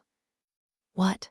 The shock of his statement sends me shooting up from my desk, the screech of my chair against the hardwood floor like jagged nails on a chalkboard. What do you mean, a restraining order? Please take a seat, Dr. Davis. He told me he felt threatened during his little visit to your house. He felt threatened. I'm raising my voice now. I'm sure Melissa can hear, but at this point, I don't care. How in the world did he feel threatened? I felt threatened. I was unarmed. Dr. Davis, take a seat. I stare at him for a moment, blinking back my disbelief, before slowly lowering myself into my chair again. He claims that you lured him into your home under false pretenses, he continues, taking a step closer to my desk. That he arrived under the impression that he was completing a job, but once he stepped inside, he realized you had other intentions, that you were interrogating him, pushing his buttons, trying to get him to admit to something incriminating. That's ridiculous. I didn't call him to my house. My fiancé did. I feel a lurch in my chest at that word, fiancé, but force myself to push it down. And how did your fiancé get his number? I imagine from the website. And why were you looking at the website? It seems like a pretty big coincidence, considering your history. Look, I say, pushing my hands through my hair. I can already see where this is going. I had his website pulled up, okay? I had just realized that Burt Rhodes lives in town, and I was thinking about how coincidental it is, to your point. I was thinking about those girls and how desperately I wanted to figure out what was happening to them.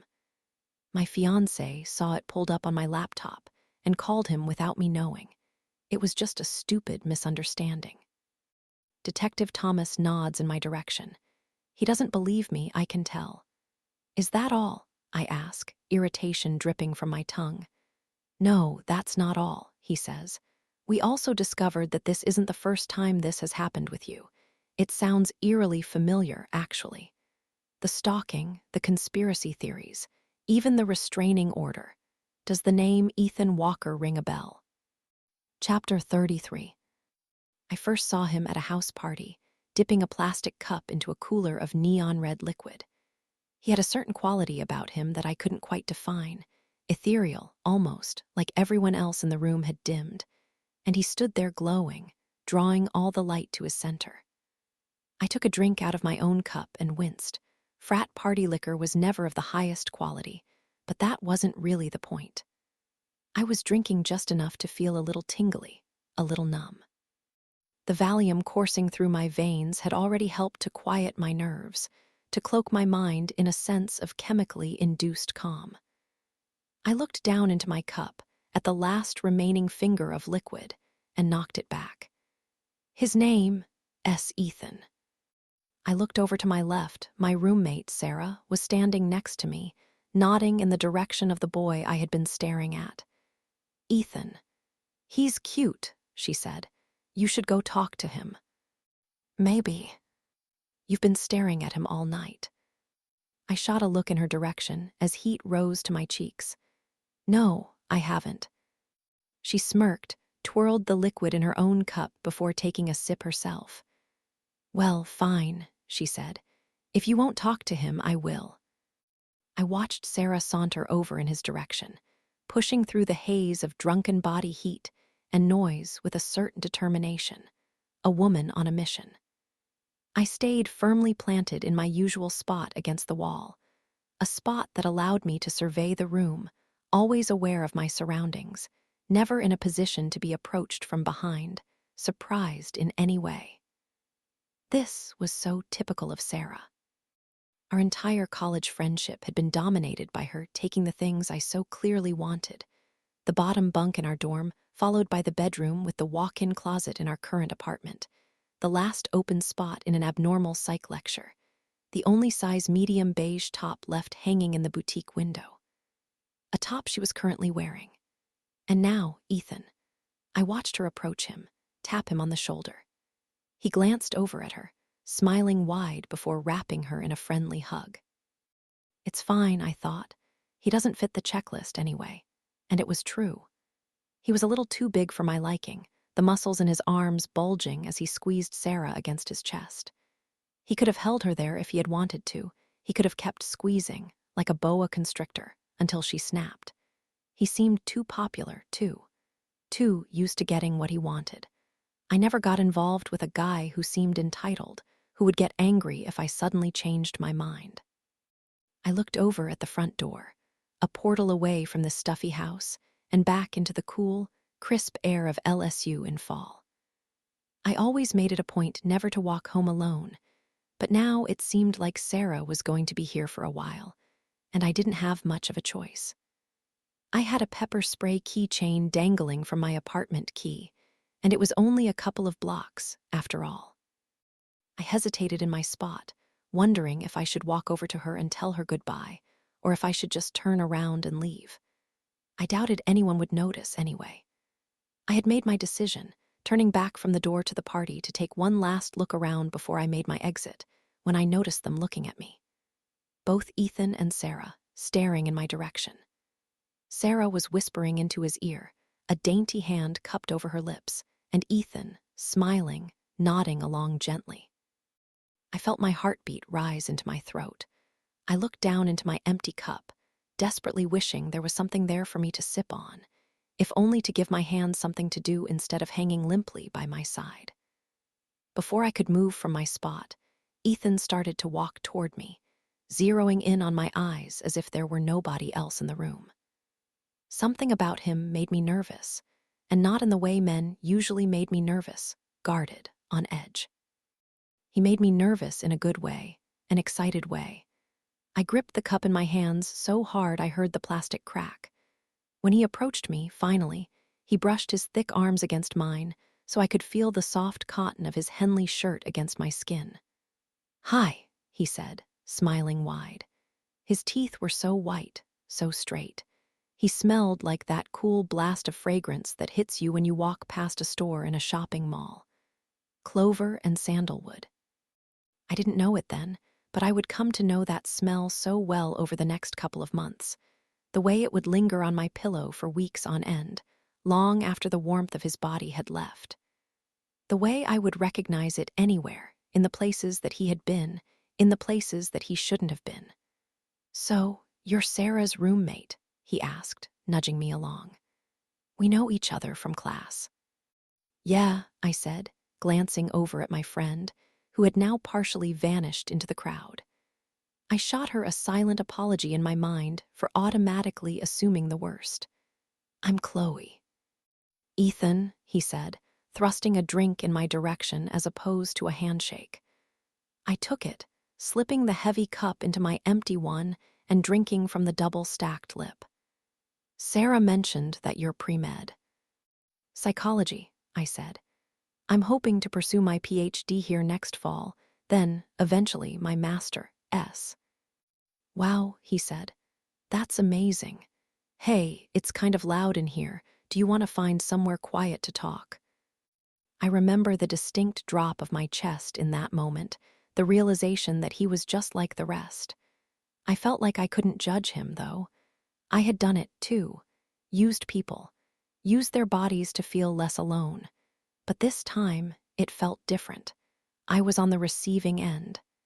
I was actually just about to leave. "That came out weird," he interrupted, holding up his hand. "I know guys probably say that a lot. Somewhere quiet like my bedroom, right? That's not what I meant." He smiled sheepishly as I chewed on the side of my lip, trying to decipher what it was that he did mean. He didn't fit my checklist, that tried-and-true system I had used to keep myself safe for so long, physically and emotionally. He was hard to pin down, with his picture-perfect smile and tousled blonde surfer's hair. Chiseled forearms that seemed effortless, like he had never actually stepped foot inside of a gym. Talking to him somehow seemed both safe and dangerous, like strapping into a roller coaster and feeling your chest lurch back as the clicking of the chains starts to move your body forward, too late to turn back. "How about in there?" He gestured over to the kitchen, dirty with old, sticky cups and empty cases of natural light beer stacked on the counters, the door removed clean from the hinges. It was empty, though, quiet enough to talk, but visible enough to feel safe. I nodded and let him trail me down the crowded hallway and into the fluorescently lit room.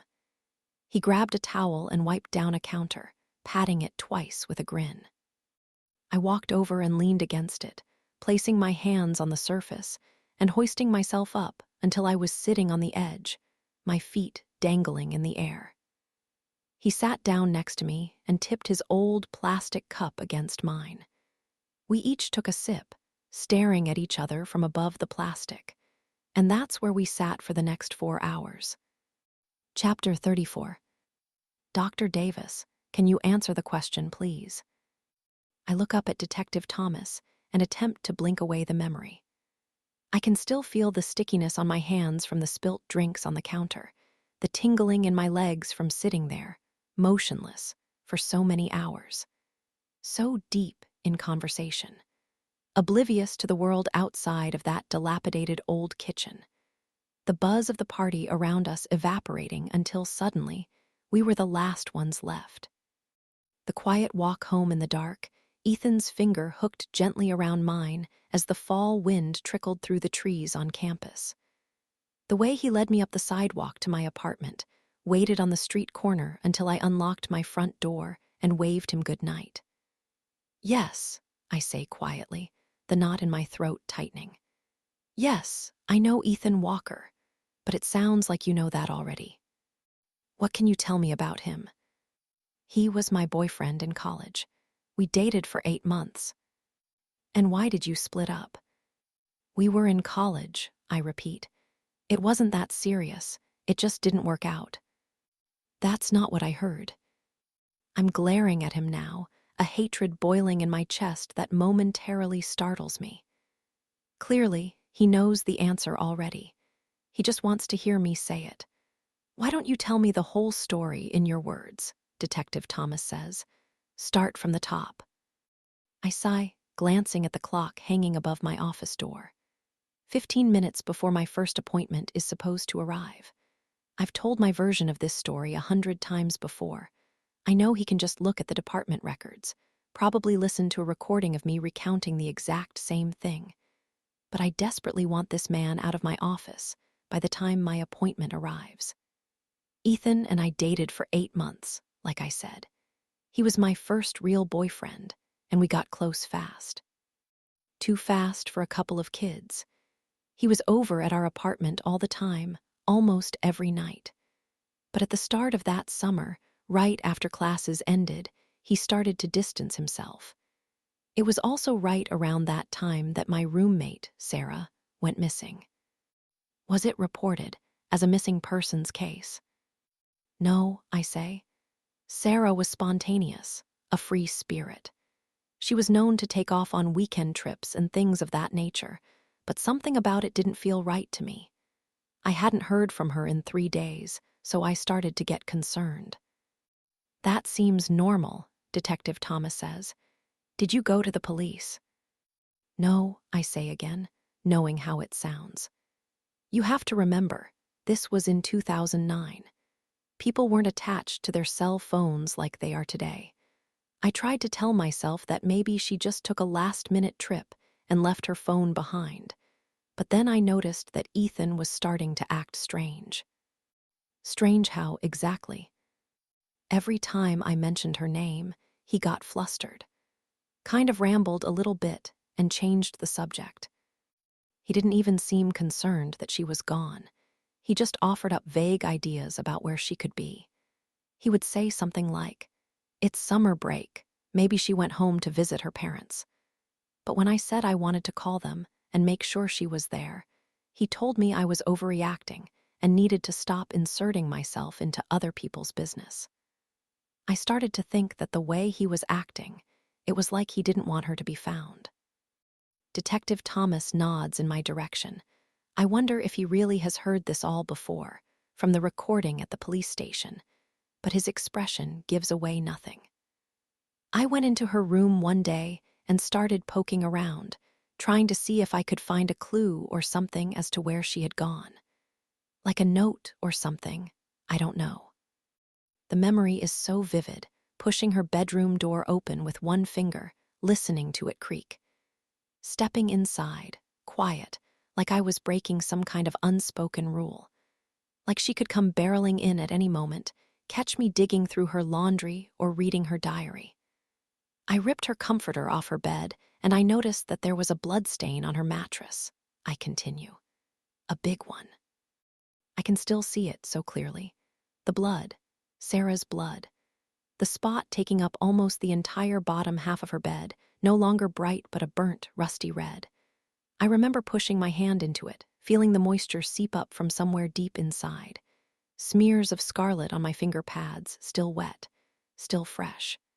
And I know this sounds strange, but I could smell Ethan on her bed, I say. He had a very distinct smell. Okay, he says. Surely at that point you went to the police. No, I didn't. I know I should have, but I stop, compose myself. I need to make sure I word this correctly. I wanted to be absolutely certain that there was some kind of foul play involved before going to the police. I had just moved to Baton Rouge to escape my name, my past. I didn't want the police dragging that back to the surface again. I didn't want to lose the normalcy that I was finally starting to find. He nods, judgment in his eyes.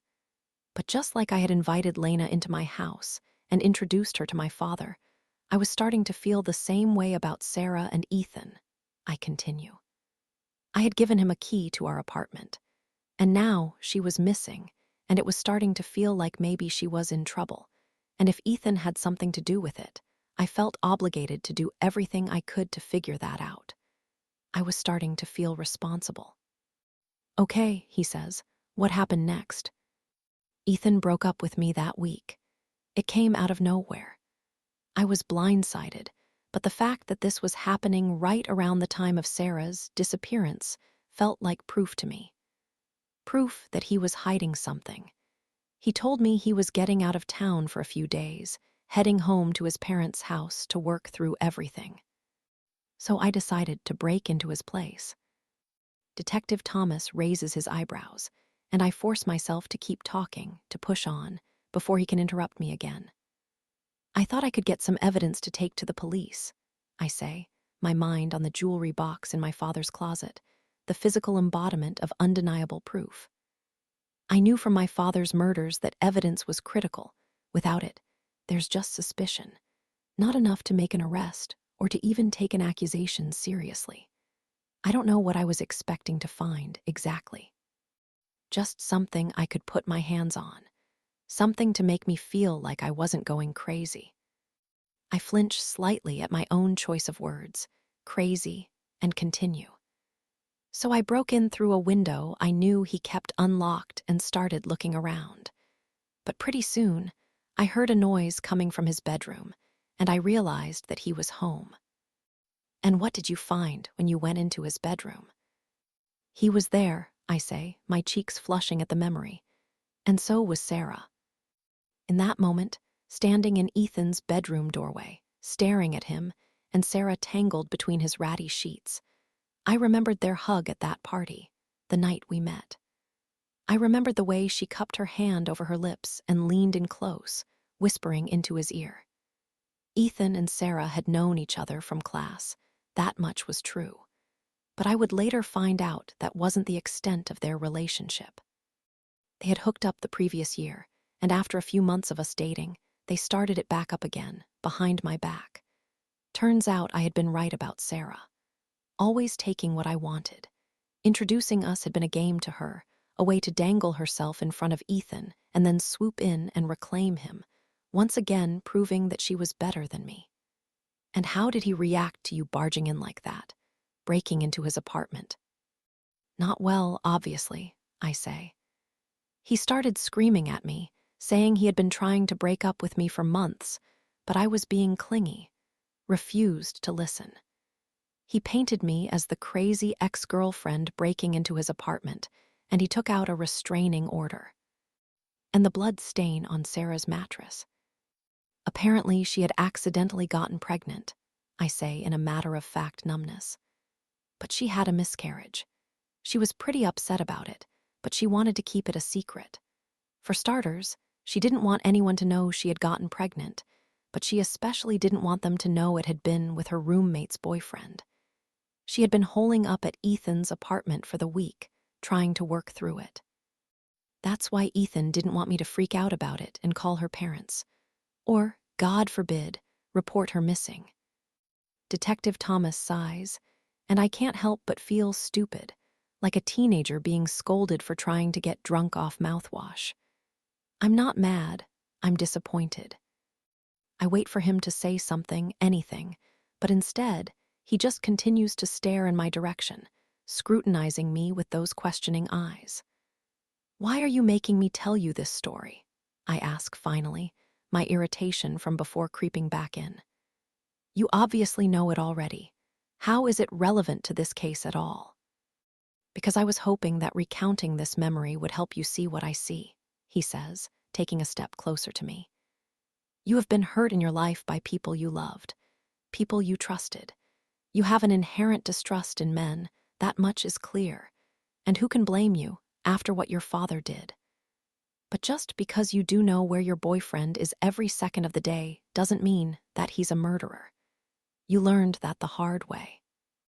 I feel my throat constrict, and I immediately think of Daniel, of my other boyfriend, no, fiancé, who I am now investigating on my own accord. Of the suspicions that have been piling up in my mind, of the plans I have for this weekend. Plans that are no different from breaking through Ethan's apartment window, really. It's an invasion of privacy. a proverbial snoop through the diary. My eyes flicker to the duffel bag at my feet, zipped and ready. And just because you have a distrust of Burt Rhodes doesn't mean that he is capable of murder, either, he continues. This seems to be a pattern with you, injecting yourself into conflicts that don't concern you, trying to solve the mystery and be the hero. I understand why you're doing it. You were the hero who put your father behind bars. You feel like it's your duty, but I'm here to tell you that it needs to stop. This is the second time I've heard those words in a week.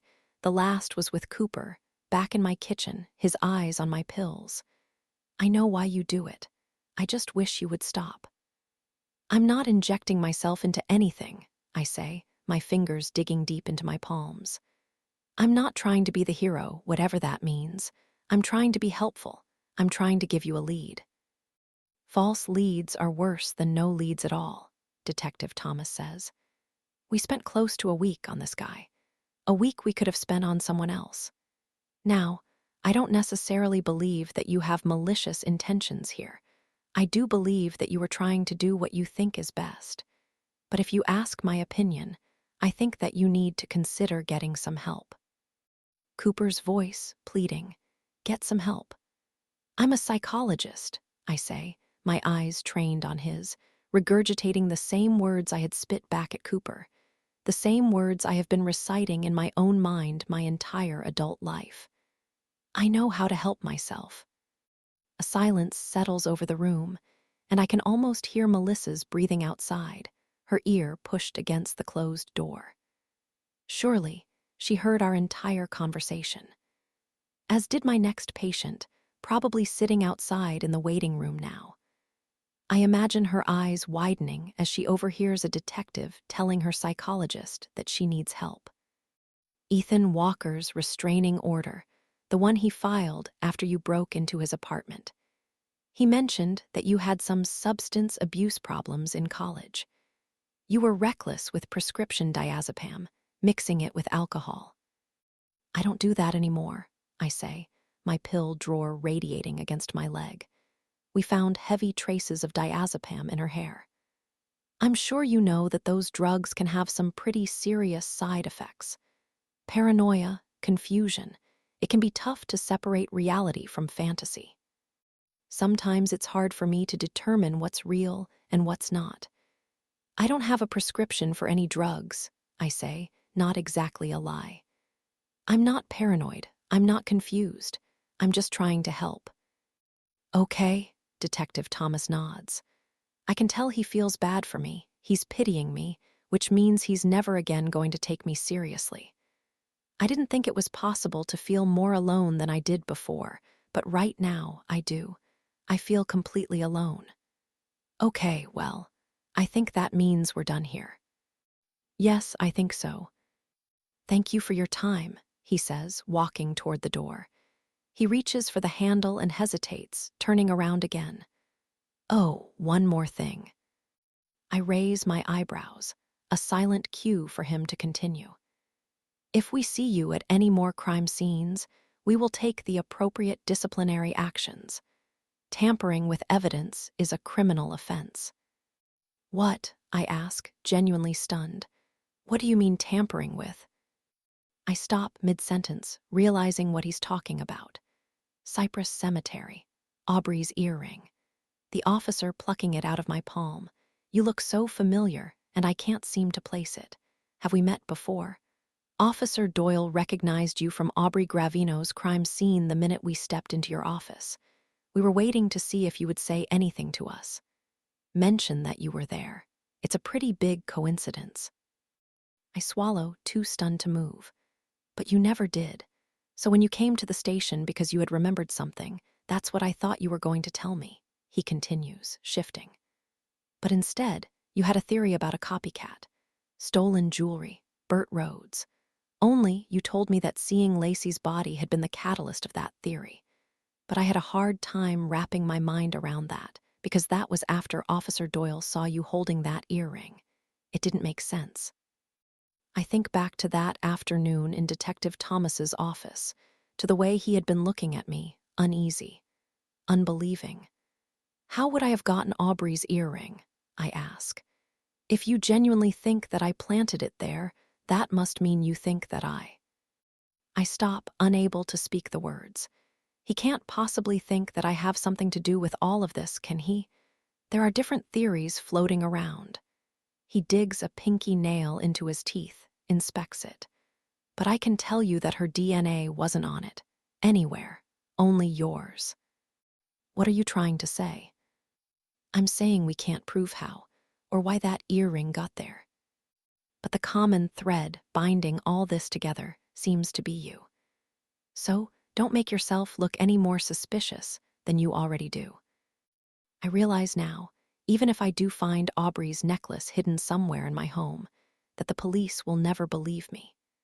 They clearly think that I'm planting evidence to point them in a certain direction, a desperate attempt to prove another one of my baseless ideas, placing the blame on yet another untrustworthy man in my life. Or worse, they think I had something to do with it. Me, the last person to see Lacey alive. Me, the first person to find Aubrey's earring. Me, the living, breathing DNA of Dick Davis, the spawn of a monster. Okay, I say. There's no point in fighting him on this one. No point in trying to explain.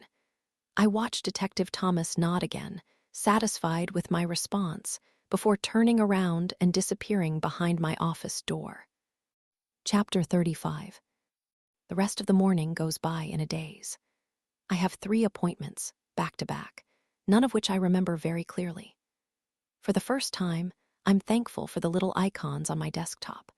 I can go back and listen to my recordings later when I'm less distracted, more engaged. I cringe, imagining the emotionless mumbling I'm sure to hear coming from my side of the conversation. The distant MHMMS I had administered instead of asking genuine questions. The long, drawn-out silences before my eyes refocused, and I remembered where I was, what I was doing. My first appointment was in the waiting room when Detective Thomas walked out. I saw the look on her face when I finally pulled myself from my chair and walked into the lobby.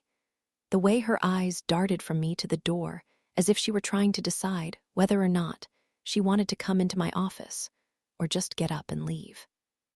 I rise from my desk at 12:02. I don't want to seem too eager and snatch my duffel bag, powering down my computer before opening up my desk drawer and tapping my fingers across the sea of pills. I look at the diazepam nestled in the corner and turn away, deciding instead on a bottle of Xanax, just in case, before securing the drawer and rushing past Melissa with hurried instructions to lock the door on her way out. "You'll be back Monday, right?" she says, standing up. "Yes, Monday," I say, turning around and trying to flash a smile. "I'm just doing some wedding shopping, knocking out the last-minute errands." "Right," she says, eyeing me carefully. "In New Orleans, you said that." "Right."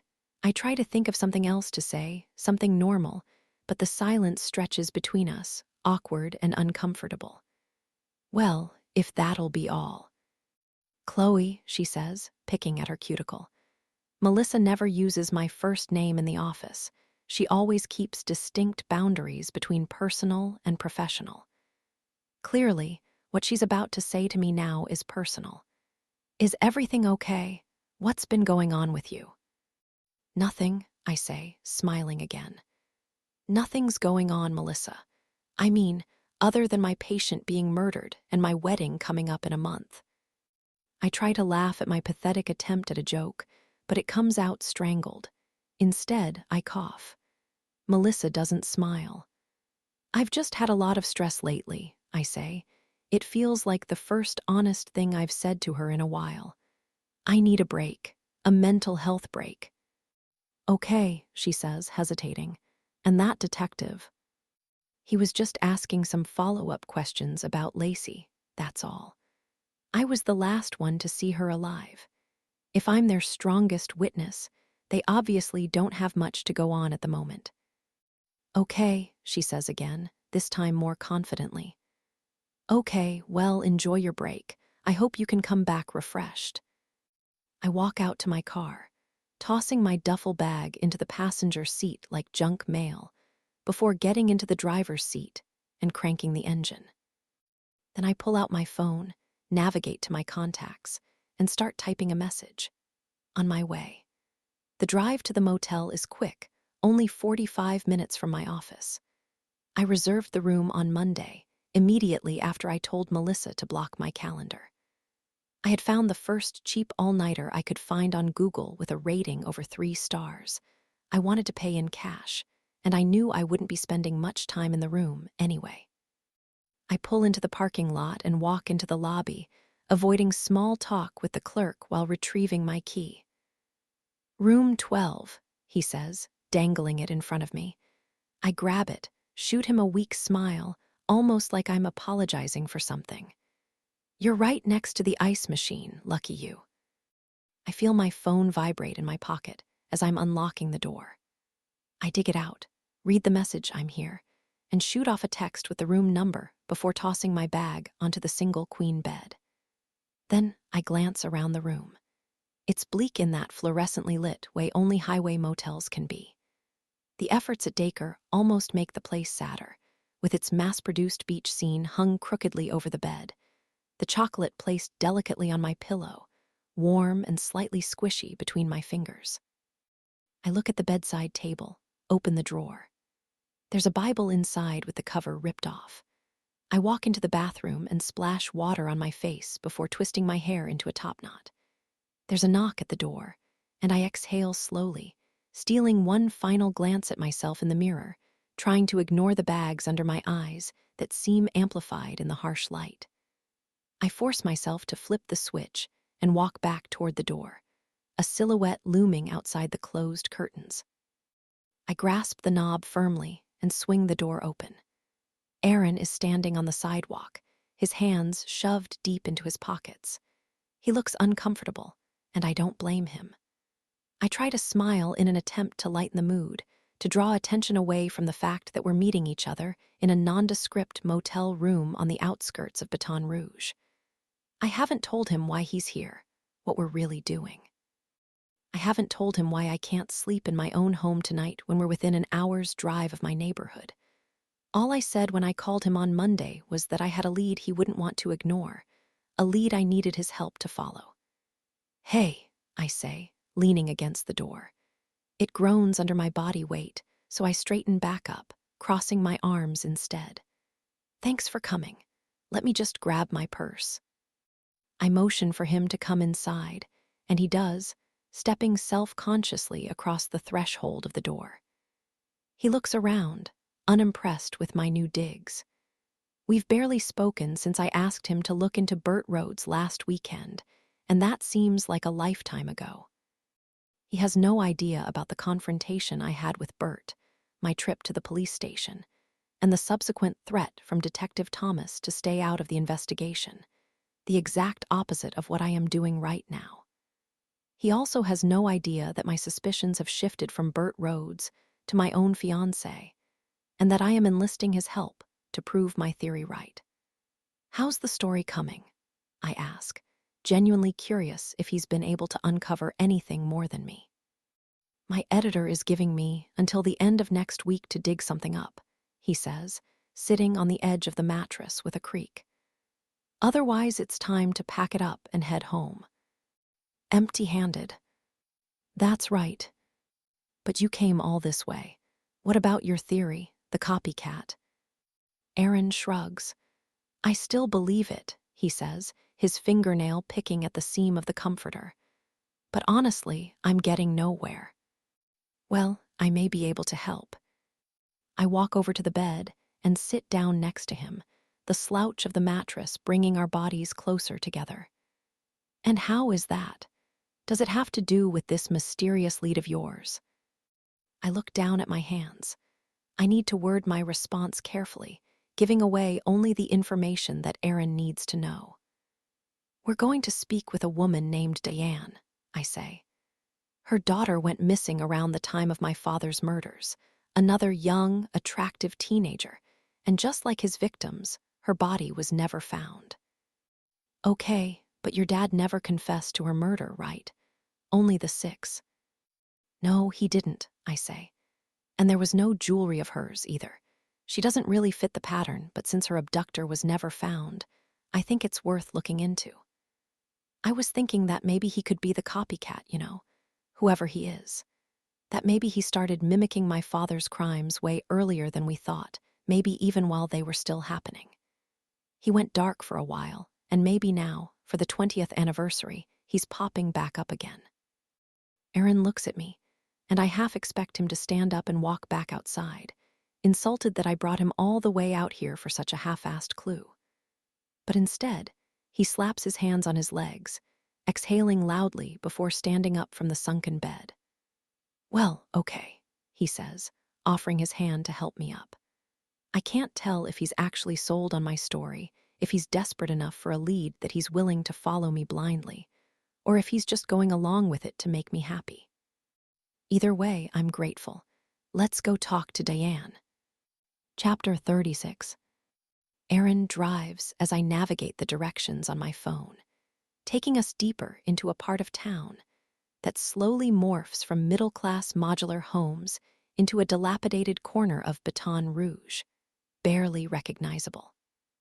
It happens so gradually, I hardly realize it. 1 minute, I'm looking out the window at a toddler splashing in an inflatable pool, his mother soaking her feet, distracted on her phone with a lemonade in hand. And the next, I'm staring at a skeleton of a woman pushing a shopping cart full of trash bags and beer. The houses are falling apart now, bars on windows, paint peeling, and we turn into a long, gravel roadway. Finally, I see a 2-story with the number 375 bolted to the vinyl siding and motion for him to pull over. We're here, I say, unbuckling my seat belt. I steal another look at myself in the rearview mirror, the thick reading glasses I had put on before we left the motel partially obscuring my face. It feels cartoonish, putting on a pair of glasses as a disguise, something out of a bad movie. I don't think Diane has ever seen a picture of me, but I can't know for certain. For that reason, I want to make myself look different, and I want Aaron to do most of the talking. Okay, so what's the plan again? We knock on the door, tell her that we're investigating the deaths of Aubrey Gravino and Lacey Deckler, I say. Maybe flash her your credentials, make it seem official. Okay. Tell her that we know her daughter was kidnapped 20 years ago and that her abductor was never caught. We're curious if she can tell us anything about her daughter's case. Aaron nods, not asking questions, and grabs his computer bag from the back seat before placing it on his lap. He seems nervous, but I can tell he doesn't want it to show. And you are. Your colleague, I say, before getting out of the car and slamming the door behind me. I walk toward the home, the scent of cigarette smoke lingering heavy in the air. It doesn't smell freshly smoldered, like someone was just out here, sitting on the stoop, sneaking a smoke before dinner. It smells like it's ingrained in the place, coming out in little puffs from a timed air freshener, a permanent aroma that seeps into your clothes and never really leaves. I hear Aaron slam his door, hurrying behind me as I climb the steps toward the front porch. I turn around to face him, raising my eyebrows as if to ask, "Are you ready?" Aaron nods, a subtle tilt of the head, before raising his fist and knocking twice on the door. Who is it? I hear the voice of a woman erupt from inside, high-pitched and screechy. Aaron looks at me, and I lift my fist this time, knocking on the door again. My arm is still raised in the air when the door swings open, an older-looking woman glaring at us from behind a dirty screen. I notice a dead fly trapped in the mesh. "What?" she asks. "Who are you? What do you want?" My name is Aaron Jansen. I'm a reporter for the New York Times." Aaron looks down at his shirt, points to the press badge clipped to his collar. "I was wondering if I could ask you a few questions." "A reporter for what?" the woman asks, her eyes darting from Aaron to myself. She stares at me for a second, her forehead crumpled, a dark blue shadow to the right of her nose. Her eyes are gelatinous and yellow, the consistency of goo gone, like even her tear ducts can't be saved from the nicotine in the air. You said you work for a newspaper. For a moment, I'm terrified that she recognizes me, that she knows who I am. But almost as quickly as her eyes settle on mine, they dart back over to Aaron, squinting at the ID on his shirt. Yes, ma'am, he says. I'm writing a story about the deaths of Aubrey Gravino and Lacey Deckler, and it came to my attention that you also lost a daughter 20 years ago. A daughter who went missing and was never found. My eyes scan the woman, the weariness in her features, like she doesn't trust a person in the world. I look her up and down, take in the ratty, oversized clothes she's wearing, the sleeves covered in microscopic moth holes. Her arthritic thumbs thick and crooked like baby carrots, the red and purple shiners marbling her arms. I can almost make out little finger marks, and in this moment, I realize that the shadow beneath her eye isn't a shadow at all. It's a bruise. I clear my throat, deflecting the attention from Aaron to myself. We would love to ask you a few questions, I say. About your daughter. Finding out what happened to her is just as important as finding out what happened to Aubrey and Lacey, even after all these years. And I was hoping, that you might be able to help us. The woman looks at me again before glancing behind her shoulder, sighing in what seems like defeat. Okay, she says, pushing the screen door open and motioning for us to come inside. But you'll need to make it fast. I need you gone by the time my husband gets home. We walk inside, and the dirtiness of the place overpowers all my senses. There's trash everywhere, heaped in the corners of every room. Paper plates with caked-on food forming leaning towers on the floor, flies buzzing around fast food bags stained with ketchup smears and grease. There's a mangy cat resting on the edge of the sofa, its fur patchy and wet, and she swats at it, sending it scampering across the floor with a squawk. Sit, she says, motioning to the couch. Aaron and I look at each other briefly, then back down at the sofa, trying to find enough fabric peeking out from behind the magazines and dirty clothes. I decide to just sit on top of it, the crunch of paper beneath my weight unnaturally loud. She sits in the seat opposite the coffee table and grabs a carton of cigarettes from the surface. There seem to be cartons everywhere, littered across the room like reading glasses, peeling one from the pack with her thin, wet lips. She grabs a lighter and raises the cigarette to the flame, inhaling deeply before blowing smoke in our direction. So, what do you want to know? Aaron grabs a notebook from his briefcase and flips it to a clean page, clicking his pen repeatedly against his leg. Well, Diane, if you could just start by telling me your full name, for the record, he says. Then we can get into the disappearance of your daughter. Okay, she sighs, sucking in another cloud of smoke. When she exhales, I watch her eyes grow distant as she stares out the window. My name is Diane Briggs, and my daughter, Sophie, went missing 20 years ago. Chapter 37. What can you tell us about Sophie? Diane glances in my direction, as if she had forgotten about my existence entirely. It feels wrong that this is the way I'm meeting my would-be future mother-in-law. She clearly has no idea who I am, and as long as I can avoid giving her my name, it should stay that way. I no longer have Facebook, so I never post pictures of myself online, and even if I did, Daniel doesn't speak to his parents anymore. They aren't invited to the wedding. I wonder if she even knows he's engaged. She seems to consider the question for a second, as if she's forgotten, lifting her hand to scratch at the leathery skin on her arm. What can I tell you about Sophie? She echoes, sucking down the last of her cigarette before putting it out on the wooden table. She was a wonderful girl. Smart, beautiful, just beautiful. That's her, just there. Diane points to a single, framed picture on the wall, a school portrait that features a smiling girl with pale skin and frizzy blonde hair, a turquoise backdrop that looks like pool water. It strikes me as odd to see her class picture displayed, that and nothing else. It seems staged and unnatural, like a sad sort of shrine. I wonder if the Briggs family wasn't big on cameras, or if there just weren't any moments worth remembering. I look around for pictures of Daniel, but I don't see any. I had big dreams for her, she continues, before she went missing. What kind of dreams? Oh, just getting out of here, she says, gesturing to the room around us. She was better than this, better than us. Who is us? Aaron asks, resting the tip of his pen against his cheek. You and your husband. Me, my husband, my son.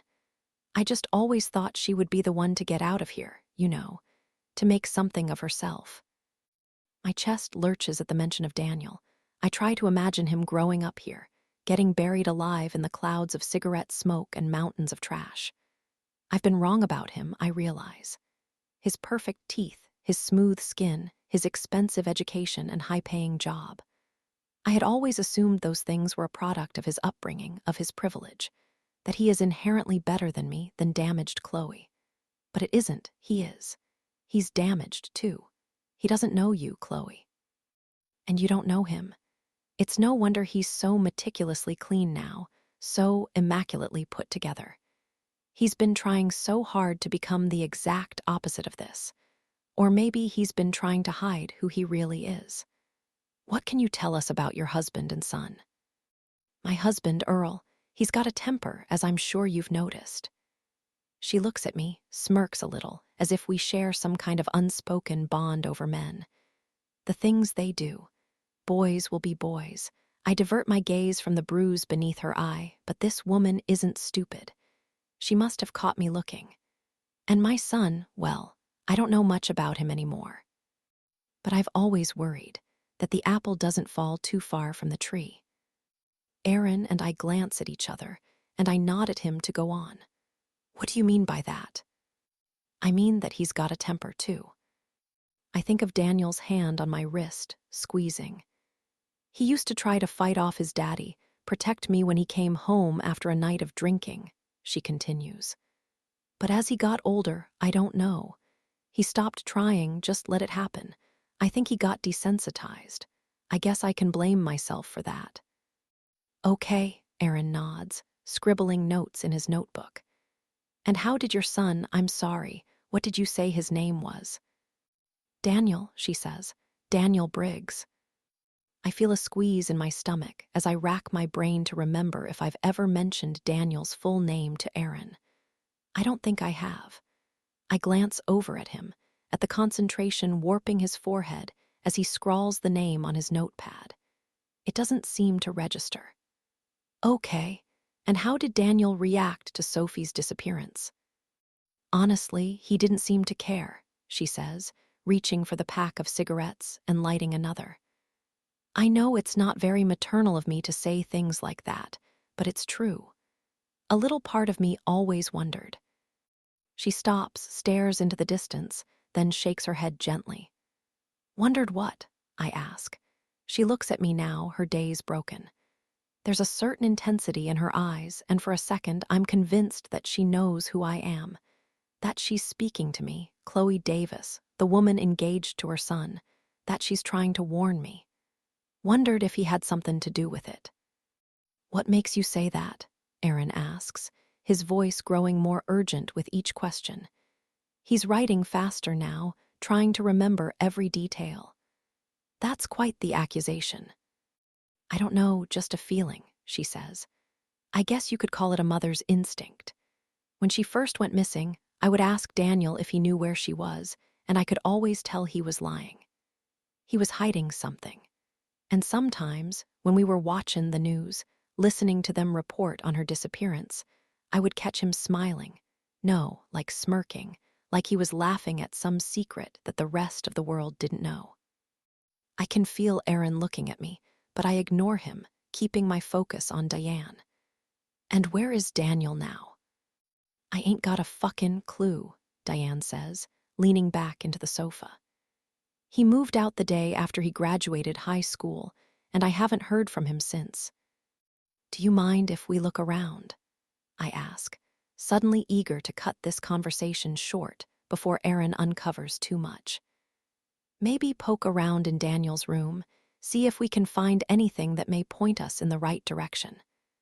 She holds her arm out, gesturing to the staircase. "Be my guest," she says. "I already told this to the police 20 years ago, didn't amount to nothing." In their opinion, no teenaged boy could have gotten away with it. I stand up, take exaggerated steps over the obstacles in the living room and toward the stairs, the beige carpet dirty and stained. "First one on the right," Diane yells, as I take them one at a time. "Haven't touched that room in years." I make my way upstairs and look at the closed door. My hand finds the knob, and I twist it open, unveiling the bedroom of a teenaged boy, all the lights off, a stream of sunshine through the window revealing specks of dust floating in the air. "Sophie's either," she continues, her voice distant. I hear Aaron stand up from the couch, make his way upstairs behind me. No reason for me to go up there anymore. Truthfully, I didn't really know what to do with them. I step inside, holding the air in my cheeks like a child stepping over a sidewalk crack, a weird superstition. Like bad things will happen if I breathe. This is Daniel's bedroom. There are posters on the wall, 90s rock bands like Nirvana and the Red Hot Chili Peppers fraying at the edges. A blue and green plaid comforter rumpled messily across a mattress on the floor, like he had just woken up and walked outside. I imagine Daniel lying in bed, listening to his father come home, drunk and disorderly. Angry, loud. I imagine the screaming, the clatter of pots and pans, the sound of a body slamming against the wall. I imagine him motionless, listening to it all, smiling, desensitized. "We should probably go," Aaron whispers, creeping up behind me. "I think we got what we came for." But I don't listen. I can't listen. I keep walking, drinking in this place from Daniel's past. I trail my fingers along the wall, leading to a bookshelf, where there are rows of dusty books with yellowing pages, a couple decks of cards, an old baseball resting in a mitt. My eyes skim the titles: Stephen King, Lois Lowry, Michael Crichton. It all seems so adolescent, so normal. "Chloe," Aaron says, but suddenly I feel like there's cotton in my ears. I can barely hear him over the sound of my own rushing blood. I reach out my arm and grab a book, pulling it from its home. I hear Daniel's voice in my mind on that first day we met. The day he had grabbed this same book out of my box and trailed his fingers along the cover, that glisten in his eye as he held my copy of Midnight in the Garden of Good and Evil. "No judgment," he had said, flipping through its pages. "I love this book." I blow the dust from the cover, so I'm staring at that famous statue of a young, innocent girl, her neck tilted as if asking me, "Why?" I run my fingers against the glossy cover the same way he had. Then I turn it to the side and see a gap in the pages, the same way his business card had left a gap in mine after he had wedged it deep inside. "Got a thing for murder." "Chloe," Aaron says again, but I ignore him. Instead, I take a deep breath and stick my nail into the crack, flipping the pages open. I look down and feel that same twist in my chest as my eyes scan a name. Only this time, it's not Daniel's name, and it's not a business card. It's a collection of old newspaper clippings, pushed flat from 2 decades of being wedged between these pages. My hands are shaking, but I force myself to pick them up, to read the first headline that stretches across the top in bold-faced print. Richard Davis, named as BREAUX Bridge serial killer, bodies still UNFOUND. And there, staring back at me, is a picture of my father. Chapter 38. "Chloe, what is that?" Aaron's voice sounds distant, like he's calling to me from the other end of a tunnel. I can't stop looking into my father's eyes. Eyes I haven't seen since I was a little girl, 12 years old, crouched on my living room floor, gazing into them through the static of a television screen. In this moment, I think back to the night I told Daniel about my father, the concern etched into his features as he listened to me detail his crimes in such gruesome specificity. The way he shook his head, claimed he had never heard, he had no idea. But that was a lie, all of it a lie. He already knew about my father. He knew about his crimes. He kept an article describing every detail tucked away in his childhood bedroom, hidden between the pages of a novel like a bookmark. He knew how he was able to take those girls and hide their bodies somewhere secret, somewhere never to be found. Had Daniel done something similar to his sister, something terrible? Had my father been his inspiration? Is he still? Chloe. I look up at Aaron, my eyes wet with tears. Suddenly, I realize that if Daniel had known about my father, that means he had known about me, too. I think about the way we ran into each other at the hospital, a fateful coincidence, or the result of meticulous planning, being at the right place at the right time. It was common knowledge that I worked at that hospital. That article in the newspaper was proof of that. I think about the way he had looked at me, as if he had known me already. His eyes scanning my face, as though it were familiar. The way he had poked his head into the box of my belongings, the smile that snaked across his face when I told him my name. The way he seemed to fall for me instantly after that, gliding seamlessly into my life, the way he's somehow able to glide seamlessly into everything and everyone. I just can't believe I'm sitting here, with you. I wonder if this was all a part of his plan, if I was a part of his plan. Damaged Chloe, another one of his unsuspecting victims. We need to go, I whisper, my shaking hands folding the clipping and tucking it into my back pocket. I need to go. I walk quickly past Aaron, charge down the steps and back toward Daniel's mother, still sitting on the living room couch, a distracted look in her eyes. When she sees us walking toward her, she looks up at us, smiles weakly. Find anything useful. I shake my head, feeling Erin's eyes glued to the side of my face, watching suspiciously. She nods gently, as though she were expecting as much. Didn't think you would. Even after all these years, the disappointment in her voice is palpable. I understand what it's like, always wondering, never being able to really let it go. But also, never wanting to admit it, that you still hold out hope that one day you'll know the truth, that you'll understand. And that maybe, in the end, somehow, it will be worth the wait. Suddenly, I find myself drawn to this woman I barely even know. We're connected, I realize. We're connected in the same way my mother and I are connected. We love the same man, the same monster. I walk toward the couch, taking a seat on the edge of the cushion. Then I place my hand on hers. Thank you for talking to us, I say, squeezing gently.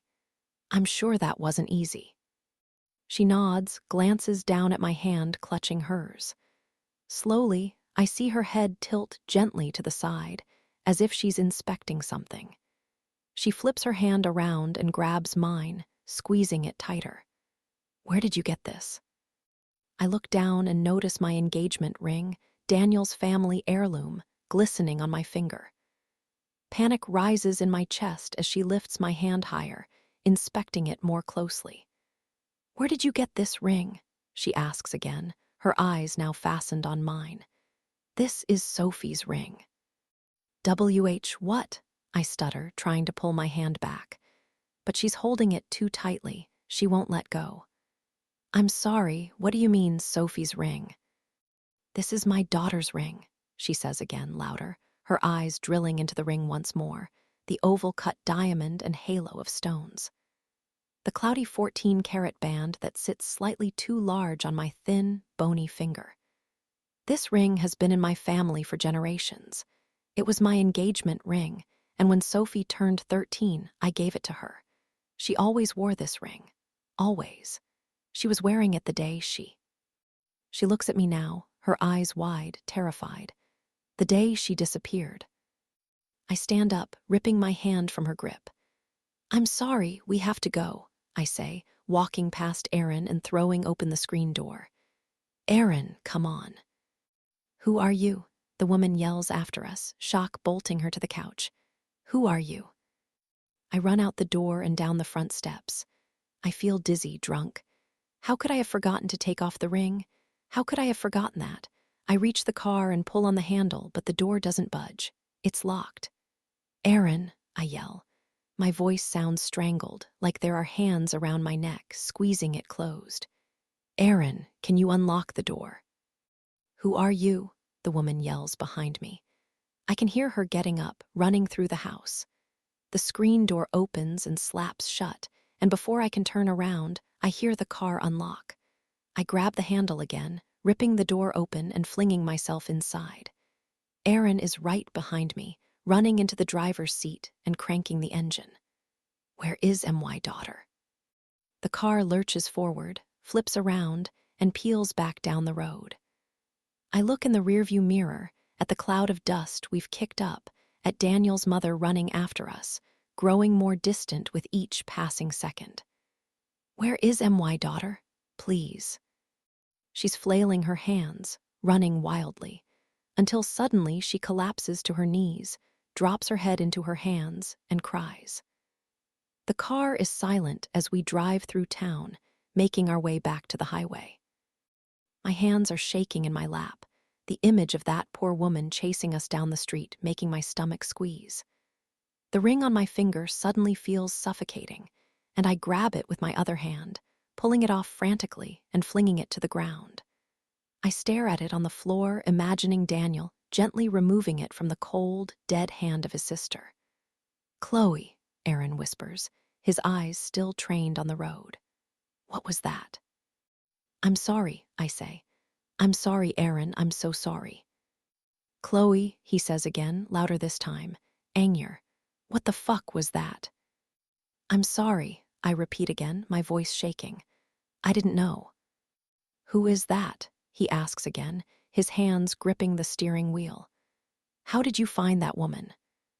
I'm silent next to him, unable to answer the question. His face turns toward mine, his mouth gaping open. "Isn't your fiancé named Daniel?" I don't respond. "Chloe, answer me. Isn't your fiancé named Daniel?" I nod, tears streaming down my cheek. "Yes," I say. "Yes, but Aaron, I didn't know." "What the fuck?" he says, shaking his head. "Chloe, what the fuck? I told that woman my name. She knows where I work. Jesus Christ, I'm going to lose my job over this." "I'm sorry," I say again. "Aaron, please. You were the one that helped me to see it, talking about my father's jewelry. Who would have known?" Daniel knew. Daniel knew everything. And was this just a hunch, or... I found a necklace in our closet. A necklace that looks a lot like the one Aubrey would have been wearing the day she disappeared. "Jesus Christ," he says again. Then I just started noticing things, noticing how he smelled different when he came home from his trips. Smelled like perfume, like other women. He claimed he was out of town when Aubrey and Lacey were taken, but he wasn't where he told me he would be. I had no idea where he would go for days on end. I had no idea what he would do until I looked through his briefcase and found his receipts. Aaron looks at me, finally, like I am the bane of his existence. Like he would rather be anywhere in the world than here, with me. "What kind of receipts?" "I'll show you back at the motel," I say. "Aaron, please, I need you to help me with this." He hesitates, his fingers drumming against the steering wheel. "I've told you before," he says, quieter than ever. "In my line of work, trust is everything. Honesty is everything." "I know," I say, "and I promise right now I will tell you everything." We pull into the parking lot, the motel bleak before us. Aaron turns off the ignition, sitting silently beside me. "Please come in," I say, moving my hand to his leg. He flinches at the touch, but I can see his resolve melt. Silently, he unbuckles his seat belt and pushes the door open, stepping outside without a word. The door to my room creaks as I open it, and we both step inside, closing it behind us. It's cold, dark. The curtains are pulled tightly, my bag still resting on the bed. I walk over to the bedside table and click on the light, the fluorescent glow casting shadows across Aaron's face as he stands by the doorway. "This is what I found," I say, zipping open my duffel bag. I reach inside, and my hand grazes the bottle of Xanax resting gently on top, but I push it aside. Instead, I reach for a white envelope. My fingers shake as I grab it, the same way they had been shaking as I leafed through Daniel's briefcase, unsnapped on the dining room floor, digging through the papers organized in manila folders and 3-ring binders. There had been packets of drug samples organized in clear dividers, memorialized like baseball cards. I had recognized the names from my own desk drawer: alprazolam, chlordiazepoxide, diazepam. I remember feeling a choke lodge itself in my throat as I read that last one, imagining a single hair floating to the floor like a feather. Then I had forced myself to keep flipping until I had found what I was looking for: receipts. I needed to see receipts, because I knew that Daniel kept everything, from hotels and meals to gas stops and car repairs. All of it could be expensed. I open the flap of the envelope now and dump its contents onto the bed, a pile of receipts fluttering onto the comforter. I start flipping through each one, my eyes scanning the various addresses at the bottom. There are receipts from Baton Rouge, of course, I say. Restaurants in Jackson, hotels in Alexandria. All of these receipts paint a picture of where he goes all day, and the dates at the bottom can tell us when he was there. Aaron walks over and sits next to me, his leg pressed against mine. He grabs the receipt on the top and stares at it, his eyes trained on the bottom. Angola, he says. Is that in his territory? No, I say, shaking my head. But he goes there a lot, and that's the one that caught my attention. Why? I pluck it from him, holding it at a distance between the tips of my thumb and forefinger, like it's poisonous, like it could bite. Angola is the home of the largest maximum security prison in America, I say. Louisiana State Penitentiary. Aaron lifts his head. He turns to face me, his eyebrows lifted. The home of my father. Holy shit. Maybe they know each other, I continue, looking back at the receipt. A bottle of water, $20 worth of gas. A sleeve of sunflower seeds. I remember the way my father used to tip the whole bag into his mouth and crunch like he was chewing on a handful of fingernails. The way the shells would turn up around the house, stuck to everything. Wedged between the cracks of the kitchen table, trapped beneath my shoe. Clumping together at the bottom of a water glass, drowning in spit. I think of my mother, spelling Daniel with her fingers. That must be why he's doing this, I say. Why he found me. They're connected. Chloe, you need to go to the police. The police aren't going to believe me, Aaron. I've already tried. What do you mean, you've already tried? I have a history, a past that's working against me. They think I'm crazy. You are not crazy. His words cut me short. I'm almost stunned to hear them, like he had opened his mouth and started to speak French. Because for the first time in weeks, someone believes me. Someone is on my side, and it feels so good to be believed, to have someone look at me with genuine caring instead of suspicion or worry or rage. I think about all my little moments with Aaron, moments I had been trying to push out, trying to pretend didn't mean anything. Sitting together by the bridge, talking about memories. The way I had wanted to call him that night on the couch when I was drunk and alone. I can tell he wants to keep talking, so I lean forward and kiss him once before he can say anything else. Before this feeling is gone. Chloe. Our faces are close, foreheads pressed together. He looks at me like he wants to pull away, like he should pull away, but instead, his hand finds its way to my leg, then up my arm and into my hair. Before long, he's kissing me back, his lips pushed hard onto mine, his fingers grabbing at anything they can find. I snake my own hands through his hair before working my way down the buttons on his shirt, his pants. I'm in college again, throwing myself at another beating heart to make my own feel less alone. He lays me down gently, his body pressed against mine, his thick arms raising my hands above my head, pinning my wrists into place. His lips work their way down my neck, my chest, and for a couple minutes, feeling Aaron slide inside of me, I let myself forget. It's dark outside when we're finished, the only light coming from the dim glow of the bedside table. Aaron is lying beside me, his fingers playing with my hair. We haven't spoken a word. I believe you, he says at last. About Daniel, you know that, right? Yeah, I nod. Yes, I do. So you'll go to the police tomorrow. Aaron, they won't believe me, I'm telling you. I've been starting to think. I hesitate, turn to the side so I'm facing him. He's still staring at the ceiling, a silhouette in the dark. I've been starting to wonder if maybe I need to go see him, my father. He sits up, leans his bare back against the headboard. His head swivels to face mine. I'm just starting to think that maybe he's the only one with answers, I continue. Maybe he's the only one that can help me understand. That's dangerous, Chloe. How is it dangerous? He's in prison, Aaron. He can't hurt me. Yes, he can. He can still hurt you from behind bars. Maybe not physically, but... He stops, runs his hands over his face. Sleep on it, he says. Promise me you'll sleep on it. We can decide tomorrow. And if you want me to go with you, I will. I'll talk to him with you. Okay, I say at last. Okay, I will. Good. He flings his legs out of bed, leaning over to grab his jeans from the floor. I watch as he shimmies them on and walks into the bathroom, flipping on the light. I shut my eyes, hearing the squeak of the faucet, the rush of running water. When I open them, he's walking back into the bedroom again, a glass of water in his hand. I have to go for a while, he says, pushing it in my direction. I grab it and take a sip.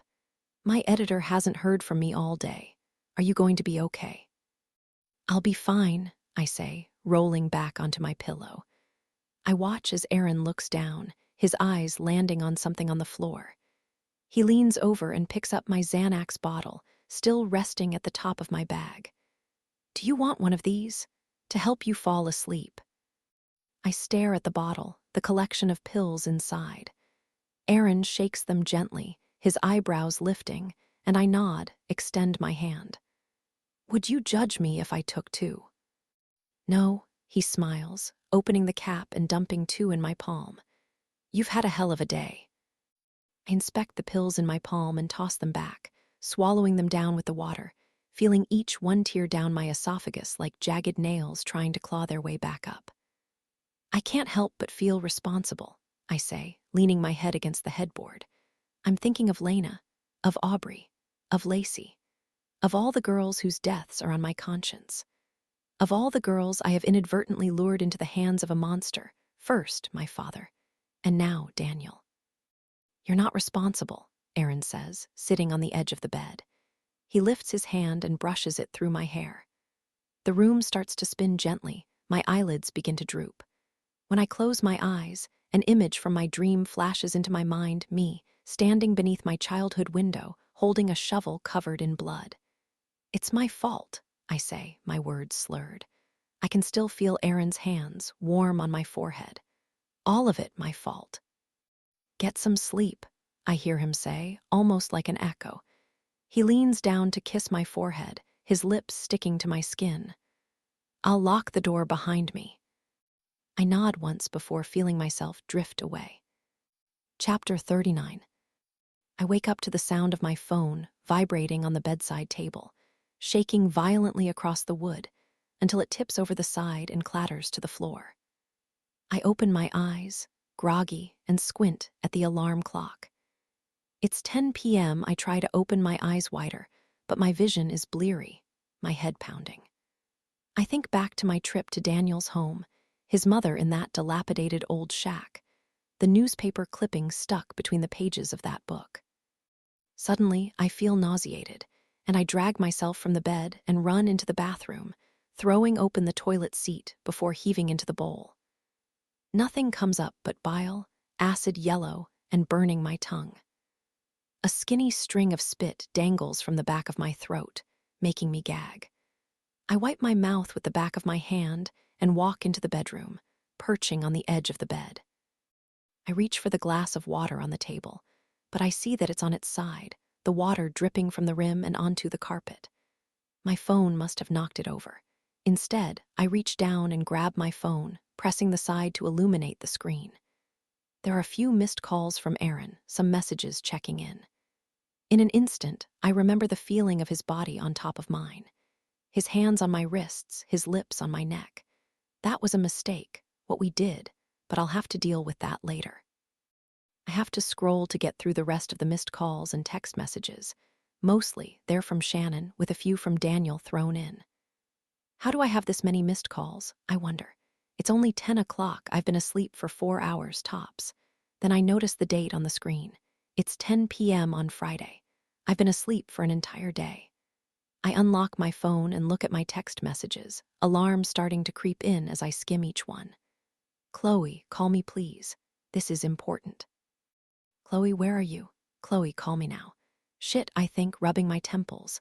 They're still throbbing, still screaming at me in protest. Taking 2 Xanax on an empty stomach was clearly a mistake, but I knew that as I was doing it. All I wanted was to sleep, to forget. After all, I've barely slept in a week with Daniel pushed up against me. Clearly, it caught up with me. I scroll to Shannon's name and hit call, holding the phone to my ear as it rings. They've obviously discovered my lie. Daniel must have texted her like he said he would, even though I asked him not to. Then, once they realized that I was lying to them both, that I was missing without a valid explanation as to where I had gone and who I was with, panic must have set in.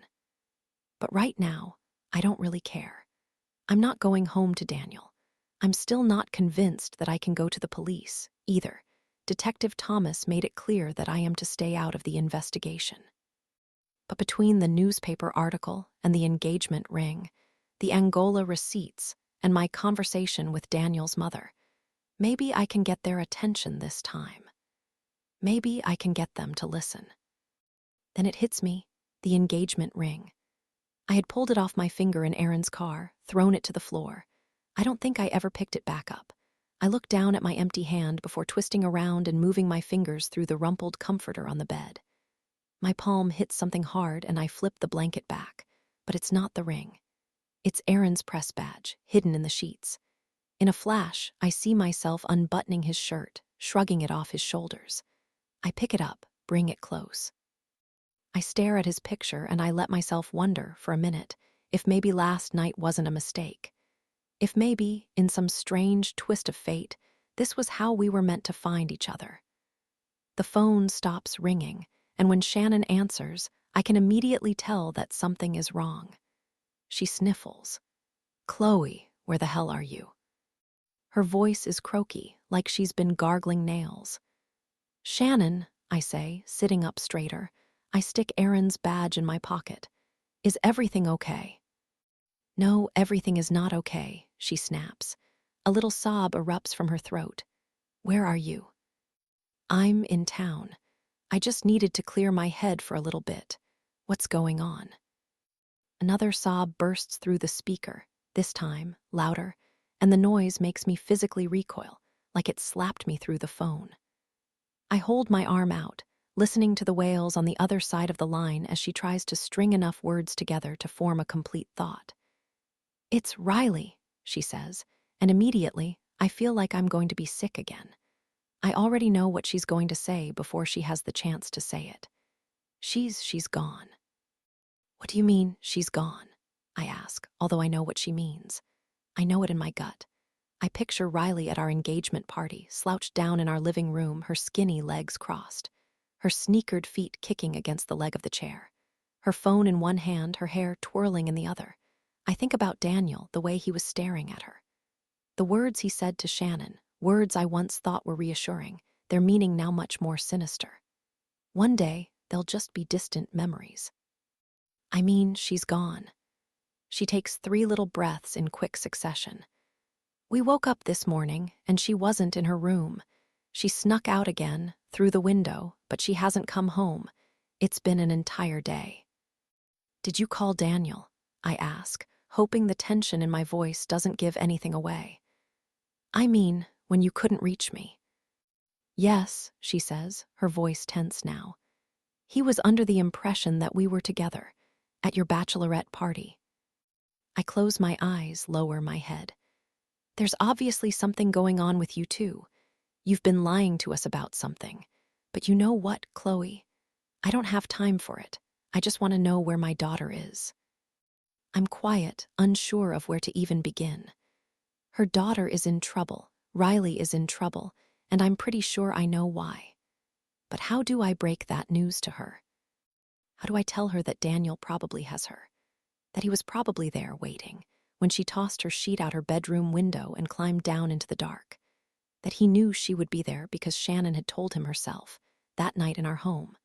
That he chose last night because I was gone, giving him the freedom to roam around as he pleased?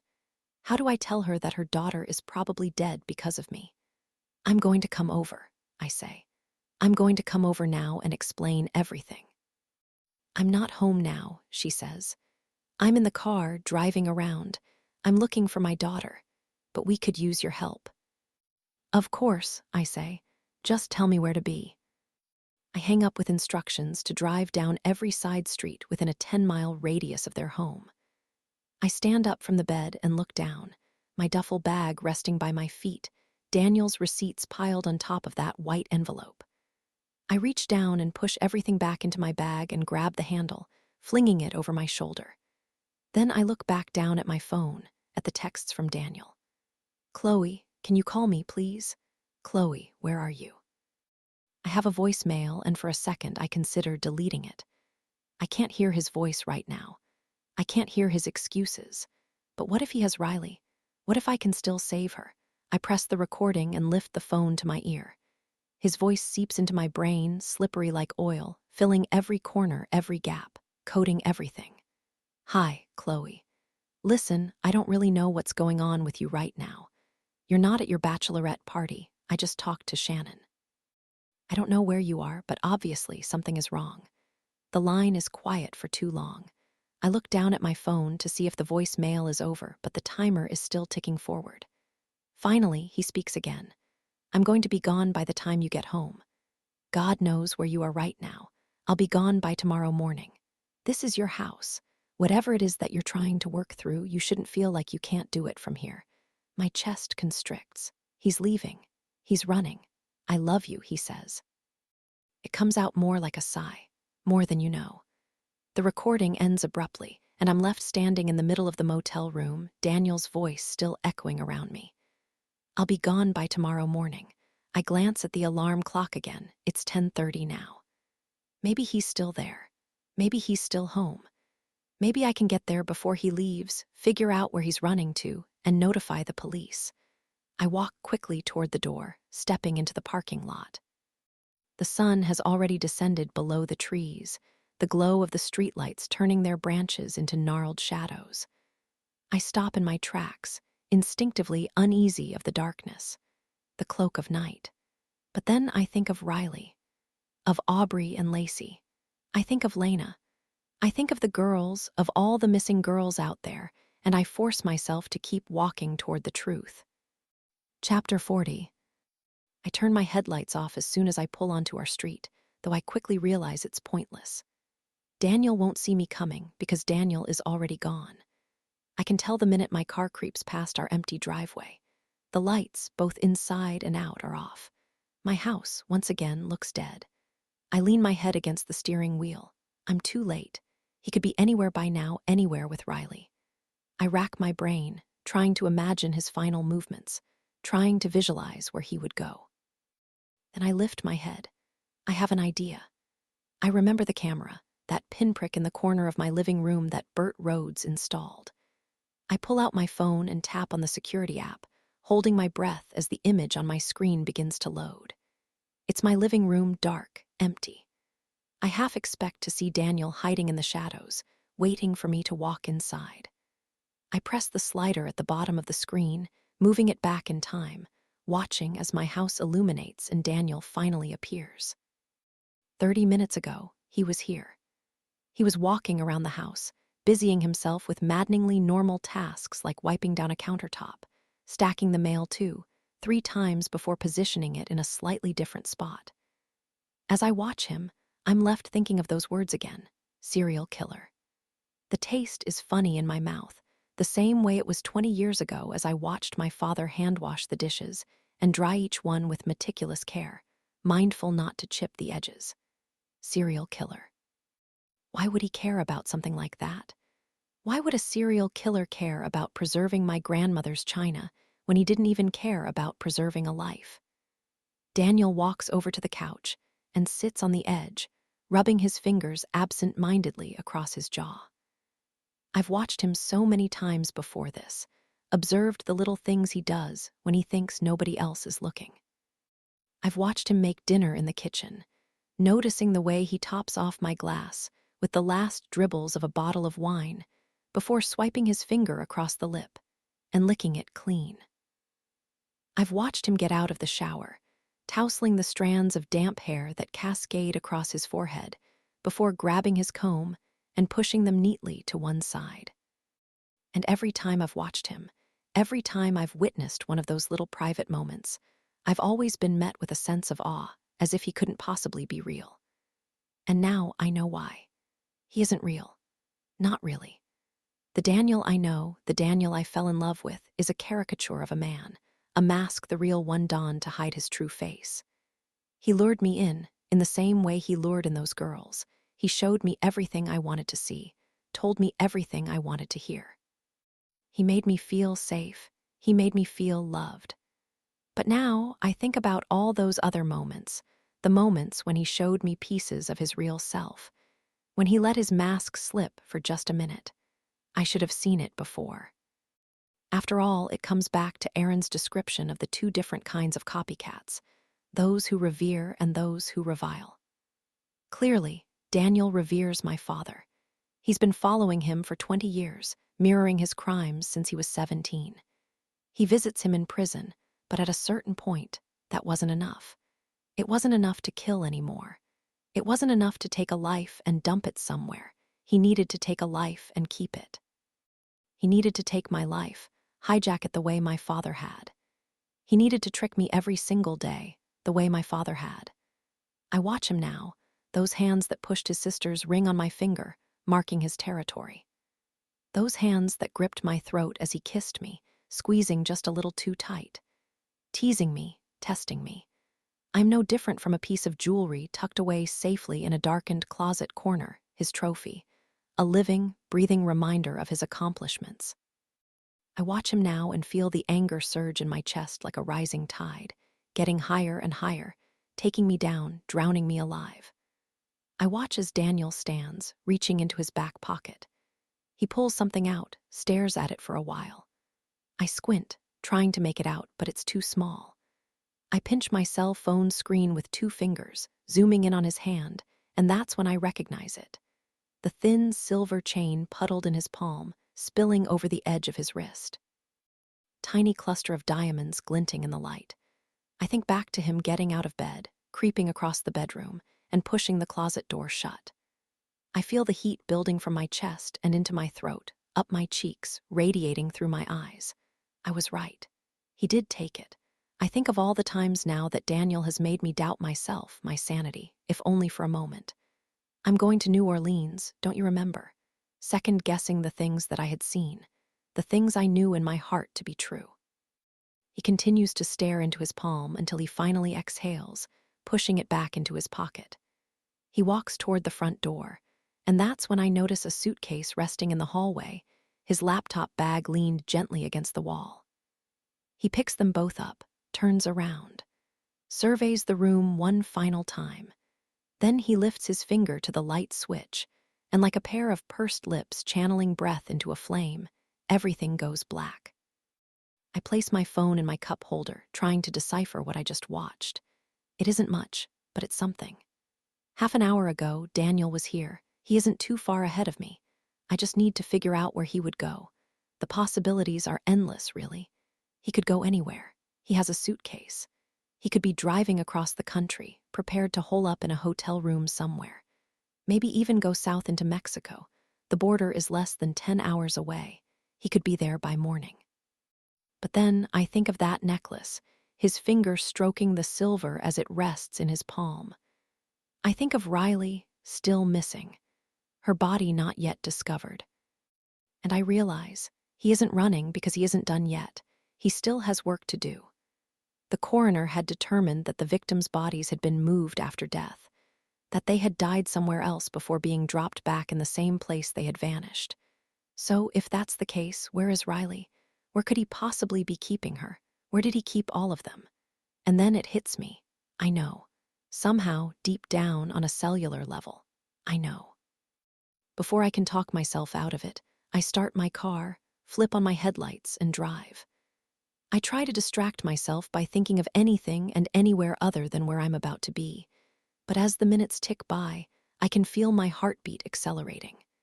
With every passing mile, it gets harder and harder to breath. 30 minutes go by, then 40. I know I'm almost there. I glance at the clock in my car. It's just before midnight. And when I peel my eyes from the dashboard and back to the road, that's when I see it, approaching slowly in the distance. That old, familiar sign, rusted on the edges and dirty from years of mud and grime caking to the metal. I feel my palms go slick with sweat, the panic setting in as it inches closer and closer into view, a flickering light illuminating it with a sick glow.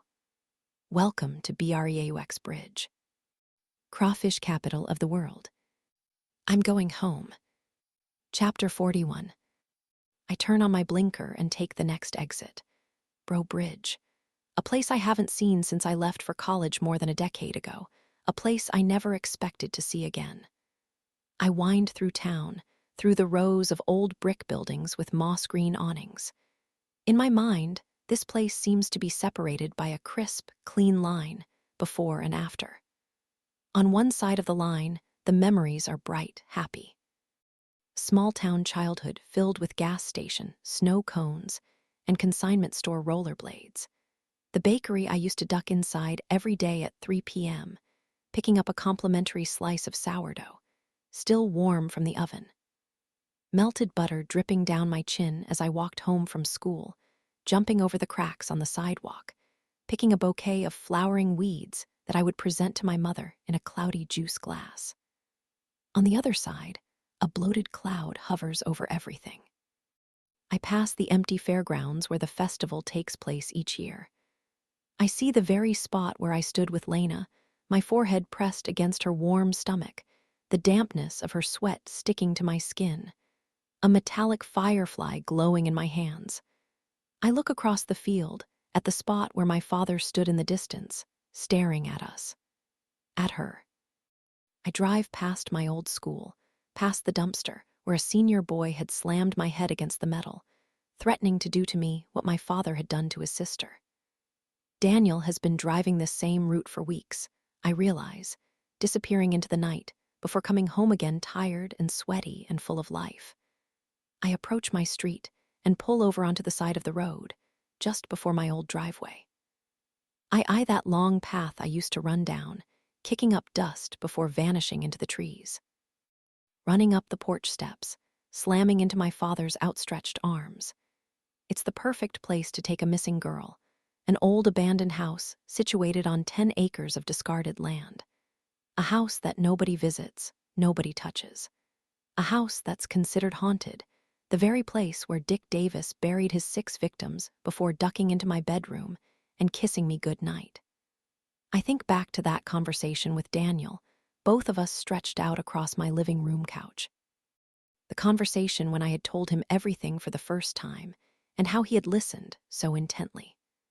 Lena and her belly button ring, a single firefly glowing in the dark. My father, a shadow in the trees.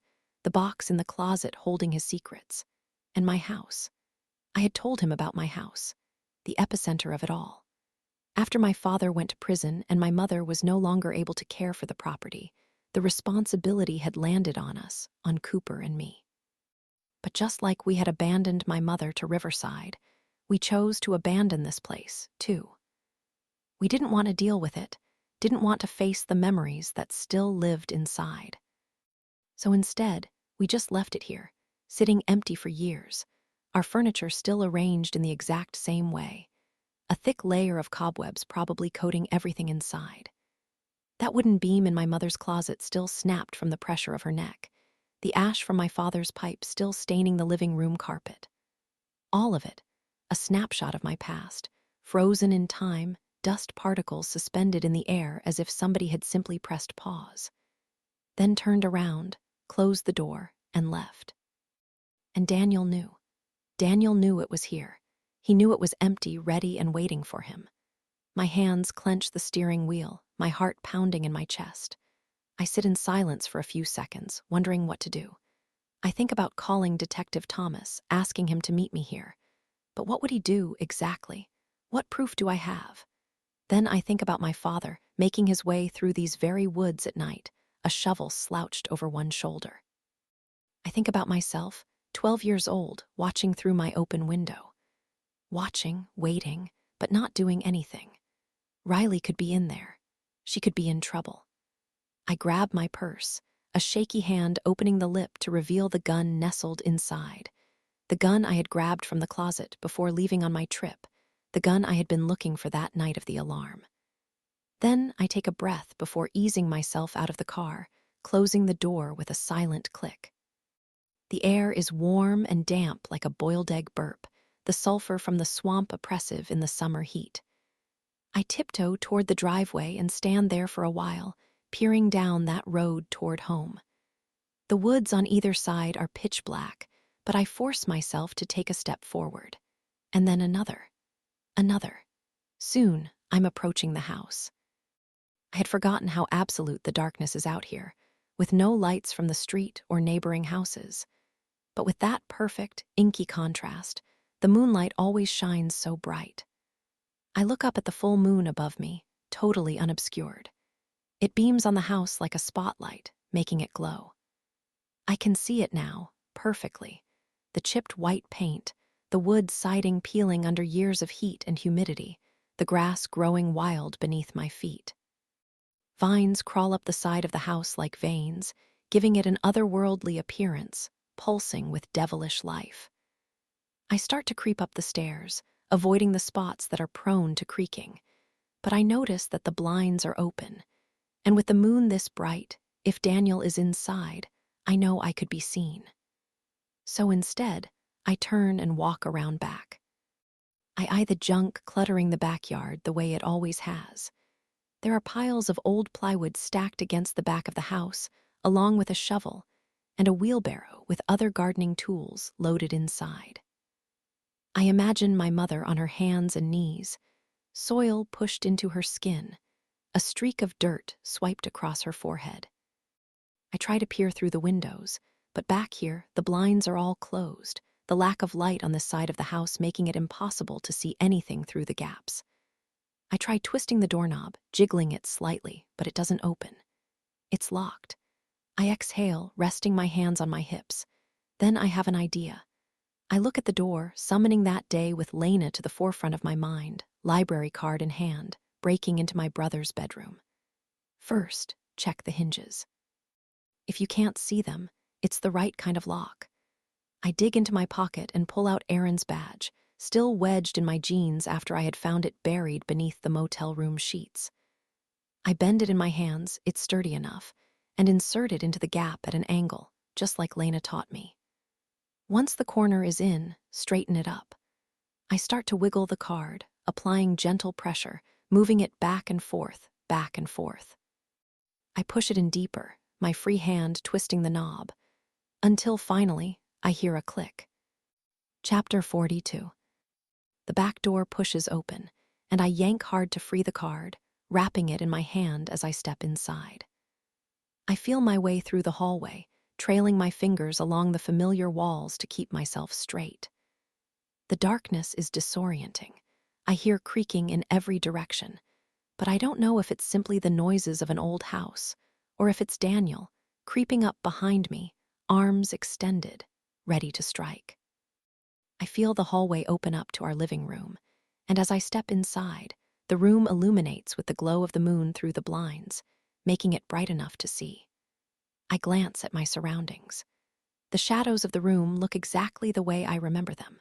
My father's old Lazy-Boy recliner in the corner, the leather faded and cracking. The TV on the floor with smudges on the screen from where my fingers pressed into the glass. This is where Daniel has been going.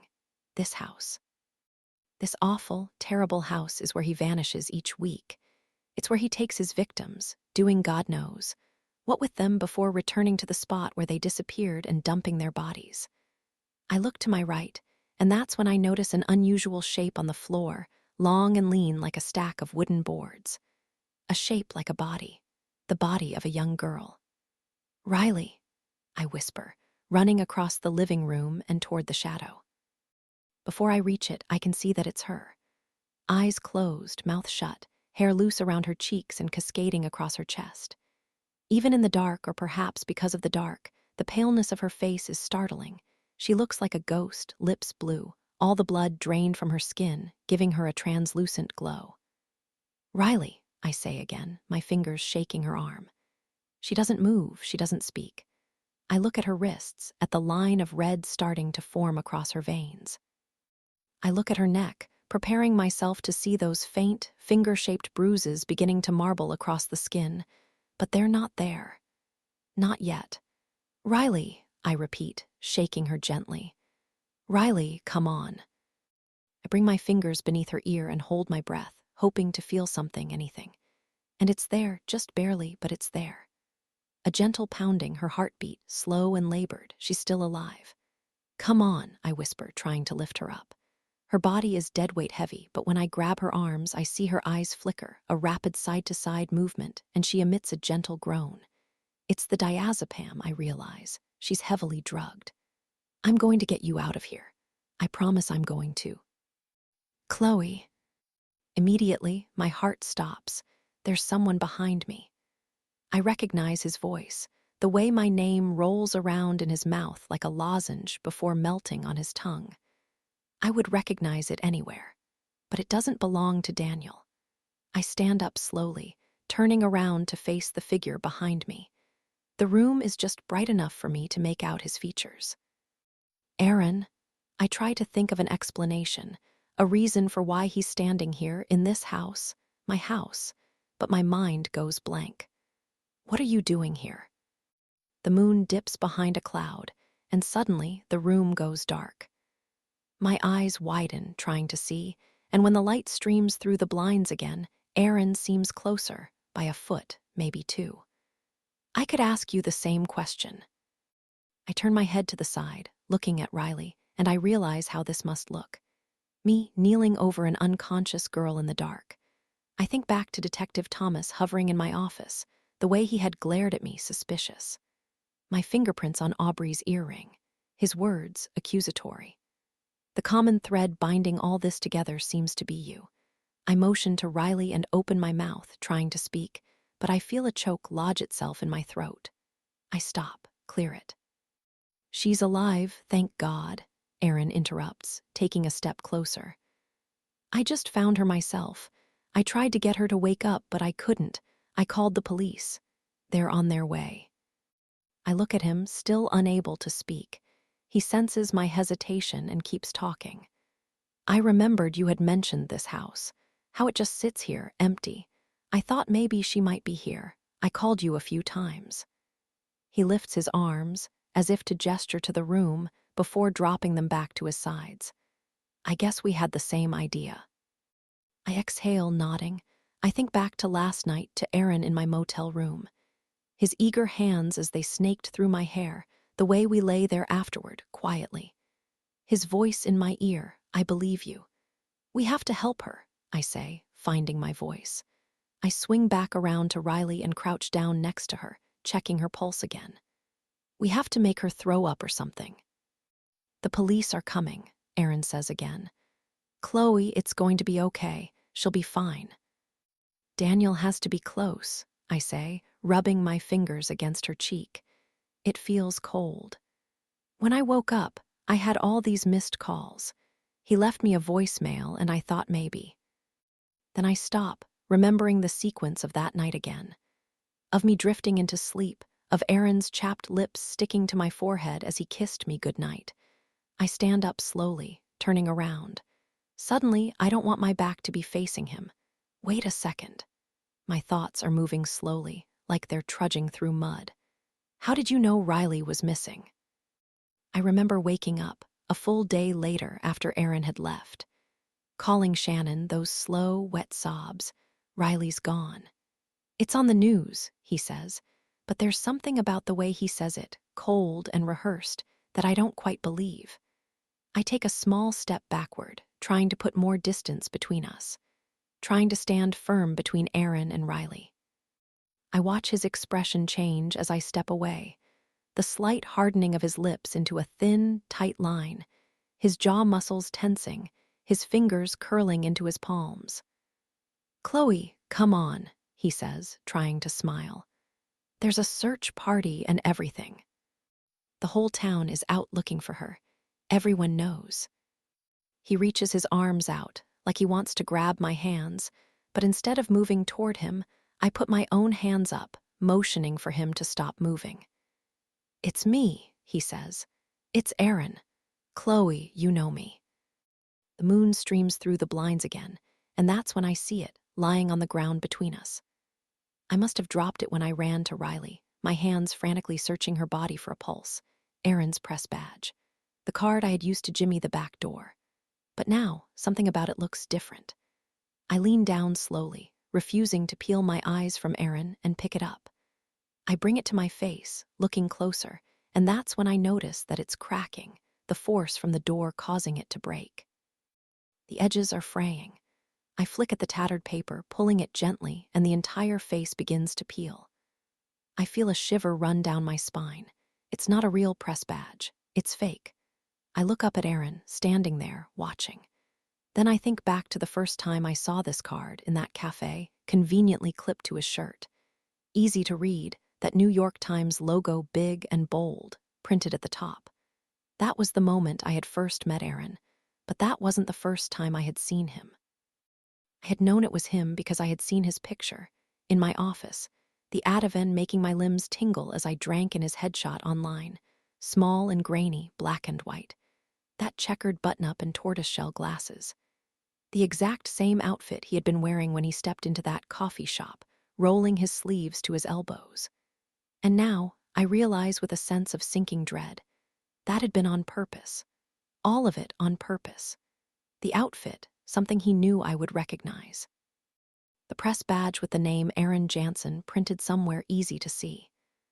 I remember thinking that he had looked different from his picture, different from what I was expecting, bigger, huskier. His arms too thick, his voice 2 octaves too low. But I had just assumed this man was Aaron Jansen before he had even introduced himself, before he had ever uttered the name.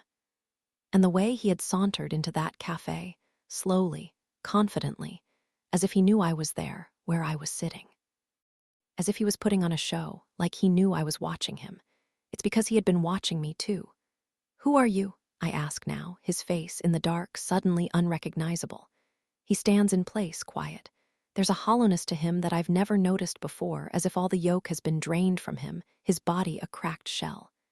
He seems to consider the question for a moment, trying to determine how best to respond. "I'm nobody," he says at last. "Did you do this?" I watch as he opens his mouth and closes it again, as though he's searching for the words. He doesn't respond, and I find myself thinking back to every conversation we've ever had. His words are loud now, echoing around me like the blood I can hear pulsing in my ears. Copycats murder because they're obsessed with another murderer. I look at this man, this stranger, who injected himself into my life at the start of all this. The man who had first shared the theory about a copycat, nudging me along until, finally, I believed it too. Those questions he had asked, always probing, leaning in close. There's a reason this is happening right here, right now.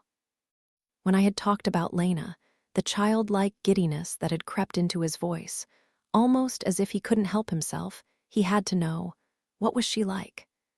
"Answer me," I say, trying to keep my voice from shaking. "Did you?" "Look, Chloe, it's not what you think." I think of him in my bed, his hands on my wrists, his lips on my neck. I think of him standing up, pulling on his jeans, bringing me that cup of water before running his fingers through my hair, lulling me to sleep before stepping back into the dark. That was the night Riley went missing. That was the night she was taken by him, as I slept, my forehead dotted with sweat, my limbs still throbbing from his touch. I feel disgust bubble up from the pit of my stomach. But that's what he had told me, after all that day on the river, cardboard cups of coffee between our feet, gazing out at the bridge in the distance, emerging gently from beneath a blanket of fog. It's a game. Only I didn't realize that the game was his. I'm calling the police, I say, knowing now that he never called them himself, that they're not coming. I push my hand into my purse, fumbling for my phone. My fingers are shaking, brushing up against everything inside, and then it hits me. My phone is in the car, still lodged inside my cup holder. It's still where I had placed it after I had watched Daniel on my camera before driving mindlessly to Bro Bridge, parking the car, breaking inside. How could I have forgotten it? How could I have forgotten my phone? Chloe, come on, he says, moving closer. He's only a few feet away from me now, close enough to touch. Let me explain. Why did you do it? I ask, my hand still shoved deep into my purse, my lip quivering. Why did you kill those girls? The minute the words escape my lips, I feel it again, the déjà vu washing over me like a wave. The memory of me sitting in this very room 20 years ago. My fingers pressed against the television, listening as the judge asked my father the exact same question. The silence of the courtroom as everyone waited, as I waited, desperate for the truth. It wasn't my fault, he says at last, a dampness in his eyes. It was. It wasn't your fault, I repeat. You killed 2 girls, and it wasn't your fault. No, I mean it was. Yes, it was. But also it wasn't. I look at this man, and I see my father. I see him on my television screen, arms chained behind him, as I sat on the floor, drinking in his every word. I see the devil that lives somewhere deep inside of him, a wet, pulsing fetus curled up in his belly, growing slowly, until one day it burst. My father and his darkness, that shadow in the corner drawing him in, swallowing him whole.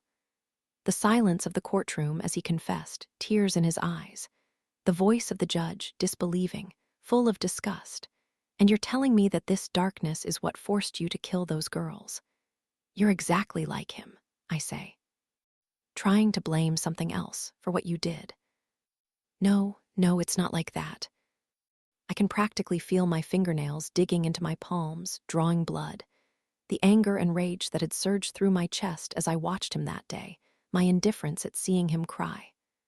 I remember how I had hated him in that moment, hated him with every cell in my body. I remember how I had killed him. In my mind, I had killed him. Chloe, just listen to me, he says, taking a few steps closer. I look at his arms, reaching out toward me, soft hands outstretched. The same hands that had touched my skin, intertwined with my fingers. I had run into his arms the same way I had run into my father's, looking for safety in all the wrong places. He made me do it. I hear it before I actually see it, before I can even register what I've done. It's as if I'm watching it happen to someone else. My arm, emerging from my purse, the gun in my hand. One single gunshot, exploding loud like a firecracker, jerking my arm back.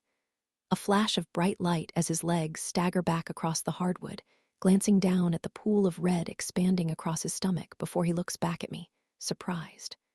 The moonlight as it stretches across his eyes, glassy and confused. His lips, red and wet, parting slowly as if he's trying to speak. Then I watch as his body slumps to the floor. Chapter 43.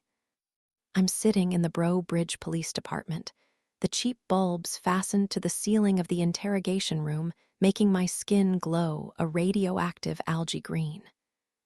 The blanket they had draped over my shoulders is scratchy like Velcro, but I'm too cold to take it off. All right, Chloe, why don't you take us through what happened one more time? I look up at Detective Thomas.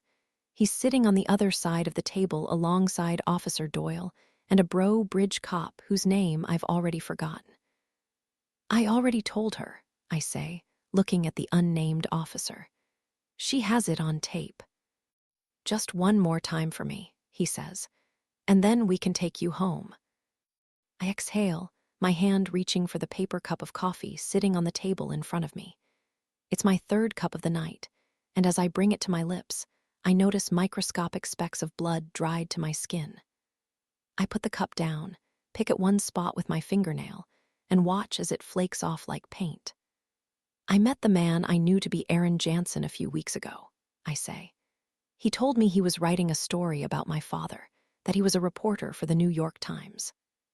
Eventually, he claimed that his story had changed due to the disappearances of Aubrey Gravino and Lacey Deckler. That he believed it was the work of a copycat, and he wanted my help to solve it. Detective Thomas nods, urging me to continue. Throughout our conversations, I started to believe him. There were so many similarities: the victims, the missing jewelry, the anniversary coming up. Initially, I believed it could have been Burt Rhodes. I told you that. But later that night, I found something in my closet. A necklace that matched Aubrey's earrings. And why didn't you bring this evidence to us when you found it? I tried, I say. But the next morning, it was gone. My fiancé took it. I have a video of him holding it on my phone. And that's when I started to believe that he may have had something to do with it. But even if I did have it, during our last conversation, you made it pretty clear that you didn't believe anything I said. You practically told me to fuck off. He stares at me from across the room, shifting uncomfortably. I stare back. Anyway, there's more than that. He's been visiting my father in prison. I found diazepam in his briefcase. His own sister went missing 20 years ago, and when I visited his mother, she told me that she actually thought he might have had something to do with it. Okay, the detective interrupts, holding up a hand, fingers outstretched. One thing at a time. What brought you to Bro Bridge tonight? How did you know Riley Tack would be here? The image of Riley, ghostly pale, is still etched into my mind. Of the ambulance as it came flying down my driveway, of me, standing in the front yard, the phone I had retrieved from my car clutched in my hand as I waited, my body rigid and eyes unfocused. Unable to go back into that house, unable to face the dead body on the floor. The paramedics loading her into the back, tied to a stretcher, bags of fluids rushing into her veins. Daniel left me a voicemail telling me he was leaving, I say. I was trying to figure out where he might have been going, where he could have been bringing the girls. I just had a feeling that he was bringing them here. I don't know. Okay, Detective Thomas nods. And where is Daniel now? I look up at him, my eyes stinging from the harsh lights, the bitter coffee, the lack of sleep, everything. I don't know, I say again. He's gone. The room is quiet except for the buzzing of the lights overhead, like a single fly trapped inside of a tin can. Aaron killed those girls. He tried to kill Riley. Finally, I have my answers, but there is still so much that I don't understand, so much that doesn't make sense. I know you don't believe me, I say, looking up. I know this sounds crazy, but I'm telling you the truth. I had no idea. I believe you, Chloe, Detective Thomas interrupts. I do. I nod, trying not to show the relief that I feel flowing over me. I don't know what I was expecting him to say, but it wasn't this. I was expecting an argument, a demand for proof that I can't produce. And then I realize, he must know something that I don't. You know who he is, I say, understanding dawning on me slowly. Aaron, I mean, you know who he really is. The detective looks back at me, his expression unreadable. You have to tell me. I deserve to know. His name was Tyler Price, he says at last, leaning over as he pulls his briefcase onto the table. He opens it up, pulls out a mug shot, and places it between us. I stare at Aaron's face, no, Tyler's face. He looks like a Tyler, different without the glasses magnifying his eyes, the snugly fit button-ups, his hair buzzed short. He has one of those generic faces that seems recognizable to everybody, bland features, no easily identifiable marks. But there is a vague resemblance to that headshot I had seen online, to the real Aaron Jansen. He could pass as a second cousin, maybe, an older brother, the kind who buys liquor for high schoolers then shows up to the party, slinking off to the corner, sipping a beer in silence, observing. I swallow, my eyes drilling into the table. Tyler Price. I scold myself for falling for it, for so easily seeing what he had wanted me to see. But at the same time, maybe I had seen what I had wanted to see. I had needed an ally, after all, someone on my side. But it had only been a game to him, all of it a game, and Aaron Jansen had been nothing more than a character. We were able to id him almost immediately, Detective Thomas continues. He's from Bro Bridge. My head snaps up, eyes wide. What? He was already in their system for some smaller stuff a while back. Possession of marijuana, trespassing. Dropped out of school just before the 9th grade. I look back down at his picture, trying to conjure up a memory. Any memory of Tyler Price. Bro Bridge is a small town. After all, then again, I never had many friends. What else do you know about him? He was seen at Cypress Cemetery, he says, pulling another picture from his briefcase. This time, it's of the search party, with Tyler in the distance, glasses off, baseball cap pulled down low over his forehead. Murderers can be known to revisit their crime scenes, especially repeat offenders. It seems Tyler took it a step further with you. Not only revisiting the scenes, but getting involved in the case itself. At a distance, of course. It's not unheard of. Tyler had been there, been everywhere. I think back to the cemetery, those eyes that I could feel on my back always, watching as I pushed through the headstones, crouched in the dirt. I imagine him holding Aubrey's earring in one gloved hand, crouching down to tie his shoe, and leaving it there, waiting for me to find it. That picture of me he had shown me on his phone. He didn't find it online, I realize. He took it himself. And then it hits me. I think back to my childhood after my father's arrest. Those footprints we had found around our property. That nameless kid I had caught, staring through our windows. Propelled by a sick curiosity, a fascination with death. "Who are you?" I had screamed, charging forward. His answer was the same then as it was last night, 20 years later. "I'm nobody." We're processing his car now, Detective Thomas continues, but I can barely hear him. We found diazepam in his pocket, a gold ring that we assume at this point belongs to Riley. A bracelet. Wooden beads with a metal cross. I pinch my nose with my fingers. It's all too much. "Hey," he says, dipping his head so he can see my eyes. I glance up, weary. "This isn't your fault." "But it is, though," I say. "It is my fault. He found them because of me. They died because of me. I should have recognized him." He holds out his palm, gives his head a little shake. "Don't even go there," he says. "It was 20 years ago. You were just a kid." He's right, I know. I was just a kid, only 12 years old. But still. "You know who else is just a kid?" he asks. I look at him, my eyebrows raised. "Who?" "Riley," he says. "And because of you, she made it out alive." Chapter 44. Detective Thomas rests his hands on his hips as we walk out of the station, as if he's standing on a mountain peak somewhere, not in a parking lot, surveying our surroundings. It's 6 a.m. The air is somehow both muggy and cool, an early morning anomaly, and I'm keenly aware of the chirping birds in the distance, the cotton candy skies, the first few motorists on their commutes to work. I squint my eyes, feeling foggy and confused. There's no sense of time inside of a police station. No windows, no clocks.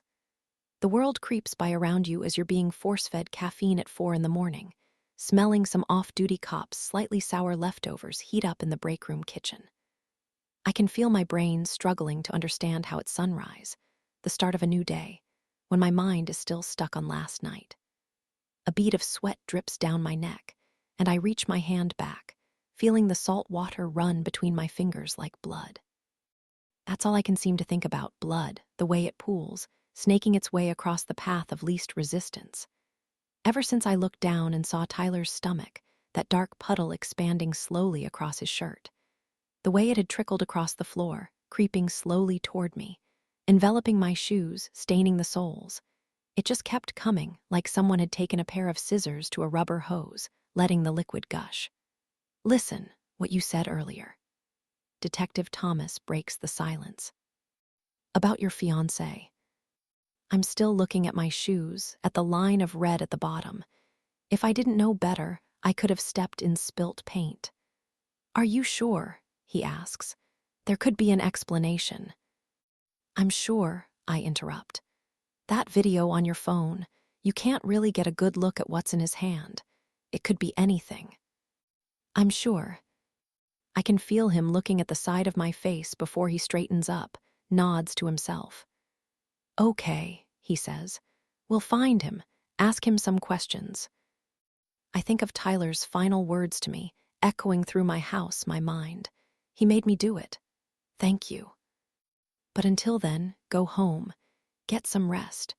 I'll have an undercover patrolling your neighborhood, just in case. "Yeah," I say. "Yeah, okay." "You need a ride." Detective Thomas drops me back off at my car, still parked on the road outside my childhood home. I don't let myself look up, instead shuffling straight from his cruiser into my driver's seat, eyes on the gravel, cranking the engine and driving away. I don't think about much on the ride back to Baton Rouge, my eyes focusing on the yellow line in the highway until I feel cross-eyed. I pass a sign inviting me to Angola, 53 miles northeast, and grip the wheel a little bit harder. It all comes back to him, after all, my father.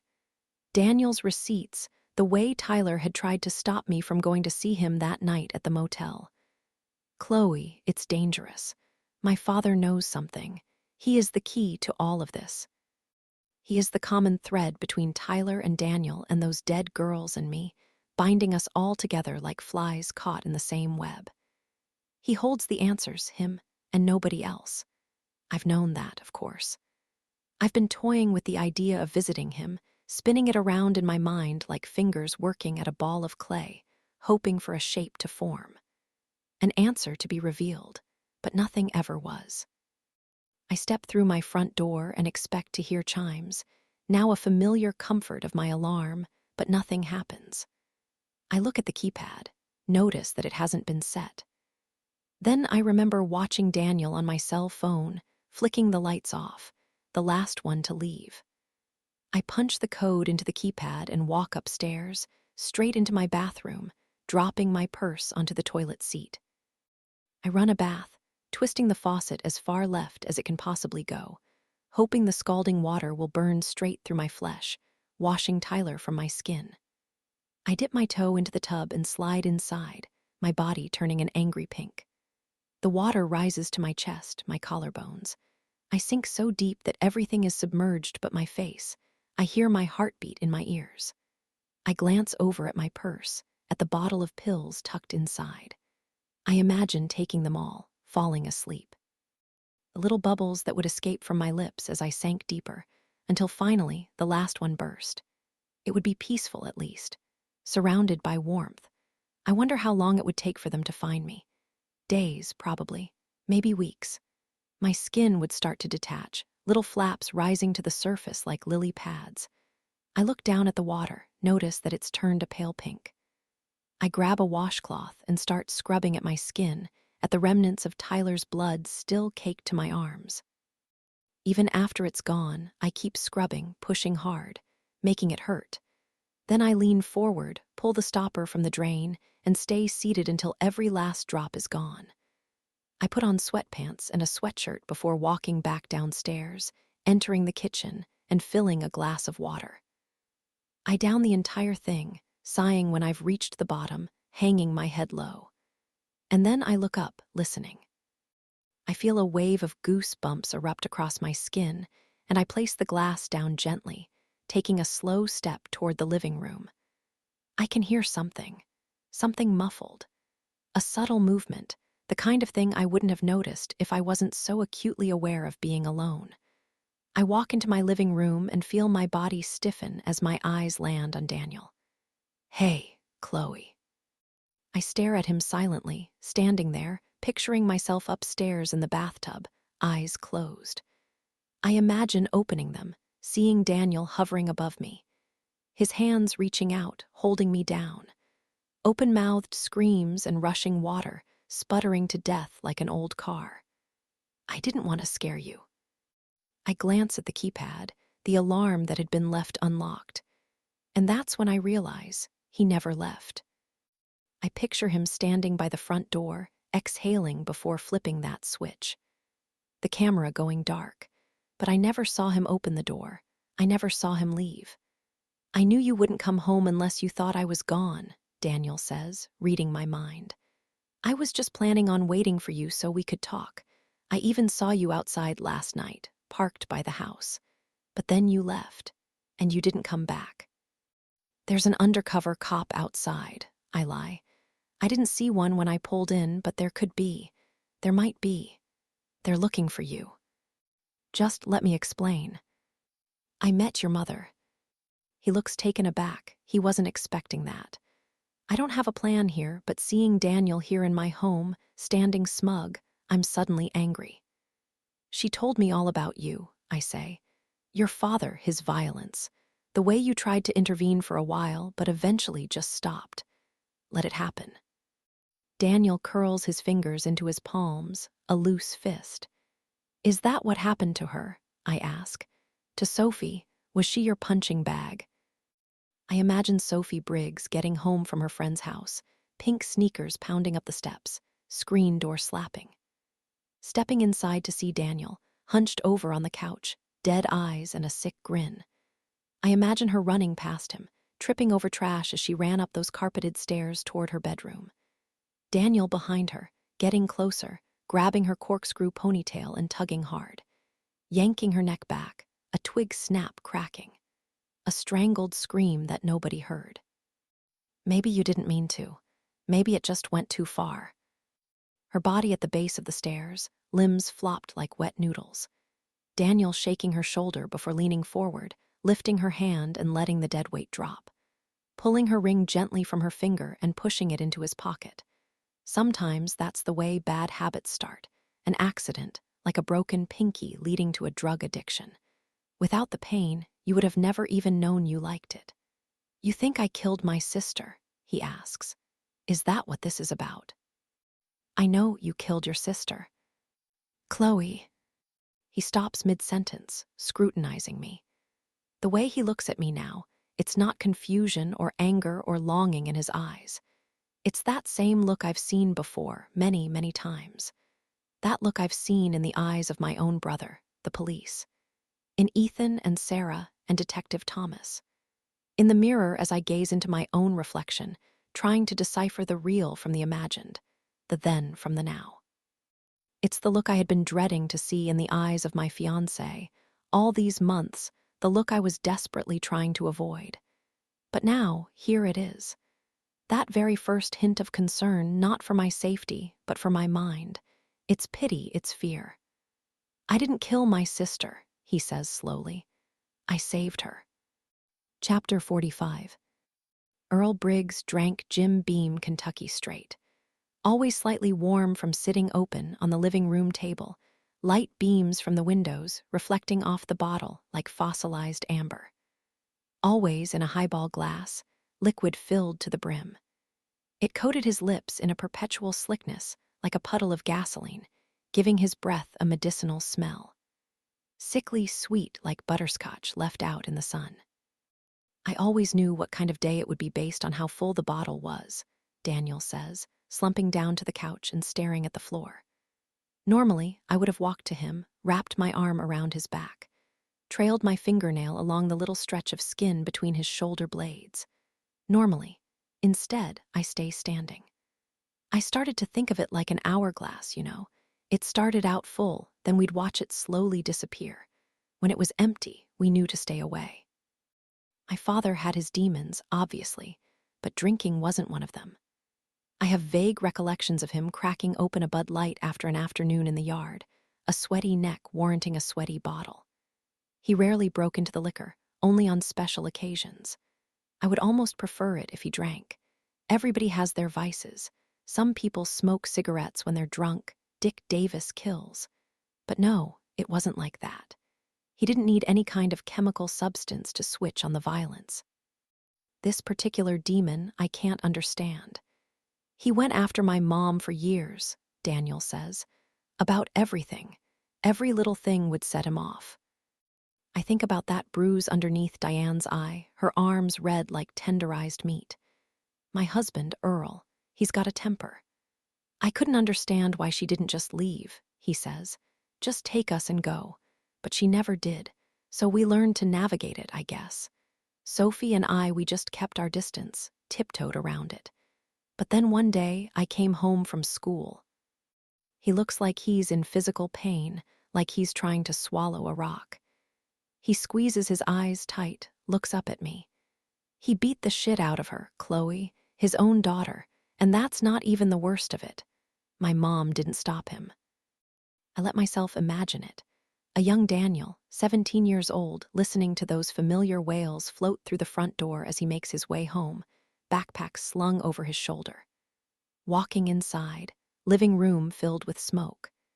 But instead of the usual scene, he sees his mother hovered over the kitchen sink, attempting to let the sound of the running water drown out the noise. God, I tried to get her to do something, to stand up to him, but she just let it happen. Better Sophie than her, I guess. I honestly think she was relieved. I picture him running down that hallway, barreling through piles of trash and the mangy cat and the cigarette butts discarded on the carpet. Pounding on a locked door, his screams falling on deaf ears. Running into the kitchen, shaking his mother's arm. Do something. I imagined the same sense of panic I had felt when I stumbled into my parents' bedroom. My mother's almost lifeless body crumpled into a heap in the closet, as if she were nothing more than dirty clothes that had spilled over the side of the hamper. Cooper, staring, doing nothing. The realization that we were on our own. And that's when I knew she had to go. If I didn't get her out of there, she would never leave. She would turn into my mother, or worse. She would turn up dead. I let myself take a step in his direction, a single step. He doesn't seem to notice. He's lost in the memory now, letting it spill freely. Roles reversed. I heard about your father down in Bro Bridge, and that's where I got the idea, the inspiration, to make her disappear. That article pushed into his bookshelf, my father's mugshot. Richard Davis named as Braux Bridge serial killer, bodies still UNFOUND. She went to a friend's house after school and never came home.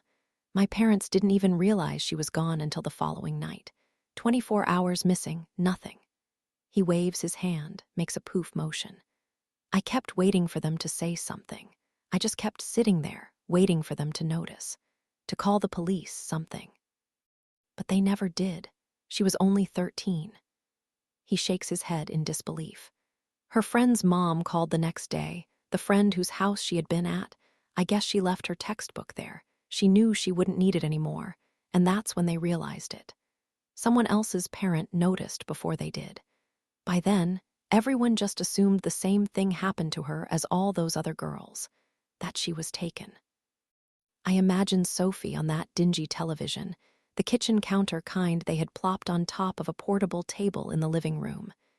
That same school picture, her only picture, flashing onto the screen. Diane watching as Daniel smiled quietly in the corner, knowing the truth. Then, where is she? I ask. If she's still alive. Hattiesburg, Mississippi. He says it with an exaggerated twang, like a misplaced commuter reading it off a map. Little brick house, green shutters. I stop by and see her when I can, when I'm driving. I close my eyes. I recognize that town from one of his receipts. Hattiesburg, Mississippi. A diner called Ricky's. Chicken Caesar salad and a cheeseburger, medium well. 2 glasses of wine. 20% tip. She's fine, Chloe. She's alive. She's safe. That's all I ever wanted. It's starting to make sense now, but not in the way I had expected it to. I'm still not sure if I can believe him fully, because there's still so much that has yet to be explained. Why didn't you tell me? I wanted to. I try to ignore the begging in his voice, the little quiver that makes it sound like he might cry. You have no idea how many times I almost just came out and said it. Then why didn't you? I told you about my family. That's exactly why, he says, tugging at the ends of his hair.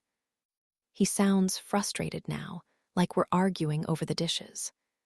I always knew who you were, Chloe. I knew the second I saw you in that lobby. And then that day at the bar, you weren't bringing it up, and I didn't want to bring it up for you. That's not the kind of thing you should be forced into saying.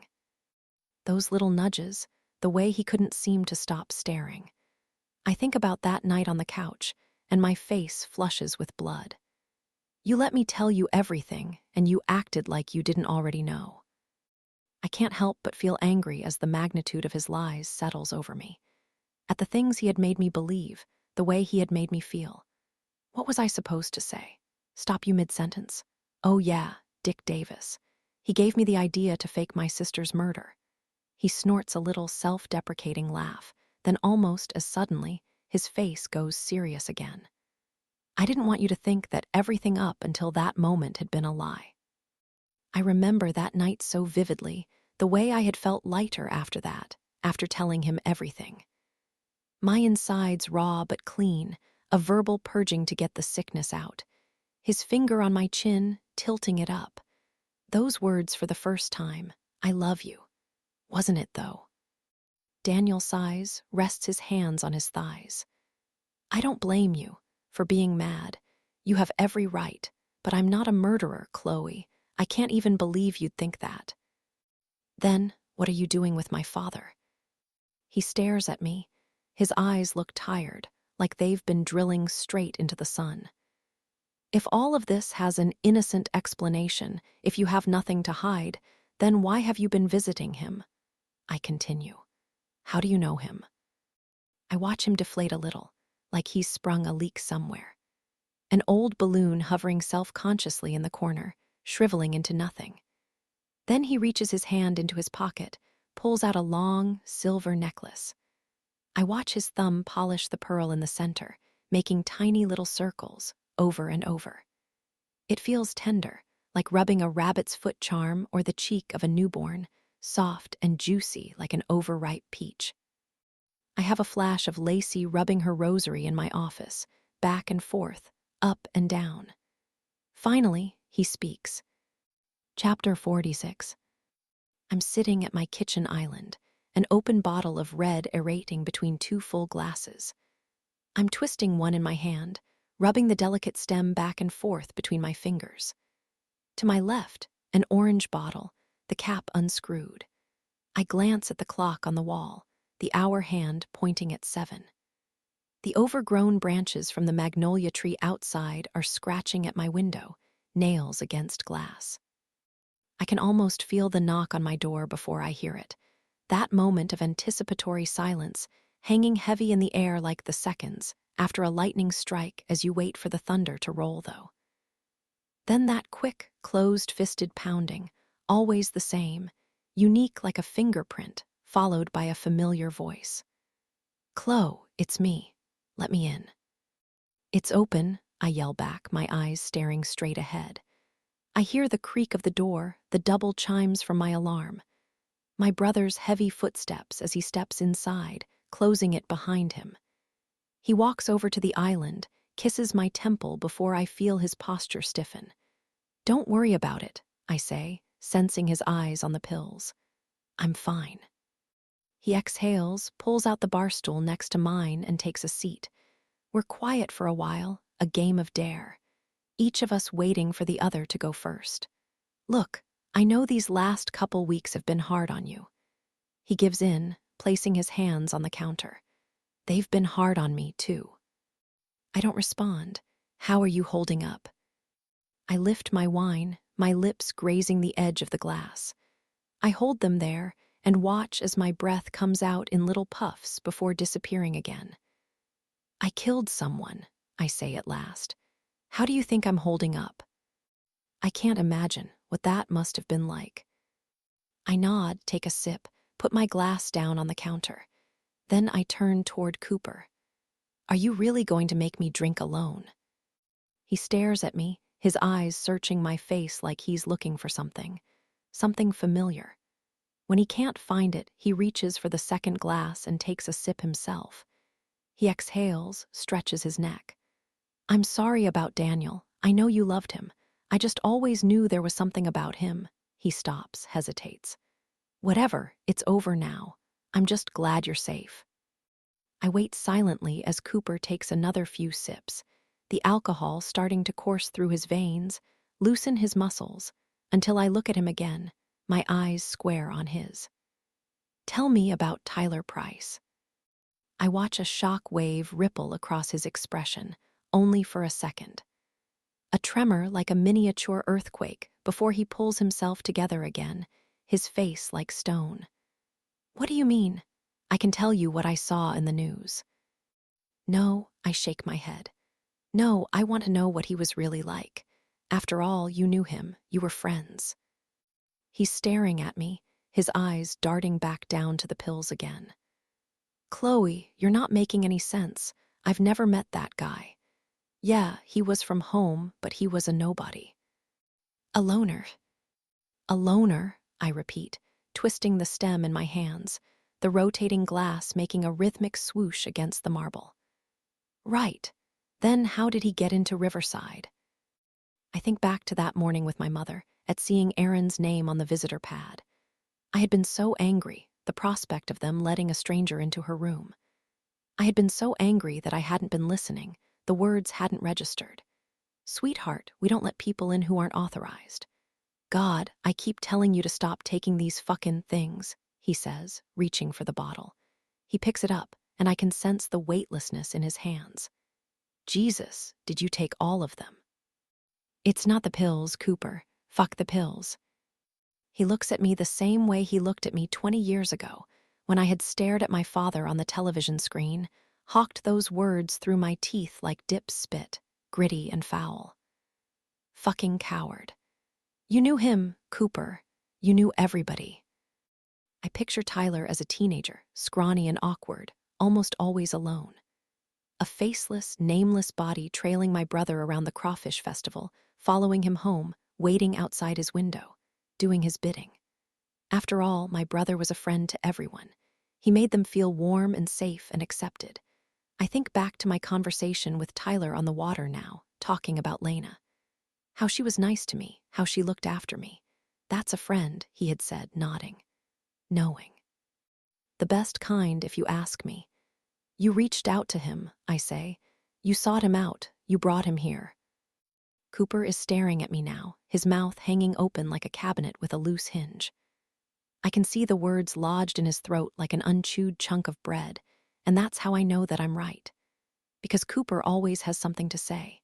He always has the words, the right words. You're my baby sister, Chloe. I want the best for you. Chloe, he whispers, his eyes wide. I notice it now, the pulsing in his neck, the way he rubs his fingers together, slick with sweat. What the fuck are you talking about? Why would I do that? I picture Daniel in my living room just this morning, that necklace tangled between his fingers. The hesitation in his voice as he started to tell me everything, the sadness in his eyes like he was about to euthanize me, because he was, I guess. I was about to undergo a humane slaughtering right there in my living room. Put her down gently. When you told me about your father for the first time, Daniel had said, about everything that happened in Bro Bridge, everything he had done, I already knew. Or, at least, I thought I knew. But there were so many things you told me that surprised me. I think back to that night, so early in our relationship, Daniel's fingers massaging my hair. Me, telling him everything about my father, Lena, the way he had been watching her that day at the festival, his hands dug deep into his pockets. That figure gliding through my backyard, the jewelry box in the closet, the dancing ballerina and the chimes that I can still hear playing in my mind, haunting my dreams. It just struck me as odd. My entire life, I thought I knew who your father was, just pure evil, killing little girls. I pictured Daniel in his bedroom, a teenaged boy with that article in his hands, trying to imagine. The news had painted us all in such black and whites. My mother, the enabler. Cooper, the golden boy. Me, the little girl, the constant reminder. And my father, the devil himself, one-dimensional and wicked. But as I listened to you talk about him, I don't know. Some stuff didn't fit. Because with Daniel, and only with Daniel, I could talk about how it wasn't all bad. I could talk about the good memories, too. I could talk about how my dad used to cover the staircase in bath towels, pushing us down in laundry bins because we had never gone sledding. How he seemed genuinely afraid when the news had broken me, in the kitchen, twisting my mint green blanket, that bright red bar on the screen. Local BREAUX bridge girl goes missing. The way he had held me tight, waited for me on the porch steps, made sure my window was locked at night. If he did those things, if he murdered those girls, then why would he be trying to protect you? Daniel had asked. Why would he be concerned? My eyes started to sting. I didn't have an answer to that question. That was the question I had been asking myself my entire life. Those had been the very memories I had been struggling to make sense of, those memories with my father that seemed to be so conflicting with the monster he had turned out to be. Hand-washing the dishes and removing my training wheels, letting me paint his fingernails one day and teaching me how to hook a line the next. I remember crying after I had caught my first fish, its little puckered lips gasping as my father dug his fingers into its gills, trying to stop the bleeding. We were meant to eat it, but I had been so distraught, Dad threw it back. He let it live. So when you told me about the night he was arrested, how he didn't fight, didn't try to run, Daniel had said, leaning closer, his eyebrows raised, hoping that I would understand, finally, that I would get it, finally. That he wouldn't have to say it himself. That perhaps the killing could be self-inflicted, the trigger would go off in my mind instead of on his tongue. How instead he just whispered those two words. My father in handcuffs, straining for one final moment. The way he had looked at me, then Cooper. His eyes zeroed in almost directly on my brother, as if he were the only one in the room. And that's when it hit me, a sucker punch to the stomach. He was talking to him, not me. He was talking to Cooper. He was telling him, asking him, pleading with him, be good. You killed those girls in Bro Bridge, I say now, my eyes on my brother. The words that I had been turning over and over on my tongue, trying to make sense of their taste. You killed Lena. Cooper is quiet, his eyes starting to glass over. He looks down at the wine, the splash still left at the bottom of the glass, and lifts it to his lips, downing the rest. Daniel figured it out, I say, forcing myself to continue. It makes sense now, the animosity between you two, because he knew that Dad didn't kill those girls. You did. He knew it, he just couldn't prove it. I think back to our engagement party, to the way Daniel had wound his arm around my waist, pulling me closer to him, away from Cooper. I had been so wrong about him. He wasn't trying to control me. He was trying to protect me, from my brother and from the truth. I can't imagine the balancing act he had been trying to achieve, keeping Cooper at an arm's length without revealing too much. And you knew, too, I continue. You knew Daniel was onto you. And that's why you've been trying to turn me against him. Cooper on my porch, reciting those words that had been chewing at my brain like cancer ever since. You don't know him, Chloe. That necklace, buried deep in the back of our closet. Cooper had put it there, the night of the party. He was there first, letting himself in with his key, slipping it silently into the very place he knew it would hit the hardest before making his way outside, hiding in the shadows. After all, I had done this before. With Ethan, in college, suspecting the worst. Cooper knew that with the right memories dug up and replanted in just the right way, they would start to grow in my mind, uncontrolled like a weed.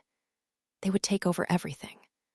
I think about Tyler Price, taking Aubrey and Lacey and Riley, recreating Cooper's crimes in just the right way because he had told him how. I think about how broken you must have to be to let another person convince you to kill. It's no different from the way damaged women write to criminals with marriage proposals, I suppose, or how seemingly ordinary girls find themselves in the clutches of threatening men. It's all the same. Lonely souls in search of some company, any company. I'm nobody, he had said, his eyes like empty water glasses, fragile and wet.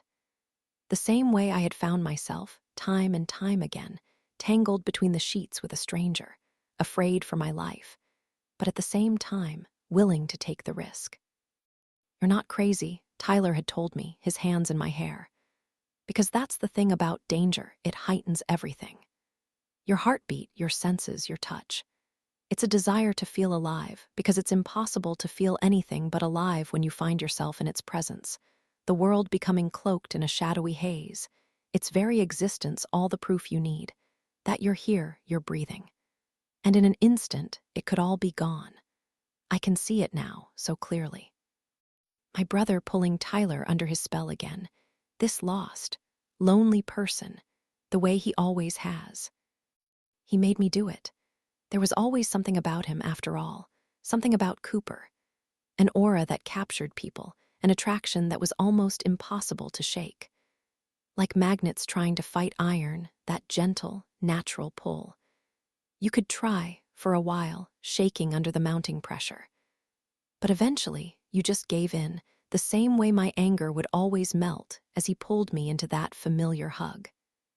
The same way that swarm of people was always around him in high school, scattering with that wrist flick of dismissal when he no longer wanted them, needed them, as if they weren't actually people, but pests. Disposable, existing for his own pleasure and nothing more. You tried to frame Daniel, I say finally, the words settling over the room like soot after a fire, coating everything in ash. Because he saw through you. He knows what you are, so you had to get rid of him. Cooper looks at me, his teeth chewing on the inside of his cheek. I can see the wheels turning behind his eyes, the careful calculations he's trying to make, how much to say, how much not to say. Finally, he speaks. "I don't know what to tell you, Chloe." His voice is thick like syrup, his tongue made of sand. I have a darkness inside of me, a darkness that comes out at night. I hear those words in the mouth of my father.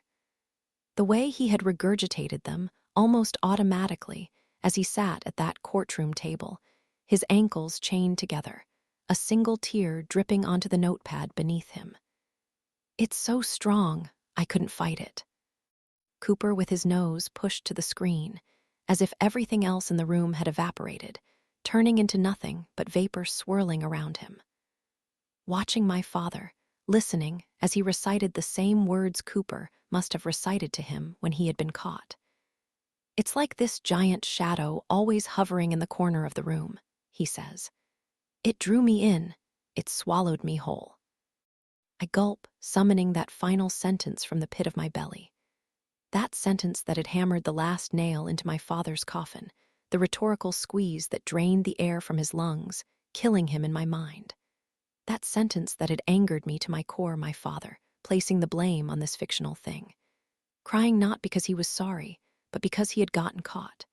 But now, I know, that wasn't the case. That wasn't the case at all. I opened my mouth and let the words spill out. Sometimes, I think it might be the devil himself. Chapter 47. It's as if the answers have been in front of me all along, dancing, just out of reach.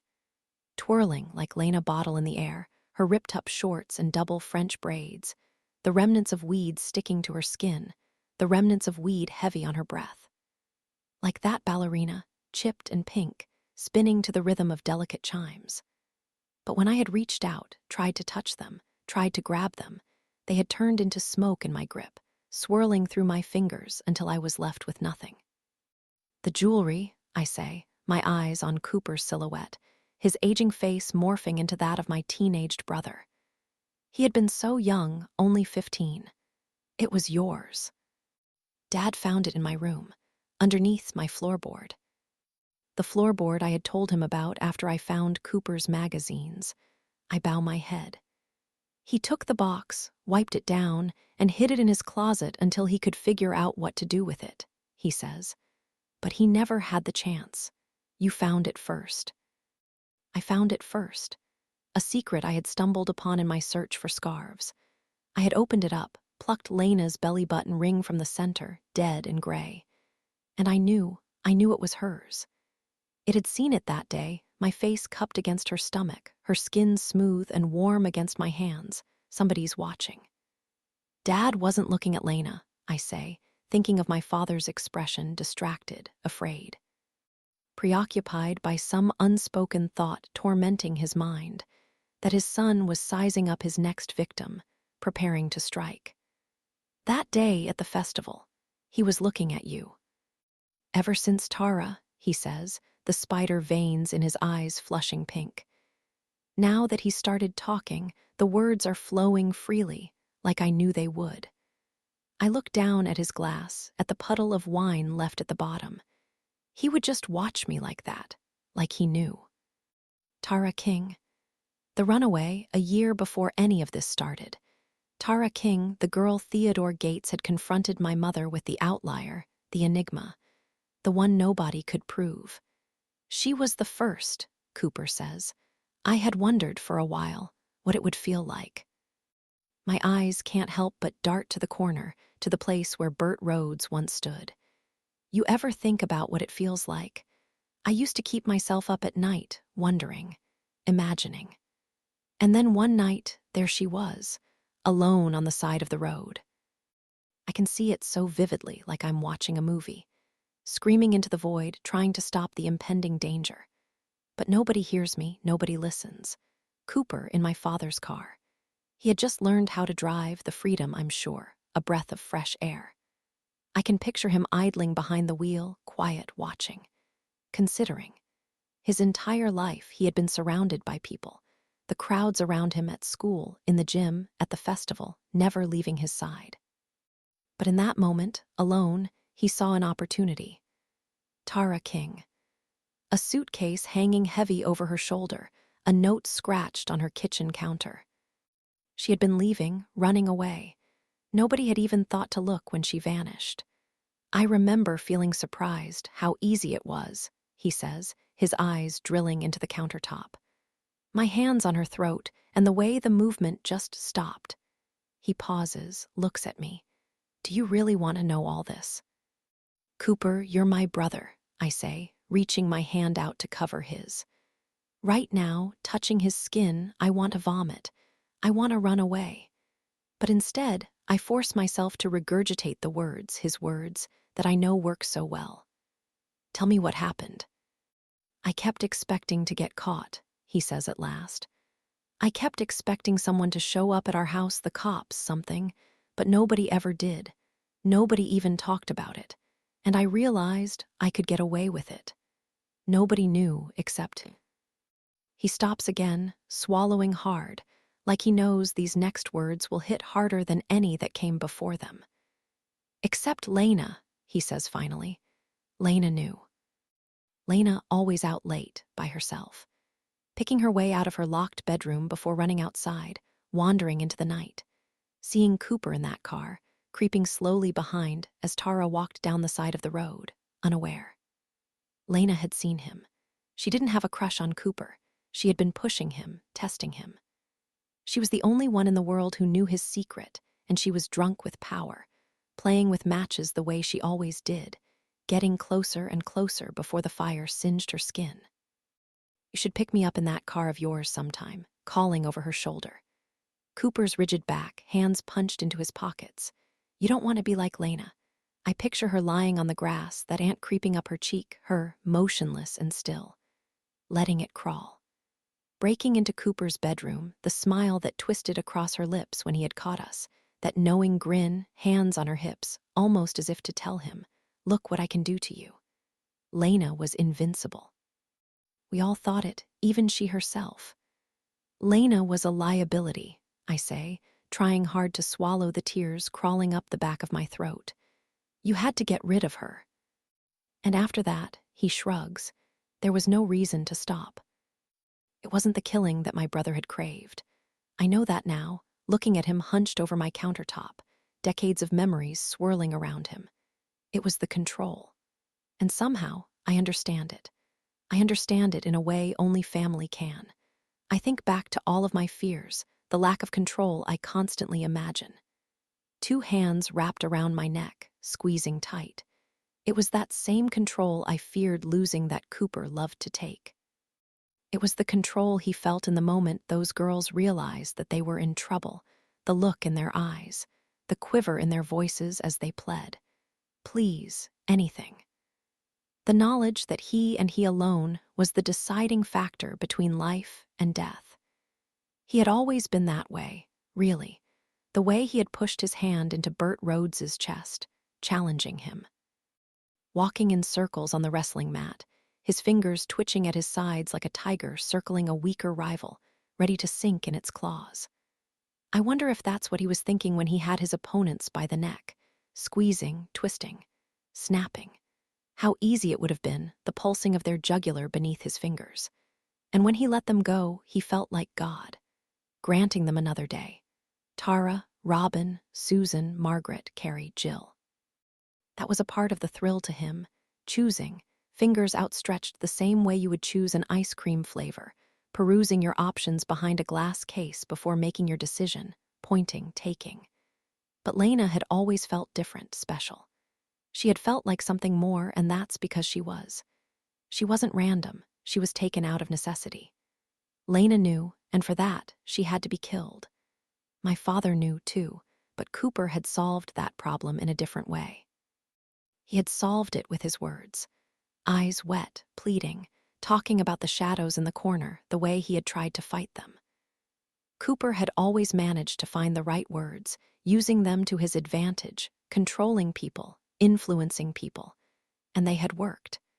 They had always worked on my father, using him to set himself free. On Lena, letting her believe that she was invincible, that he wouldn't hurt her. And on me, especially on me, his fingers pulling the strings attached to my limbs, making me dance in just the right way, feeding me just the right information at just the right time. He was the author of my life, always had been, making me believe the things he wanted me to believe, spinning a web of lies in my mind, a spider pulling in insects with his crafty tendrils, watching them fight for their lives before devouring them whole. When Dad found out, you convinced him not to turn you in. What would you do? Cooper sighs, looking at me, skin drooping. If your son turned out to be a monster, would you just stop loving him? I think of my mother returning to my father after our trip to the station, the rationalizations she had formed in her mind. He won't hurt us. He won't. He won't hurt his family. Me, looking at Daniel, the evidence I had seen stacking up, but still didn't want to believe. Thinking, hoping, there must be good in there somewhere. And surely that's what my father had thought, too. So I had turned him in my father for Cooper's crimes, and when they came to take him, he didn't resist. Instead, he looked at his son, at Cooper, and he had asked him to make a promise. I glance at the clock. 7:30. Half an hour since Cooper arrived. I know that this is the moment. The moment I've been thinking about since I invited Cooper here, running through every possible scenario, thinking through every outcome, turning them over and over in my mind like knuckles kneading dough. You know I have to call the police, I say. Cooper, I have to call them. You've killed people. My brother looks at me, his eyelids heavy. You don't have to do that, he says. Tyler is dead. Daniel doesn't have any proof. We can leave the past in the past, Chloe. It can stay there. I entertain the thought, the single scenario I haven't yet considered. I think about standing up, opening the door, letting Cooper step outside and walk out of my life for good, letting him get away with it, the way he's gotten away with it for the last 20 years. I wonder what a secret like this would do to me, knowing that he was out there somewhere. A monster hidden in plain sight, walking among us. Somebody's coworker, neighbor, friend. And then, as if I had stretched out my finger and touched static, I feel a shock run down my spine. I see my mother, the way she had been pushed against the television screen, hanging on to every moment of my father's trial, every word, until his lawyer, Theodore Gates, had come over, telling her about the deal. Unless you have anything else I can work with, anything at all you haven't told me. She knew, too. My mother knew. After we got home from the station, after turning in that box, my father must have told her, stopping her in her tracks as I ran up the stairs. But by then, it was too late. The wheels were in motion. The police were coming for him, and so she sat back, let it happen. Held out hope that maybe it wasn't enough, no murder weapon, no bodies. That maybe he would go free. I remember Cooper and I on the stairs, listening. His fingers digging into my arm, leaving bruises like grapes at the mention of Tara King. Without even realizing it, I had witnessed the moment my mother had made her choice, the moment she had chosen to lie, to live with his secret. "No, I don't. You know everything." And that's when she changed. That slow unravel, it was because of Cooper. She had been living under the same roof as her son, watching as he got away with it. The light had been extinguished from her eyes. She had retreated from the living room to her bedroom, locking herself inside. She hadn't been able to live with the truth, what her son was, what he did. Her husband in jail, the rocks through the window, and Bert Rhodes in the yard, arms flailing, nails ripping at his own skin. I feel her fingers dancing across my wrist, tapping the blanket as I pointed to those tiles. I understand now what she had been trying to say. She had wanted me to go to my dad. She had wanted me to visit him so he could tell me the truth. Because she had understood, listening to me talk about the missing girls, the similarities, the déjà vu, she knew, more than anyone, that the past never stays where we try to keep it, stuffing it deep into the back of a closet and hoping to forget. I had never wanted to return to Bro Bridge, never wanted to walk the halls of that house, never wanted to revisit the memories I had tried to keep stranded in that tiny town. But the memories didn't stay there. I know that now. My past has been haunting me for my entire life, like a phantom that was never laid to rest, just like those girls. "I can't do that," I say now, looking at Cooper, shaking my head. "You know I can't." He stares back at me, his fingers curling into a slow fist. "Don't do this, Chloe. It doesn't have to be this way." "It does," I say, starting to push my barstool back. But as I begin to stand, Cooper reaches out, his hand gripping my wrist. I look down, his knuckles white as he pinches my skin hard. And now I know at last that Cooper would have done it. He would have killed me, too. Right here, sitting at my kitchen counter, he would have stretched out his hands, clasped them around my throat. He would have looked into my eyes as he squeezed. I don't doubt that my brother loves me, to whatever extent someone like him can love. But at the end of the day, I am a liability, like Lena, a problem that needs solving. "You can't hurt me," I spit, yanking my arm from his grip. I push my stool back, stand up, and watch as he tries to lunge at me. But instead, he stumbles forward, clumsy, his knees buckling under the sudden pressure of his weight. I watch as he trips on the leg of the bar stool, his body crumbling to a heap on the floor. He looks at me, confused, before looking up at the countertop. At his empty glass of wine, that hollow orange bottle. "Did you?" He starts to speak, but then stops again, the effort suddenly too much. I think back to the last time I felt that way, the way Cooper does now. It was that night in the motel room, Tyler pulling on his jeans, ducking into the bathroom. The glass of water he had pushed in my direction, forcing me to drink. The pills that were later found in those very pockets. The pills he had mixed into the water, the same way I had mixed mine into Cooper's wine, watching as his eyes had gotten so heavy so quickly. The violent yellow bile I had coughed up the next morning. I don't bother with a response. Instead, I look up at the ceiling, at the camera in the corner as small as a pinprick, blinking gently, recording everything. I raise my hand and gesture for them to come inside now, Detective Thomas, sitting in his car outside with Daniel, phone in his lap, watching everything, listening to it all. I look down at my brother again, one last time. The last time it will ever be just us two. It's hard not to think of the memories, running through the woods behind our house, tripping on the mangled roots erupting from the soil like fossilized snakes. The way he would wipe the blood from my skinned knees, push a strip of gauze tight against my stinging skin. The way he had tied that rope to my ankle as I crawled deep into that hidden cavern, our secret spot. And suddenly, I know that's where they are. The missing girls, hidden in plain sight, pushed deep into the darkness, somewhere only we would know.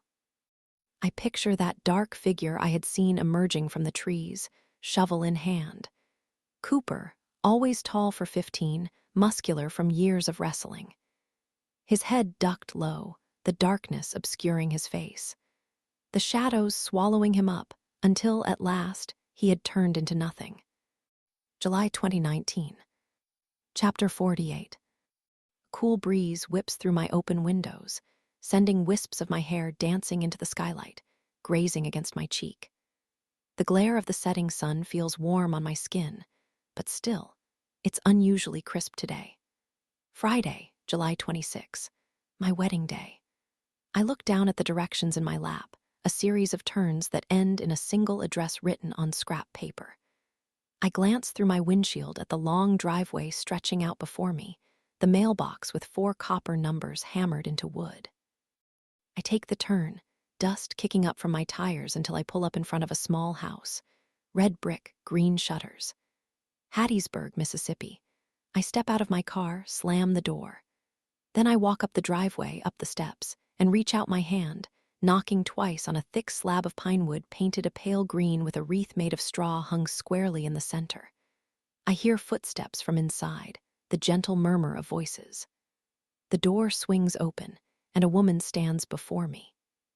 She wears simple jeans and a white tank top, slippers on her feet. There's a casual smile on her face, a dish towel slung over her bare shoulder. "Can I help you?" She stares at me for a second, unsure of who I am, until I see the moment of understanding in her eyes. The moment her polite smile begins to fade as she recognizes my face. I inhale the familiar scent I had smelled on Daniel so many times, sickly sweet, like a honeysuckle in bloom mixed with molten sugar. I can still see the little girl I had seen in that school picture. Sophie Briggs, her frizzy blonde hair now gelled into ringlet curls, a constellation of freckles scattered across the bridge of her nose, as if somebody had taken a pinch and sprinkled them on like salt. "Hi," I say, suddenly self-conscious. I linger on the porch, wondering what Lena would have looked like if she had been given the opportunity to grow up. I like to pretend that she's out there, somewhere, tucked away like Sophie has been, safe in her own little corner of the world. Daniel's inside. She twists her torso, gesturing to the door. "If you'd like." "No," I shake my head, my cheeks flushing hot. Daniel moved out right after Cooper was arrested, and for some reason, it hadn't dawned on me that he would have come here. "No, that's okay. I'm actually here for you." I reach out my hand, my engagement ring pinched between my fingers. It had been returned to me by the police last week, found on the floor of Tyler Price's car. She doesn't say anything as she reaches out and grabs it, twisting it between her fingers. "It belongs with you," I say, "with your family." She slides it on her middle finger, fanning her hands as she admires how it looks, back in its usual spot. I look behind her, into the hallway, and see pictures displayed on an entrance table, shoes kicked off at the base of the stairs. A baseball cap resting on the corner handrail. I peel my eyes from inside and glance around her yard. The home is small but quaint, undeniably lived in. A wooden swing attached to a tree branch with 2 pieces of rope, a pair of roller blades leaning against the garage. Then a voice erupts from inside, a man's voice. Daniel's voice. "Soph, who is it?" "I should go," I say, turning around, suddenly feeling like I'm loitering. Like I'm snooping behind the door of a stranger's bathroom cabinet, trying to piece together a life. Trying to catch a glimpse into the last 20 years, from the moment she had stepped away from that dilapidated old house and started walking, never looking back. How difficult that must have been, 13 years old, only a child, leaving her friend's house and walking alone down that dark stretch of road. Car pulling up behind her, headlights off. Daniel, her brother, driving away slowly, dropping her at a bus stop 2 towns away, pushing an envelope of money into her hand. Money he had been saving for that very moment. "I'll meet you," he had promised, "after I graduate. Then I can leave, too." His mother, those dirty nails scratching at tissue paper skin, watery eyes as she looked into mine. He moved out the day after he graduated high school, and I haven't heard from him since. I wonder what those years had been like, the 2 of them together. Daniel, taking classes online, getting his degree. Sophie making money in any way she could, waiting tables, bagging groceries.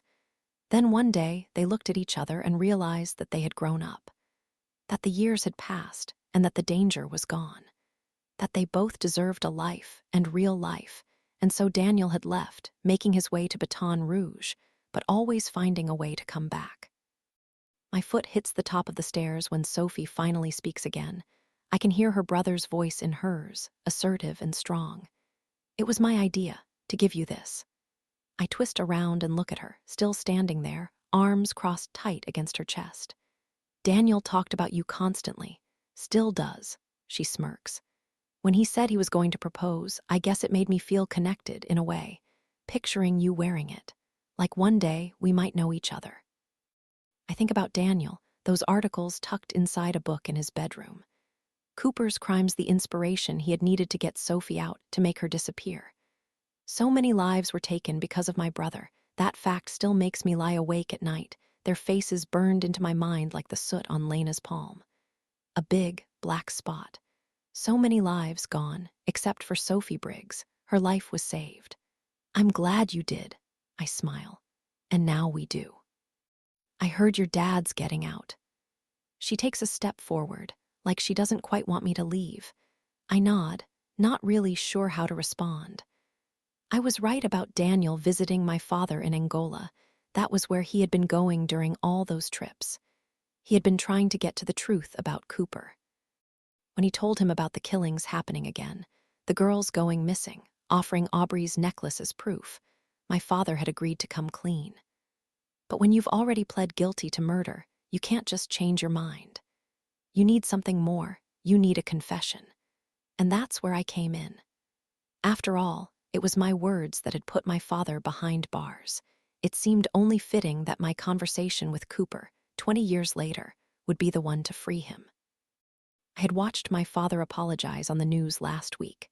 Apologize for lying, for protecting his son, for the additional lives that were lost because of it. I couldn't bring myself to see him in person, not yet, but I remember staring at him through the TV screen, just like before. Only this time, I was trying to reconcile his new face with the one I still saw in my mind. His thick-rimmed glasses had been replaced with wire ones, simple and thin. There was a scar on his nose from when the original ones broke, cracking as his head slammed into the cruiser, a line of blood trickling down his cheek. His hair was shorter, his face rougher, almost as if it had been buffed with sandpaper or rubbed against the concrete until it scarred. I noticed pockmarks on his arms, burns, maybe the skin stretched and shiny, perfectly circular like the tip of a cigarette butt. But despite it all, it was him. It was my father. Alive. "What are you going to do?" Sophie asks. "I'm not really sure," I say. And that's the truth, I'm not sure.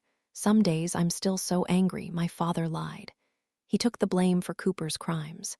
He found that box of jewelry and tucked it away, keeping his secret, trading his freedom for Cooper's life. And because of it, 2 more girls are dead. But on other days, I get it. I understand. Because that's what parents do. They protect their children, no matter the cost.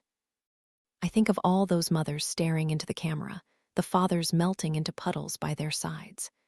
They had a child who was taken by the darkness. But what if your child was the darkness? Wouldn't you want to protect them too? It's all about control, after all.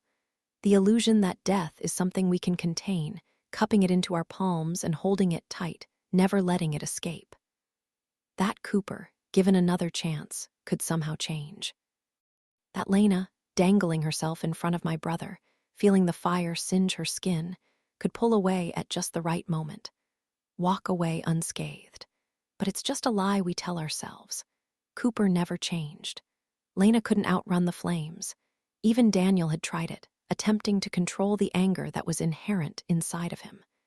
Desperate to push down those little glimpses of his father that would peek through in his weakest moments. I'm guilty of it too. All those little bottles in my desk drawer, calling to me like a whisper in the night. It wasn't until I found myself hovering over Cooper in my kitchen, looking down at his weakened body, that I had a taste of what it really felt like: control. Of not only having it, but taking it from somebody else. Snatching it up and claiming it as your own. And for one single moment, like a flicker in the dark, it felt good. I smile at Sophie before turning around again, walking down the last few steps, feeling my shoes hit the pavement. I make my way toward my car, hands in my pockets, watching as dusk smears the horizon with pinks and yellows and oranges. One last moment of color before the darkness settles in again, the way it always does. And that's when I notice it, the air around me buzzing with that familiar electrical charge. I stop, stand completely still, watching, waiting. And then I cup my hands and grab at the sky, feeling a slight fluttering in my palms as I squeeze them shut. I stare down into my clenched fingers, at the thing I have trapped inside. At the life, quite literally, that rests in my hands. Then I bring it up to my face, peering through the tiny hole between my fingers. Inside, a single firefly glows bright, its body pulsing with life. I stare at it for a while, my forehead pressed against my clenched fingers. I watch it radiate up close, flickering in my grasp, thinking of Lena. Then I open my hands and set her free.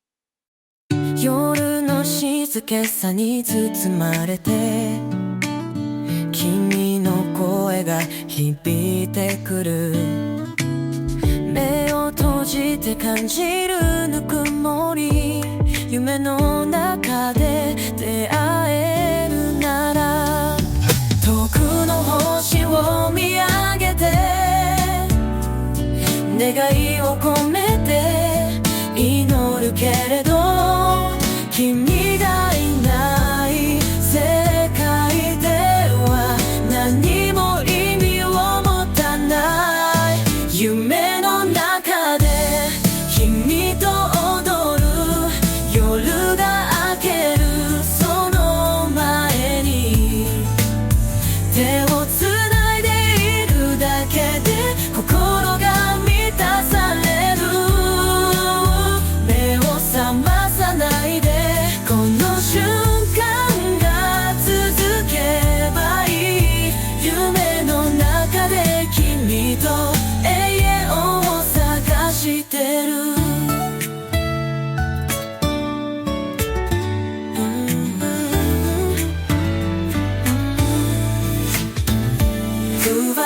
朝の光が差し込む前君と過ごすこの時間静かな夜に溶けてゆく全てが夢のように悲しい思い出を抱えてそれでも笑顔を忘れない君とならどこまでも飛んでゆける気がする夢の中で君と踊る手と手が触れ合うその瞬間言葉がなくても伝わる心の中のメロディー目を覚まさないでまだ君と一緒にいたい夢の中で君と未来を描いている